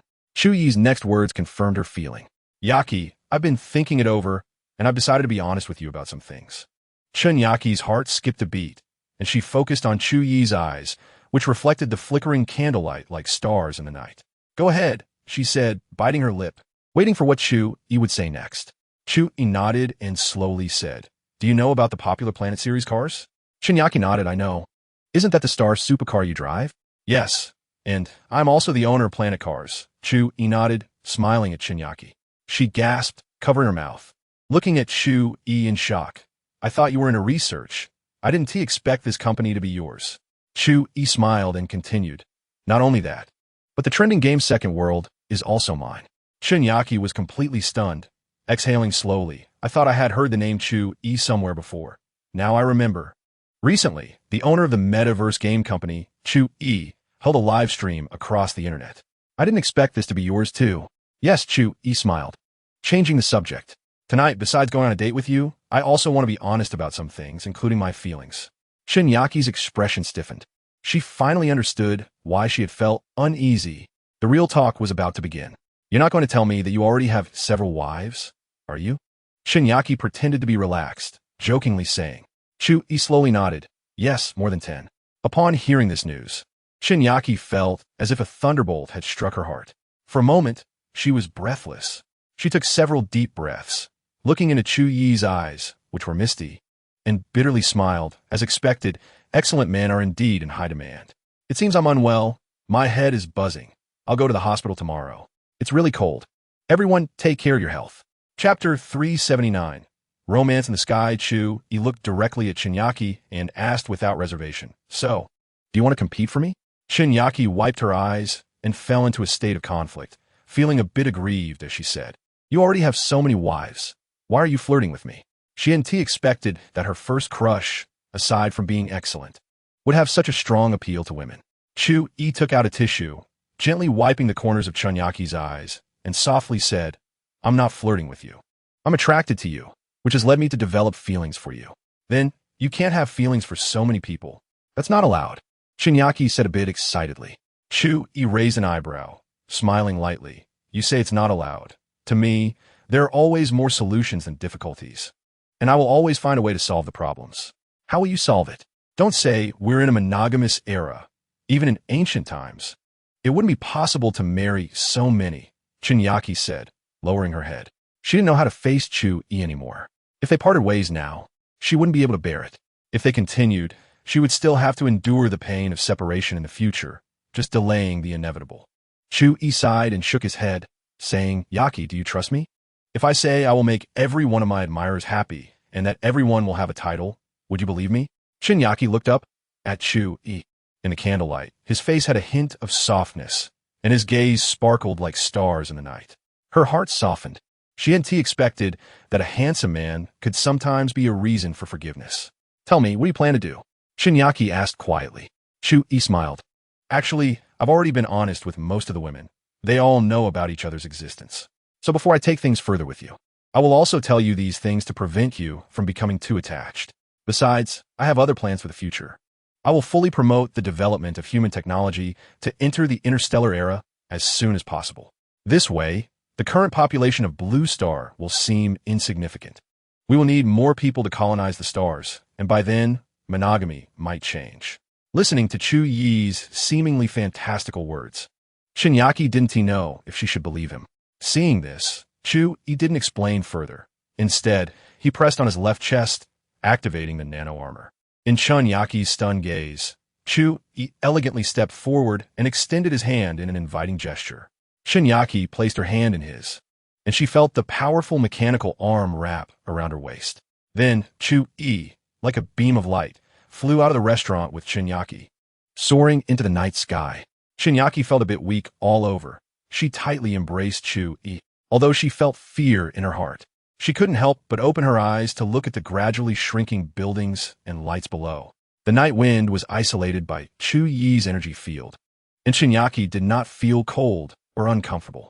Soon, she adapted to the feeling of being high up in the air. Excitedly, she shouted, "Wow! Yi, is this real? Am I not dreaming?" Chu Yi opened the faceplate of his nano armor and kissed Shinyaki deeply on the cheek.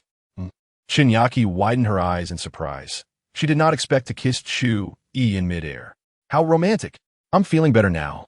I'll organize my thoughts tomorrow and see if I can get back to writing the sequel and finish it at 1,000,000 words soon. Chapter 380. Shinyaki falls a few minutes later. Chu Yi brought Shinyaki back to the ground, and the two walked hand in hand back to the restaurant. The waiter looked a bit confused, but still diligently led them to their seats. Chu Yi smiled at Shinyaki and said softly, "The armor I just wore, besides flying, can also withstand impacts of 10,000 tons and has a powerful firepower system. This product, which exceeds current technological levels, is one of my personal collections. Now, do you still think I have no ability to change this world?" Shinyaki's face still had a blush of excitement after their flight. She looked at Chu Yi with sparkling eyes and firmly said, "Now I understand why so many sisters are attracted to you. A man as excellent as you is indeed someone any woman wouldn't want to let go of easily." Chu Yi smiled slightly. "So if you say that, does it mean you agree to be with me?" Shinyaki nodded seriously. "Yes, I want to be with you. No regrets." "No regrets." Chu Yi smiled with satisfaction. "Well then, from now on, you are my wife." Shinyaki blushed, thinking wife? We haven't even. Chu Yi chuckled. "What are you thinking? Are you worried that we haven't done the most important thing yet, so it doesn't count as being a proper husband and wife?" Chapter 381. Deep Sea Explorer. After taking a shower, Chu Yi walked out of the bathroom in a bathrobe. The moisture on his body had not yet evaporated, and he looked very eye-catching with his glistening muscles. His damp hair added an extra charm. "Shinyaki, Abba Abba." Seeing her infatuated expression, Chu Yi chuckled. "It's your turn. Go take a shower." "Shinyaki, Abba Abba. Hey, are you daydreaming?" Chu Yi raised his voice and called out. Shinyaki was suddenly awakened, blushing as she wiped her mouth and said seriously, "Is there a problem with me being infatuated with my boyfriend?" Saying this, she stood up and walked toward the bathroom, brushing past Chu Yi while reaching out to feel the touch of his defined abs. Chu Yi looked at Shinyaki, who suddenly changed her attitude, feeling a bit confused. Wasn't she just acting unprepared a moment ago? Why did she now seem like an infatuated girl? He couldn't understand. However, Chu Yi didn't think too much about it. He wiped off the moisture from his body, dried his hair, and happily laid down on the bed, waiting for Shinyaki to finish her shower. Originally, he thought this trip home would just be to accompany his parents, build a countryside villa, and help Huzi solve some troubles, while dealing with any potential matchmaking. Chapter 382. Panlong Manor. After staying at his hometown for a week, Chu Yi bid farewell to his parents and returned to Jiannan with Shinyaki. Before leaving, he also left a bank account for his parents and specifically reminded them that this account was a gift from someone else, and they should use this account when they wanted to spend money. This way, it would make it easier for his parents to spend without feeling too much pain. After all, money is just a string of numbers. If they were already financially free but still hesitated to spend, it would be meaningless. After returning to Jiannan, Chu Yi immediately went to the headquarters of Haixing Security to find Lung Qing and introduced Shinyaki to her. Although Chu Yi knew that Lung Qing, as his intelligence chief, was well aware of everything happening around him, introducing Shinyaki was still necessary, even if it was just a formality. Lung Qing didn't have much of a reaction after learning that Chu Yi had taken in another sister. Perhaps she had long been used to it. Once they were familiar with each other, Lung Qing said to Chu, "We've already bought the house. Do you want to go take a look?" Chu Yi's eyes lit up as he nodded. Okay, you take me and Yaki to see it. Chapter 383. Crazy infrastructure construction. The main building of the manor was a resplendent classical palace of the Dragon Kingdom, which was quite breathtaking. Chu Yi and Yaki stepped inside under Long Qing's guidance. The style inside the palace was filled with a sense of technology, resembling a futuristic residence. The entire space was themed in light white, and the orange-yellow lighting felt very warm. A robot butler approached and said in a mechanical, synthesized voice, "Welcome home, Mr. Chu." Chu Yi raised an eyebrow and looked at Long Qing beside him. Long Qing smiled and explained, "This was a gift from Liguden." He said it was a little gadget. "However, from my experiments, this robot butler is very versatile. It can manage cleanliness, arrange meals, provide transportation, help choose daily outfits, order takeout, and much more." Chu Yi nodded in understanding. The group arrived in the living room and sat on the sofa. After the robot butler inquired about everyone's preferences, it brought various drinks within 3 minutes: hot tea, coffee, and cola. Chu Yi took a sip of coffee and asked Long Qing, "Who else is living here now?" Long Qing recounted, "Besides Wei Rou, Shen Yinyun, and Song Han Wan, the other sisters have all moved in. They're all working in their respective planned living areas." Chapter 384. Continuing cooperation with the robot butler's call, the women who were either working or relaxing in the manor came out. They were Xiang Lan, Chen Yun, Tao Li, Xie Ziqing, and Xiao Ranran. Wei Rou was still living in Chu Yi's villa at Huajing Junting, primarily because she had to take care of Wei Ningxia, so she hadn't moved over. Although the place here is large, Wei Rou felt it might not be suitable to bring Wei Ningxia over. Moreover, she wasn't very reassured about Chu Yi. If one day he lost control and harmed Wei Ningxia, she would have a headache. The 5 charmingly dressed women entered the living room, plus Long Qing and Yaki, making a total of 7 stunning beauties. The atmosphere was vibrant and lively. With their enthusiastic self-introductions, Yaki quickly became familiar with the other sisters. Tao Li and Xie Ziqing were 2 idlers, basically having no tasks to handle. During this time, they had been living in the manor and doing nothing but lazing around, not practicing yoga, then playing games, or doing some spa treatments, with a specially hired female masseuse for massage. Now, seeing that new sisters have arrived, Xie Ziqing pulls Yaki's hand and says, "Sister Yaki, let's design a house you like, and then let Li Godin build it for you." Chapter 385. Charles, after Chu Yi and Guanhan reached a new cooperation agreement. The next day, he had Long Qing publish an academic paper titled Summary of Breakthroughs in Bionic Organ Technology at a world-renowned medical forum. This caused a huge stir in the entire medical community. It should be noted that the academic paper published by Long Qing is highly professional and includes various types of bionic organs. Aside from the brain, all other organs are listed, along with matching transplant technologies. The impact of this was truly shocking to the world. Although the speed of information dissemination was not fast due to the lack of hype, and it did not become as sensational as in the Second World, it directly attracted many eyes to the Dragon Kingdom in upper-class circles. In the United States, at a secret base of Organization X, in a sealed office filled with screens, a blond, blue-eyed man with a hooked nose is examining the information displayed on the computer. The photo on the screen is of Long Qing, who published the paper on bionic organs. Once an active leader of the Black Star mercenaries on the battlefield abroad, he turned around and opened a security company in the Dragon Kingdom, and now he has published an academic paper on bionic organs. The hooked-nosed man, Charles, squints as he contemplates something, lightly tapping his fingers on the table.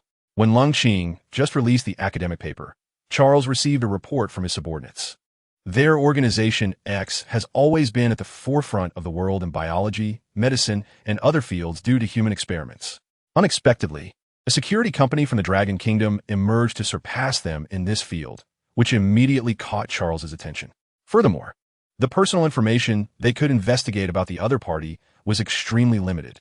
Aside from the information that was publicly available, they couldn't find anything else. This situation clearly indicated a very high level of confidentiality. It is even highly likely that it is related to the Dragon Kingdom's official authorities. But why would they publish such a high-level academic paper? This left Charles perplexed. If their Organization X had achieved such research results, they would definitely want to keep it under wraps and gradually exploit it. The breakthrough in bionic organs means that most organs can become replaceable. Many diseases are no longer fatal. In this world, there is no shortage of wealthy people suffering from illnesses. Just as Charles was lost in thought, a phone call from his secretary changed his expression. Doctor, a newly established pharmaceutical company in the Dragon Kingdom, is promoting a human organ transplantation project internationally. They claim to have the author of the summary of breakthroughs in bionic organ technology on site, and a large number of medical elites, with various projects priced from corneas to hearts. Charles's face changed dramatically upon hearing this. He couldn't figure out the other party's intentions. However, thinking from a different perspective, if it were him, there would only be one reason for doing so: to attract wealthy businessmen from around the world to invest in the Dragon Kingdom. Remembering that his previous attempts to send personnel to the Dragon Kingdom to hunt down fleeing little mice had failed, Charles instructed his secretary, send a few biochemical warriors with Dragon Kingdom appearances to investigate this pharmaceutical company, and also send a super biochemical warrior to lead 5 senior biochemical warriors to fully investigate the Black Star Security Company. Understood, Doctor. After hanging up the phone, Charles thought for a moment and called a member of the Tokugawa family from Sakura Country. Tokugawa, send 10 elite ninjas over. There's a new batch of strength-enhancing drugs. Hi, Doctor. Chapter 386. A small island at sea. Not only the X organization in the United States has extended its reach towards the Dragon Kingdom, but other extraordinary forces from different countries have also turned their attention to the Dragon Kingdom due to the recently published medical paper. Chu Yi, however, is completely unaware of this. At this moment, he and Ligoden are aboard the ghost submarine, Tiger Shark, searching for a suitable island in the high seas to serve as a maritime base. This island will become the production base for deep-sea explorers, and future equipment or production lines for ocean resource extraction will also be established on this island. Ligoden's avatar is piloting the ghost submarine, while Chu Yi and Ligoden are sitting in the rest cabin, looking at the radar map displayed. Chu Yi picks up a bottle of cola, takes a sip, and says to Ligoden, "Dog Dan, do you think this maritime base is reliable?" Ligoden chuckles, "Boss, my suggestions must be reliable. Building the deep-sea explorers at the maritime base. Once the production line is up, we can have people from the Dragon Kingdom come over and start exploring directly. Isn't that great? But finding an island in the high seas to serve as a production base, isn't easy, right?" Chu, you raised a question. Hee, boss. Are you worried about being discovered by satellites from other countries? Ligoden immediately pointed out Chu Yi's concern without even thinking. Chu Yi nodded yes. If you have a way to solve it, then forget I said anything. Of course, since we're going to build a maritime base, I will definitely eliminate all potential hazards. You can rest assured about that, boss, Ligoden said with a smile. So, you can also build equipment to block satellite detection? Chu Yi asked in surprise. He thought that having Ligoden's supernatural construction team was already a huge gain, but he didn't expect this guy could surprise him from time to time. That's a piece of cake. It's just blocking satellite detection. It's easy. Ligoden waved his hand dismissively, not taking satellites seriously at all. Boss, let me put it this way. Once we find a suitable island in the sea, I will first build the shielding system to block satellite detection. Then, I will also set up interference devices in the nearby waters. Any aircraft or ships entering the interference range will feel like they've entered a maze and will be unable to approach our base. Chu Yi's eyes lit up, and he nodded, saying, "That sounds good. If that's the case, can I go around looking for small islands for infrastructure?" This feeling is somewhat like secretly developing production in an isolated paradise. When it is made public one day, it will be a shocking revelation to the world. Of course, Ligoden nodded with a smile. At this moment, the radar map emitted a ding sound. Chu Yi and Ligoden exchanged glances and said in unison, "We found it." Because they had previously set the island area data, the radar map would only emit a prompt sound when it found an island that met the standards. Clearly, a suitable island had been discovered at this moment.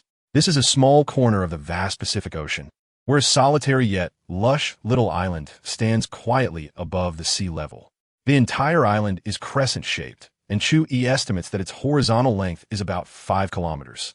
The Tiger Shark ghost submarine slowly surfaced. After a few minutes, Chu Yi and Ligoden landed on the unexploited small island. Looking at the island, which had never been developed before, Chu Yi's eyes sparkled with joy. Once Ligoden finished installing the shielding system, this island would belong to him. Chapter 387. Exploring the seafloor, half a month passed quickly, and the small island at sea had undergone a significant transformation. The lush forests had been flattened by half, and several large mechanical factories had sprung up. These were essential production bases for building deep-sea explorers. This sea area had rich mineral resources, sufficient for self-sufficiency in producing deep-sea explorers. During this half-month, Ligadan not only set up the shielding system, but also built the production line for deep-sea explorers. The first deep-sea explorer had already been successfully manufactured and was ready to explore the seafloor at any time.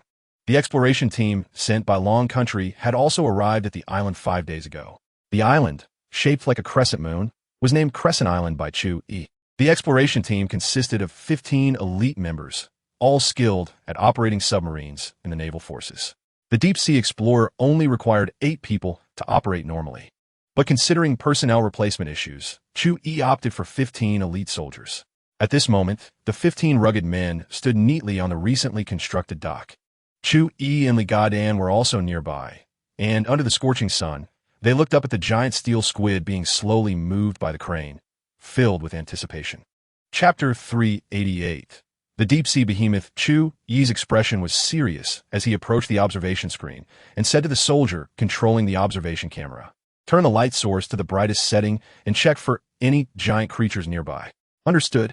The soldier nodded and quickly turned the light source to maximum. The deep-sea explorer was made entirely of ultra-high-strength alloy, capable of withstanding attacks from even the ocean's giant beasts, which is why Chu Yi dared to be so bold. Otherwise, in the presence of giant creatures in the deep sea, a bright light source could provoke a fatal disaster. With a series of mechanical sounds, the deep-sea explorer transformed back into the shape of a giant squid. The dazzling light burst from the squid's head, illuminating the dark ocean. Inside the cabin, the radar alarm kept ringing. However, no one spotted any giant creatures, yet dozens of red dots appeared on the radar view, and those red dots were slowly approaching.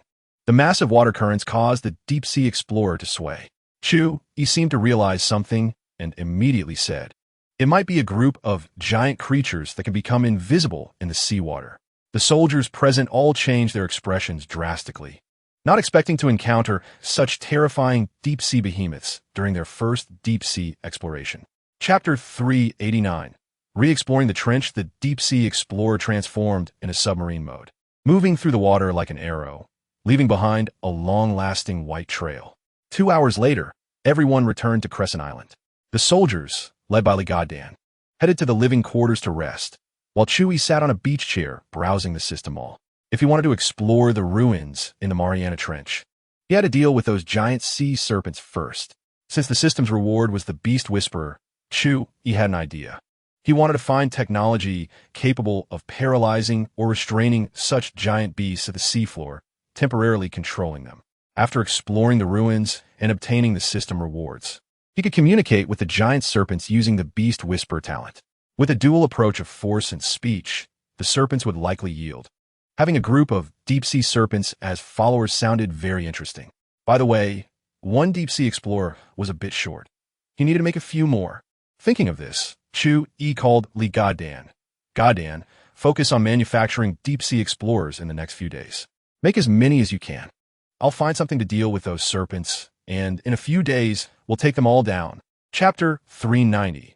Underwater ruins. The deep-sea explorers' swimming speed in the ocean was already faster than those invisible giant serpents, and under the soldiers' control.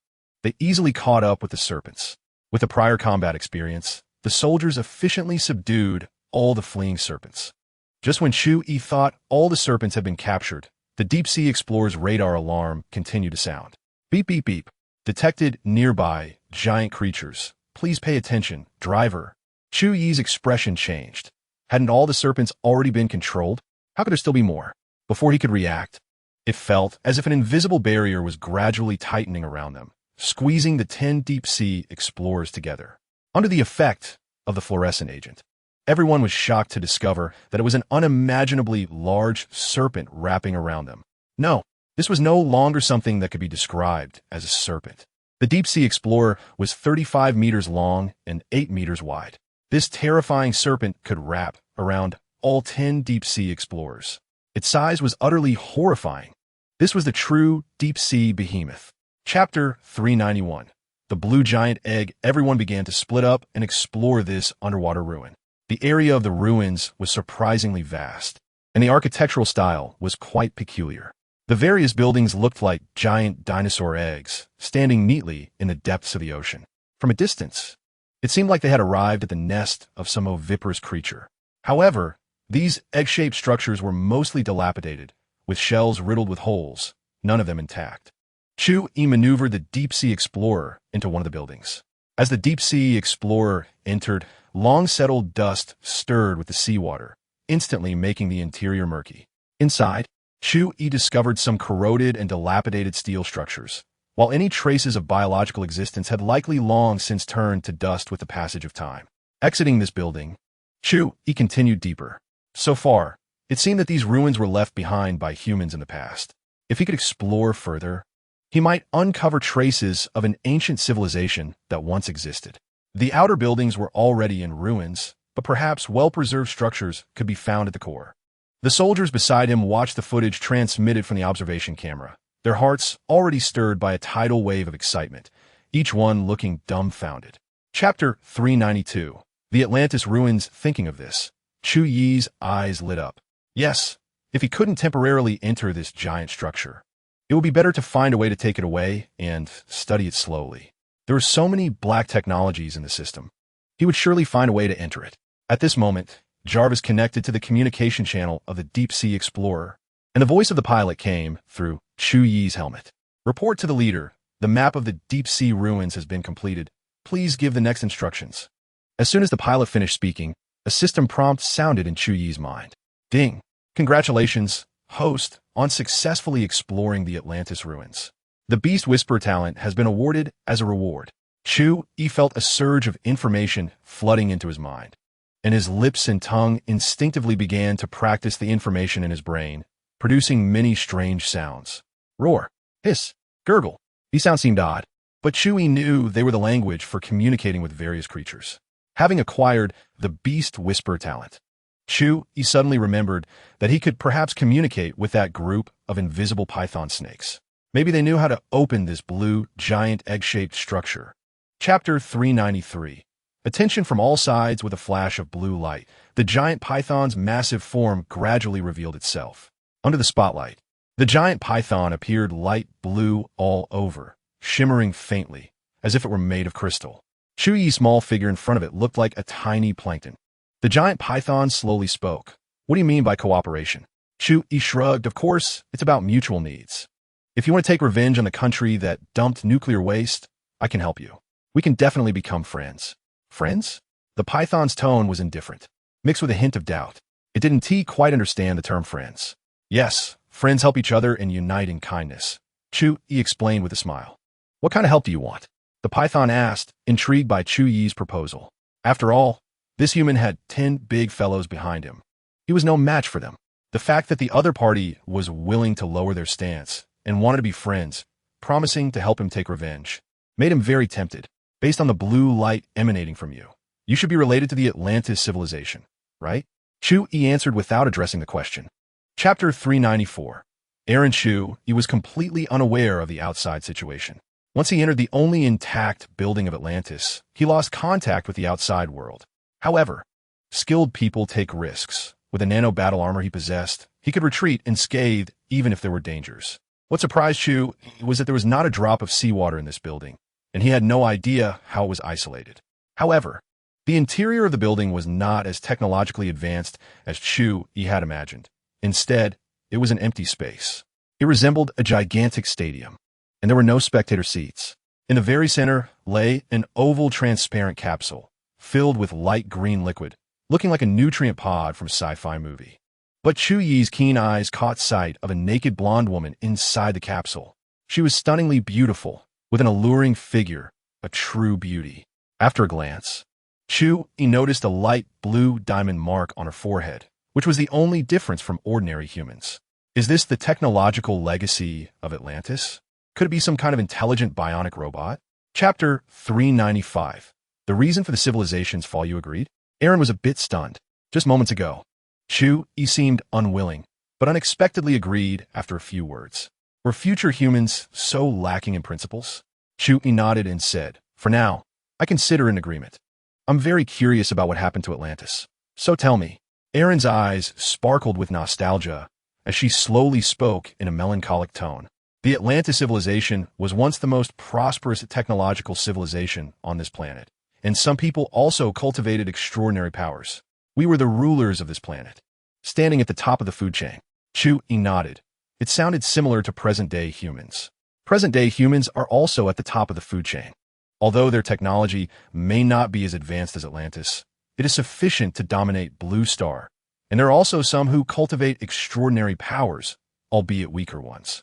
Seeing that Chu Yi was listening intently, Aaron continued. The downfall of Atlantis was not due to war or infighting, but a sudden natural disaster. Although our civilization's technology was highly developed, we still hadn't ventured off this planet. That sudden meteor shower directly destroyed the entire ecological system of Blue Star. Even we could not withstand the terrifying energy of the meteor shower. Chapter 396. The dispute among various forces, all units, attention.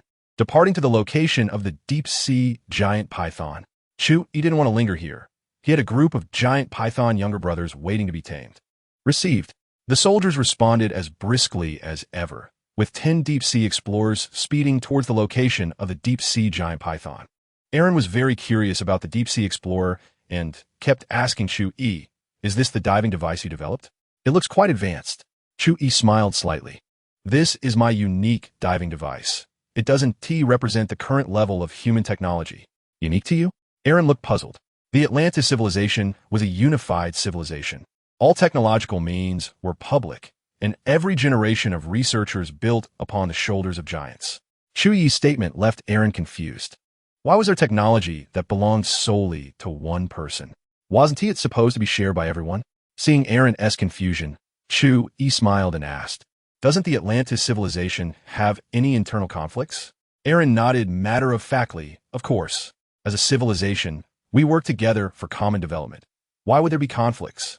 Chapter 397. The Attack of Organization X. After leaving the Atlantis ruins, Chu Yi spent 2 hours returning to Crescent Moon Island. Unlike the 10 deep-sea explorers he left with, he returned with nearly 50 deep-sea giant pythons in tow. The leader of the deep-sea giant pythons was even more terrifying in size. Over 200 meters long, if it stood upright, it would be like a tall building coming to life. Chu Yi estimated that it could swallow a blue whale whole. After communicating with Aaron, Chu Yi learned even more about the power of the deep-sea giant pythons. According to Aaron, the deep-sea giant python clan had once been implanted with extraordinary technology by Atlantis and were also known as extraordinary technological beings. That was why they could grow to such a size and could become invisible at will. The scales of the python were extremely tough, able to withstand missile strikes. Their physical constriction power could easily tear apart steel. If it weren't for the solid materials of the deep-sea explorers, everyone would have likely perished by now. Moreover, Chu Yi was able to control the deep-sea giant python, thanks to the biological electric current interference device. Although the opponent was a super tech creature, it still couldn't resist the powerlessness after the biological electric current was interfered with. However, if armed forces were to attack forcefully, it would probably be ineffective. Chapter 398. Jarvis shows his might after settling Aaron. Chu Yi quickly went to his bedroom on Crescent Island and opened the computer there. He then said to the artificial intelligence of the nano battle armor, "Jarvis, from now on, you will control this computer and establish contact with Black Star Security. Also, check all the surveillance around the pharmaceutical company, suspicious individuals and vehicles, starting from a small area and expanding outwards. We must find the 2 Black Star Security members who were kidnapped." Yes, Chu Yi planned to let Jarvis, the artificial intelligence, lead Black Star Security into action. Although Chu Yi's hacking skills were excellent, he was far less capable than Jarvis, a super AI, when it came to data management. "Got it, Mr. Chu Yi," Jarvis responded. A data interface extended from the fingertip of the nano battle armor that Chu Yi hadn't removed yet, connecting to the computer in front of him. In the next second, the computer began to operate at high speed, with a large amount of data jumping and flashing on the screen. "Mr. Chu Yi, I have established contact with Black Star Security and am now taking over all surveillance around the pharmaceutical company." Chu Yi nodded and continued.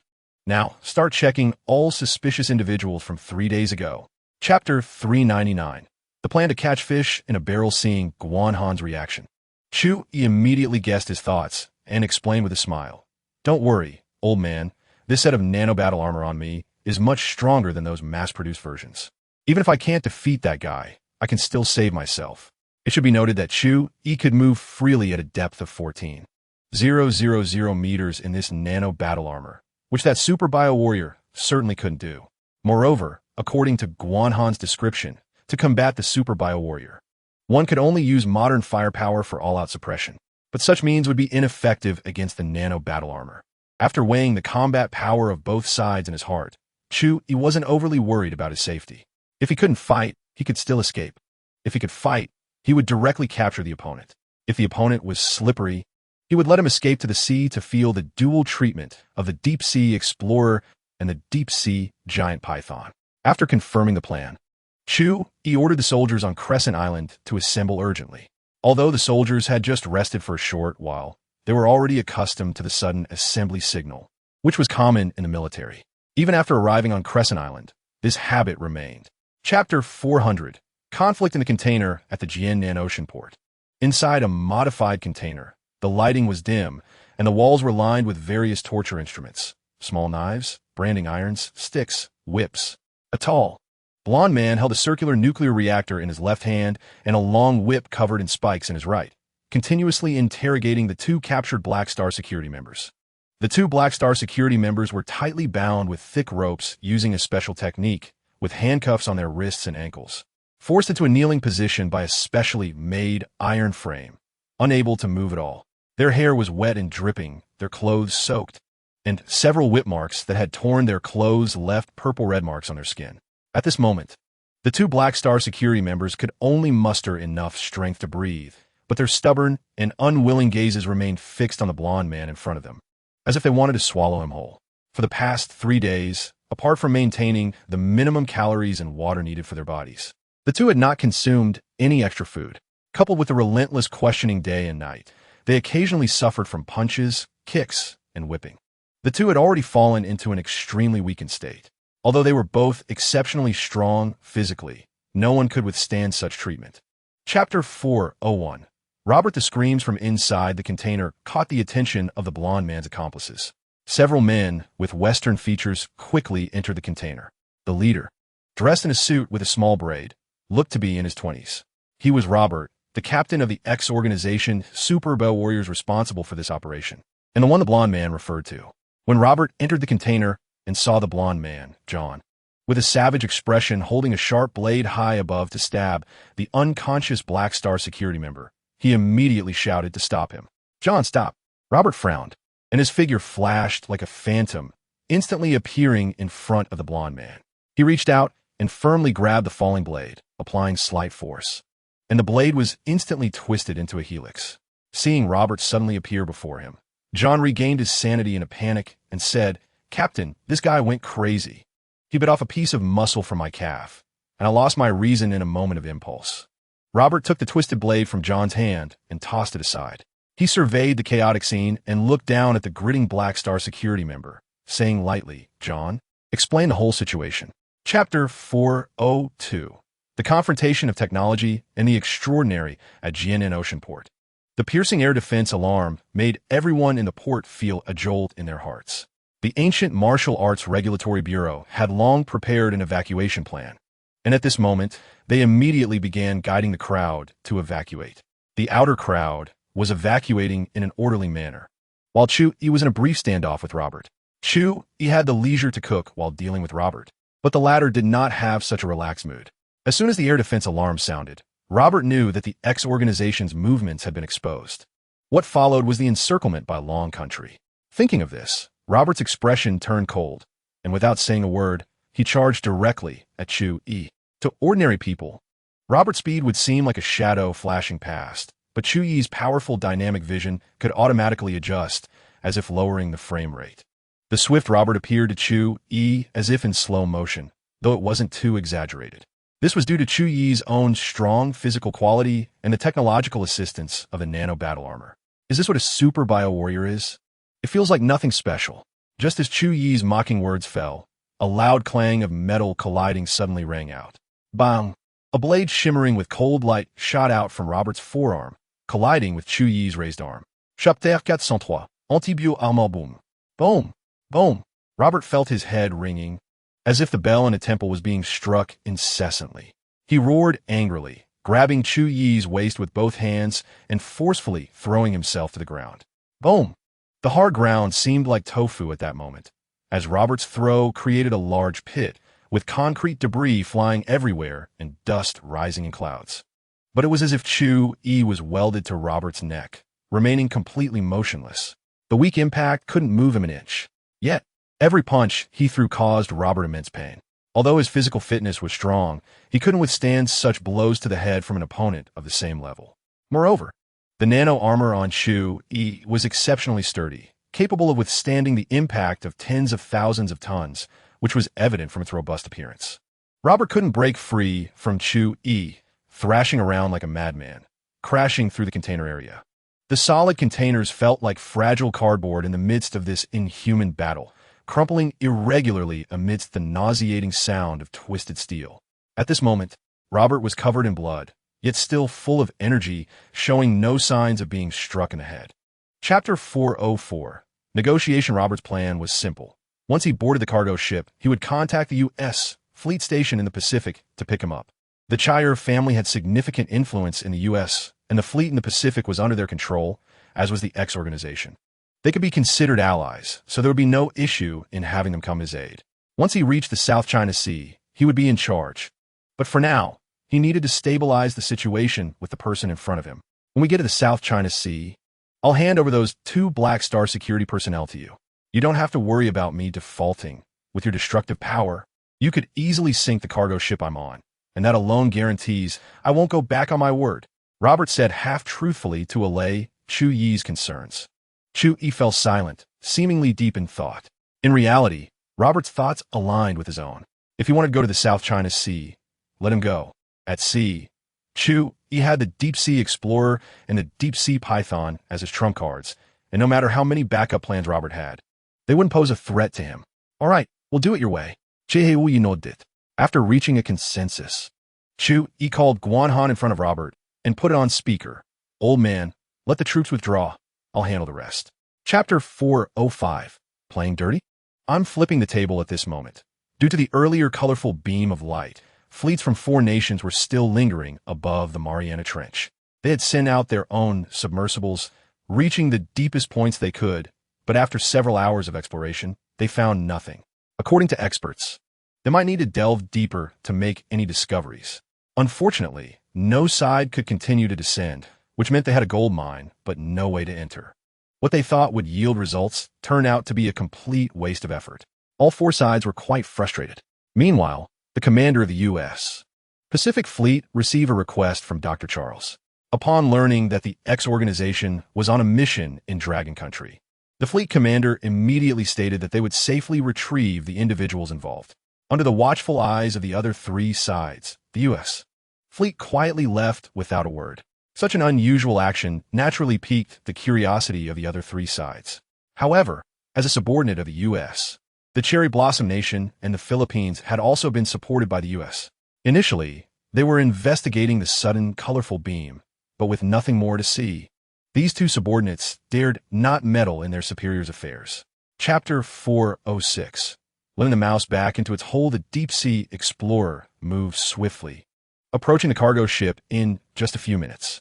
This cargo ship was unarmed, and the members of the X organization could only pull out their small personal firearms. The crew trembled as the radar displayed a multitude of red dots. If those unidentified objects targeted their cargo ship, they had no chance of survival. Robert stood on the deck, scanning the sea surface for any signs of the enemy. However, nothing seemed to miss on the horizon. As the Deep-Sea Explorer gradually rose from the seabed, a large volume of seawater began to churn, causing the surface to become tumultuous. Everyone, don't panic. The U.S. naval ships in the Pacific will soon come to our aid. Full speed ahead to the Central Pacific. Robert spoke to reassure the crew. Chu Yi piloted the speedboat with one hand while taking out a lollipop from his spatial wristwatch with the other, smiling as he observed the cargo ship's reaction. Oh, trying to play dirty with me? You're still too green. At this moment, a visible swarm of electrical bubbles floated up from the seabed, their sheer number sending shivers down the spine. These electrical bubbles precisely drifted towards the cargo ship, quickly disappearing into it. Chapter 407. The dispute temporarily ceases. Chu Yi returned to the Jianan Ocean port aboard the deep-sea explorer Guanhan, along with a group of fully armed soldiers and ancient martial artists, was already waiting at the location. Aileen was also nearby, looking at Chu Yi with a gentle gaze. The medics inside the deep-sea explorer carried out 2 Black Star security personnel on stretchers, preparing to send them to the hospital for further treatment. Guanhan approached and asked, "So, did you catch them?" "No, I let him escape on purpose." Chu Yi shook his head and smiled. "Let him escape on purpose?" Guanhan repeated in confusion, then asked, "Did you leave a tracking device on him?" "Yes, I plan to follow the trail to find the headquarters of the X organization." Chu Yi nodded. Guanhan looked skeptical. "Why do you want to find the headquarters of the X organization? They're far away in the U.S. Even if you find them, you can't do anything about it." Chu Yi smiled mysteriously. "You can't, but I have plenty of ways." Guanhan's expression stiffened, and he shook his head with a wry smile. "You're right. I can't even handle a super bio-warrior, so of course, I wouldn't be able to deal with the X organization's headquarters. But if it's you, there should be no problem." Chapter 408. Terminator T-8000 after the 2 women left. Chu Yi asked Jarvis, "Jarvis, where are the 2 nuclear reactors that Robert took?" "Mr. Chu Yi, according to satellite maps, after we left the cargo ship's sinking site. The U.S. fleet arrived to clean up the scene. After Robert was retrieved, he immediately boarded a transport plane with the nuclear reactors back to the U.S. Currently, 1 nuclear reactor is located at a U.S. military base, while the other is in Las Vegas." Upon hearing this, Chu Yi raised an eyebrow. It seemed that the X organization had gotten 1 reactor, and the U.S. military had the other. Otherwise, they wouldn't be spread across 2 locations. Clearly, the reactor in Las Vegas was likely within the X organization's base. Las Vegas is known as the entertainment capital, also dubbed Sin City. However, being on the edge of the desert, surrounded by thousands of meters of mountains, apart from the densely populated areas with better environments, other places are quite desolate. Establishing a secret base for human experiments in this location seems like a pretty good idea, at least in a place like Las Vegas. It's normal for gamblers from all over the world to go missing from time to time. Chapter 409. Arno's amazing brain circuit. Arno, I have a very dangerous mission for you to execute now. I wonder if you can complete it? Chu Yi said with a serious expression. Upon mentioning the mission, Arno's demeanor immediately turned fierce. As long as it's a mission issued by the master, Arno will definitely complete it. If unable to complete it, Arno will self-destruct to maximize damage to the enemy's front lines. Goodness, this guy is a human bomb. Chu Yi inexplicably felt a bit nervous for the X organization's base located on Lost Island. Although he didn't know Arno's specific combat power, according to the system's description, he was someone who could start a war capable of destroying a nation with just 10 of them. Sending 1 to sabotage the X organization's base would not only be more than enough, but could also be said to be effortless. Chu Yi handed the laptop on the table to Arno and asked, "You're new here, so you probably don't know much about this world. It's better to understand the world information first. Can super artificial intelligence input data online?" Arno nodded, his fingers gradually liquefying into a data interface, and then connected to the laptop. Immediately, a large amount of information was inputted into the database by Arno, with the data flow rate reaching its maximum every second. Chapter 410. Prank?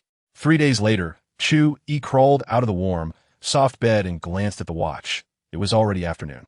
Today he was going to attend a parents' meeting with Wei Ro, so he needed to hurry and put on makeup to disguise himself as a middle-aged man.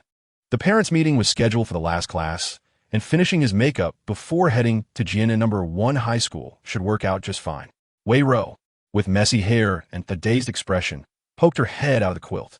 Ever since they came to Panlong Mountain 3 days ago, Chu Yi had taken her to do high-intensity exercise for 3 consecutive days, and now she felt a bit lightheaded. "Chu Yi, why are you up?" Wei Ro's soft voice made Chu Yi's heart flutter, almost leading him to continue his great cause of contributing to human civilization. However, he had important matters to attend to in a bit, so he couldn't let it delay the parents' meeting for Wei Ningxia. "Hurry up. Didn't you forget we have to attend the parents' meeting?" Chu Yi said while getting dressed. Wei Ro's eyes cleared up, and she suddenly remembered why she was here. However, Chu Yi was too terrifying. In just 3 days, he made her fall into a dazed state. If this continued, she would lose her soul. "If you had said anything, I almost forgot." Chapter 411. Nonsensical argument arriving at class 3 of the first year. Many students' parents were already waiting for the start of the parents' meeting. The boy making faces was sitting next to a middle-aged woman in a red wool coat, wearing a fearless smile. Many people noticed Wei Ningxia's wet appearance, dripping water as she walked, and couldn't help but whisper to each other, "It's winter, and the little girl is all wet. She's going to catch a cold." At the same time, they prepared to watch the drama unfold, as it was obvious from Chu Yi's expression that he had come to demand an explanation. Chu Yi walked straight to the boy's location, knocked on the desk, and said to the middle-aged woman, "Is this boy your son?" The middle-aged woman was taken aback for a moment, then nodded. "Yes, he is my son. What is the matter?" After glancing at her son, and then at the dripping Wei Ningxia, the middle-aged woman understood somewhat, but pretended to be confused. "Your son is playing pranks in this cold weather, soaking my daughter through. An apology wouldn't be too much to ask, right?" Chu Yi thought that if the other parent was willing to apologize and educate the boy, this matter could be easily resolved. Chapter 412. Sudden unemployment crisis. Wu Hong was not afraid and directly took out her phone to call her husband, putting it on speaker and loudly saying in front of a crowd, "Honey, your son has been bullied, and that person wants him to kneel and apologize." A male voice came from the phone. "What? This happened? Aren't you at the parents' meeting now? How could our son be bullied? Don't ask so many questions. Hurry up and come." Wu Hong hung up after speaking. Then she looked at Chu Yi with a smug expression, and beside her, Wu Yong had a similar expression. The mother and son were in sync. Wu Yong often bullied classmates and had been confronted by other parents before. However, as long as she mentioned her husband, the other party would generally back down. It seemed today would be no different. At that moment, 2 Black Star security guards came in with clothes and towels. "Boss, the clothes and towels are here. They're all clean." Chu Yi reached out to take them and handed them to Wei Ningxia. Wei Ningxia shook her head and stubbornly said, "I want to wait until this matter is resolved before taking a shower." Seeing her like this, Chu Yi didn't insist, but said to the 2 Black Star security guards, "Go help me fill 2 buckets with water, add plenty of ice. It'll be useful later." Chapter 413. Kneel and apologize. A series of unexpected events left Lin Gang flustered. He quickly put away his previous demanding expression and said to Chu Yi in a low voice, "Sir, it might have been my wife and child who were in the wrong earlier. I apologize to you here." Chu Yi shook his head. "That's not enough. Your wife just said that if they were in the wrong, they should kneel and apologize to me." The surrounding parents saw Lin Gang receive a call, and the situation suddenly changed. All of them were confused. Wasn't he just aggressive a moment ago? How'd he change so quickly? Several parents had previously dealt with Lin Gang because their children were bullied by Wu Yong. Back then, he was not like this. Not only was he arrogant, but he also threatened them in various ways, considering their children would be at GNN No. 1 high school for several more years. They could only swallow their anger. Today, seeing Lin Gang back down was a rare sight. Lin Gang's expression changed slightly, but he quickly made a decision. He shouted to Wu Hong, "Honey, today this matter is our fault. Hurry," and kneeled down to apologize to him. As he spoke, he pulled Wu Yong over, pressing down on his shoulders to get him to kneel. Chapter 414. Lin Zi and Lin Gang's parents and Wu Yong were too embarrassed to attend the parents' meeting and left the school directly. Just as the 3 left, the principal of GNN No. 1 high school immediately brought several teachers into the classroom. "Chu Yi, is it really you, Chu Yi?" The principal and several teachers jogged over, and the principal looked as if he was about to kneel down to Chu Yi. The principal and several teachers approached Chu Yi. "Hello, I am Lu Yuanliang, the principal of GNN No. 1 high school." Lu Yuanliang said to Chu Yi, "I've already heard about what happened earlier, Mr. Chu. Rest assured, I won't let this teacher work here for long. He is Chu Yi, the founder of Xingqiu Automobile. I've heard of the game's second world under his company, and I'm saving up to buy a helmet. It's really Chu Yi. Oh my God, who did I just see?" Ding, the host parent-teacher meeting exposes their identity, shocking the parents and principal. Ding, congratulations to the host Chu Yi. You have received 50,000 admiration points. Ding, congratulations to the host Chu Yi. Your nano armor has been upgraded again, becoming T1 level nano armor. Chu Yi listened to the system's prompts, feeling speechless. Attending a parent-teacher meeting could yield such great rewards? Chapter 415, untitled of course. You and I are here to discuss Wei Ningxia's studies.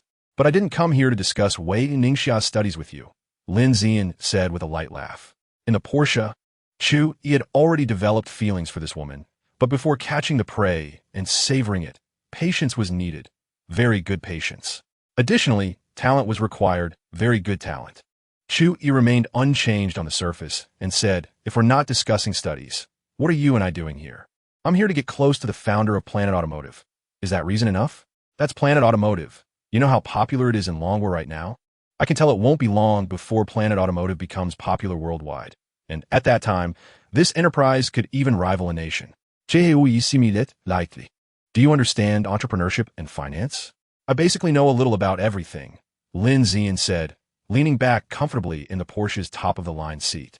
Chu Yi was already interested in this woman.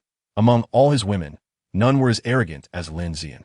In terms of strength, intellect, scheming, looks, and wealth, Chu Yi felt invincible. Chapter 416 Recruiting. However, since Lin Zian was actively coming to him, Chu Yi was still happy to accept. After all, everything Lin Zian wanted, he could provide her, and since it was a mutual desire, Chu Yi looked forward to her performance later. Lin Zian carefully finished her meal, showing that she paid attention to this detail. Chu Yi understood why.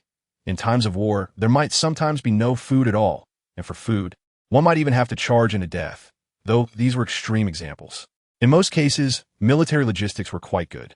After finishing the meal, Lin Zian said, "I'm going to wash up." "Okay, I'll wait for you." Chu Yi was genuinely in a good mood now. Not only had he gained top talent, but she was also a beautiful woman with a strong personality. Therefore, for the first time, Chu Yi felt happy because of a woman. Lin Zian was definitely a talent who could help him a lot. After washing up, Lin Zian leaned into Chu Yi's arms. "Do you want to try something special?" Lin Zian smiled, resembling a fox. "Special? What do you mean?" Chu Yi felt a fire igniting in his heart. Chapter 417 Game Engine. Oh, about that. Mr. Chu, don't worry, since Teacher Lin can have a better development platform, it will be no problem. To be honest, the car I drive is a product of Planet Automotive. Wow, the fuel consumption and power are truly flawless. Chu Yi laughed. "Principal Liu, next time there's an opportunity, I'll gift you a new model. Consider it compensation for taking away talent from you. If Teacher Lin can have a better platform, how could I not let her go? Since you, Mr. Chu, called, I'll personally handle Teacher Lin's resignation procedures tomorrow." "Then thank you," Chu Yi said.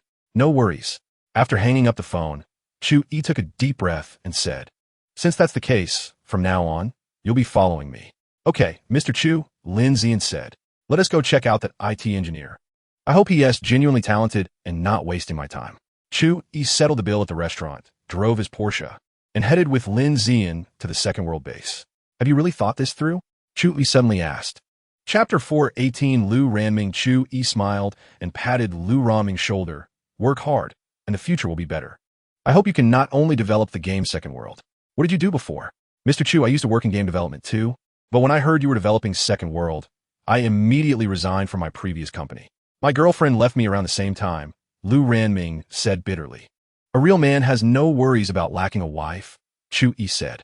"Be more like a man." "Okay, Mr. Chu."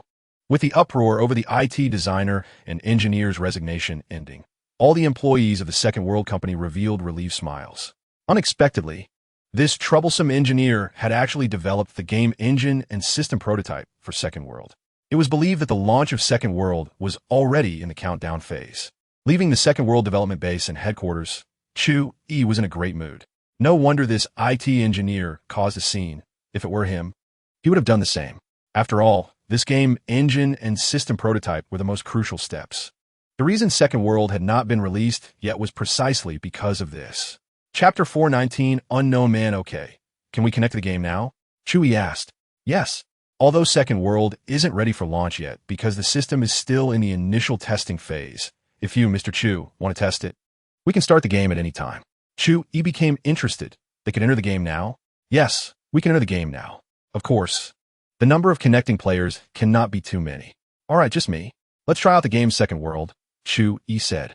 Soon, Lu Ranming prepared the helmet to connect to the Second World game for Chu Yi. "Mr. Chu, this is the test version of the helmet and the test version of the game system. You could try the game Second World first." By the end of the morning, Chu Yi confirmed that Lu Ranming had indeed sorted out the game engine and system for Second World, rather than deceiving him.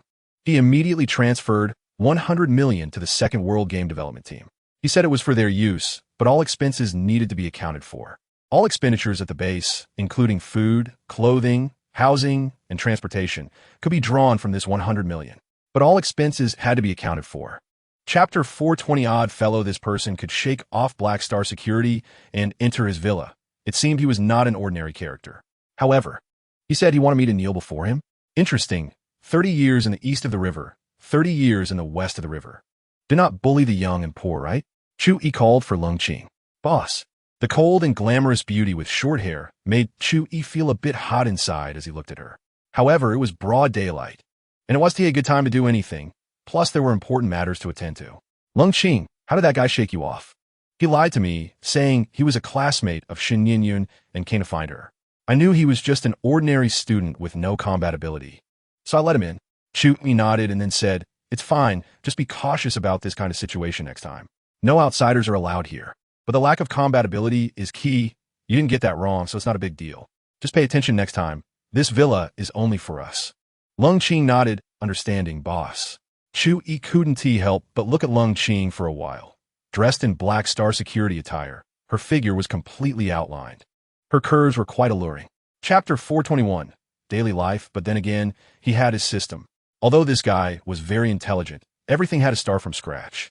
The pace of progress on both sides was simply not on the same level. So, the threat wasn't that big. It could be considered a potential threat like that of a Sakura Country Tianshin. Chu Yi didn't believe that with his TI series nano battle armor. He couldn't handle such a yellow-haired kid. Ignoring Guzi Xia, Chu Yi planned to tease Shen Yinyun again. When he arrived at Shen Yinyun's room, she had already changed into her JK outfit, making Chu Yi unable to resist hugging her. "Wow, pervert, how did you get in here?" Shen Yinyun said. At her age, being a university student, she looked stunning in the JK outfit, which outlined her body perfectly. With white stockings, princess shoes, and a white skirt. Chu Yi couldn't help but let his hands wander. After 5 days of school, Shen Yinyun was finally back home, feeling a sense of relief. And didn't reject Chu Yi's actions. Having just taken a shower, the scent of the body wash filled the air, and it took Chu Yi half an hour to get off Shen Yinyun.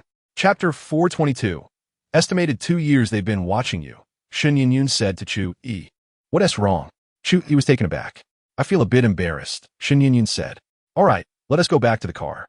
After spending a week with Shen Yinyun, Chu Yi planned to meet Song Hanwan. The reason he knew Song Hanwan was because of the game's second world. The game actually couldn't be launched for a long time. What he said at the press conference about it being nearly ready was just commercial hype. After all, although Second World was a highly anticipated game, the game engine and system required too much investment. The investment needed wasn't money, but admiration points. It would take a full 500,000 admiration points to exchange for all systems and engines of Second World. Chu Yi really couldn't bear to do that, as admiration points were as important to him as life itself. Therefore, Second World was actually just a gimmick. Chu Yi didn't plan to truly develop this game.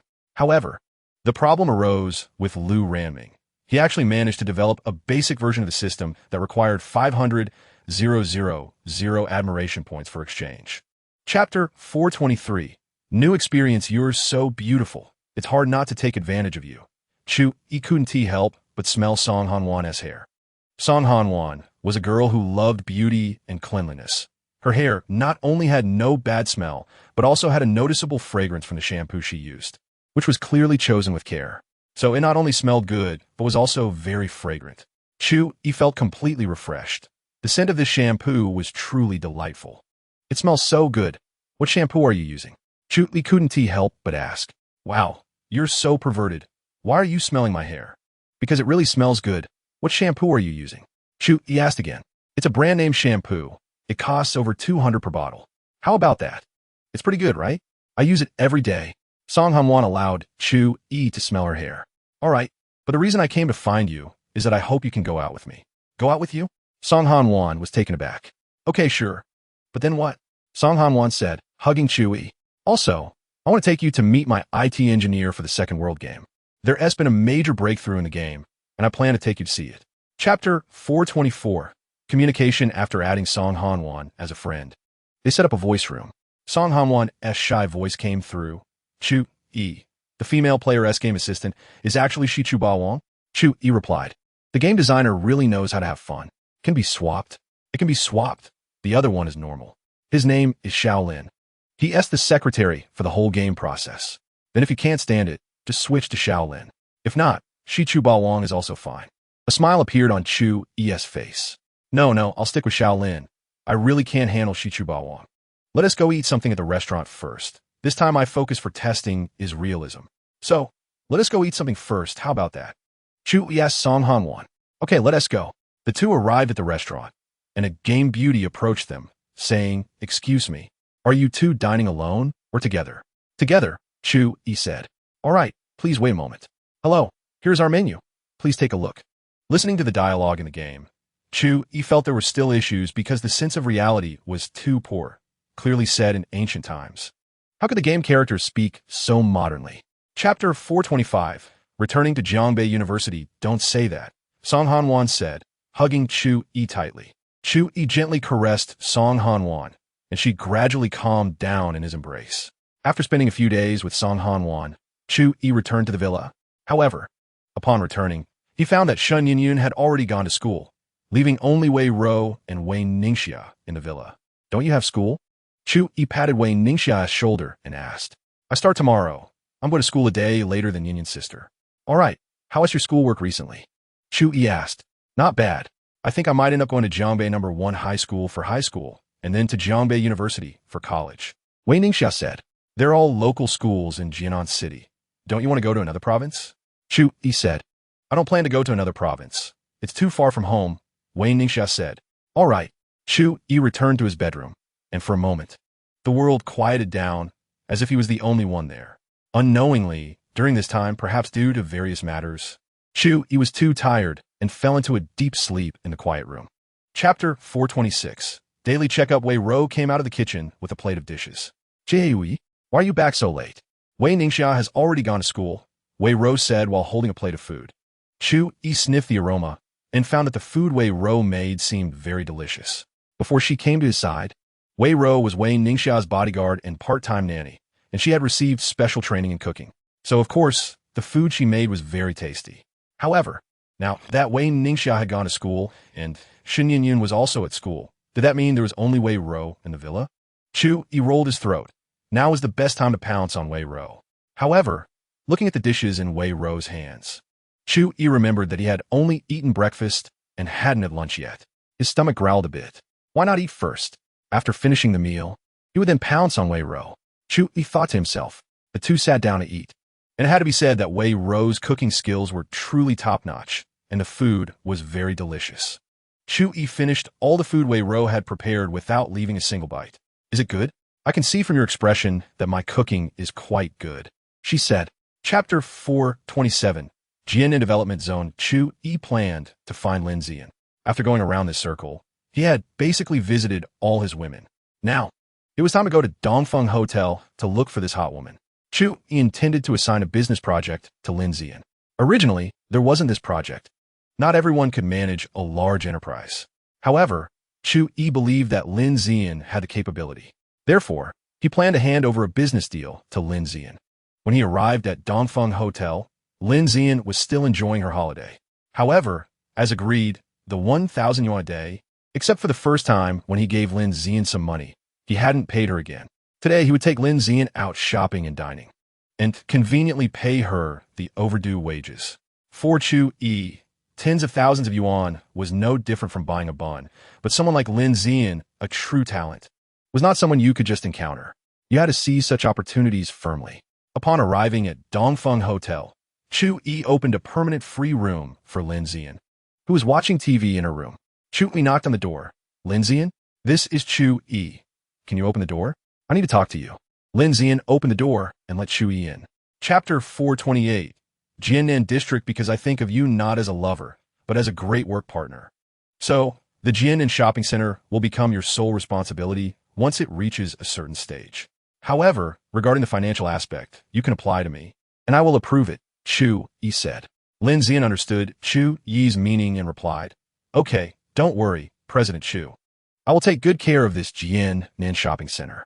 "All right then, as you said, let's first solve the power supply issue." Originally, Chu Yi could directly use the system to exchange for the power supply system of the Jiannan Shopping Center. Li Godin was from the construction team, not a full-fledged electrician, it was better to find a professional for the electrical work, because this Jian'an shopping center was not built personally by Li Godin. Otherwise, Chu Yi wouldn't have to worry about the power supply.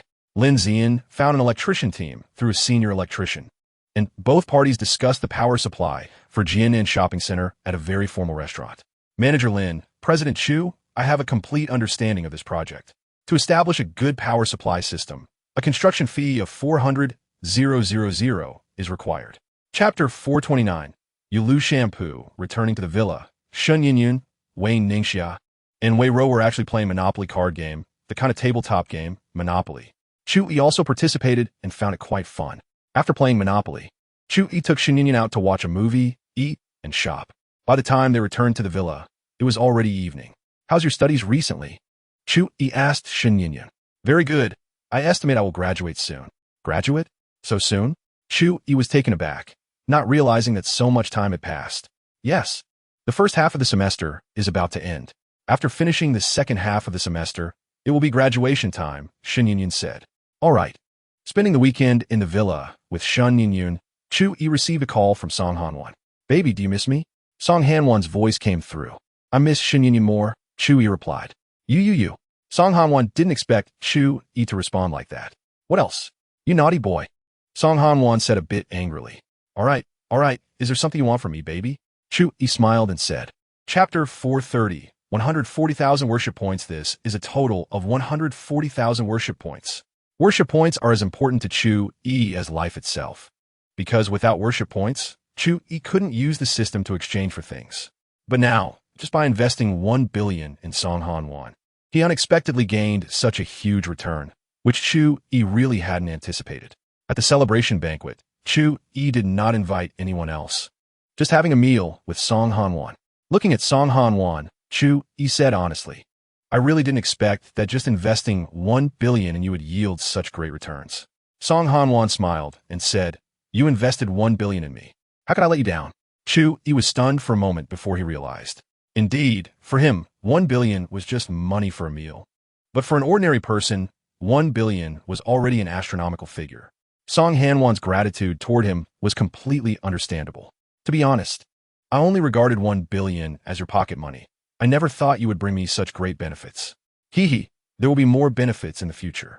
I am also developing a very nourishing skincare cream, which will definitely sell well later. Chapter 431. Tian Run. So now, we can support nearly 10 million players online simultaneously. We will soon open the subsequent servers. The second world can now start the game. After finishing the press conference, Chu Yi's worship points began to skyrocket, growing by about 5 million worship points in just 7 days. While enjoying afternoon tea at a cafe, Chu Yi felt immensely satisfied, not expecting that this Lu Ranming could bring him such great gains. Chu Yi planned to go to the main base of the second world to reward the development team. Suddenly, an extremely dangerous feeling made him immediately activate the T1 series nano armor. A sniper bullet hit him hard on the head, causing him to clutch his head in pain. Fortunately, with the protection of the T1 series nano armor, otherwise, that shot would have been enough to blow Chu Yi's head off. Chu Yi quickly sought cover, and the Black Star security team sprang into action. 5 minutes later, they captured all the criminals. 10 security personnel in nano armor brought the sniper and other thugs before Chu Yi. Chapter 432. No membership fee is killing someone in normal action? Chu Yi was stunned for a moment.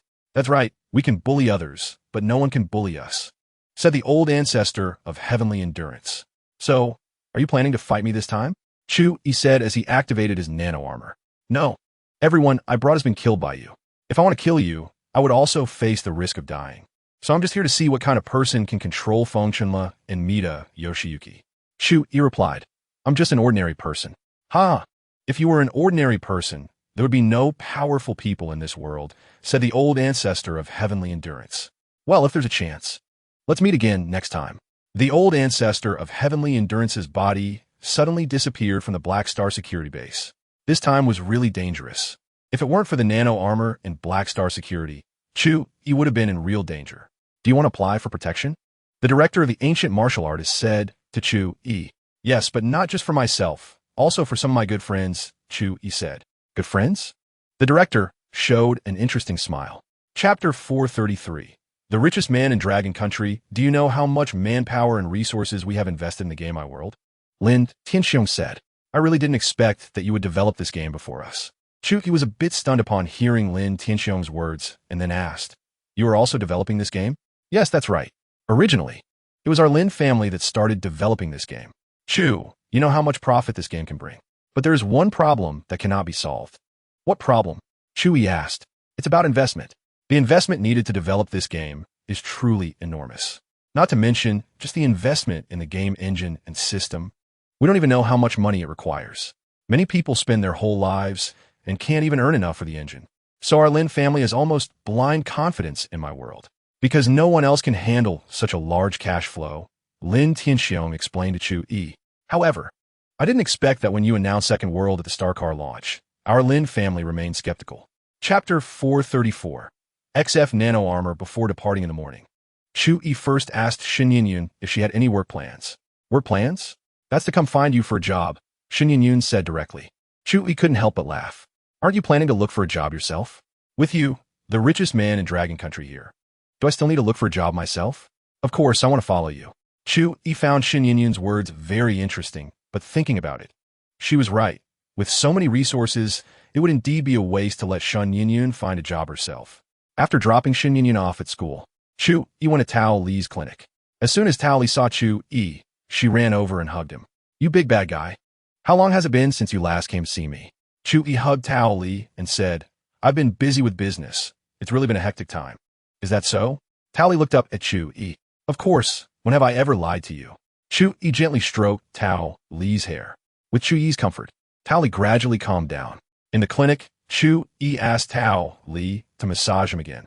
He wondered how scared she was when he invested 10 billion in her last time. Chapter 435. Traveling the XF series nano armor is currently the highest series of nano armor available for exchange in the system. Its power is about 60 times that of the nano armor Chu Yi used before. Chu Yi gave the nano armor he previously wore to Black Star Security. Now, he is basically protected by 60 invincible masters. Once all the nano armor was updated, his Black Star Security subordinates joyfully tried on the new armor. And Chu Yi temporarily left the Black Star Security base. 20 Black Star Security personnel continued to follow Chu Yi, ensuring his safety. Chu Yi suddenly remembered his plan to travel and thought it would be better to find Qinyun. He drove to Qinyun's Starcar headquarters and found her office. After entering, he hugged Qinyun and said, How are you, babe? Have you missed me? We just saw each other, didn't we? Qinyun replied, a bit surprised. You don't miss me after just seeing me? Chu Yi said, stroking Qinyun's face. I do. I think about you every day. Did you need something? Qinyun asked. I want you to travel with me. Chu Yi said. Travel? When? Chapter 436. TX Series Cars. Tao Li looked very happy. Perhaps because she doesn't often travel, she had a genuine happiness about her. Chu Yi and Tao Li spent half a month playing in Linjiang City before finally returning to Jiannan City. Upon returning to the clinic, Tao Li hugged Chu Yi and said, I'm so happy. Tao Li smilet. It's okay. If you like traveling, we can go once a month in the future. Chu Yi said, Sure, but what about the clinic's business? Just open a few days and close a few days. Didn't you say so? If you're not with me, who else can you follow? Chu Yi said, All right then. In the future, we can travel every month. How about that? No problem. Chu Yi stroked Tao Li's head. After temporarily bidding farewell to Tao Li, Chu Yi returned to his villa. For a while, there was nothing particularly urgent. My second world was being handled by Li Guangqin and Lu Ranming, and Starcar was managed by Chen Yun, who had already entered a stable production line. So there were no other matters for now. Thinking of Starcar, Chu Yi came up with a new plan. He drove to Starcar headquarters and found Chen Yun. Chapter 437. Warmth in the villa. Seeing Wei Ro receive the money, Chu Yi felt relieved. 100,000 yuan was not a significant amount for him. But for Wei Ro and Wei Ningxia, it was indeed necessary.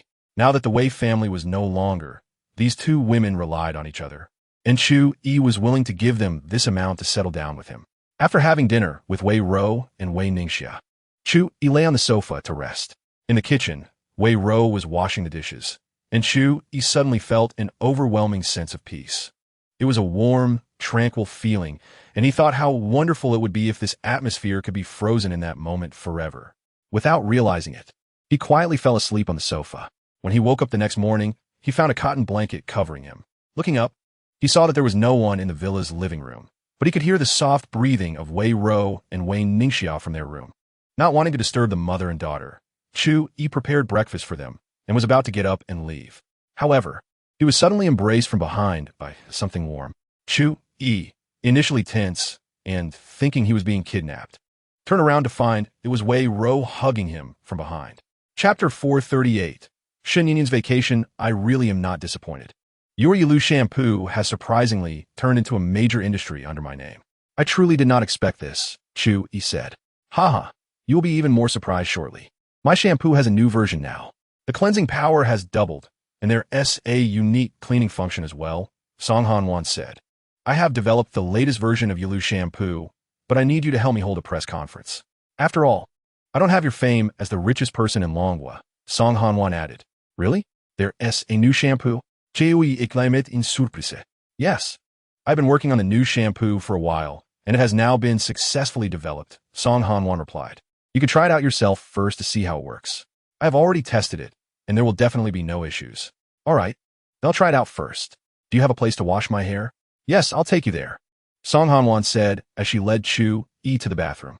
Chu Yi washed his hair and then dried it. The effect is indeed quite good.